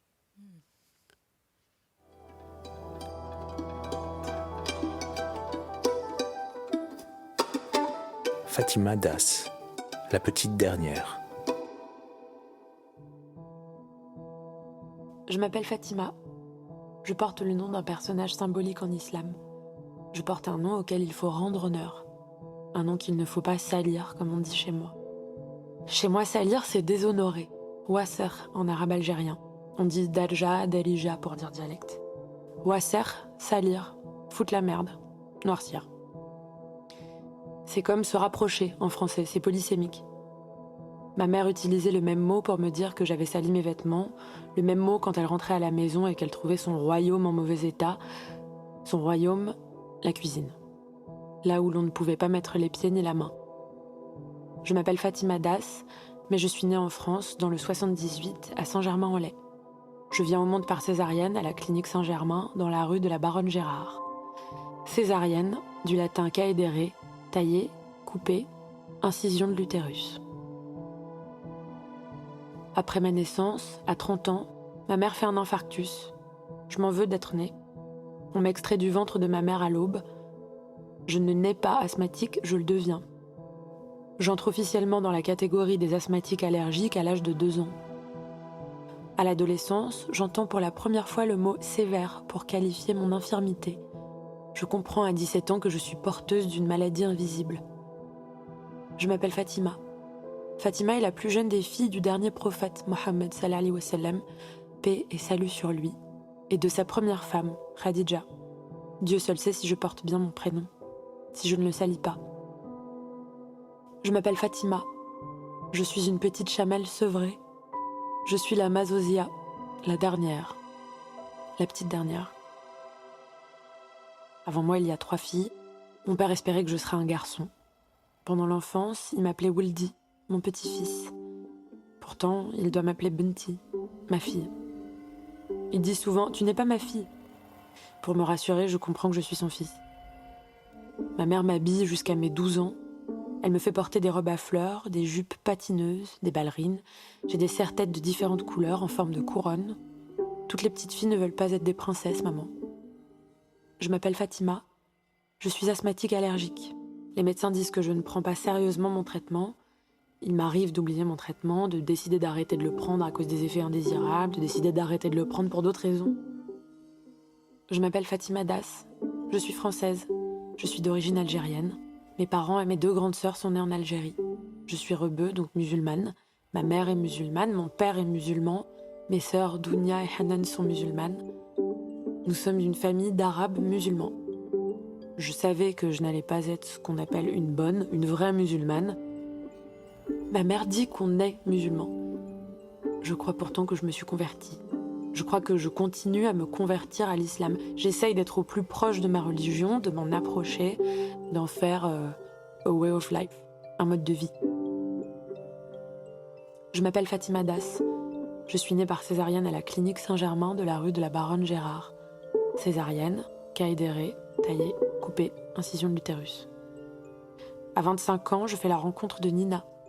Nina du celte sommet, de l'hébreu grâce. Sainte Nina a propagé la religion chrétienne dans toute la Géorgie au IVe siècle. Mais Nina González n'est ni sainte, ni chrétienne. Je crois que Nina est un personnage symbolique dans mon histoire. La première fois que je vois Nina, elle m'intrigue tout de suite. Elle met les mains dans les poches arrière de son jean, ses lunettes de soleil sur la tête retiennent ses cheveux. Quand elle n'a pas ses lunettes de soleil, elle laisse une mèche recouvrir une partie de son visage, alors on ne voit plus qu'un œil, celui de droite. Il est surmonté d'un sourcil foncé, de la même teinte que ses cheveux. Nina se cache sous des vêtements sombres, noirs. On lui attribue différentes origines, mais pas les bonnes. Elle répond oui quand une collègue lui demande si elle a du sang indien, oui si quelqu'un d'autre pense qu'elle est haïtienne. Elle a un corps svelte, dynamique, une démarche souple et légère. Elle ne s'assied pas, Nina, pas longtemps. Le plus souvent, elle est en mouvement. Elle fume des roulés, elle boit du café, elle fume des joints et boit de la bière. Quand elle ne fume pas des roulés, elle fume des Marlboro Red. Elle a le regard fragile, pas sûr, pas certain, dur et délicat, doux. Des yeux marrons, presque noirs, ténébreux. Elle oscille entre légèreté et sérieux. Elle rit de tout, des autres et surtout d'elle-même. Elle dit que le rire protège. Elle ne répond pas aux questions. Elle dit qu'elle ne sait pas pourquoi elle ne répond pas aux questions.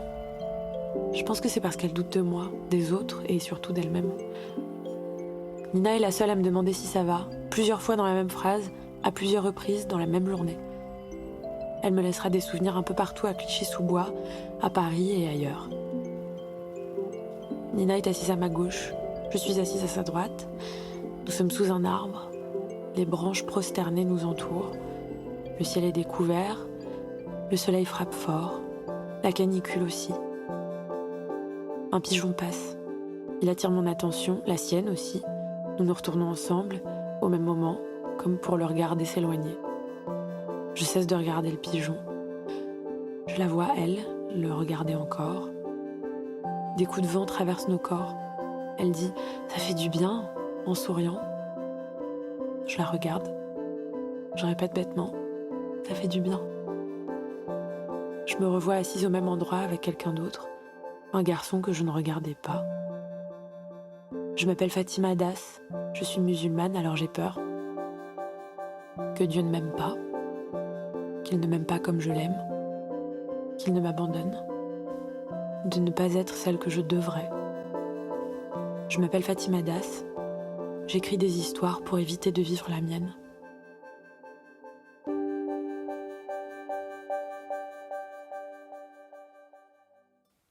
Fatima Das, that was also a very strong text.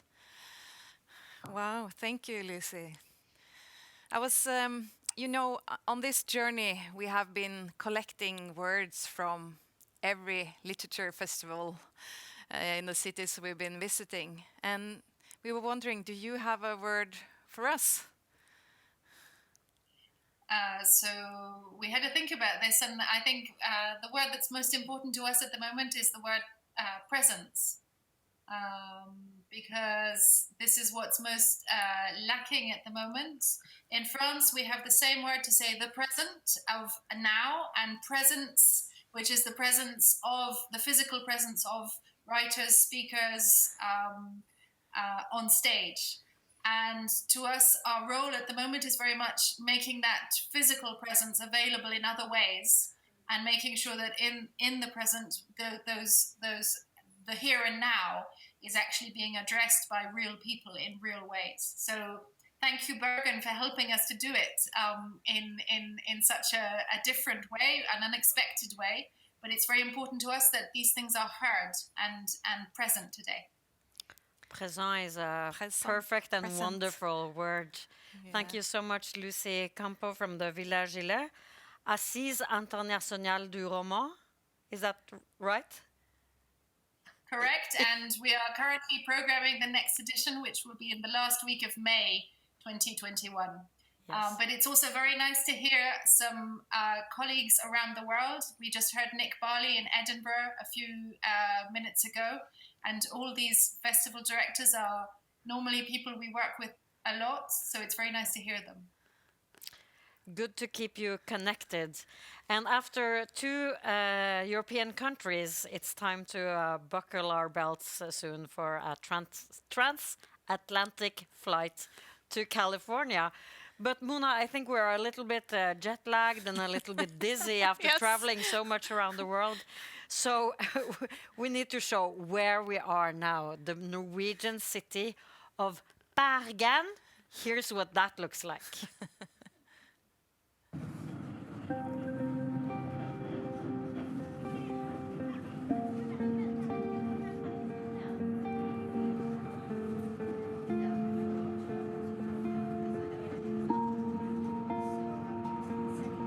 You can't get anybody to do anything with steady, loving confrontation. We are discussing 3 books today. I will read from the 2nd chapter from my novel Death is Hard Work. الفصل الثاني. باقة ورد تطفو على صفحة نار. I do think that a couple of the questions this book raises are crucial. A book about don't let the words kill you. A late plot twist really seems to puncture the story of this life in the forests. So, Hadley, did you like it as much as Ida? I loved this book. I so loved it. I couldn't get hold of it where I lived. I love this book. It's meant a lot to me, and this is terrifying because she's in the room. And I'm a big fan, and I met her yesterday for the first time. I always work with language. For me, there's no difference between novel and poetry. I'm an artist working with words. At school, the kids competed with each other by telling stories. The blood my mother needed that could have possibly saved her life was at an all-white hospital. Er som å se på en blomsterbukett som flyter nedover elven. Du må plukke den opp i rett tid, ellers kommer elven til å ta den med seg videre. Le soir était tombé sur la zone industrielle de Calais. La Picardie s'était résumée aux demi-disques sombres des essuie-glaces percés de phares.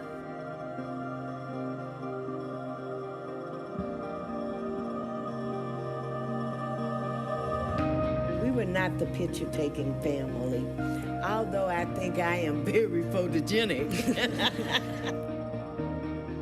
It's very powerful how he has constructed this at the end there, because otherwise that wouldn't work. If you started there, it wouldn't quite work.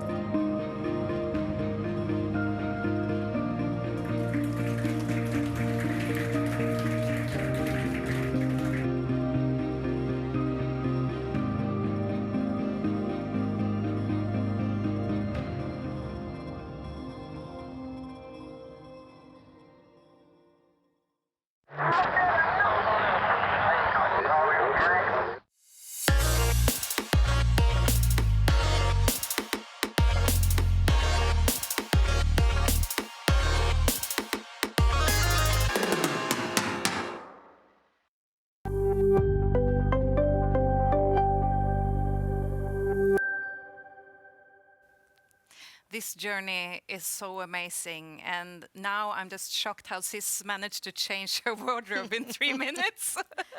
Well, I was getting bored, 12 hours in the same costume. That's too boring. It's wonderful. For a festival. Yes. And we both love France, but Mona, I know the next place has a special place in your heart, California, because that's where you adopted your baby dogs. Yes, that's true. I think maybe we have a picture so I can show our family photo. This is at Christmas. It's Sandy and Chili, and they're very patriotic. What do you call it? Patriotic. Patriotic. Yeah, so we have to listen to beat poets all the time and listen to music from the Summer of Love era. And yeah, that's the place we're going now. Yes, and since 2015, the Bay Area Book Festival has been an enormous event every year. Near 300 authors on 15 stages. Let's go to California and get to know the Bay Area Book Festival.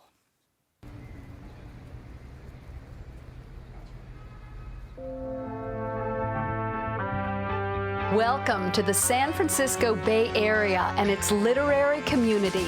The Bay Area's culture and climate are shaped by dreamers. Visionaries with big ideas find a home here and often end up changing the world. Our original dreamers are the Ohlone and Miwok tribes, whose descendants continue to honor the land and shape the culture. The Bay Area has grown to encompass the cities of San Francisco, Berkeley, and Oakland, the Silicon Valley, and the famed wine regions of Napa and Sonoma. We're a land of global citizens, the second most diverse metropolitan area in the United States. Through countless transformations, one thing remains constant. The Bay Area is a place where no idea is too radical, no person too unconventional to make a mark and influence the rest of the world. The crazy ideas of more than 40 Nobel laureates started here, as well as several major universities that nurtured their work. We're proud of our trailblazing new Vice President, Kamala Harris, who hails from Oakland and Berkeley. And then there are the writers. The Bay Area is a literary wonderland. For generations, Bay Area writers have been ahead of their time. They've been iconoclastic. They write cutting-edge social commentary. They passionately represent the world. They deepen our experience of life. Literary Dreamers created the annual Bay Area Book Festival in 2015 in Berkeley, famous for free speech and cutting-edge thinking.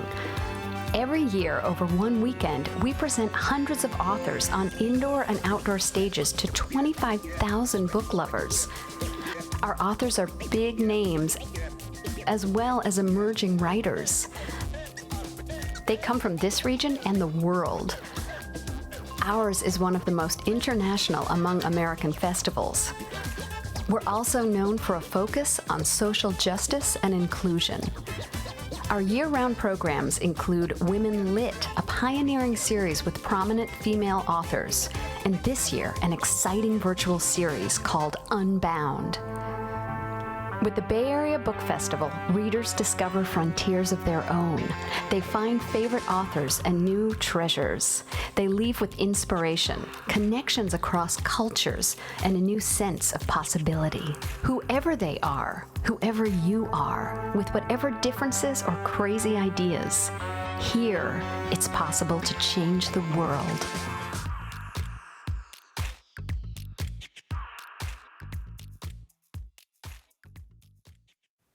We're so happy we're able to visit and experience the Bay Area Book Festival. So let's meet the founder and the director, Sherilyn Parsons. Are you there? Hi, how are you? I'm here. I'm good. I'm so thrilled to be part of this. I've been watching the sessions and I've just been absolutely blown away. So it's really a delight. Well, if you've followed it, you might know that Mona and I have, earlier today, we took a picture of a huge snowman, which is outside our venue. So in contrast, I wonder, what does the California smell feel like where you are? And the air. Yeah, it's actually really beautiful today. Yesterday we had rain, which was fantastic. We love rain because we don't have enough of it. And so came through yesterday, and today it's just bright and beautiful, and the hiking trails will be filled this weekend. So, I just want to make a note also that I'm actually not here sort of alone representing only the Bay Area Book Festival. Here in lockdown, we have partnered with festivals from throughout the country. And we actually, there we go. We have a slide showing some of them. Brooklyn, Boston, Texas, Montana, Louisiana, Boulder, Colorado, Decatur, Georgia, and the Twin Cities in Minnesota.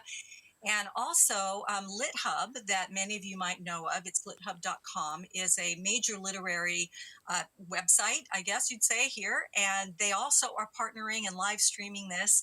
And we even have Norway House, which is a big foundation in the U.S., which has helped us bring a lot of Norwegian writers. So they're also part of this program. And so here I am in Berkeley in my little home office, wishing I could be on stage, of course, but it's good. And, it's funny, we've taken lockdown very seriously here in the Bay Area. It's one of the reasons we're sort of one of the safest places right now in the U.S. So, we're kind of like wild and daring in many ways here, but not when it comes to COVID. We've actually been one of the Oh, that's good, though. Your festival claims that you have a belief in the revolutionary power of literature. Could you say what you mean with that? Yeah. Obviously, we've seen books throughout history, that have completely changed the trajectory of the world.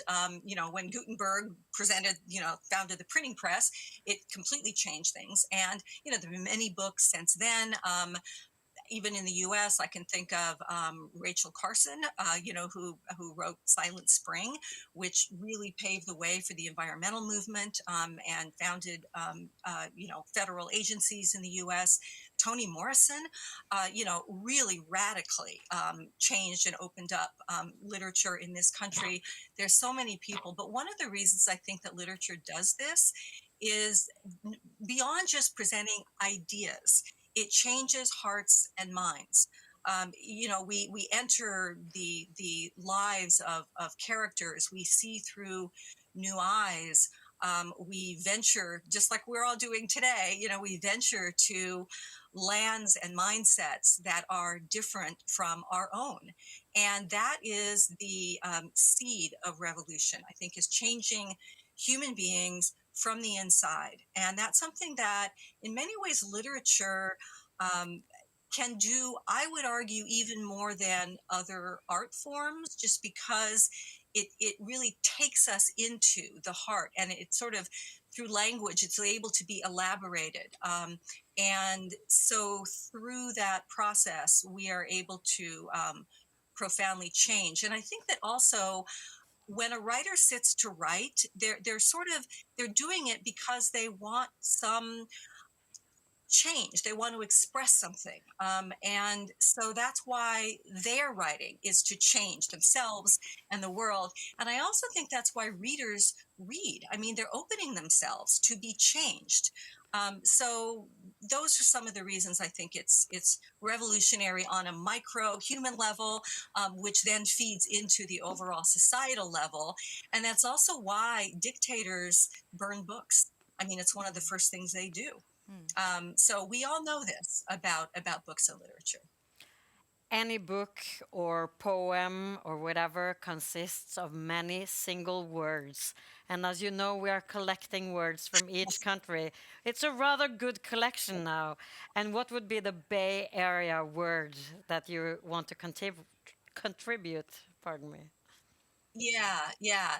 Well, the word I chose is daring, which isn't maybe as exciting as many of the other words I've heard today, like that Scottish word for snow. Brindeken. Yeah, whatever that was. That was great. But I chose daring really for three reasons. One that kind of follows with what I said earlier about the revolutionary power of literature. When a writer sits to write, they reach deep into themselves. There's something very meaningful there, which is why they spend the hundreds of thousands of hours in most cases working on it. And it's really a daring act to be that vulnerable. And it's kind of, the page is sort of a safer place in many ways to do that. You're sort of behind the computer, you're behind the page, but they're really bold. I mean, to reach out like that and to even, it's not necessarily autobiographical. People always ask a writer, oh, is that story your story? It's like, no. But on one level, it is very deeply their story. It's what they're passionate about. So that's daring, I think. And then a reader, the second sort of phase of daring, is also, like I said, opening themselves to change. I mean, what we have is our consciousness and our time. And we then devote ourselves to that. And, that is a daring act. I remember being a kid, and I grew up in this, suburban outside of LA, and it was a very limited life. And I checked out so many books from the library, including many that I should not have checked out, according to, teachers and parents, and I hid them. And that was an act of daring for me, which paved the way to a broader life. And then the last reason daring is the word that I chose is because, as you saw in the video, the Bay Area really is quite a daring place. We have plenty of problems, challenges here. The economic inequality is like horrifying. I think it's the worst here than anywhere in the country. Homelessness, there's been problems of police brutality. All that said, there is very much a vibe here that you can change the world. We see it obviously in Silicon Valley, whatever you might think of those companies, but they have changed the world, and our writers have done that, and obviously our scientists, just down the street from me at UC Berkeley, Jennifer Doudna, scientist who invented CRISPR, which is the gene editing technology. Crazy idea, but that came from here. So I think there's that spirit of daring. So those are the reasons I chose the word. We love it, daring, and you certainly had good reasons, and we're going to take it with us. And we're going to meet two acclaimed Bay Area authors. It's Dave Eggers and Vendela Vida, and they write separately, but they are married. And why did you choose to present these two to the world? Yeah, Dave and Vendela are really the heart of the Bay Area literary scene. And they've written many literary works of their own in lots of forms. I mean, fiction, literary biography, children's books, essays, screenplays, interviews. It's just phenomenal. They've also enriched the literary scene here, founded a publishing house called McSweeney's, which has a variety of imprints, lots of different genres, and magazines. Vendela Vida was a co-founder of The Believer, which we'll hear a little bit more about later. They've created various youth programs, most notably 826 National, which is a youth tutoring writing program that's now emulated around the world. And lastly, they really express the values, I would say, of the San Francisco Bay region, which is very progressive, which is about tolerance and human rights, which is a major emphasis of McSweeney's work through a Voice of Witness imprint. So those are the reasons in general that I chose them. But let me tell you a little bit more about them. Can I sort of highlight? I've got some copies of books. This one is we're especially excited about. So, because this is Vendela's newest novel, and it was published just like 3 or 4 days ago. It's set in San Francisco. It's totally fantastic. It's one teenage girl is the protagonist, and it's really about a friendship. And it is, I just learned this morning, being translated into Norwegian. Should be available in a year. Vendela said next year at some point. And she's written a lot of other novels, many of which are set in international places, as well as the Bay Area. So just like the Bay Area in general, there's a strong international sensibility in her work. And Dave Eggers, her husband, I'm looking at the books here. He actually broke out onto the literary scene with a memoir called "A Staggering Work of Heartbreaking Work of Staggering Genius," and it was fantastic. It was set in Berkeley about raising his young brother here, and since then he has set many novels and nonfiction, sort of literary nonfiction in locales all over the world. One of them, and I've chosen to hold this one up because it is such a, I'm going to get this right in front of the camera, such a gorgeous book. I mean, just physically. And it's The Monk of Mocha, and it's about a Yemeni American man from San Francisco who returns to Yemen to revive the famous coffee tradition, and he gets caught up in the Yemeni war, the civil war. And Dave's most recent book is called The Parade, and it's set in an unnamed foreign country, and it poses questions about war in other places and really how much outside nations can create peace. Okay, I will move quickly to their last thing. There's so much I could say about them. Last thing is I mentioned this 826 Valencia program that they have, and by the way, we'll get into the Pirate Store. The reason that Pirate Store is in our title of our event is that in order to create 826 Valencia is where it was originally founded. That was the address, 826 Valencia, in the Mission District in San Francisco.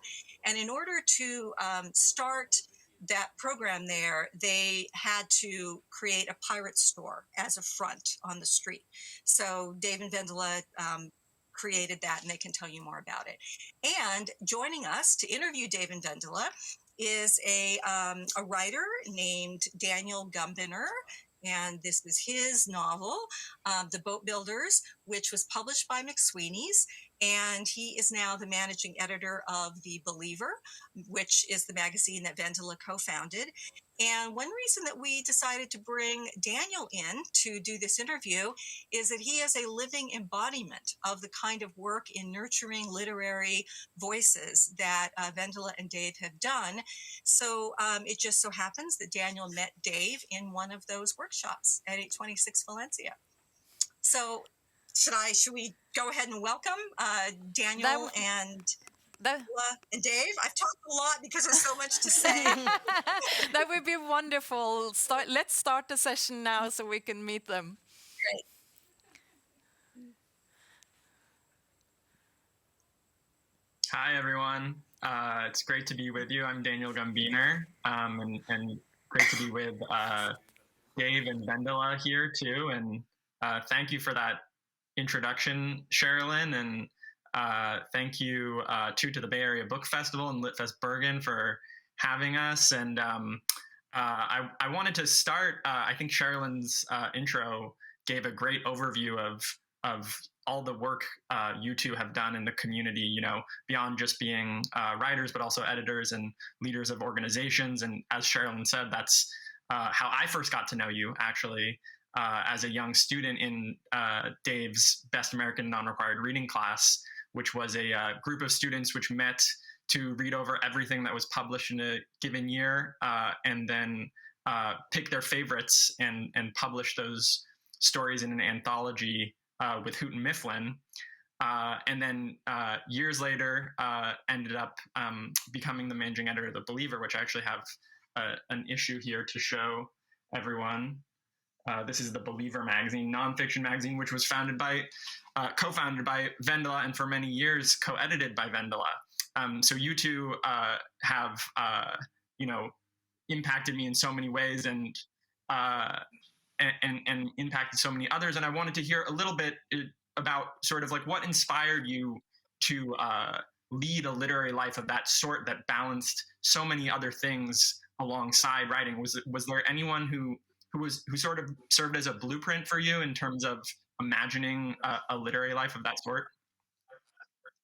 Yeah, definitely. Thank you so much for the lovely intro, and thank you also, Bay Area Book Festival and LitFestBergen. Before I answer that question, I wanted to say that Dave and I actually had a really lovely time in Bergen about 10 years ago. We were in Oslo staying at the Litteraturhuset, which I was really happy to see in the earlier video, and we took a train up to Bergen and had a great time there. And you want to say anything else about our time in Bergen?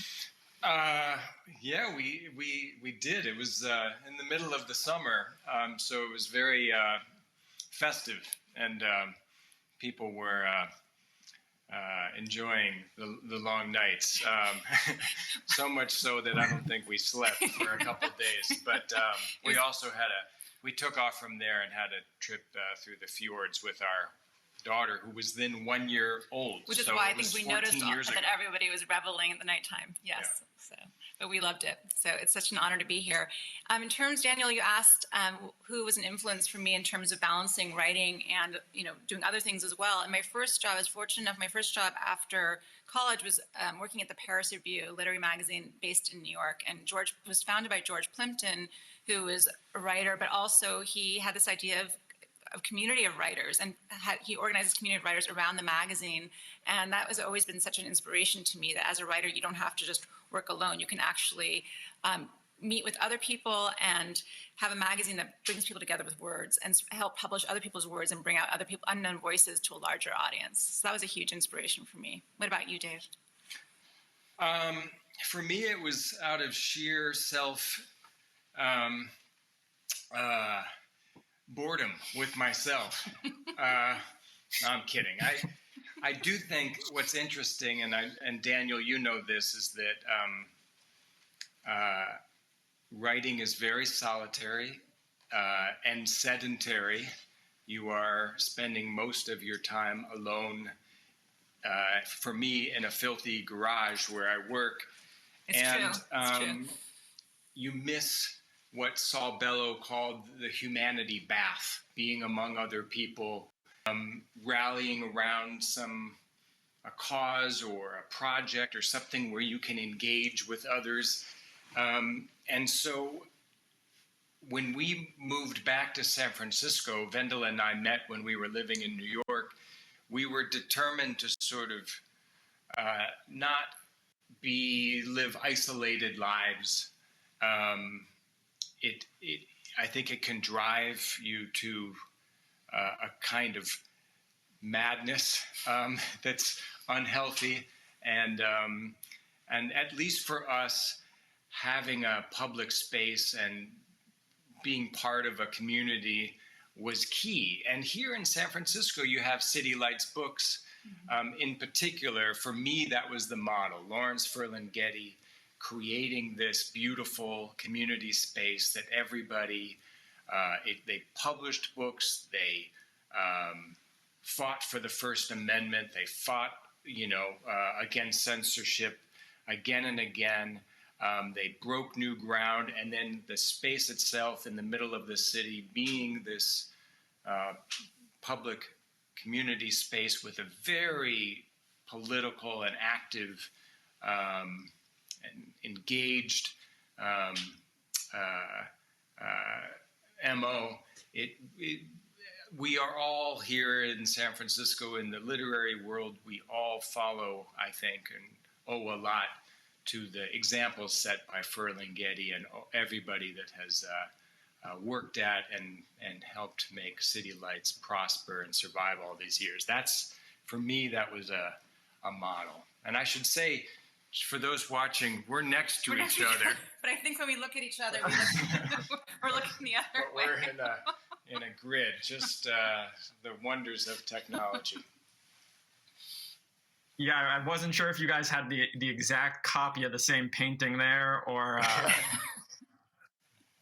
if that was the same painting.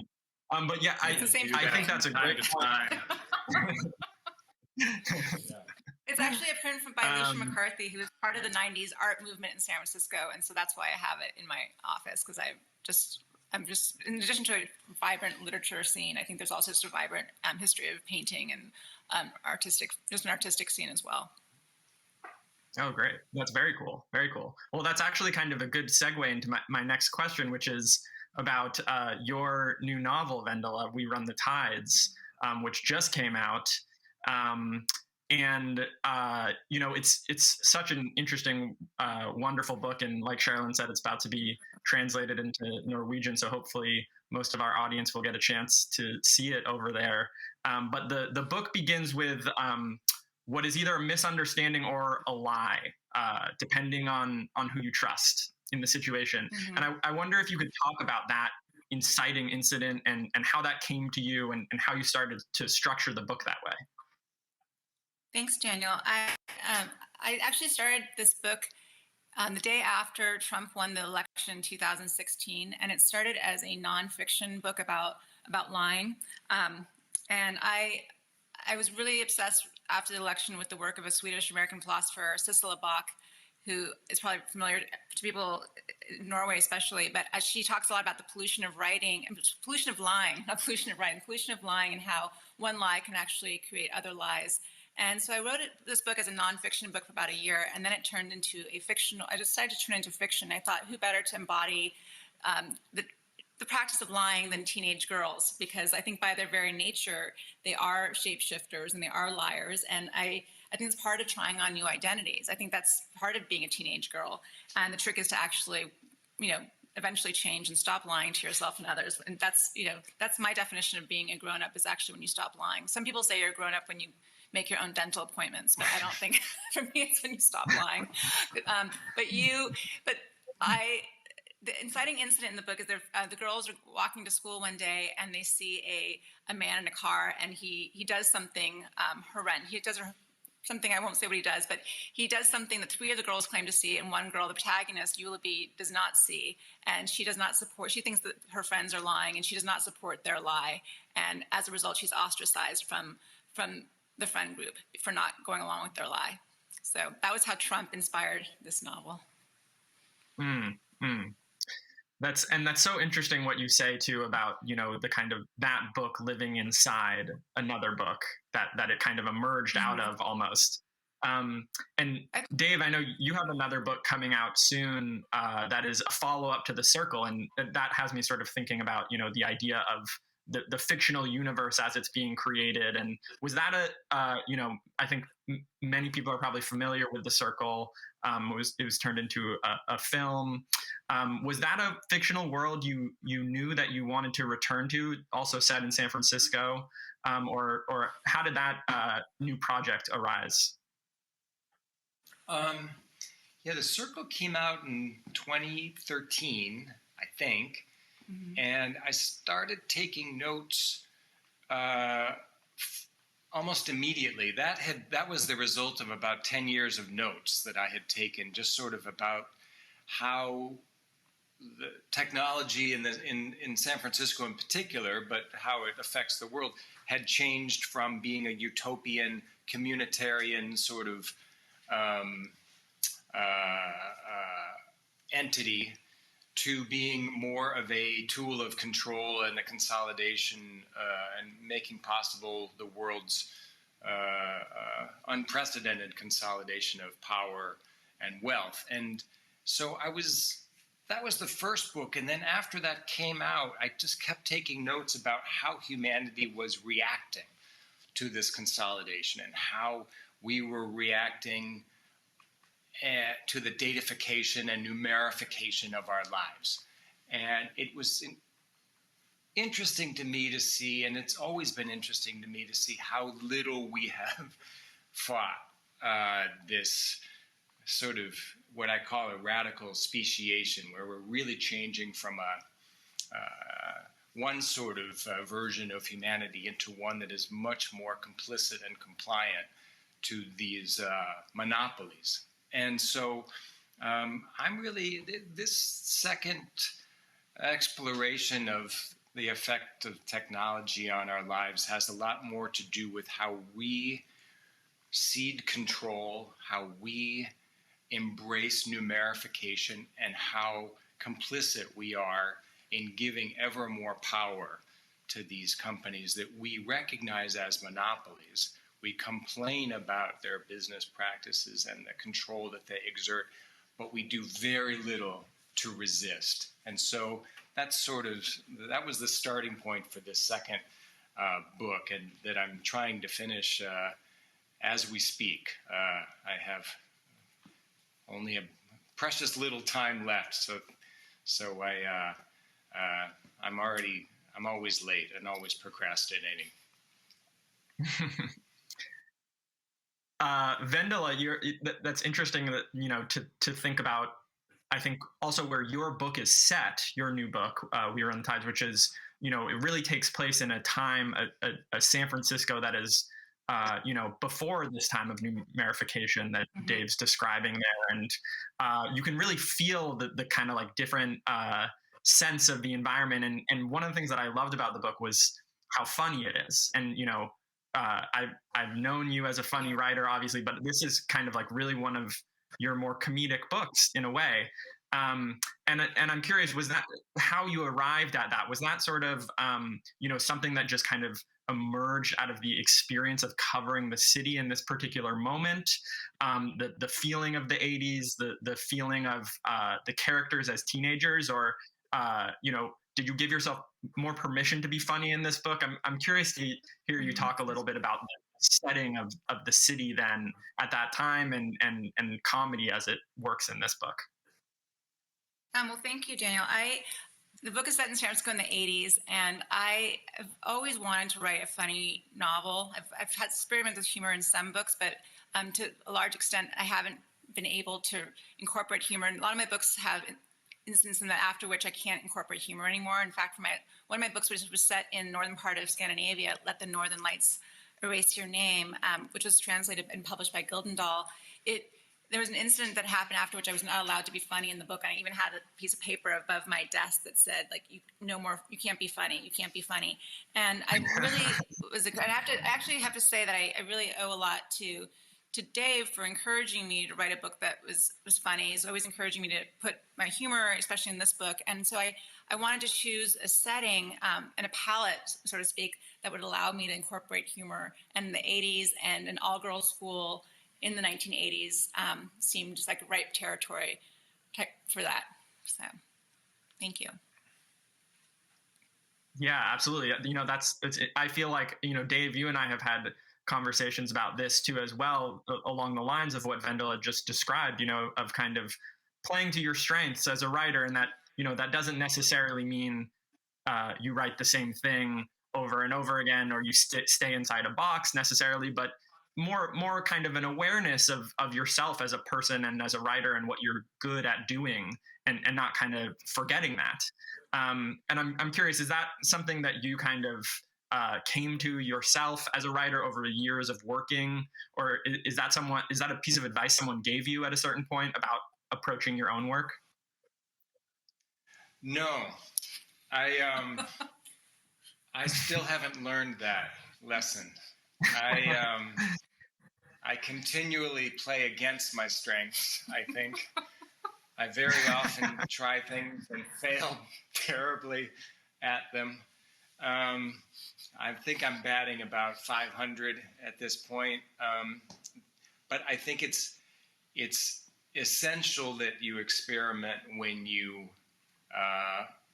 are inspired to do so. I think that there is an old canard that says, write what you know, that has been attributed to Hemingway, and I think it's been misinterpreted to mean only write about those things that, if you grew up in a suburb, you're only write about suburbs, or if you are good at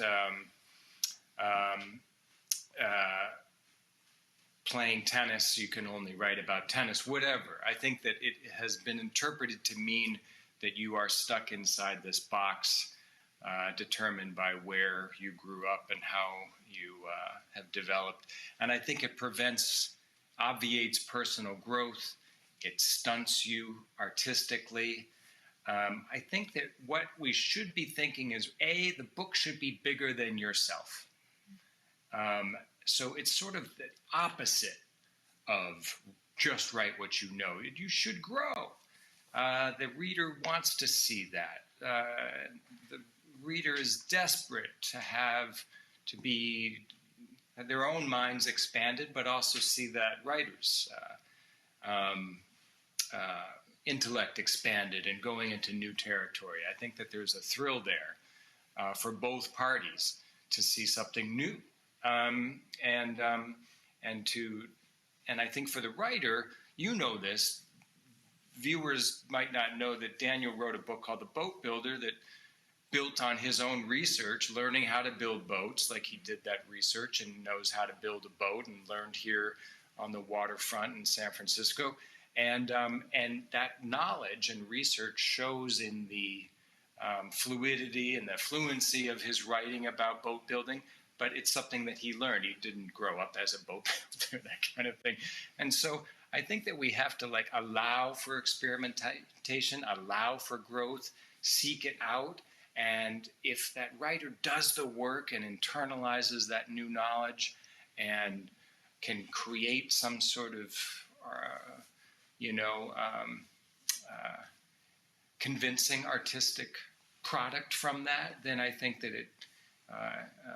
it should be embraced.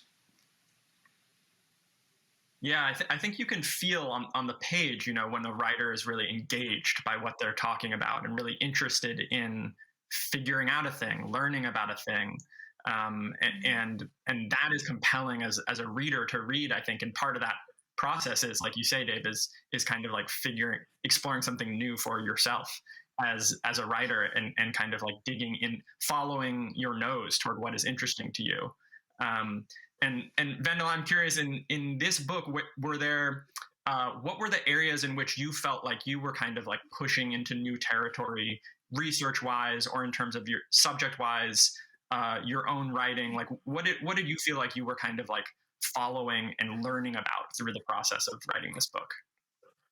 Oh, that's such a good question, Daniel. I think one thing I was really working on with this book, just stylistically, is it starts in the first person plural, so it starts with we, because the girls in the book really see themselves as a unit, as a lot of teenage girls do.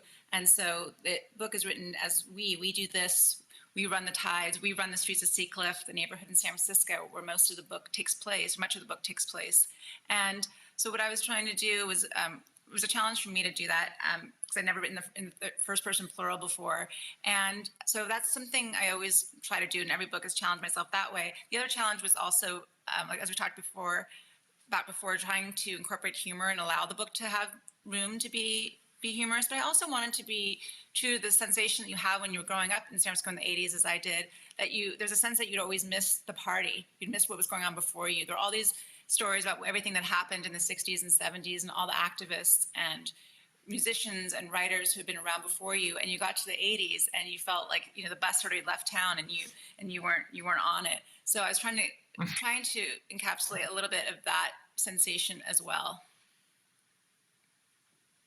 Yeah, one of my favorite characters in the book sort of wishes she was in the 70s, and feels like she's missed the boat of all the fun in the city, which I think is something that people often feel, looking back at any kind of like great moment. But that character it's such a perceptive characterization there. In terms of when you were growing up in the city, Vendela, were there any writers who were writing about that time maybe, or even earlier, who were particularly inspiring to you in terms of the way they captured the feel of the city or the place, and maybe writers who were inspiring for this book in particular when you sat down to think about writing about that time and the city? What was most inspiring to me was Joan Didion as a California writer, and she wrote. She's from Sacramento, and I remember being a young, a teenager, and looking at her book jacket and thinking, Oh, she grew up in Sacramento, and that's not that far from me, because I didn't personally know any writers growing up. And her first collection, Slouching Toward Bethlehem, was a big influence on me. And I know that Dave is a big Joan Didion fan as well. Yeah. Dave, and I think you know, you can't help but feel in her shadow. When I was in journalism school, she was my hero in terms of her acuity, her incredible style, the way that she could. She was just, her prose is so unimprovable and uncompromising, and I think that she's the gold standard for prose in the English language.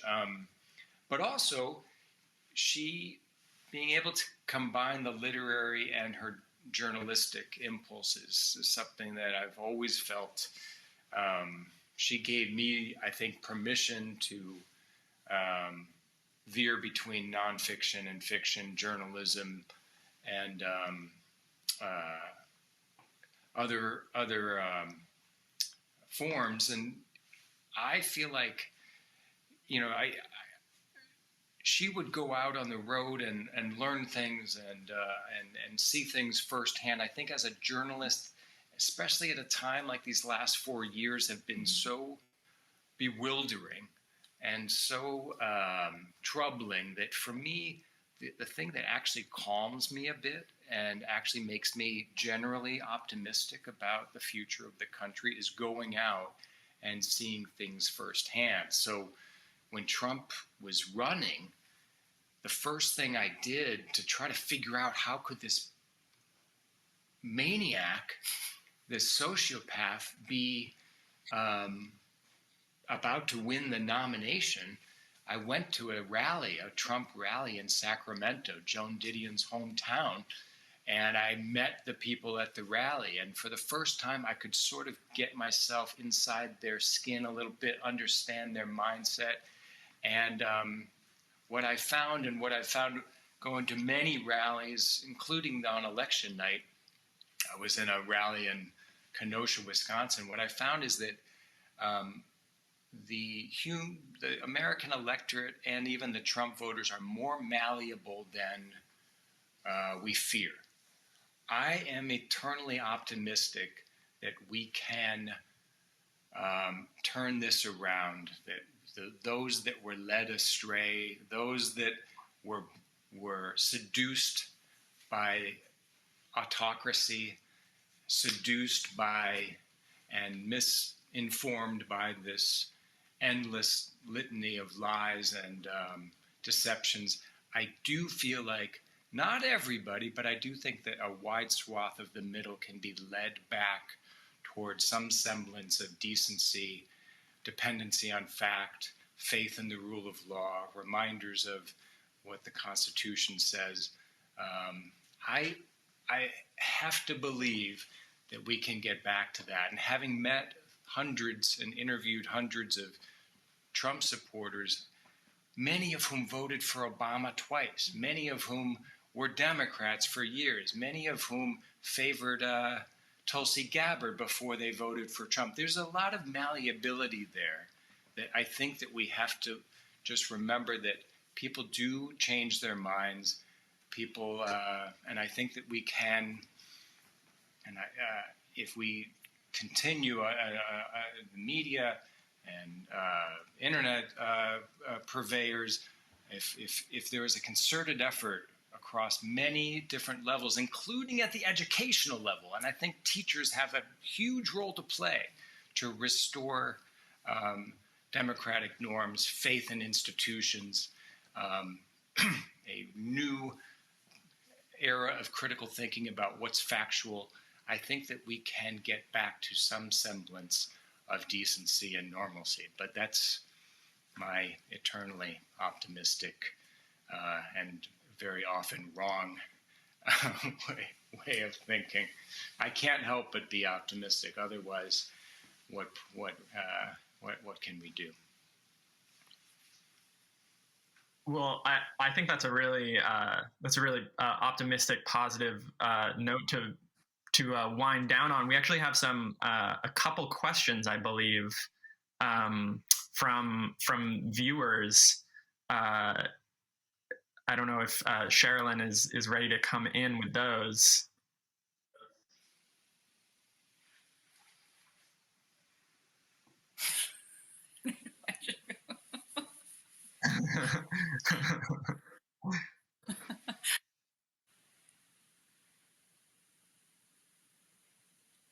Well, while we're waiting for those, oh, there she is.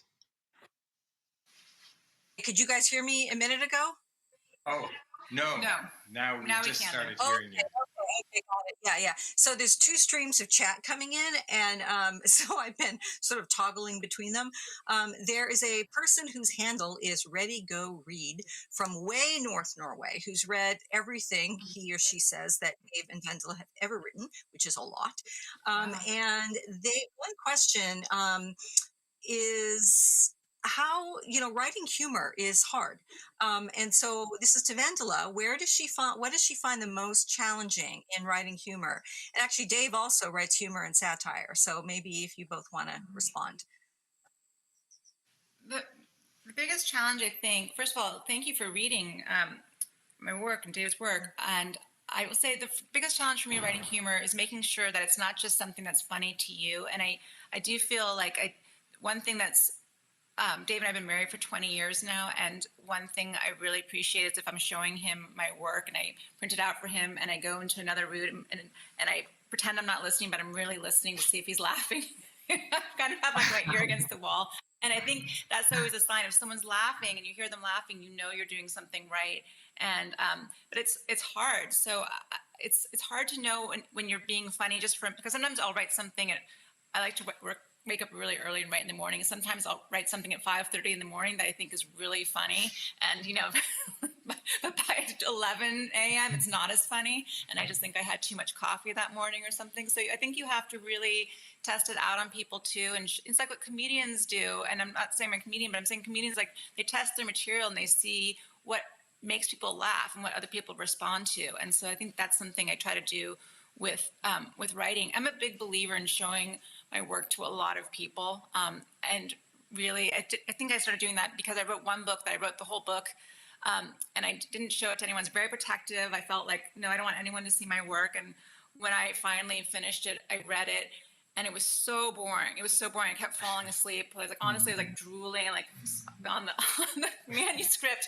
And I realized a very important lesson that if I thought it was boring, nobody else was going to think it was interesting. And so from that point on, I started being much more willing and even like really seeking out readers. I'm in a writers group right now with a number of Bay Area writers who've been really helpful to me. And I show them my work even 15 pages in, or I show Dave my work. Dave's always my first reader, and I show my work really early on now because I don't want to have I don't want to write another really long, boring novel again and waste all that time. What about you, Dave? How do you approach humor? I think that two things are key. Everything you said, I agree with, and there is a particular alchemy between the writer and reader that you can't predict, and sometimes something that you do think is highly entertaining doesn't come across.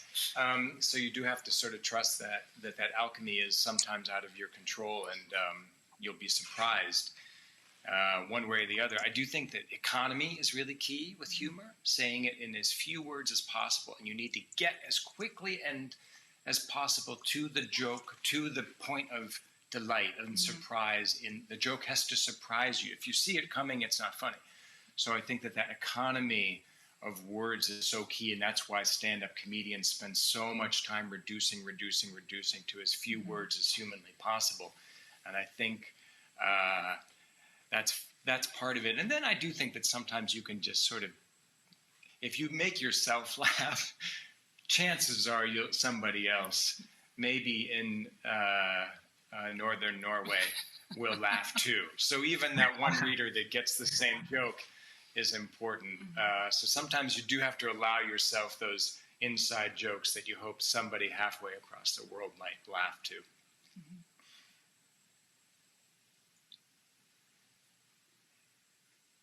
Do we want another question from me or from the Sure. audience, obviously? Yeah. Okay. Yeah, that's great. This one is a woman with a Chinese name, but she's from Bergen. And she says that, greetings from Bergen. Dave mentioned at the beginning that writing is solitary and lacks the humanity bath. How do you protect the solitude that's essential to your writing? And yet at the same time, as a solitary writer, engage so much in the human experience broadly in order to channel that in your writing, if that makes sense. I'm transcribing a little bit. That's a good question. I think it's something that we all struggle with. And I answer that question a lot for people writing their first book. A lot of my former students, like Daniel, I think everybody struggles with that balance. And to me, and I think to Vendela too, but you'll answer better, it's really being incredibly disciplined about the time that you're going to spend writing. I work in a disconnected office. I don't use the internet when I'm writing. I write on a computer that has no internet capabilities, that's 16 years old. It has never been connected to the internet, and it can't be. And so if it's a writing day, I'll usually take 8 hours to do nothing else, or, exercise and stuff, but no email, no other work, nothing unrelated. To me, toggling between the two is impossible. And then if it's a day that you're going to be, engaging with the world, then that's that day. You set aside that day to be at the office or to be at 826 or to, and I think that being disciplined and almost selfish about sort of the separation of those two things is absolutely key. I find it impossible to say email for an hour, write for an hour, meetings, lunch, email. I can't do that. I have to have a full day, totally disconnected. What about you? I totally agree. I really try to keep myself honest by using a word count on the days I am writing. And like Dave, when I was editing The Believer, I would have certain days that were I would only edit The Believer on those days, and I wouldn't try to write on those days. So I really think that separation is really important. When I try to trick myself all the time to writing. When I was working on We Run the Tides, I would wake up really early, like 4 o'clock, 4:30, to try to write before anyone else woke up, before anyone else was emailing me, before the doorbell rang, before anything started happening. And I realized it wasn't enough just to tell myself I was waking up at 4:30 and I was going to spend 3 hours writing, because I would, you can trick yourself a lot into thinking you're working when you're not. When you're a writer, you can sit there and read other books that have nothing to do with your book and act like you're writing. And so to keep myself honest, I use a word count on the days that I'm writing and really try to write a certain amount of words a day, depending where I am in the novel, whether it's 500 words a day or 1,000 words a day. It doesn't mean that I'm going to keep those words, but that's what I do to keep myself actually at the computer and not reading. Self-deception. Self-deception. It's all about lying. Back to the theme of lying and self-deception. It's all about tricking yourself. Tricking yourself into thinking this is a rational way to live. Exactly.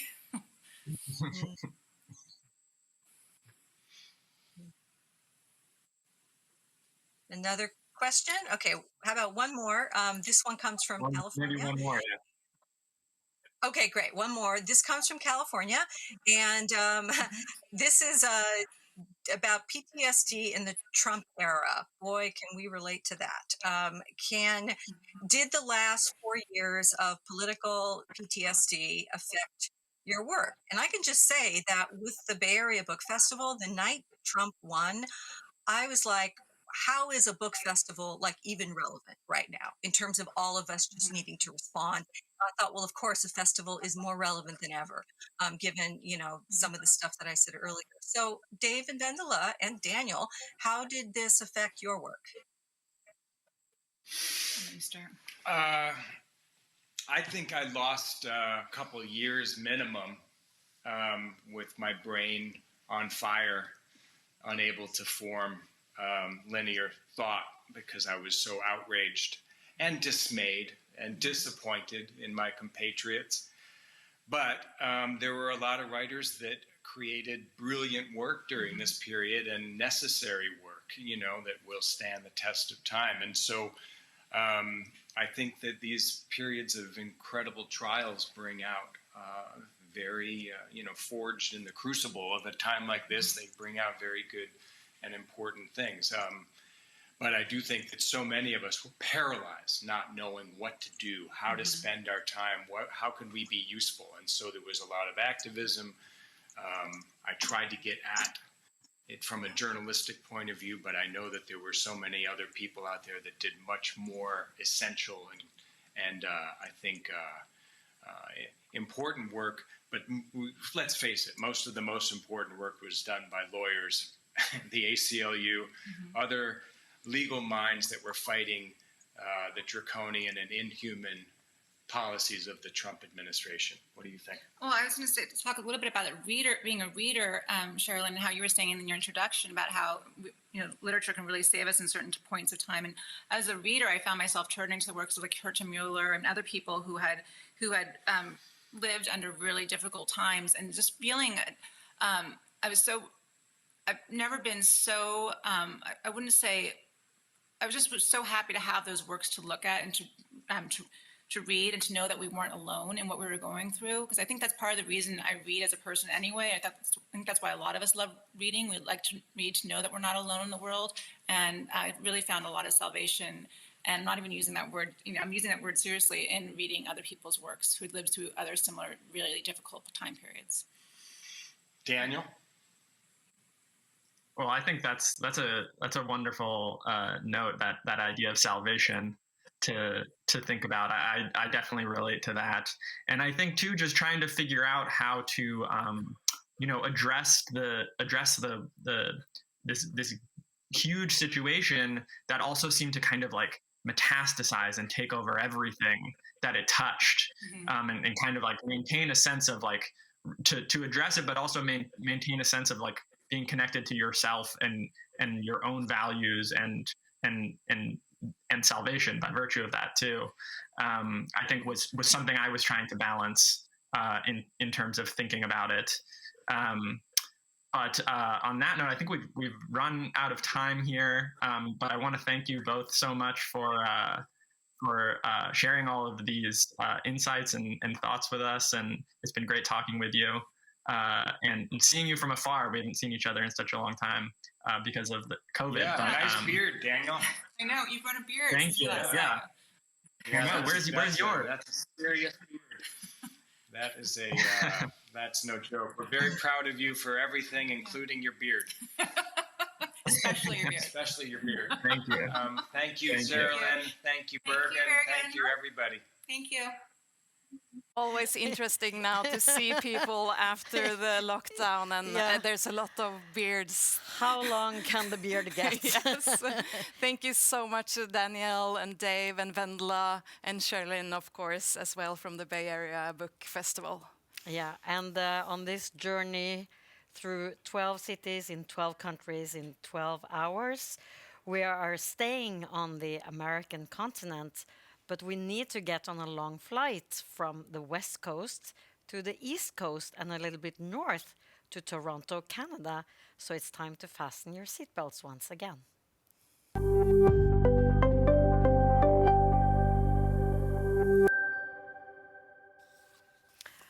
Mona, for me, reading is a solitary activity. Do you agree? Oh yes, I was really like a loner child and very introverted, and I was sitting in the back of my aunt's bookstore and just reading by myself. Yeah, and I remember that if I was in the middle of a book and friends came calling, I told my mom, "Say I'm not home." So some things have changed. Let's be honest about this. Yes. But reading doesn't have to be a solitary activity, or literature doesn't have to be a solitary activity. And that's going to be proven now in Toronto's program, because now we'll meet spoken word artists where the performance, the voice, the body is as important as the words spoken. Yeah, the title for the next session is Soundtrack and Stanzas, Changing Canada's Black Future. Let's see the presentation from the festival in Toronto.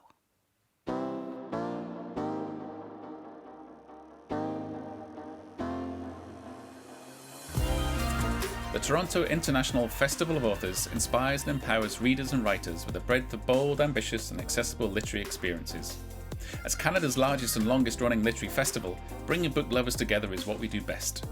For over 40 years, the charitable organisation has presented festivals, programmes and events that provide engaging opportunities to meet, hear and learn from the best contemporary writers and thinkers, celebrating the power of stories. Over 9,500 Canadian and international writers and artists have stepped foot on our stages, from global superstars to grassroots new voices, including 22 Nobel laureates, all representing broad and diverse perspectives and a range of literary genres for all ages, from fiction to non-fiction, poetry to plays, graphic novelists to illustrators. The Toronto International Festival of Authors is located on Toronto's urban waterfront at the iconic Harbourfront Centre on the shores of Lake Ontario. From here, the festival captures the collective spirit of Canada's most creative city, named by the United Nations as the most multicultural metropolis in the world.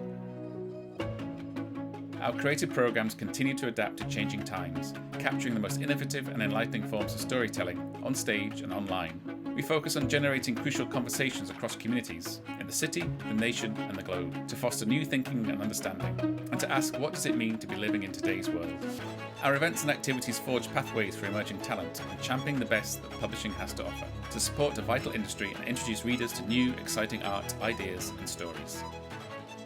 Join us all year round as we reflect Toronto to its residents, its literature to the nation, and its creative ambition to the world.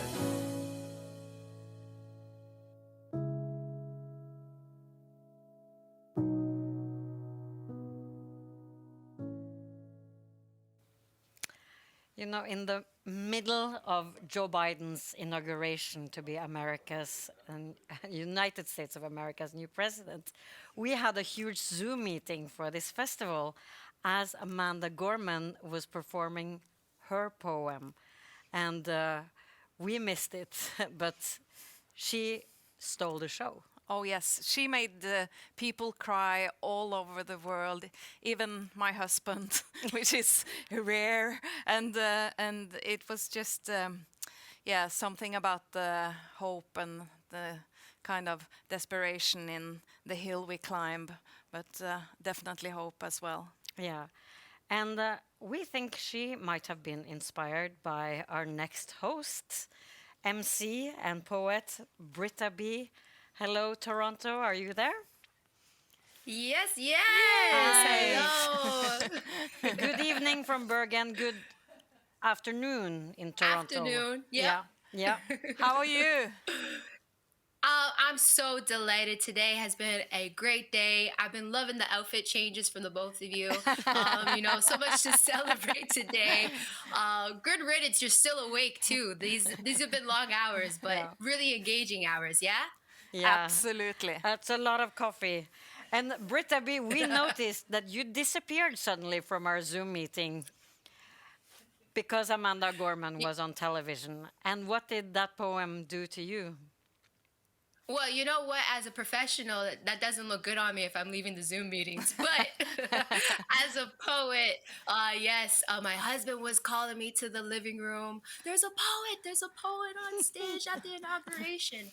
And, just watching her really be someone holding her head high and speaking out to the people. It was a lot like watching someone you had known for a long time, and there was just so much pride that I had watching her share her poem. Oh. This has spurred a new interest in spoken word, as you have noticed, I think. Yeah, I think that there's been a growing interest for quite some time. I remember the days when I would first walk into a classroom as a guest artist. I would be the first spoken word poet that a lot of the students, even the teachers, had met or seen before. And so over time, over the last decade, I know that there are a lot more spoken word poets now than when I first began. And, we can't go without giving thanks and giving gratitude to the generation generations that have come before us and really paved this path of literary arts and performance arts for us as spoken word poets. Yeah. How did you get into spoken word? Yeah, so I've been writing since I was a very young person. I remember the day my mom put a pen in my hand and put her hand around mine and helped me to learn how to spell my name in my little baby book. And I know it seems like a silly thing, but I just remember instantly connecting to it and just feeling like this pen was a magical wand. And from a very young age, my mom would actually work on my public speaking skills. So when I learned about spoken word poetry, it wasn't until I was in my last year of high school, and I remember watching this person at the front of the room say, I have a poem I want to share. Is that cool? And then he shared this poem. He had it memorized. His body was moving. His voice was lilted. And I remember looking at him being like, yo, I want to do that. I can do that. And so this magic of writing and being on stage at the front of a room was when it all fused together. And I think just from that point, I just kept writing. Eventually, I had a few guides, a few mentors in my life tell me about poetry slams, and I got onto the Toronto Poetry Slam team. And I don't compete anymore, but just before the lockdown happened, because of the global pandemic, just before the lockdown happened, I was actually in Dallas, Texas, hosting at the Women of the World Poetry Slam and also supporting one of our guest artists you'll see as part of our program tonight, Desiree McKenzie. So I'm still hosting lots of events and featuring at poetry events far and wide. And it's just been an incredible path, an incredible journey. I'm really grateful for it all. We heard that you also teach young women in spoken word. And what are the most important things you teach them? Yeah, I think that, a lot of folks will ask, how do you find your voice? What is some advice you have on finding your voice? And I think young people have a voice. It's just that a lot of times we think we have to sound a particular way or we have to do things in a particular way to get the attention. In terms of writing, I really just say that, you can't finesse what isn't pressed. And really that just means like you can't edit things before you put them on paper. If I tried my best to write something that was perfect every time I looked at a blank page, I would probably never write at all. And so I think it's really just gaining a ritual and a practice of putting forth the effort towards your craft as a writer and getting the experience of being in front of an audience, whether it's virtually on screen now or if you have the opportunity to be in front of crowds. I think it's just doing a little bit and a little bit and a little bit more every chance that you get that helps you to grow your ability to really find your voice and who you are as an artist. That's great. And you've written a poem called Dear Young Woman, which is quite popular in Canada, as I understand, and we've become great fans of it too. And what's your message in that poem? My message really, really clear is believe in yourself. I know one too many women who think that they deserve pain, think that they deserve maltreatment or disrespect. And I really want to flip that and let young women know that they themselves are who they're looking for, as cliche as that could be, but we have to learn to forgive ourselves in order to have compassion for others. And I think that despite what you go through in life, that holding on to a sense of faith within yourself is what really helps you to survive and hopefully succeed with whatever goals, visions, or ambitions that you have in life. And Mona and I were both thinking, I wish that poem existed when we were insecure young women. And so we practically... We're still a bit insecure, okay. We practically begged you to perform it so the world, all the insecure young women of the world can benefit from your message. And you actually said yes. So we're so excited to see you perform it now for us. It is a pleasure. Thank you. Okay, here we go. Dear young woman, I hope you find you. I hope you find love. I see all the armor you wear. I see all the jewels and gems of wisdom you share. It's okay to shine, Ma. It's okay to shine. It's okay to have pride, Ma. You don't have to live a lie. Don't let the violence fool you into silence, convincing you that you are not worthy of space and time. You might not know it yet, but you got a multi-dimensional set of eyes looking out for you. Someday you'll be part of that legacy and become a guiding light too. Trust that what is meant for you is relying on you to show up. Show up. You can lose your religion, but you will never lose your spirit. Each of your breaths have minds and lives of their own. I doubt we'll ever know the true impact of our presence. And what a blessing. But do you notice that even at your lowest, your aura orbits this quantum measure of hopefulness?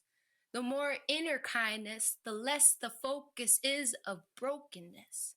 Young woman, I wish you enough. I wish you enough time for all of your skills and talents. I wish you more. I wish you more revelations than disrespects and regrets. And I beg you to believe in yourself more than your parents ever did. Carry out your curiosities. In spite of the corruptions you experience, you let yourself free when you let yourself forgive. And so when you do, and I know you will, I hope you find you. I hope you find love again. Oh! Oh! That was such a treat and a confidence boost. You're amazing. Thank you so much, Britta B. It's exactly what we needed after 10 hours of literature festival. And when we see you now or on YouTube, you radiate, self-confidence. And I wonder, are you born with that? How do you find it? How do you do it? That's a really good question. It's a matter of understanding and having generosity and care. And I think it's a little bit of gaining a self-assertion and really just being assertive about your dreams and about the strengths that you do have, despite, the flaws and weaknesses. Those are okay too. You can confront those and you can grow those. And I think I'm blessed to know just a lot of other confident people in my life that I rub shoulders with. So that helps too. Great. It's been wonderful to talk to you now, Britta, and the poem. But we're going to meet some other poets as well. So we're going to leave the world stage to you. Britta B, you could just take it away. Good love. Thank you so much. Hello, friends. Welcome if you're just tuning in, but hopefully you've been able to watch this entire day of literature live around the world.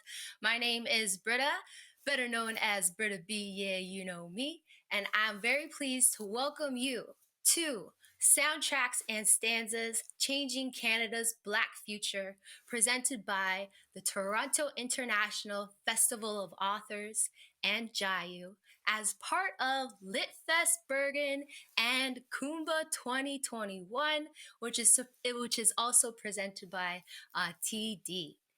I'm broadcasting live and direct from Toronto, also known as Toronto, Canada.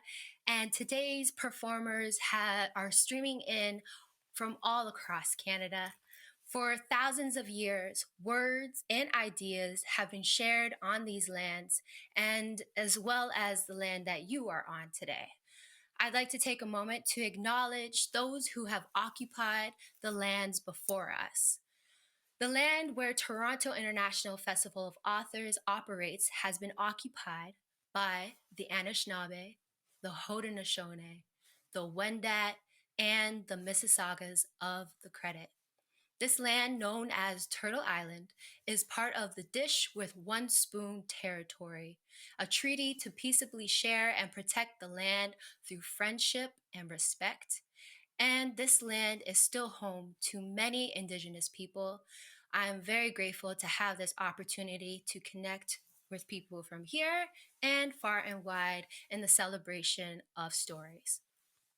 As mentioned, this event is a partnership with Kumba 2021, produced by our friends at Toronto's Harbourfront Centre. Through dialogue and artistic expression, Kumba 2021 addresses the international struggle for Black liberation today. They aim to strengthen Toronto's Black community by connecting with voices beyond our city lines. This year's Kumba is a series of events that runs the month of February, featuring the work of choreographers, authors, musicians, visual artists, and thought leaders from across Canada. And I'm grateful to be one of the featured artists as well. You can visit Harbourfront Center's channel on harbourfront.live for more info as it becomes available, and share your ideas online as we celebrate the Black community standing in Blackness. Before we get to today's event, I'd like to thank our programming partners, LitFestBergen, Jayu, and Kumba, as well as the Government of Canada, the Canada Council for the Arts, the Ontario Arts Council, the Toronto Arts Council, and the City of Toronto. Many of our events are also thanks to our many committed donors. I want to also thank Kumba's presenting partner, TD Bank, for their support as TD celebrates embracing our differences as a means of learning from one another and forming a diverse environment where we can all be heard and feel valued. Today, you are going to be witnessing some of my favorite Canadian performance poets. I'm going to give you a brief bio of each one of them, and then we're going to hop right into it.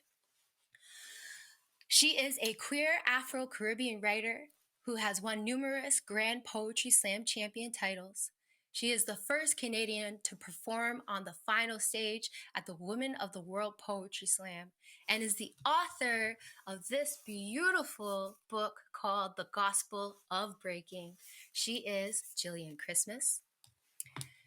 One of our other performance poets who you'll be seeing today is the writer and author and artist of many books, albums, poetry collections. She is an Antiguan Quebecois poet, author, and artist. She also has these incredible video poems out, and soon to come out to be released in just a few weeks. You can receive a copy of her debut novel, Book of Wings. She is one of my mentors, and I'm excited for you to see the performance of Tahira Tanya Evanson. Another performance poet you'll be seeing today is one of my little sisters. She is a Canadian Festival spoken word champion, a national champion. Last year, she was the Canadian rep of the 2020 Women of the World Poetry Slam. She's an artist educator and mentor who received the 2020 UIM Arts for Human Rights Award. And that was all thanks to her contributions to community arts here in the city of Toronto. Her name is Desiree McKenzie. And finally, to get us started, we have a screenwriter, playwright, poet, and MC. Her work has been featured across Canada, US, the Caribbean, Europe, and Africa. Her writing has taken over televisions, silver screens, and one of my favorite projects is a play of hers called Oratorial, a theatrical mixtape.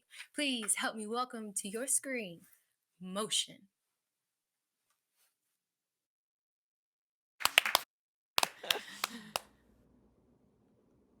Four-day morning for the dance floor warriors. 4:30, 4:45. The place is emptier, almost empty, except for the moving shadows and the blue and red lights and the slowing spin of the disco ball. These are the dance floor warriors, the soldiers, the shimmying front line who follow the selector down with the ship. DJ pulls the last tune, save for the last rites offered on the altar like gifts. Libation no longer pours. Barkeep wipes the counter, eye on the watch. Bouncer shaking the back doors, chaining the locks. No more will enter this dark space reserved only for the disciples of the groove.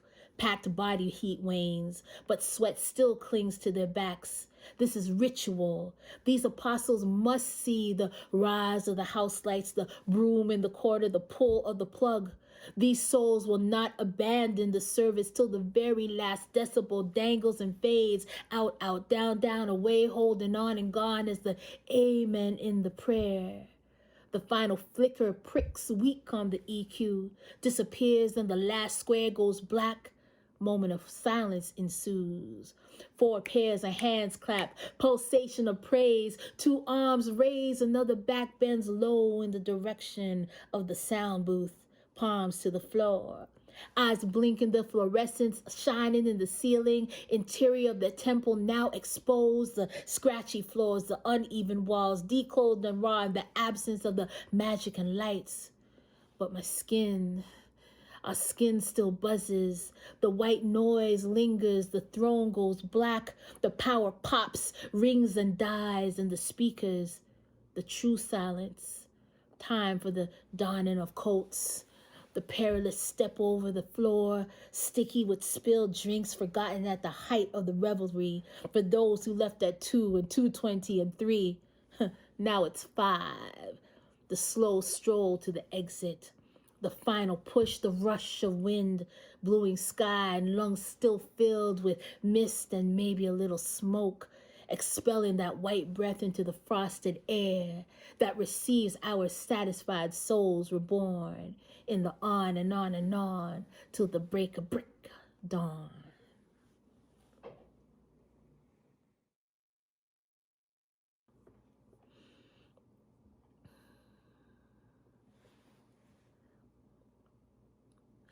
Move, move, move, move, move, move, move. Chicka, chicka, chicka, chicka, chicka, chicka. Move, move, move, move. Rolling, rolling, rolling, rolling, rolling, rolling, rolling, rolling, rolling, rolling, rolling, rolling. Move, move. This track travels 100 miles, 1,000 miles, kilometers, years, moves over centuries, millennium, moves over the many, many bridges and rivers to cross, moves over boundaries and borders, moves over mountains and luminous horizons, moves over deserts and dunes, moves over seashores and ports, moves over circles of dust, feet printed in the sand. She grabs handfuls, for they say that she'll return here, but not this movement never stays. This movement trickles between her fingers. She cannot stay. No wishes can keep her here. No tears, no cries, no spears, no weapons, no prayers. She moves, torn and traded, moved and removed, recalls something but can't remember. A river, an ocean, a rocking, a splashing, a violent crashing. She moves and leaving, moving and arriving, moved and forgetting. They say, stay here, ye shall not be moved. Feet planted but plodding, pushed and slipping, shaken but standing. Move, but we marching. Move, but we climbing. Traveling. Treacherous terrains, toil and turmoil. Movement forming from memories from kinetic energies. Move, chicka. Move, chicka. Don't stop. We won't stop. We move.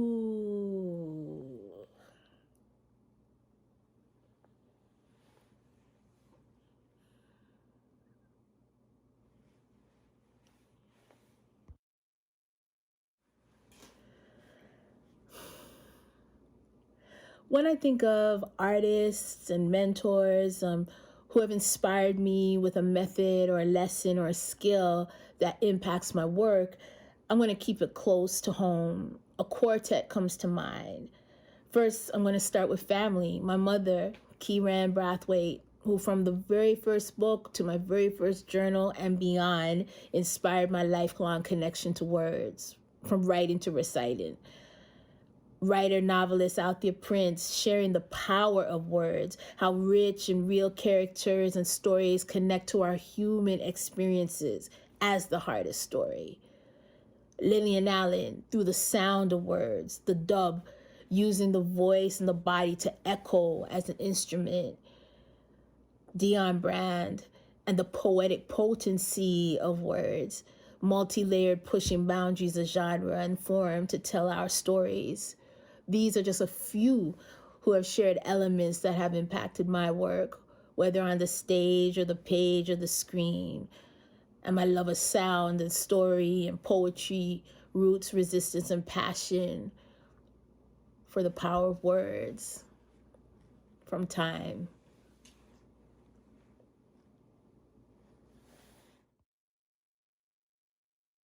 Hello, Bergen LitFest. Hello, Kumba. It's such an honor to be performing and sharing for you all today. My name is Desiree McKenzie, and I'm so excited to be able to share some poems with you all on Black Futures Month and for these amazing events. So thank you so much for tuning in and watching, no matter where you are in the world. So I'm going to start off with a few poems for you all, and then I'm going to kind of answer a question that I think is quite interesting, and I think that a lot of emerging artists like myself can learn from. So my first poem is a little bit about astrology. Ask me again what time I was born. Tell me my moon, my sun, how and which it rises and falls. Tell me again which house I'm in. No Harry Potter. Storming to my boyfriend's mother to ask his birth time, tracing things back to how the stars were aligned at 4:12 a.m., October 23rd, hoping his ascendant is in Virgo to balance out the moon in his Scorpio. My girls and I started to rest on astrology because we wanted to know why our boyfriends were acting trash, why our faith felt in flux, because we look to the stars when the broad of daylight fails us. Birthday candles and town halls don't listen like the stars do, like the stars have any other choice to. They stand in their place and have a story to tell, hear our grievances and provide pathways, cobblestones of constellations. It's no coincidence that I've seen myself more represented in the stars than in my own presence on earth. No coincidence that the most vulnerable find the most solace in what others see to be coincidences, what is unexplained, because the stars were communicating long before we came, because it gives us no choice but to look up when we're feeling down, because it's just a matter of time till Venus comes back around and saves us from Mercury's ever-cold retrograde, I think. So we look to the stars now. No more star-crossed lovers, destiny and matters in our own hands, literally. So I'd like to think we're like children, peeking out of windows, scavenging for shooting stars, but we don't do that anymore. So if this is the stargazing we choose to partake in, I hope we never stop. Thank you, thank you, thank you. I'll jump into my next poem for you all. What love is to me, as the women in my life have shown me, it's turning broken glass into glitter, the striking hands of a man into a dance routine. It's desperately rearranging letters, trying to make the word beauty out of the word toxicity. And if that isn't love, I've never been shown what is, so I guess I'll take it. There isn't a woman in my life that hasn't been described as strong. Not strength from experience, but the way trouble can roll off her back. It's been built from endurance, the way it's passed down like muscle memory recipes, what she had to do to earn all those patches. It's sewn into our bodies, and we're strong for all the wrong reasons. We have been lit on fire, yet still here we are writing poetry to put the fire out, spread ink across the page like it puts salve on the wound, as if my words will soak through the wood rings of generations of women before me, because this is what love is to me. Our mothers blessing us with bleeding hands from putting their homes back together because of an exploding man, being measured up by how much broken glass our bodies can hold. I swear the women in my family cry Lamicol now, have healing hands, can tell exactly how long a bruise will last. Eyes plays encyclopedia for every type of abuse. So what love is to me, as the women in my life have shown me, it's being on constant standby, turning broken glass to glitter, striking hands into a dance routine and enduring selflessly. I know the love passed down to me, and it's a love that can only be birthed through exceptional pain. And if that is love, I don't want no part of it. So my next poem is called I Know I Am Beautiful. I know I am beautiful under island or strobe lights, purple specifically.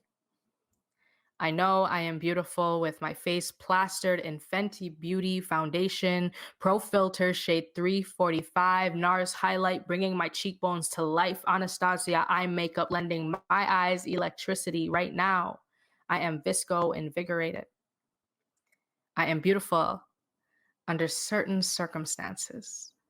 I know I am beautiful in super thin strap tank tops, Levi's mom jeans, skinnies rolled up to the socks in my prime, rocking my HMV tees, stocking the shelves with R&B CDs under the light of Fanzarelli's on Main Street, very special circumstances. I know I am beautiful when the world feels that frizz is too. I know I am beautiful when I imagine my childhood and there's more girls like us on TV, when the world sees Black beauty to be essential, Black and brown beauty to be essential, not just blueprints. People at my job don't grab my hair, don't tell me it's beautiful, then say they wouldn't have the patience to deal with it.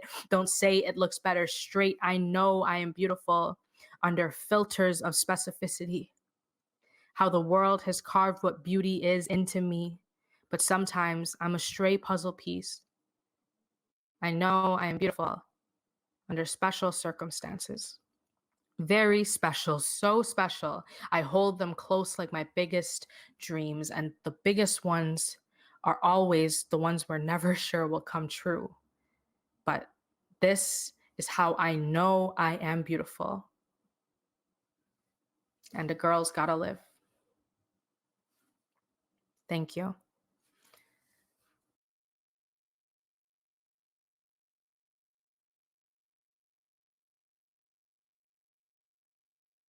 One thing that I'm very grateful that I learned from many poets who I've been very fortunate to be mentored by, and even just other creatives in any sort of medium, is the value of giving yourself time and giving yourself space. And that doesn't always mean just creating. It doesn't mean you're going to write a poem every single day, or it doesn't mean something happened to you or you saw something really cool and you have to create a product out of it. I think so much of the work that any creative does, but particularly poets, is built from going out into the world and experiencing and enjoying things and living through things.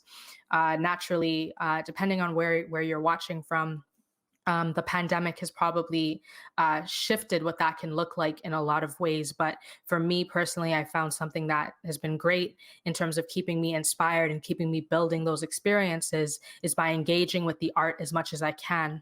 So whether that means attending online shows just like this one, you're already on your way, that's amazing.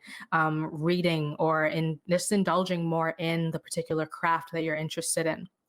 I think that's so important and will sort of help build that worldview, and just realizing it's not about putting out a product. It's just about sort of responding to what you're seeing around you, and everything you see is adding to that wealth that hopefully will inspire you to create something one day. But until then, it's just a matter of enjoying the process of getting there.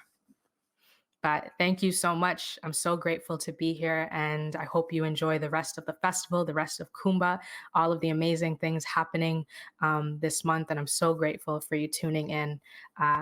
Thank you so much. My name is Desiree McKenzie.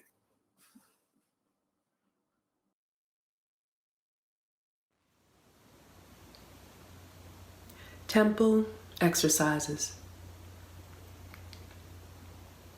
This is dedicated to any child who has ever taken care of a parent who was ill.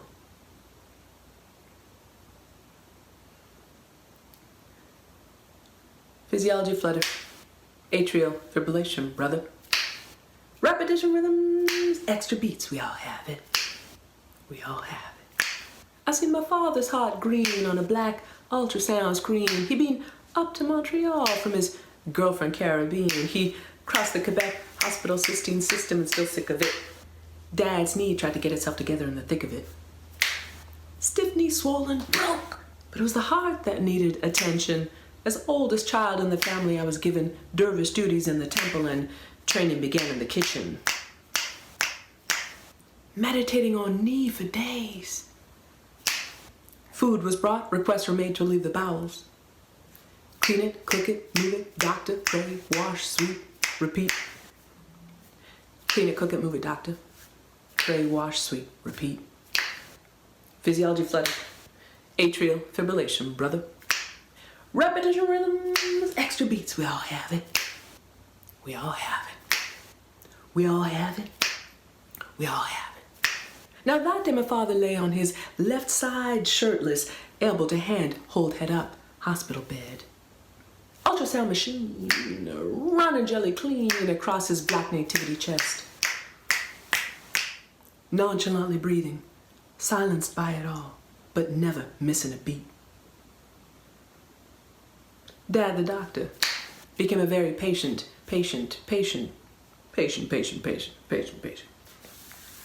And now cardiologist, brother, he'd jump a green screen and say, look at that heart valve. It open and close like a Mercedes-Benz sign. I said, no, it's a vagina, yo. He said, oh, it's got extra beats though. Extra beats though. It's okay, every heart has extra heartbeats. Physiology flutter. Atrial fibrillation, brother. Repetition rhythms, extra beats, we all have it. We all have it. We all have it. We all have it. 4 chambers in the heart, making chamber music, hit, hop, 2 atrial pump in, 2 ventricle out, simultaneous. Left side, separate from right. The 2 never communicate but to turn vascular music to life.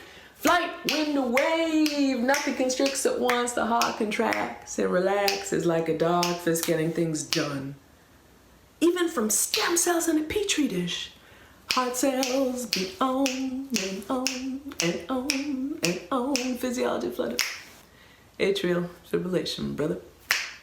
Repetition rhythms, extra beats, we all have it. We all have it. We all have it. We all have it. My heart is the mud musket jenne, beating for the universe itself. Every year the rains take it and faith alone rebuilds it. My heart is the pyramids of Kush and the entire complex of Giza and Teotihuacan and Angkor Wat.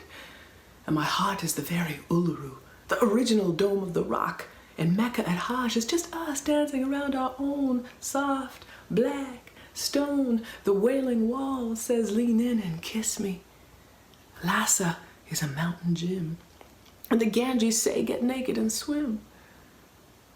Now Stonehenge says look up at sky as I fly to you on island with your heart medicine in a box, Father. Physiology flutter. Atrial fibrillation, brother.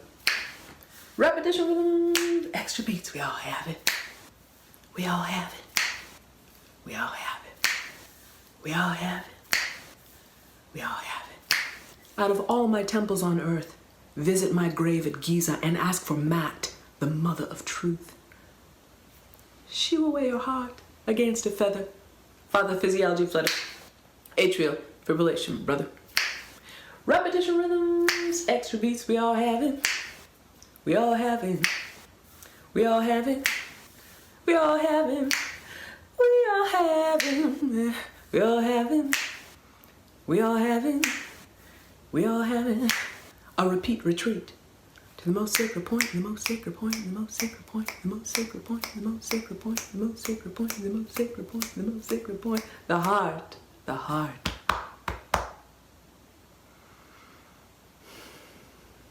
Thank you.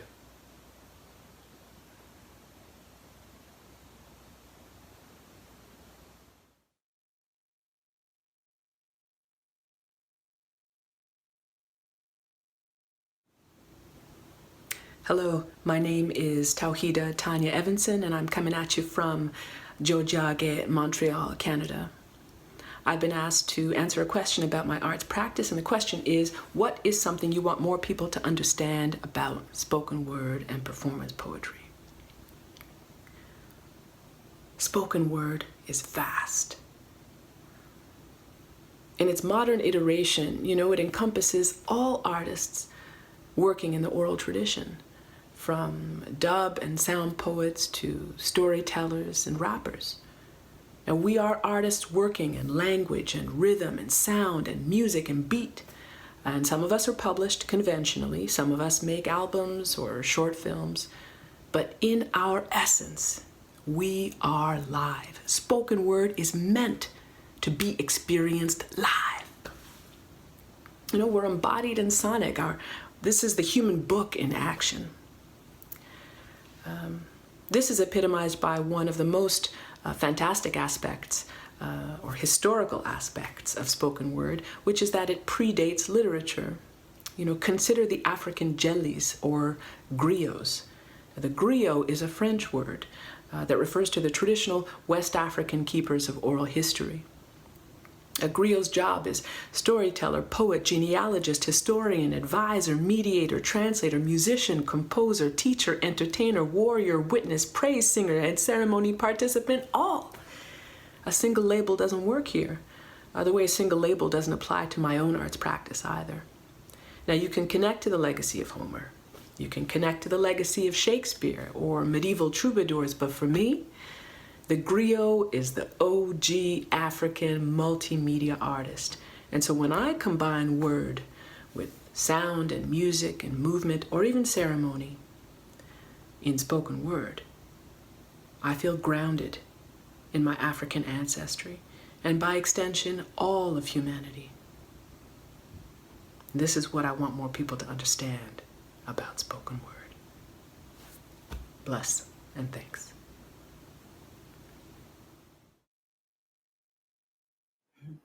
Hello, my name is Jillian Christmas, and I am coming to you today from the unceded territories of the Musqueam, Tsleil-Waututh, and Squamish people. It's an honor to be here with you all today, and I want to offer my gratitude to all of the organizers of this wonderful event, Stanzas and Soundtracks. It's an honor to be a part of this incredible lineup, and I want to also give my thanks to Britta B for bringing us all together across the vast distance that has been 2020, 2021.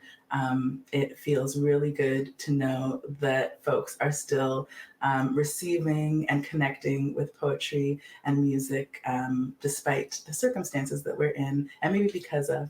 I would love to share a couple of pieces with you today, and in honor of the sort of ancestral theme, I want to offer a piece that speaks to I guess a little bit of how I arrived here, my familial story, a little bit about my mother, and we'll go a little deeper into some of the other ways that I came to be here, not just here on these territories, but also here using my words to connect us across this distance and being able to share my story as a queer Black individual living on Turtle Island. So with that, I will dive right in. This first piece is entitled, "They Said We Wouldn't Need These Life Jackets on Dry Land."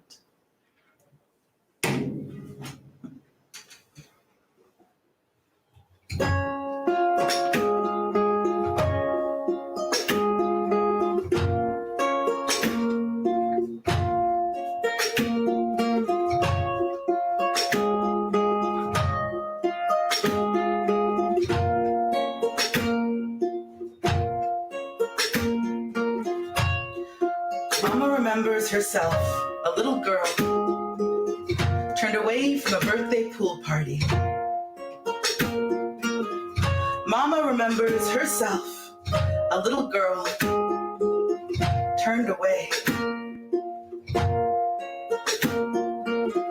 Before we fly from Trinidad to the small island, we drive up the hill to stay in the big hotel. Now, newly renovated, it has stood on this same perch for the better part of a century. Mama remembers herself, a little girl, turned away from a birthday pool party because this big North American hotel didn't yet let brown girls bathe themselves in full sunlight. Somehow scared the world would be hypnotized by the shine.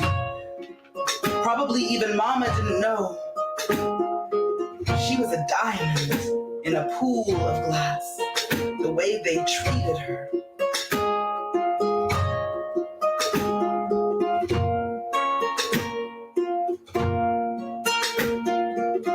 When we reached the hotel, nearly 50 years later, standing new and shiny on the same cursed spot, we learn that the pool is the last piece of the renovations. It will not reopen until after we leave.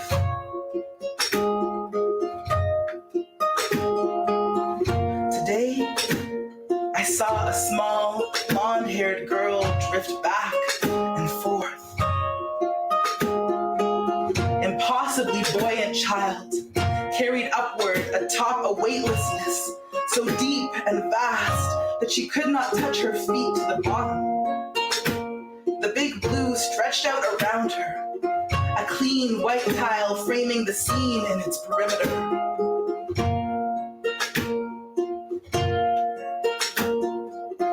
Mama was a little girl once. Once I was too. Maybe always will be someplace.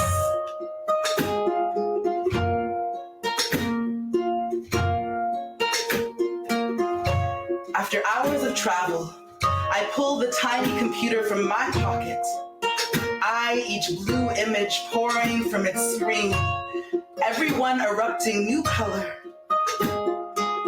Some unknown and yet beloved brown face, smiling after another. A newsreel of necessary medicine. Dancing dark girl pops her shoulder in my direction. Mean mugs until the camera looks away. Brown-skinned boy and his father blow each other kisses with a tenderness that quenches my dreams. The remedy is loving each other harder. Loving these brown bodies more than water and deeper still.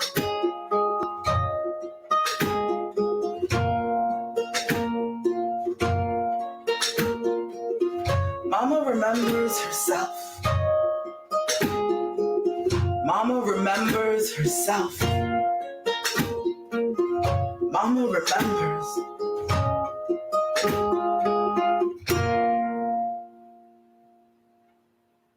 Thank you. The next piece I want to share with you is one that really speaks to, as I said, the folks who have come before me who have opened space, carved out space so that I, as a queer Black femme, can be here with you in this place, sharing my stories. And this piece is designed to honor those folks. It goes like this. There's just something about the wide-mouthed women I say, with feigned bashfulness over the details of my latest adventures down the front of slim trousers and up the backs of summer skirts. My lover is coolly unsurprised. It's all common tongue for the young ones like us who shake out our sexuality like boas, shedding feathers up and down Commercial Drive.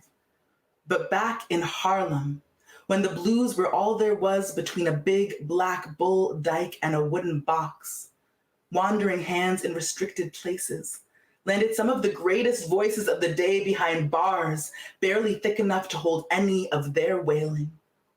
When Ma Rainey, mother of the blues, got herself jailed for hosting an orgy with her chorus girls, Bessie Smith bailed her out. Even now, there are stories that it was Ma who first inspired Bessie to howl, "It's dirty, but good." Two Black Renaissance women, friends, singing about the thing that would have them jailed again and again, both of them with their men. It didn't matter. They couldn't keep that song off of their lips. The first time a woman kissed me, I heard the music. I was terrified that the moment she pulled away, my mouth would erupt into a clanking of pots and pans right where the horn section was supposed to kick in, crudely exposing just how many lifetimes I had been keeping my breath tucked in the heels of my boots, waiting for permission to sing. When she asked me with saxophone tongue if I had ever kissed a woman, I wanted to be just as smooth and twice as brave, toss back my head and laugh the names of deities who had danced across my lips. I didn't want my mouth to quiver and crack into a pile of pleading at her feet.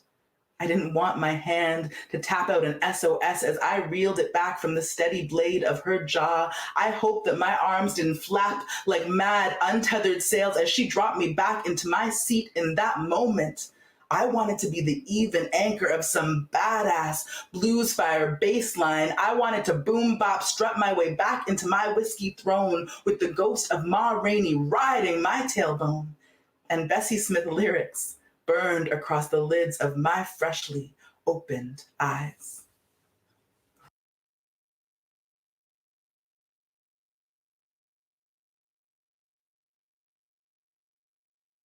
My most consistent and the ritual that feels really important and really rooted in me is that before I come to the stage, before I meet folks across the distance, I like to ground myself in my own sort of familial understandings, knowledge, and history, and also in that of the territories that I am walking upon and working upon in this moment. And so I sit at my altar, I stand at my altar, I light a candle, I call in my ancestors, and I ask for guidance from the ancestors of these territories as well, so that I might offer to whatever presentation or space I'm going to enter what needs to be there, the best of myself, and also what is being asked for in the space.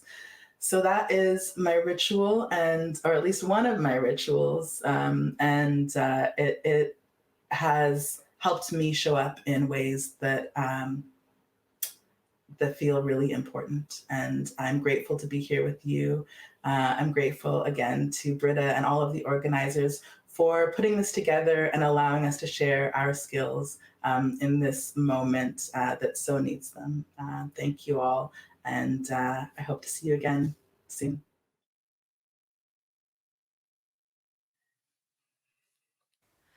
Britta B, this was amazing. What a great session. Yay! Straight out of Tikkaronta. Yes. Yes. Oh, you really open our eyes for so many poets that we haven't heard about before, performance poets, and we're definitely gonna keep our eyes open and listen more to them. And good, yeah. And maybe you'll learn to play the ukulele or snap on rhythm. Say, I know I'm beautiful. Say, mama, mama, move, move, you know? Yeah. It's on our to-do list. You know, we're Scandinavians. We make to-do. Learn to be cool like Britta B. But you know, Mona is actually Mona B. Oh, yes. Yes, I know. Yeah. I love it.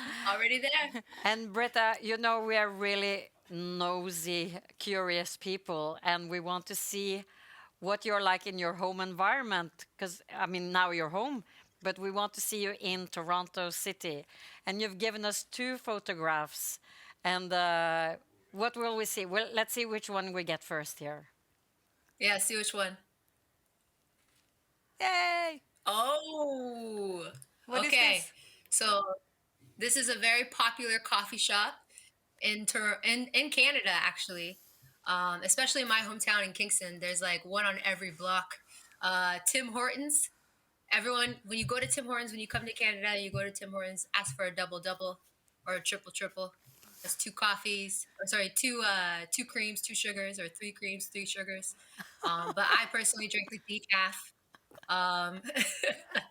This next picture is a true expression for, you see my dog Toby, That's usually the face you make after you drink the coffee, though. The dog didn't get any There you coffee go there, I think. Yes. And that's how cold it is too in Canada right now. Yeah. It snowed today for most of the day. So I'm staying inside. I think we need a quadruple, quintuple coffee Yes. now. Yes. Britta, you know, we have this mission to collect words from every country, and you're not the last, but you're next to last, and we're excited. What is the word you're giving us? I hope Canadians don't get mad, but it's A. A. A. So you could have A at the end of a sentence. You could be like, you know, that poetry was so good, eh? Oh, it's Or so you good, could ask eh? it as a question. Yeah. So if you were to ask me, tomorrow's Saturday, eh? I'm like, yeah, eh?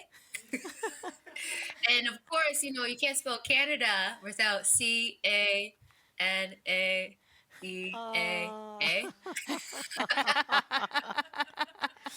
Can we pass as Canadians if we're just put the A at the end?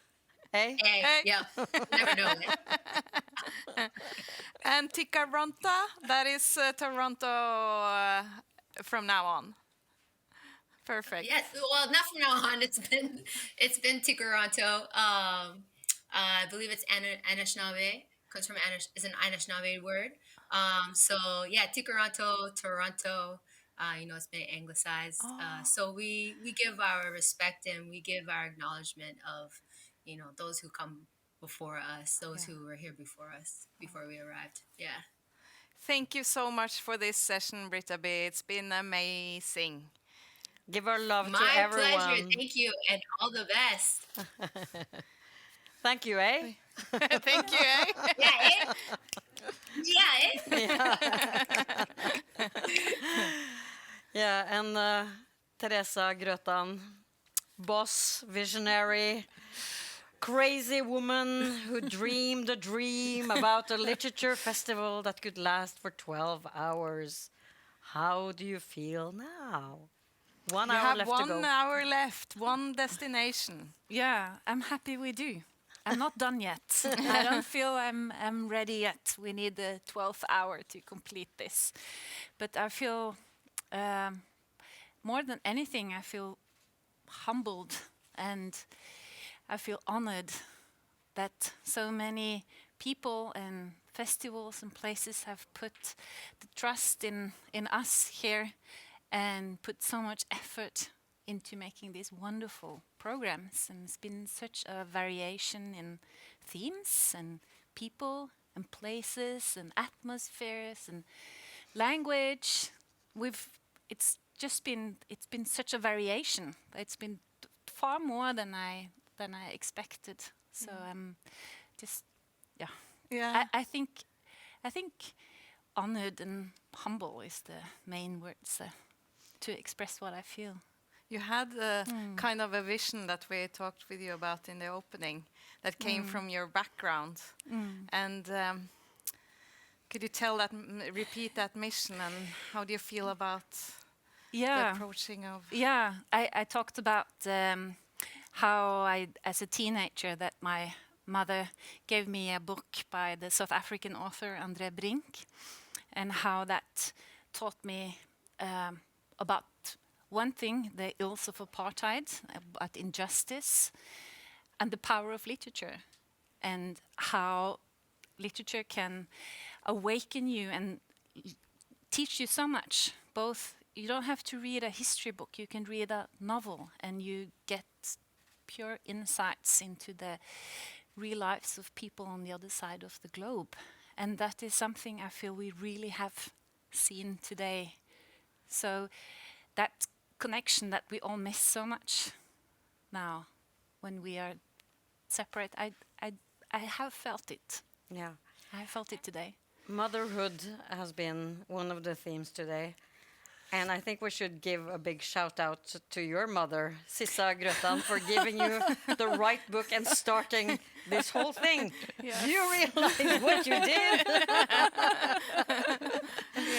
Yeah. And if I can if it's okay, I would just like to mention all the cities we've been to. Absolutely. So and say a big, big thank you to all the places we've visited, and we've traveled to Perth. I actually have to have it's been 11 hours, so Yes. I have to be sure not to skip anyone.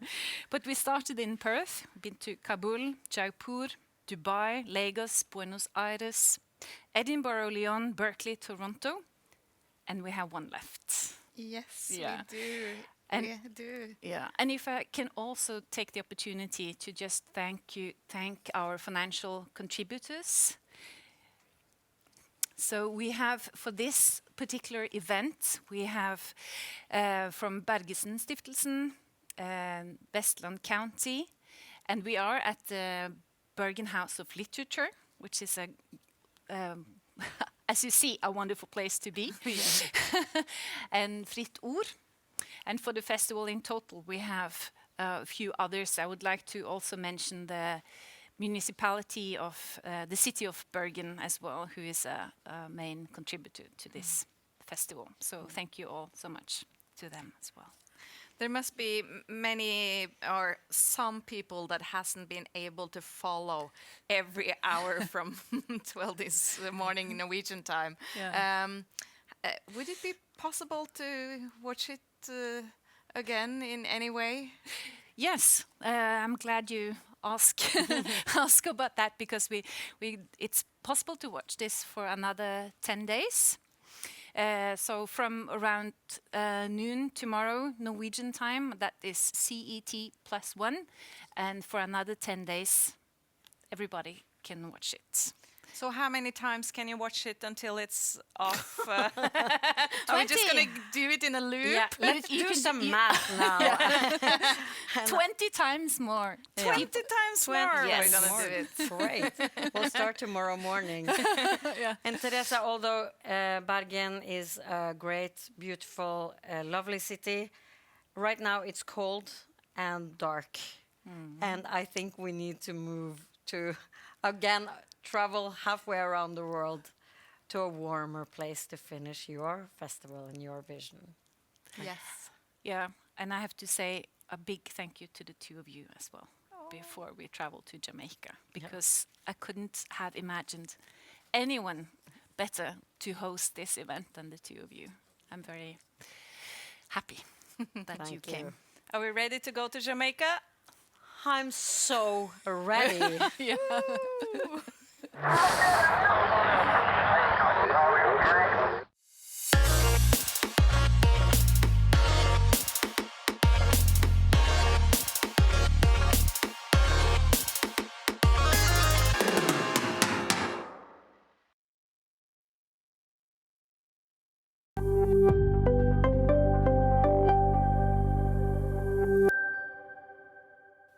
Siss, do you know what I need now? No. A drink, a beach, and world-class Jamaican poems. Oh, a toast. Yes. I hope the world outside there have had the wisdom to prepare a small sunrise cocktail at home for this is last part of the festival. Virgin, but it's perfect. We're going to the unique Calabash Festival on Treasure Beach in Jamaica. And let's just see how that festival is. This is their presentation video.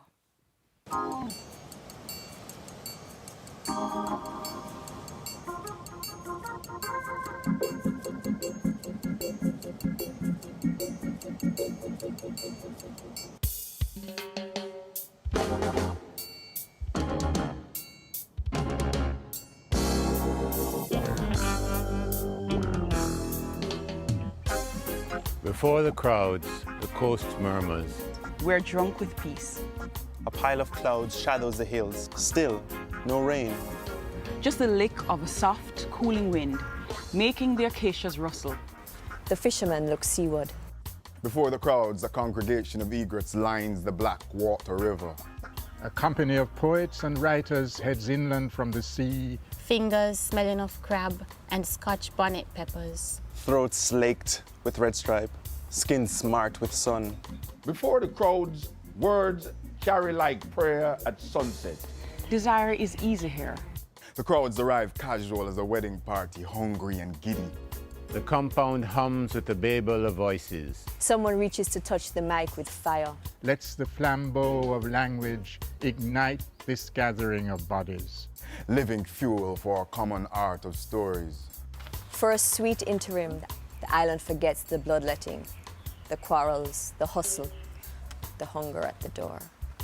For a sweet interim, tongues flecked with the seeds gathered in fields across the continents. Sing, shout, groan, dream about an open calabash. Full of water to be poured out on dry, thirsty ground.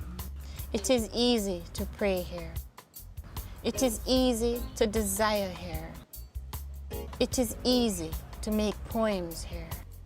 So much things to say. So much things to say. So much things to say right now. So much things to say.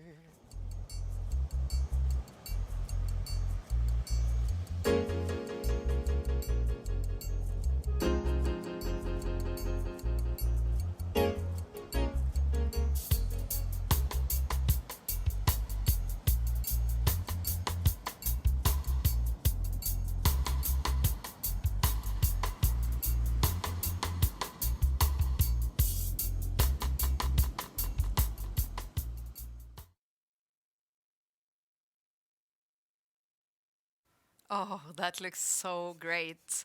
And hopefully we have acclaimed author, poet, co-founder of the Calabash International Literary Festival, Kwame Dawes, with us. Yes! How are you? I'm doing fine, doing fine. Wish I was in Jamaica. It's here in Nebraska, not quite the sunny place. That's true. We're stuck in the same situation then. That's good I to understand. know. So we'll have to paint a picture of the Calabash together. And the New York Times We'll do it. called the Calabash International Literary Festival a mini Woodstock on the Caribbean and a world-class or Caribbean literary festival. So what was your dream when you created this festival? Well, this was a dream that came about when my dear friend Colin Channer, a great Jamaican novelist, and I got together to think about something that would bring writers from all over the world to Jamaica to celebrate who we are, to celebrate the art of Jamaica, but also to celebrate literature from the world. And we hooked up with the most amazing maker of things, the person who makes things happen, who is Justine Hensel. And the three of us, for about 10 years, worked together on this festival. Colin has stepped aside for a few years ago, and now we've been continuing together. And, every year, 2,000 to 3,000 people gather under a massive tent to hear some great poetry, literature, novels, stories, and remarkable music. And it's just become a reality. Yeah. We've seen some festivals that are really huge. For example, Jaipur, the biggest free festival in the world. How big is your festival? Like in square meters? Physically, in square meters, it's one venue. It's a venue on the south coast of Jamaica called Treasure Beach. It's a fishing village. And that fishing village has, through Calabash and through the work of great families that have worked and lived there, has become a kind of mecca for literature in Jamaica. But we bring in about 2,000 to 3,000 people who come over the weekend, and it's free and open to the public. The only admission we say is love. That's it. Oh, that's nice. But Kwame, you were born in Ghana, but you live in Nebraska, but you spent most of your childhood in Jamaica. So how and why did you fall in love with Caribbean poets and poetry? My life in Jamaica happened at the most defining times of most of our lives. I lived in Jamaica from the age of about 9 until I was in my mid to late 20s. And those are really defining times, as you know. That's when you discover your life, your world, your own ideas of spirituality. You understand politics, you understand family. Jamaica shaped me, and Jamaica continues to shape and define me. My father was a Jamaican with a long lineage all the way back through slavery into the beginnings of all things. And my mother, a Ghanaian, and she lives in Jamaica now. So Jamaica is home to me as much as Ghana is home to me. But Jamaica shaped me, and there's no question about that. Yeah. You've given out a book that's about Bob Marley's lyrics, and I just read the foreword, and I think it said something that you had a famous person down the street. Is that true? Yeah, the famous person was actually not Bob Marley, but his best friend, Alan Skill Cole. And people don't realize this, but we are kind of soccer crazy in Jamaica, football crazy in Jamaica. And I remember going to see Skill Cole play, and Marley happened to be there. He was the star, really. Bob Marley was just his good friend who plays some guitar and sings. So yeah, it's kind of funny how it worked out. But of course, as you know, I wrote this book on Bob Marley's lyrics because I believe that he's one of the great poets of the last 2 centuries. And I think his art and the beauty of his art and the power of his art is a defining thing. And it's been a defining thing for me and my own work. Yeah. But Kwame, you're an award-winning poet yourself. You released at least 22 books of poems. And what do you think poems can give that other literary forms can? You know, and I think you've experienced this today, and I've been watching here and there some of the sessions. Poetry has this incredible way of distilling experience and distilling feeling into this one engine, this one mechanism that we have, which is language. And you know, there's a saying about how the poets are the ones who protect the language of the tribe. They purify the language of the tribe. And we know this idea that some people are gifted with the ability to organize words in such a way that it moves us, that it turns our lives around, that it says, as Pope says, that which is often thought of but never so well expressed. And the expression is as powerful as the very idea that is conjured up in one's mind. And that's what we do as poets. We give language to feeling. And when we get close to that, when we get close to achieving that, then we've done something, I think, quite remarkable for everybody. And we know you're a big fan of Jamaican and Caribbean poetry in general. So you're the best to tell us what's so special about that kind of poetry. The Caribbean is a very peculiar place because it's an invented place. It's a place invented by brutality and violence, by the whole act of colonialism. It's a place that was ravaged by the European colonial forces and then shaped into a peculiar space that was meant to aggrandize and enrich the European powers that came there. They destroyed the original people, the Taino, the Caribs, and all of those people in a brutal way. And then they brought Africans to work on those plantations, and later on Indians from India and indentured workers from China. So out of this cauldron of violence and brutality emerged a language and a spirit of resilience, a way to think about the world as collected in this place, but a world that could be transformed into something powerful and beautiful. So out of Jamaica emerges something that Kamau Brathwaite, one of our great poets, described as torn and new. There is a sense in which the accident of history or the collusion of history has created a people who carry both the experience of suffering, but the capacity to rise out of that suffering. And that combination creates the work that we see, the language, the beauty of that language, the mutability of that language. So the Caribbean is fundamentally a modern phenomenon, a modern reality of the world. And in that freshness, I think it's that freshness that we see in the poetry, in the music, and in all the great things that we see that come out of that space. Thanks for giving a great context to the poems we'll hear in a few minutes. And, you know, we can't start before we've made you supply a word to our collection. It's our words. Last word. It's our very last word. And we have asked people to find something that is typical or close to their heart. And yeah, please reveal your word.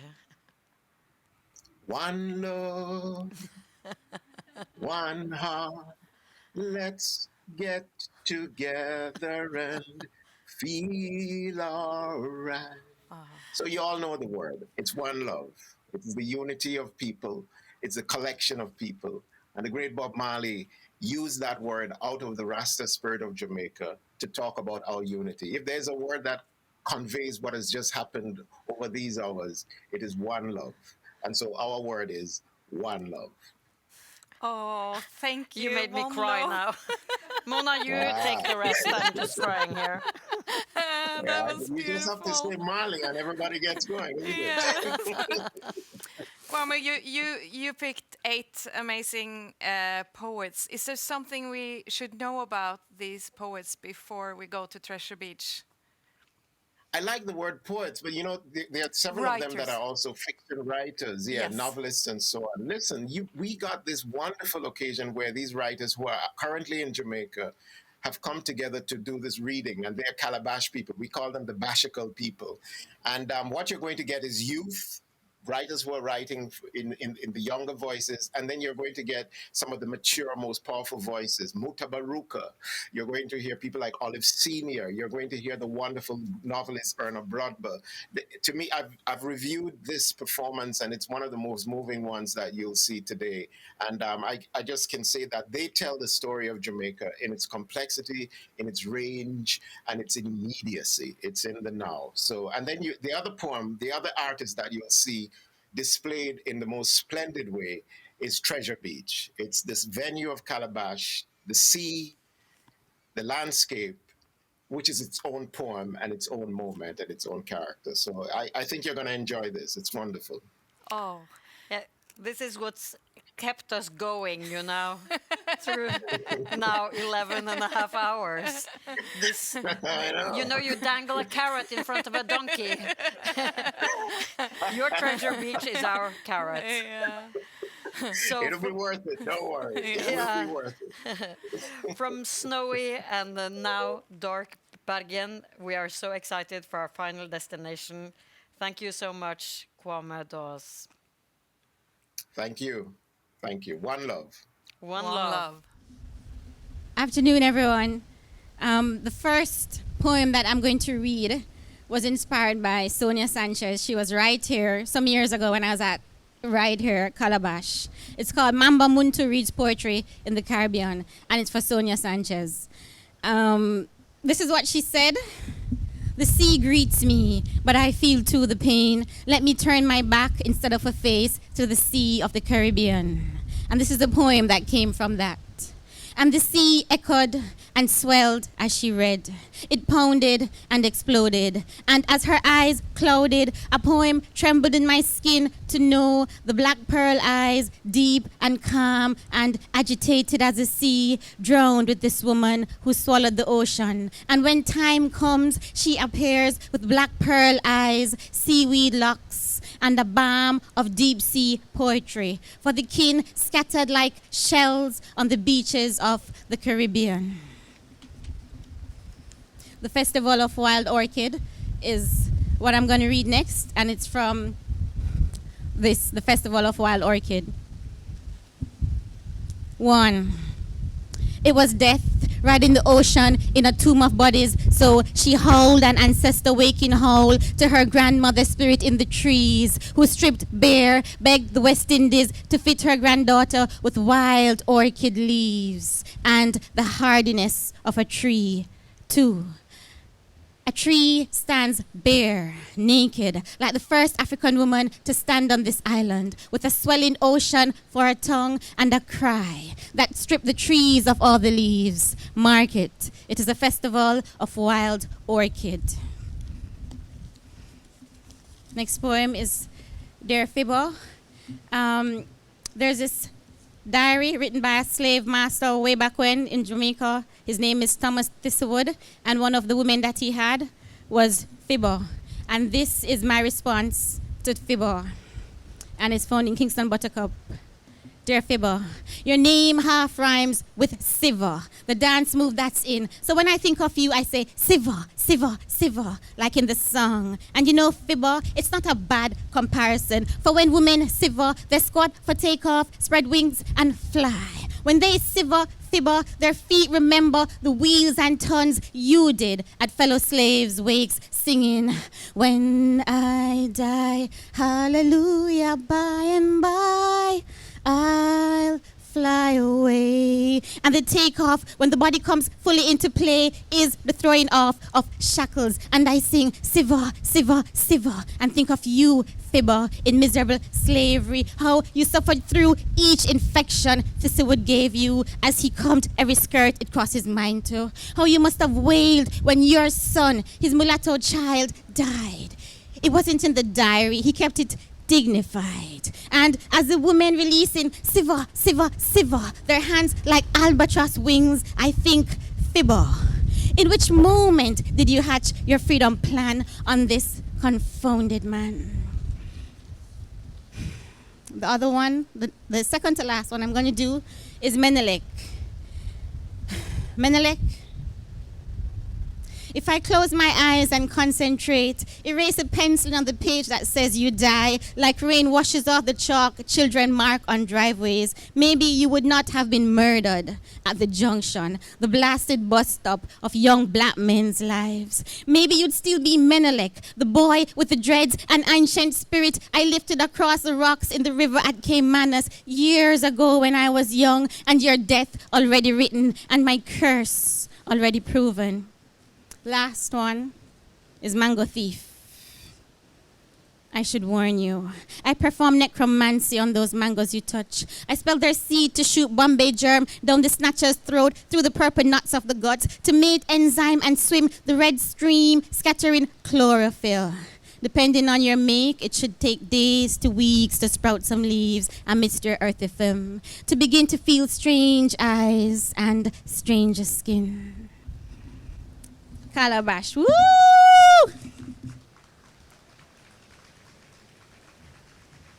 Lisa, and I think I'm going to, yeah. This first poem is called She Be Caribbean, and these are relatively new poems. A woman's life, they say, is like the sea, sometimes calm and peaceful, a plate of glass you can sit on. Other times, vexation itself, swelling and bellowing, a dragon fraughting of salt. Yet she is consistent, a blue beauty with depth the likes of which you can never be able to plumb fully. She is enigma, an aroma of spices, salty, spicy, mouth-filling. When faced with challenges, she hides high in the tree, taking in all she can, flirting with the breeze, mocking lizards and tempting the birds. And when she has discovered what she is to learn, like a fully ripened breadfruit whose sweetness pusses the starch, she drops boof, laughter and tears staining her face. Caribbean woman is her dear, builds her house with the entrance facing the sea, knowing each year hurricane will come, and one year maybe she will be swallowed whole. But she shakes her waist, spits over her shoulder, and turns the flames down on the coconut water, sweetening the gungo peas and rice. 'Cause didn't her mother and grandmother sing, "What don't kill you, gon' fatten you, girl. What don't kill you, gon' fatten you." And she has stored fat in all the right places, forgiveness and thanks for a rainy day, and a promise that year-round there are fruits, tart and sweet, tangy and gummy. She isn't sitting on her dreams, nor wringing her hands in hopelessness. She is Caribbean woman, and there is no height or width she will not climb to save her family. No man she can't outrun or outweight with persistent determination. She isn't no fall down and can't get up kind of woman, no cheap talk with empty words. She is a doer, as resourceful as Nanny, forever weaving a web in which to climb and shelter, a safe space to create. This next poem is entitled Me More Than a Dotty Boy.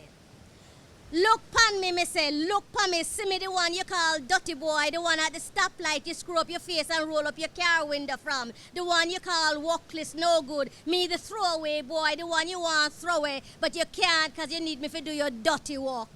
You really want to know about my life? You know the meaning of dirty, that dirty is my life from beginning to now. Hunger is a pain clinging to me rib cage. Beating and thump down is the only love that grow me. And anytime me open my mouth to speak me here, shut up your mouth, nobody don't want to hear nothing from you. Bad words and gunshots are the music that wean me. And me never have no quiet place for God to go know myself. Everywhere me go, all everybody see is not me, but something them want gone. Dirty boy, walkless boy, no good boy, move out the way boy, is where this dirty boy think him a go. Go away boy, you know welcome here, you're nothing but a dirty boy. Dirty, a hot and dirty word on the tongue, something to spit out in disgust. Dirty boy, walkless boy, rank boy. But you must see me today. You have to look upon me. Look good and hard while you can still see me with this gun to your head. Is who to throw away now? He is who? Look upon me. See me. Me nah go nowhere. 2. Look at him through the flames of history. Victim and perpetrator, hero and criminal. Trying to find his way home, to recognize his own face, have a name, a family, a lineage to belong, to measure himself against. Look at him, see him, recognize what is yet possible, someone planted in weeds. Try to help him dig and find himself, transfer him to fertile soil where the air is clean and the water pure. He is all the boys you see liming at the corner, hollering to your sisters and mothers and aunts and mother, grabbing at them and cursing them, snatching your wallet and bolting down the road through the gully, selling newspaper at Halfway Tree, jerk chicken on Red Hills Road, washing cars on Duke Street, selling shrimp at Hellshire, guineas at Ligony. The same one who pisses on the street, talks loud, every word a swear. He with no fixed job, 3 baby mothers, the latest fashion, hates the very core of himself as he bobs in and out of traffic on the stolen bike. Look good, see him, hoping against hope for a chance. Him is not no dirty boy. Thank you. Good evening, everyone. I'm going to read from my new novel, Daylight Come. And it's set in 2084 when it has become too hot to go outside in the day. And a mother and her daughter are considering leaving the capital city of Bana. And I'm going to read, it's the mother speaking. They called it different things. Change, then crisis, followed by emergency. Then they changed it to disruption, then disaster. In the end, it didn't matter. Finally, they, and you never knew who they were, realized that the worsening climate converged with poverty, geography, and history. So now they call it the convergence. I was 11 and lived with my parents in the foothills overlooking Bana. Higher elevations were cooler, so we were luckier than others, and I believed we deserved it. Every night, my mother and father watched good-looking men and women on television report on melting ice, swirling snowstorms, cities swallowed by earthquakes. We saw people washed away by rivers that broke their banks, taking villages with them. We watched whole islands drown. All this was far away and had nothing to do with us. The decapitated mountains were not ours, nor were the children swept away by raging water. I remember, though, the sizzling morning I went to Ray Wharf with my mother and saw the fishers leaning against the rum shop, the women facing them with empty baskets, their faces slick with sweat. No more fish, the men said, but we have a few sea eggs. My mother responded that we were not that desperate. Not long after, the crops began failing and the fruit trees stopped bearing. We did try to grow some things in our garden, but they all died. I remember this one pumpkin vine which produced a flower and then a pumpkin. My parents watched it as if they were tending a sick child, and then one morning it was gone. Someone too hungry to wait, my father said. After that, the vine withered and died. The water supply failed in Bana, and I went with my father to the Amma River, which still had pools of water. Thousands of people lined its crumbling banks carrying containers. Rich people put pumps in the pools and sucked them dry into tanks in the back of their trucks. I remember we had to walk a long way to find a pool that was not stirred up. I went to campus school until I was 15. I was good at tech support. Halfway through my final year, the power supply could no longer support air conditioning, and I never went back. I remember the cars strewn around Bana after the roads melted until a storm lifted them and cast them into the sea. They stopped giving hurricanes human names the year of the Cat 5s. That storm was Theta 24. The pandemic of 2020 had already shut down country borders, but the viruses had found their animal hosts and they sickened us in waves. The animals we let loose to roam and graze the almost barren land mostly starved and died, then shriveled into ash. A few horses and mules survived and did not become feral, but the pigs and dogs that lived banded together in packs and began to hunt and feed on us. Then it became too hot to go outside in the day. The dust storm started and the sun began to blind and kill. Our neighbor Nima was the first I knew to die, a quiet, soft-spoken woman made cantankerous by thirst and hunger. She tried to scratch out her husband's eyes and he threw her out. All we heard was the bang of the front door and then her screams. No one opened their doors to her. I still think of my father and the way he died. He was out all night at the seawall foraging for food and daylight caught him there. He tried to get into one of the dawn bunkers which still existed then, but the people inside would not open the door. I never saw his body, and I don't know how the Domins who brought the news knew who he was, because there was nothing left. All they gave my mother was his wedding ring. And for a long time I thought about his bones. I didn't believe the sun could destroy bones, at least not so quickly, and I imagined the gold ring loose around a finger bone against the blackened dust. I also thought about the food he might have found, which we did not get. I didn't witness what the sun could do to people until after Sorrel was born, and I was always sorry she saw it too. In this time of killing heat and hunger, there is no safety anywhere. Every day the sun comes up, it will blind or kill us if there is not a roof over our heads. Every day the Domins are on the hunt for young women, and the ferals can surround us and tear us apart. I'm 45, and the end is coming fast for me. What use am I without my daughter? Maybe the only thing I can give her is a chance to escape this hell, and to die with her would be better than to die here alone. Thank you. Thrilled to be on the Calabash stage again. The Tainos were the first inhabitants of Jamaica. They were decimated by the first invaders. My DNA analysis revealed that I have Taino ancestry. This poem is for them. For the Taino poets, there's no going without returning. Book of Changes. We did not hear your hymns to Yaya or your odes to Yamaye, our Jamaica. Gone are your chants in praise of waterfalls and forests, your songs to the sea, your verses celebrating fish, sweet potato, corn, cassava, guava, and star apple. Your prayers to hurricane were as futile as ours, and you fell to the even more fatal storms, disrespect, slavery, and genocide. I was born near the river you called Guaiguata, and which my parents called Wagwater. I grew up hearing it babbling its story of its sculpting of the hills. As an amateur speleologist, I saw your drawings in caves and now see them as the precursors of my own. I lived for many years at your Ligani, looked up at the same mountains that may have stirred your psalms. Some poems survive their poets and their people.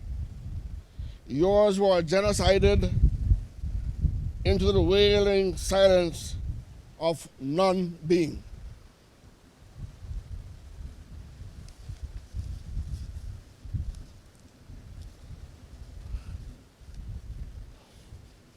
My next poem was inspired by one of the performers in the revivalist ritual. In those rituals, the woman who reads the scripture by pointing to the words for the congregation to respond in call and answer is called a pointer. The pointer. The pointer looks at the congregation and waits for the text from which to read. But the words of the ethic are still unwritten. So there's no map for the national miners to follow in this new El Dorado, digging for gold of illumination in the rocks of slavery and in the dark colonial caverns. The congregation is waiting to hear the words. They are longing to repeat on how to view the land and sea, farms and markets, districts and cities, theaters and churches, not to the eyes of a Nazareth complex that doubts that goodness resides here, but how to clap hands in the belief that apostles spoke Jamaican on the tongues of fire, that it is possible to dance with vigor on one's piece of borrowed earth, that labor can produce thriving plants and animals, that work can shape objects of use and elegance, and that it is possible to sing a people's song in one's native land. The pointer looks on and waits. I thank you. Evening, Calabash people. I'm gonna read from my collection, The Way Home and The Damping Things, both by People Tree. Start with a poem for grandmothers, That Life. My grandmother taught me I was black. That unmistakable pitch in her voice told that my sister's cornmeal skin was sweeter than mine. I measured beauty by the cup of her crackling palm and whether it stroked a cheek to blush or bruises. She made us understand that fairness was as simple as a shade drawn in a public ward to guard her from the prying dark faces. We visited each day, hiding the bags of cream crackers and confetti. The closer it got to night was the more she hid her milky teeth and showed the starless lip of her line. The stars she kept for my sister, the girl with pudding ways. If not for her, we would not know what fear was.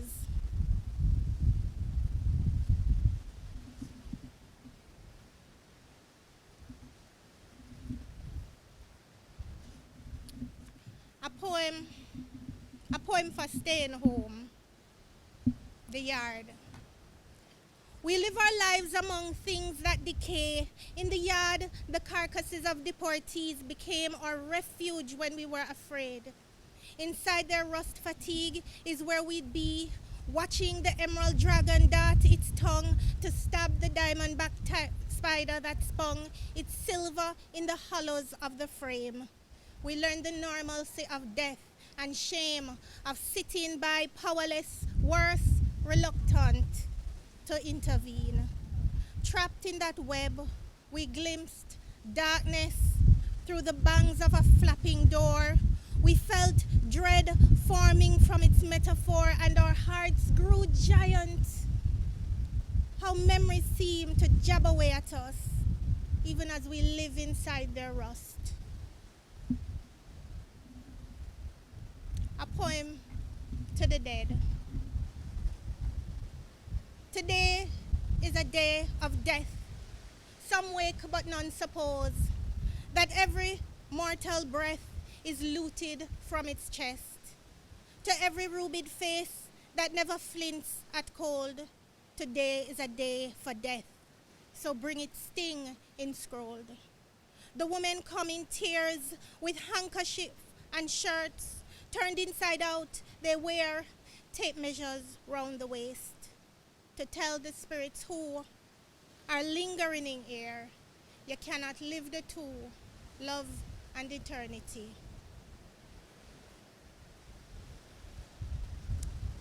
And a poem for love. Your shadow climbs on top my half of the divan. The damp patch of you is cooled by an oscillating fan. Underneath, a fitted sheet forgets, losing its crush to a day, not yet solid, but a cut of gentian violet. Sleep till I come. I go with the worn out moon to Carnation to buy ground provision. From women with dirt-dried aprons and earth stains on the crescent nails, bundled in bales, women like crushed leaves staining the lining of hand-me-down linen skirts, women bitter like medicine, calling out from yawning holes the names of diggings, their eyes on my bosom. Leaning to one side, I tell time, by the lift of dust, the smell of my pits, I know that the dew on your forehead will soon drop like ripe pears, purple and dangling. Picking between death or dying, I whisper, stay. To the moon, leaving me to carry the crocus, and don't rise up to the sun. Sleep, sleep till I come. Don't rise up till I come. They came. They came on wooden ships, they came. They came from across the sea. They came to the west coast of Africa. Ghana, Senegal, Gambia, Nigeria, they came. They came in the belly of the ships. We came. Through the blood, sweat, tears, piss and shit. We survived the Atlantic Ocean. 400 years we survived. They came. Freeman, Freeman, I sung songs of Freeman. My mother, chained to me, chained to them, I cried. Cried because they took my brother. My brother still sucking my mother's breast. My brother was fed to the sea. Oh, how I cried. My mother they whipped her because she cried about them whipping my father. She the slave, he the slave. They came on wooden ships. Through that watery grave at the Atlantic Ocean they came. But through the blood, sweat, tears, piss and shit, we survived the Atlantic Ocean. My mother they whipped her because she cried about them whipping my father. She the slave, he the slave. Then I would arise at sun nearly rise, working away my life. No name, I knew no name. I the forgotten soul, whipped to live, whipped because I lived, whipped to death. Today I sing songs, redemption songs. Freeing mother, freeing father, I sing songs to be free. Freeing I the slave, I the slave. This poem shall speak of the wretched sea that washed ships to these shores, of mothers crying for their young, swallowed up by the sea. This poem shall say nothing new. This poem shall speak of time, time unlimited, time undefined. This poem shall call names, names like Lumumba, Kenyatta, Nkrumah, Hannibal, Akhenaton, Malcolm, Garvey, Haile Selassie. This poem is vexed about apartheid, racism, fascism, the Ku Klux Klan, riots in Brixton, Atlanta, Jim Jones. This poem is revolting against first world, second world, third world, division, man-made decision. This poem is like all the rest. This poem will not be amongst great literary works, will not be recited by poetry enthusiasts, will not be quoted by politicians nor men of religion. This poem is knives, bombs, guns, blood, fire, blazing for freedom. Yes, this poem is a drum, a shanty, mama, Igbo, Yoruba, Nyabingi warriors, Uhuru, Uhuru, Uhuru, Namibia, Uhuru, Soweto, Uhuru, Africa. This poem will not change things.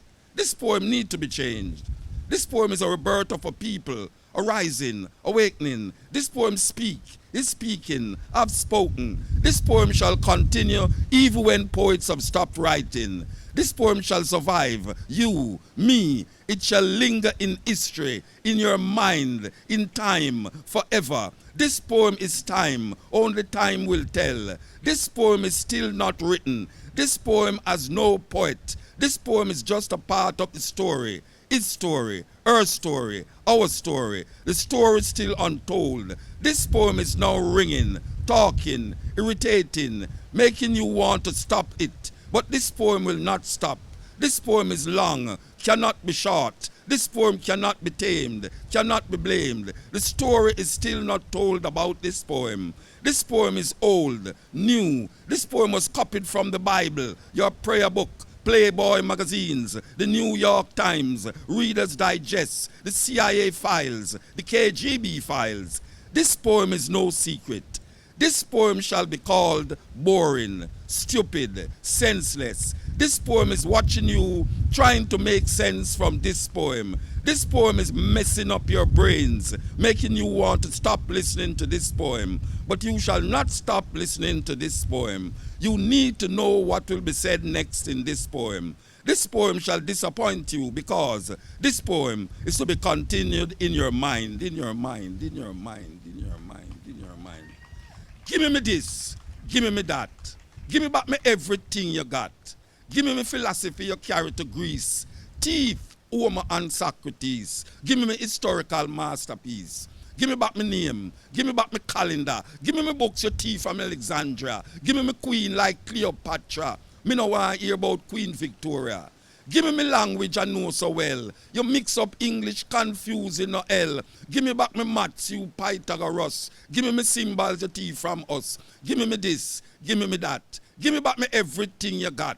Give me diamond, give me gold, give me back me rock and roll, give me uranium, give me coal, give me reggae, give me blues, give me music that you confuse.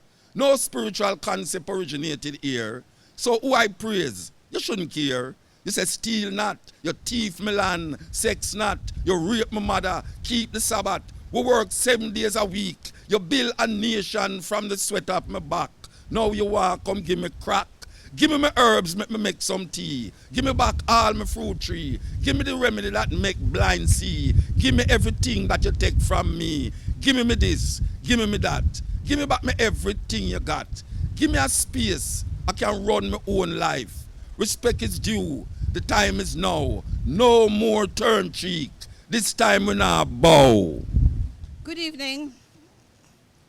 I'm reading from Mayal, published in 1988.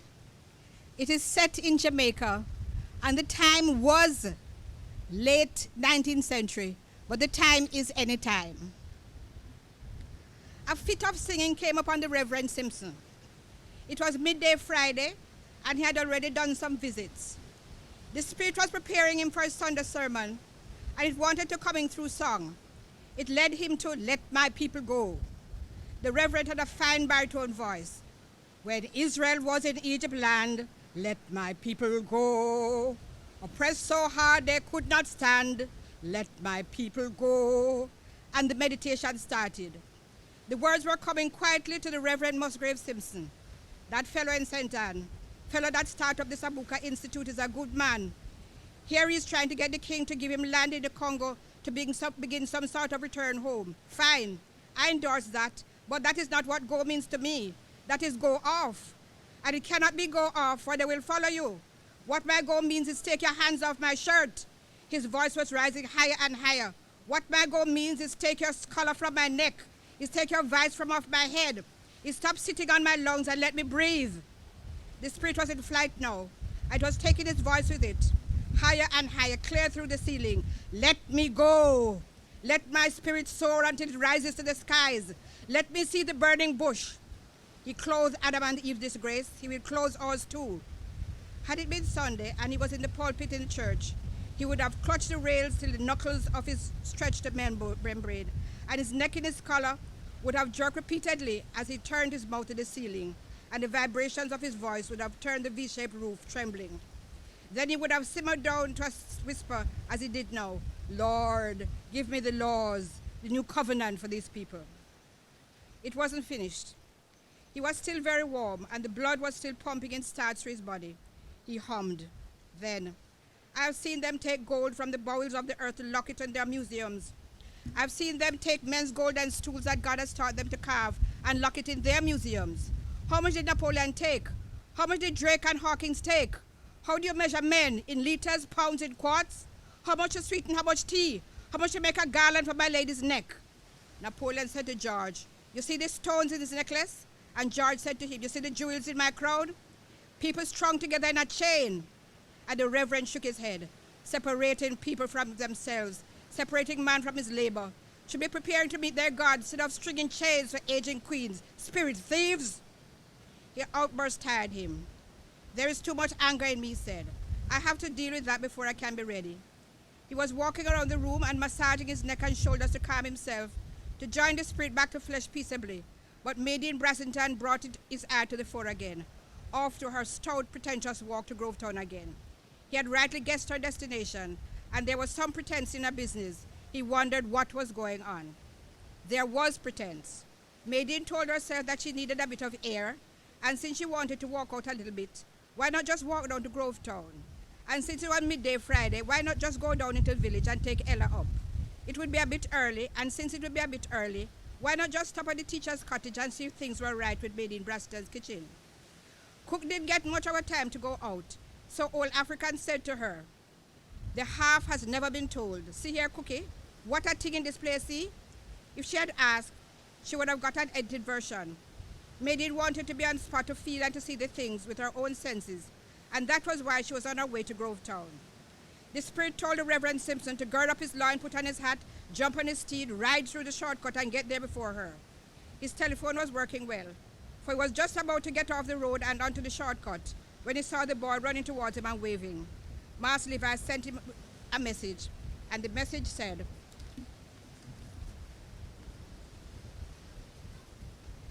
you need to get out here right away. We have to call a deacon's meeting.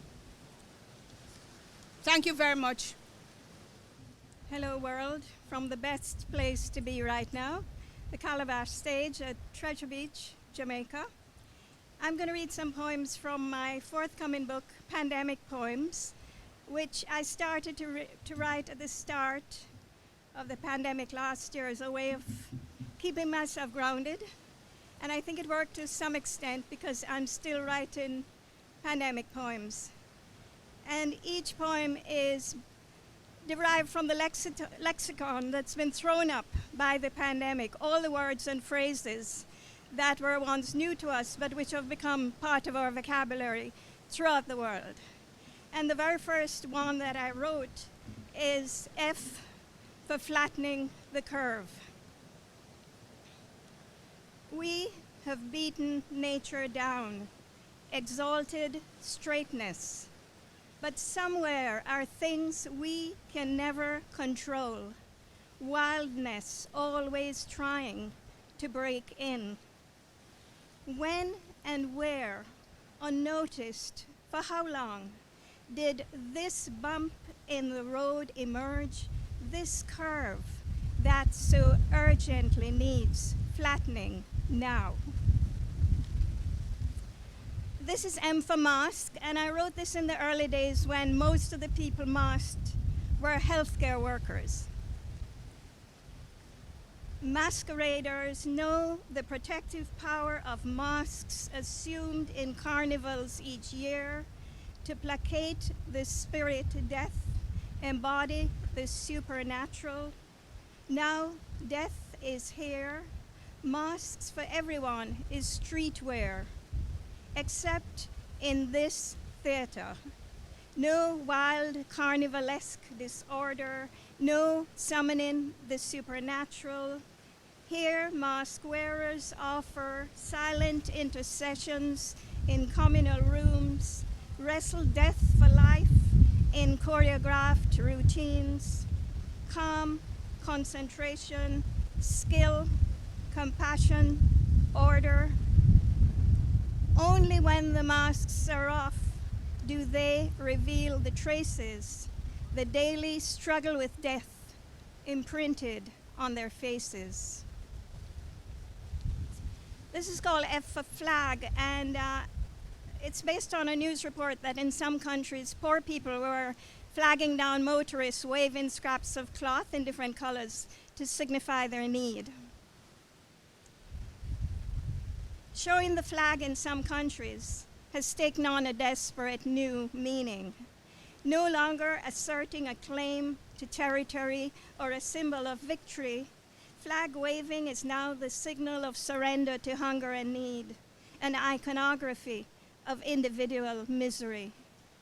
Those desperate for help line major streets and highways waving squares of cloth, sometimes color-coded, white rags for hunger, red the need for medicine, black, yellow, or black to signal woman, child, or older person in danger of violence. The poor have become the standard bearers of a new reality. Lockdown only works for those with the means to sustain it. Those locked out of society have found a way to signal that they are flagging, the body itself at half-mast. The next poem is hard for me to read. I wrote it when I listened to the final words recorded of George Floyd when he breathed his last. And the poem is called B for Breathe. It takes one's breath away. A man dying during a pandemic that takes away one's breath.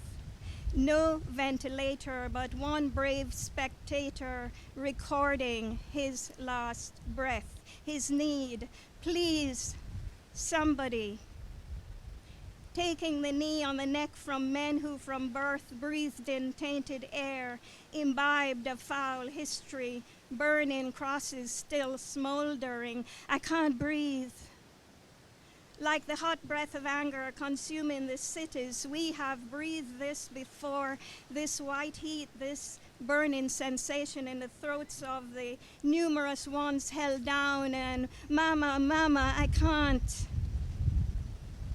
Come on, George Floyd. Breathe in the timeless rhythm of Mother Earth, waiting for you, for all her lost children, for justice. I'm through. I'm through. And I want to leave you with something a bit cheerful, I hope. After I wrote that poem, I went for a walk in a little park. And I wrote this poem, which is called S for Simple. Tuning out, greeted by dive-bombing red-winged blackbird on nest duty, guarding this little bit of wild in the heart of the city, ducks in the pond, turtles on a rock, woods resounding with bird song, life suddenly reduced to simple.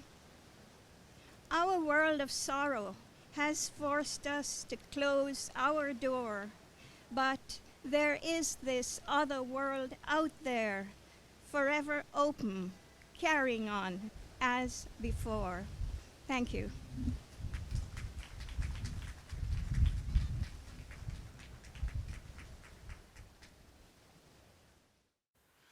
Wow, that was just what we needed to end this journey we're being on. That was from the Treasure Beach in Jamaica. Calabash Festival, the sunset. The sunset.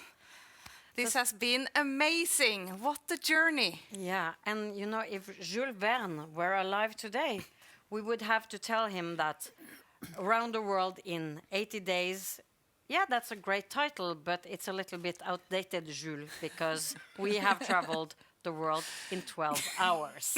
Yes. If we can communicate that in some way, maybe that would be good. To Jules, yes, please tell him. Yes, we're exhausted and really happy. This has been everything that we hoped for. And more. And more. We met so many new writers that we would not have discovered if we weren't here. And we heard so much history and things about writing that's been so interesting. We feel connected again with the world, thanks to you, Teresa Grötan, and your mad, mad vision of 12 countries, 12 hours around the world. How do you feel? Well, I feel also exhausted, but mainly also elated, and also what you mentioned, that we've seen met so many wonderful new authors that we haven't met before. And that was actually one thing I realized during this program, that when you ask people to come to your own festival, you get the people you have heard about, you know, already. But doing it this way, it's the festivals themselves that pick out the authors. So you get to know authors you would otherwise never have heard of. Yeah. So there is an extra value with this way of doing it, I think. Thank you so much for the vision and the dream that's now finalized. It's been wonderful. We have to thank also the crew that's been here for 12 hours. Yes. All the countries and the literary festivals that's been with us. It's been amazing and a joy to join you. And the audience at home, I mean, whether you've been watching all 12 hours, every minute, every second, or if you just went by a little bit, we're so happy that you wanted to take part of this journey. And Mona and I wanted to also give a poem, but since we are not poets, we've asked all the countries to give a word to us. And we sneakily now will make a poem out of the words from our 12 countries. So I start, Mona. Are you ready? Yes. Yes. Verde. Kaya. Bakabul Jan Salam. Namaste. Amal. Buka. Pampa. Flynn drinking. Présent. Daring. One love. One love. And it's time for celebration. Live literature, live around the world. It's done. One, two, three.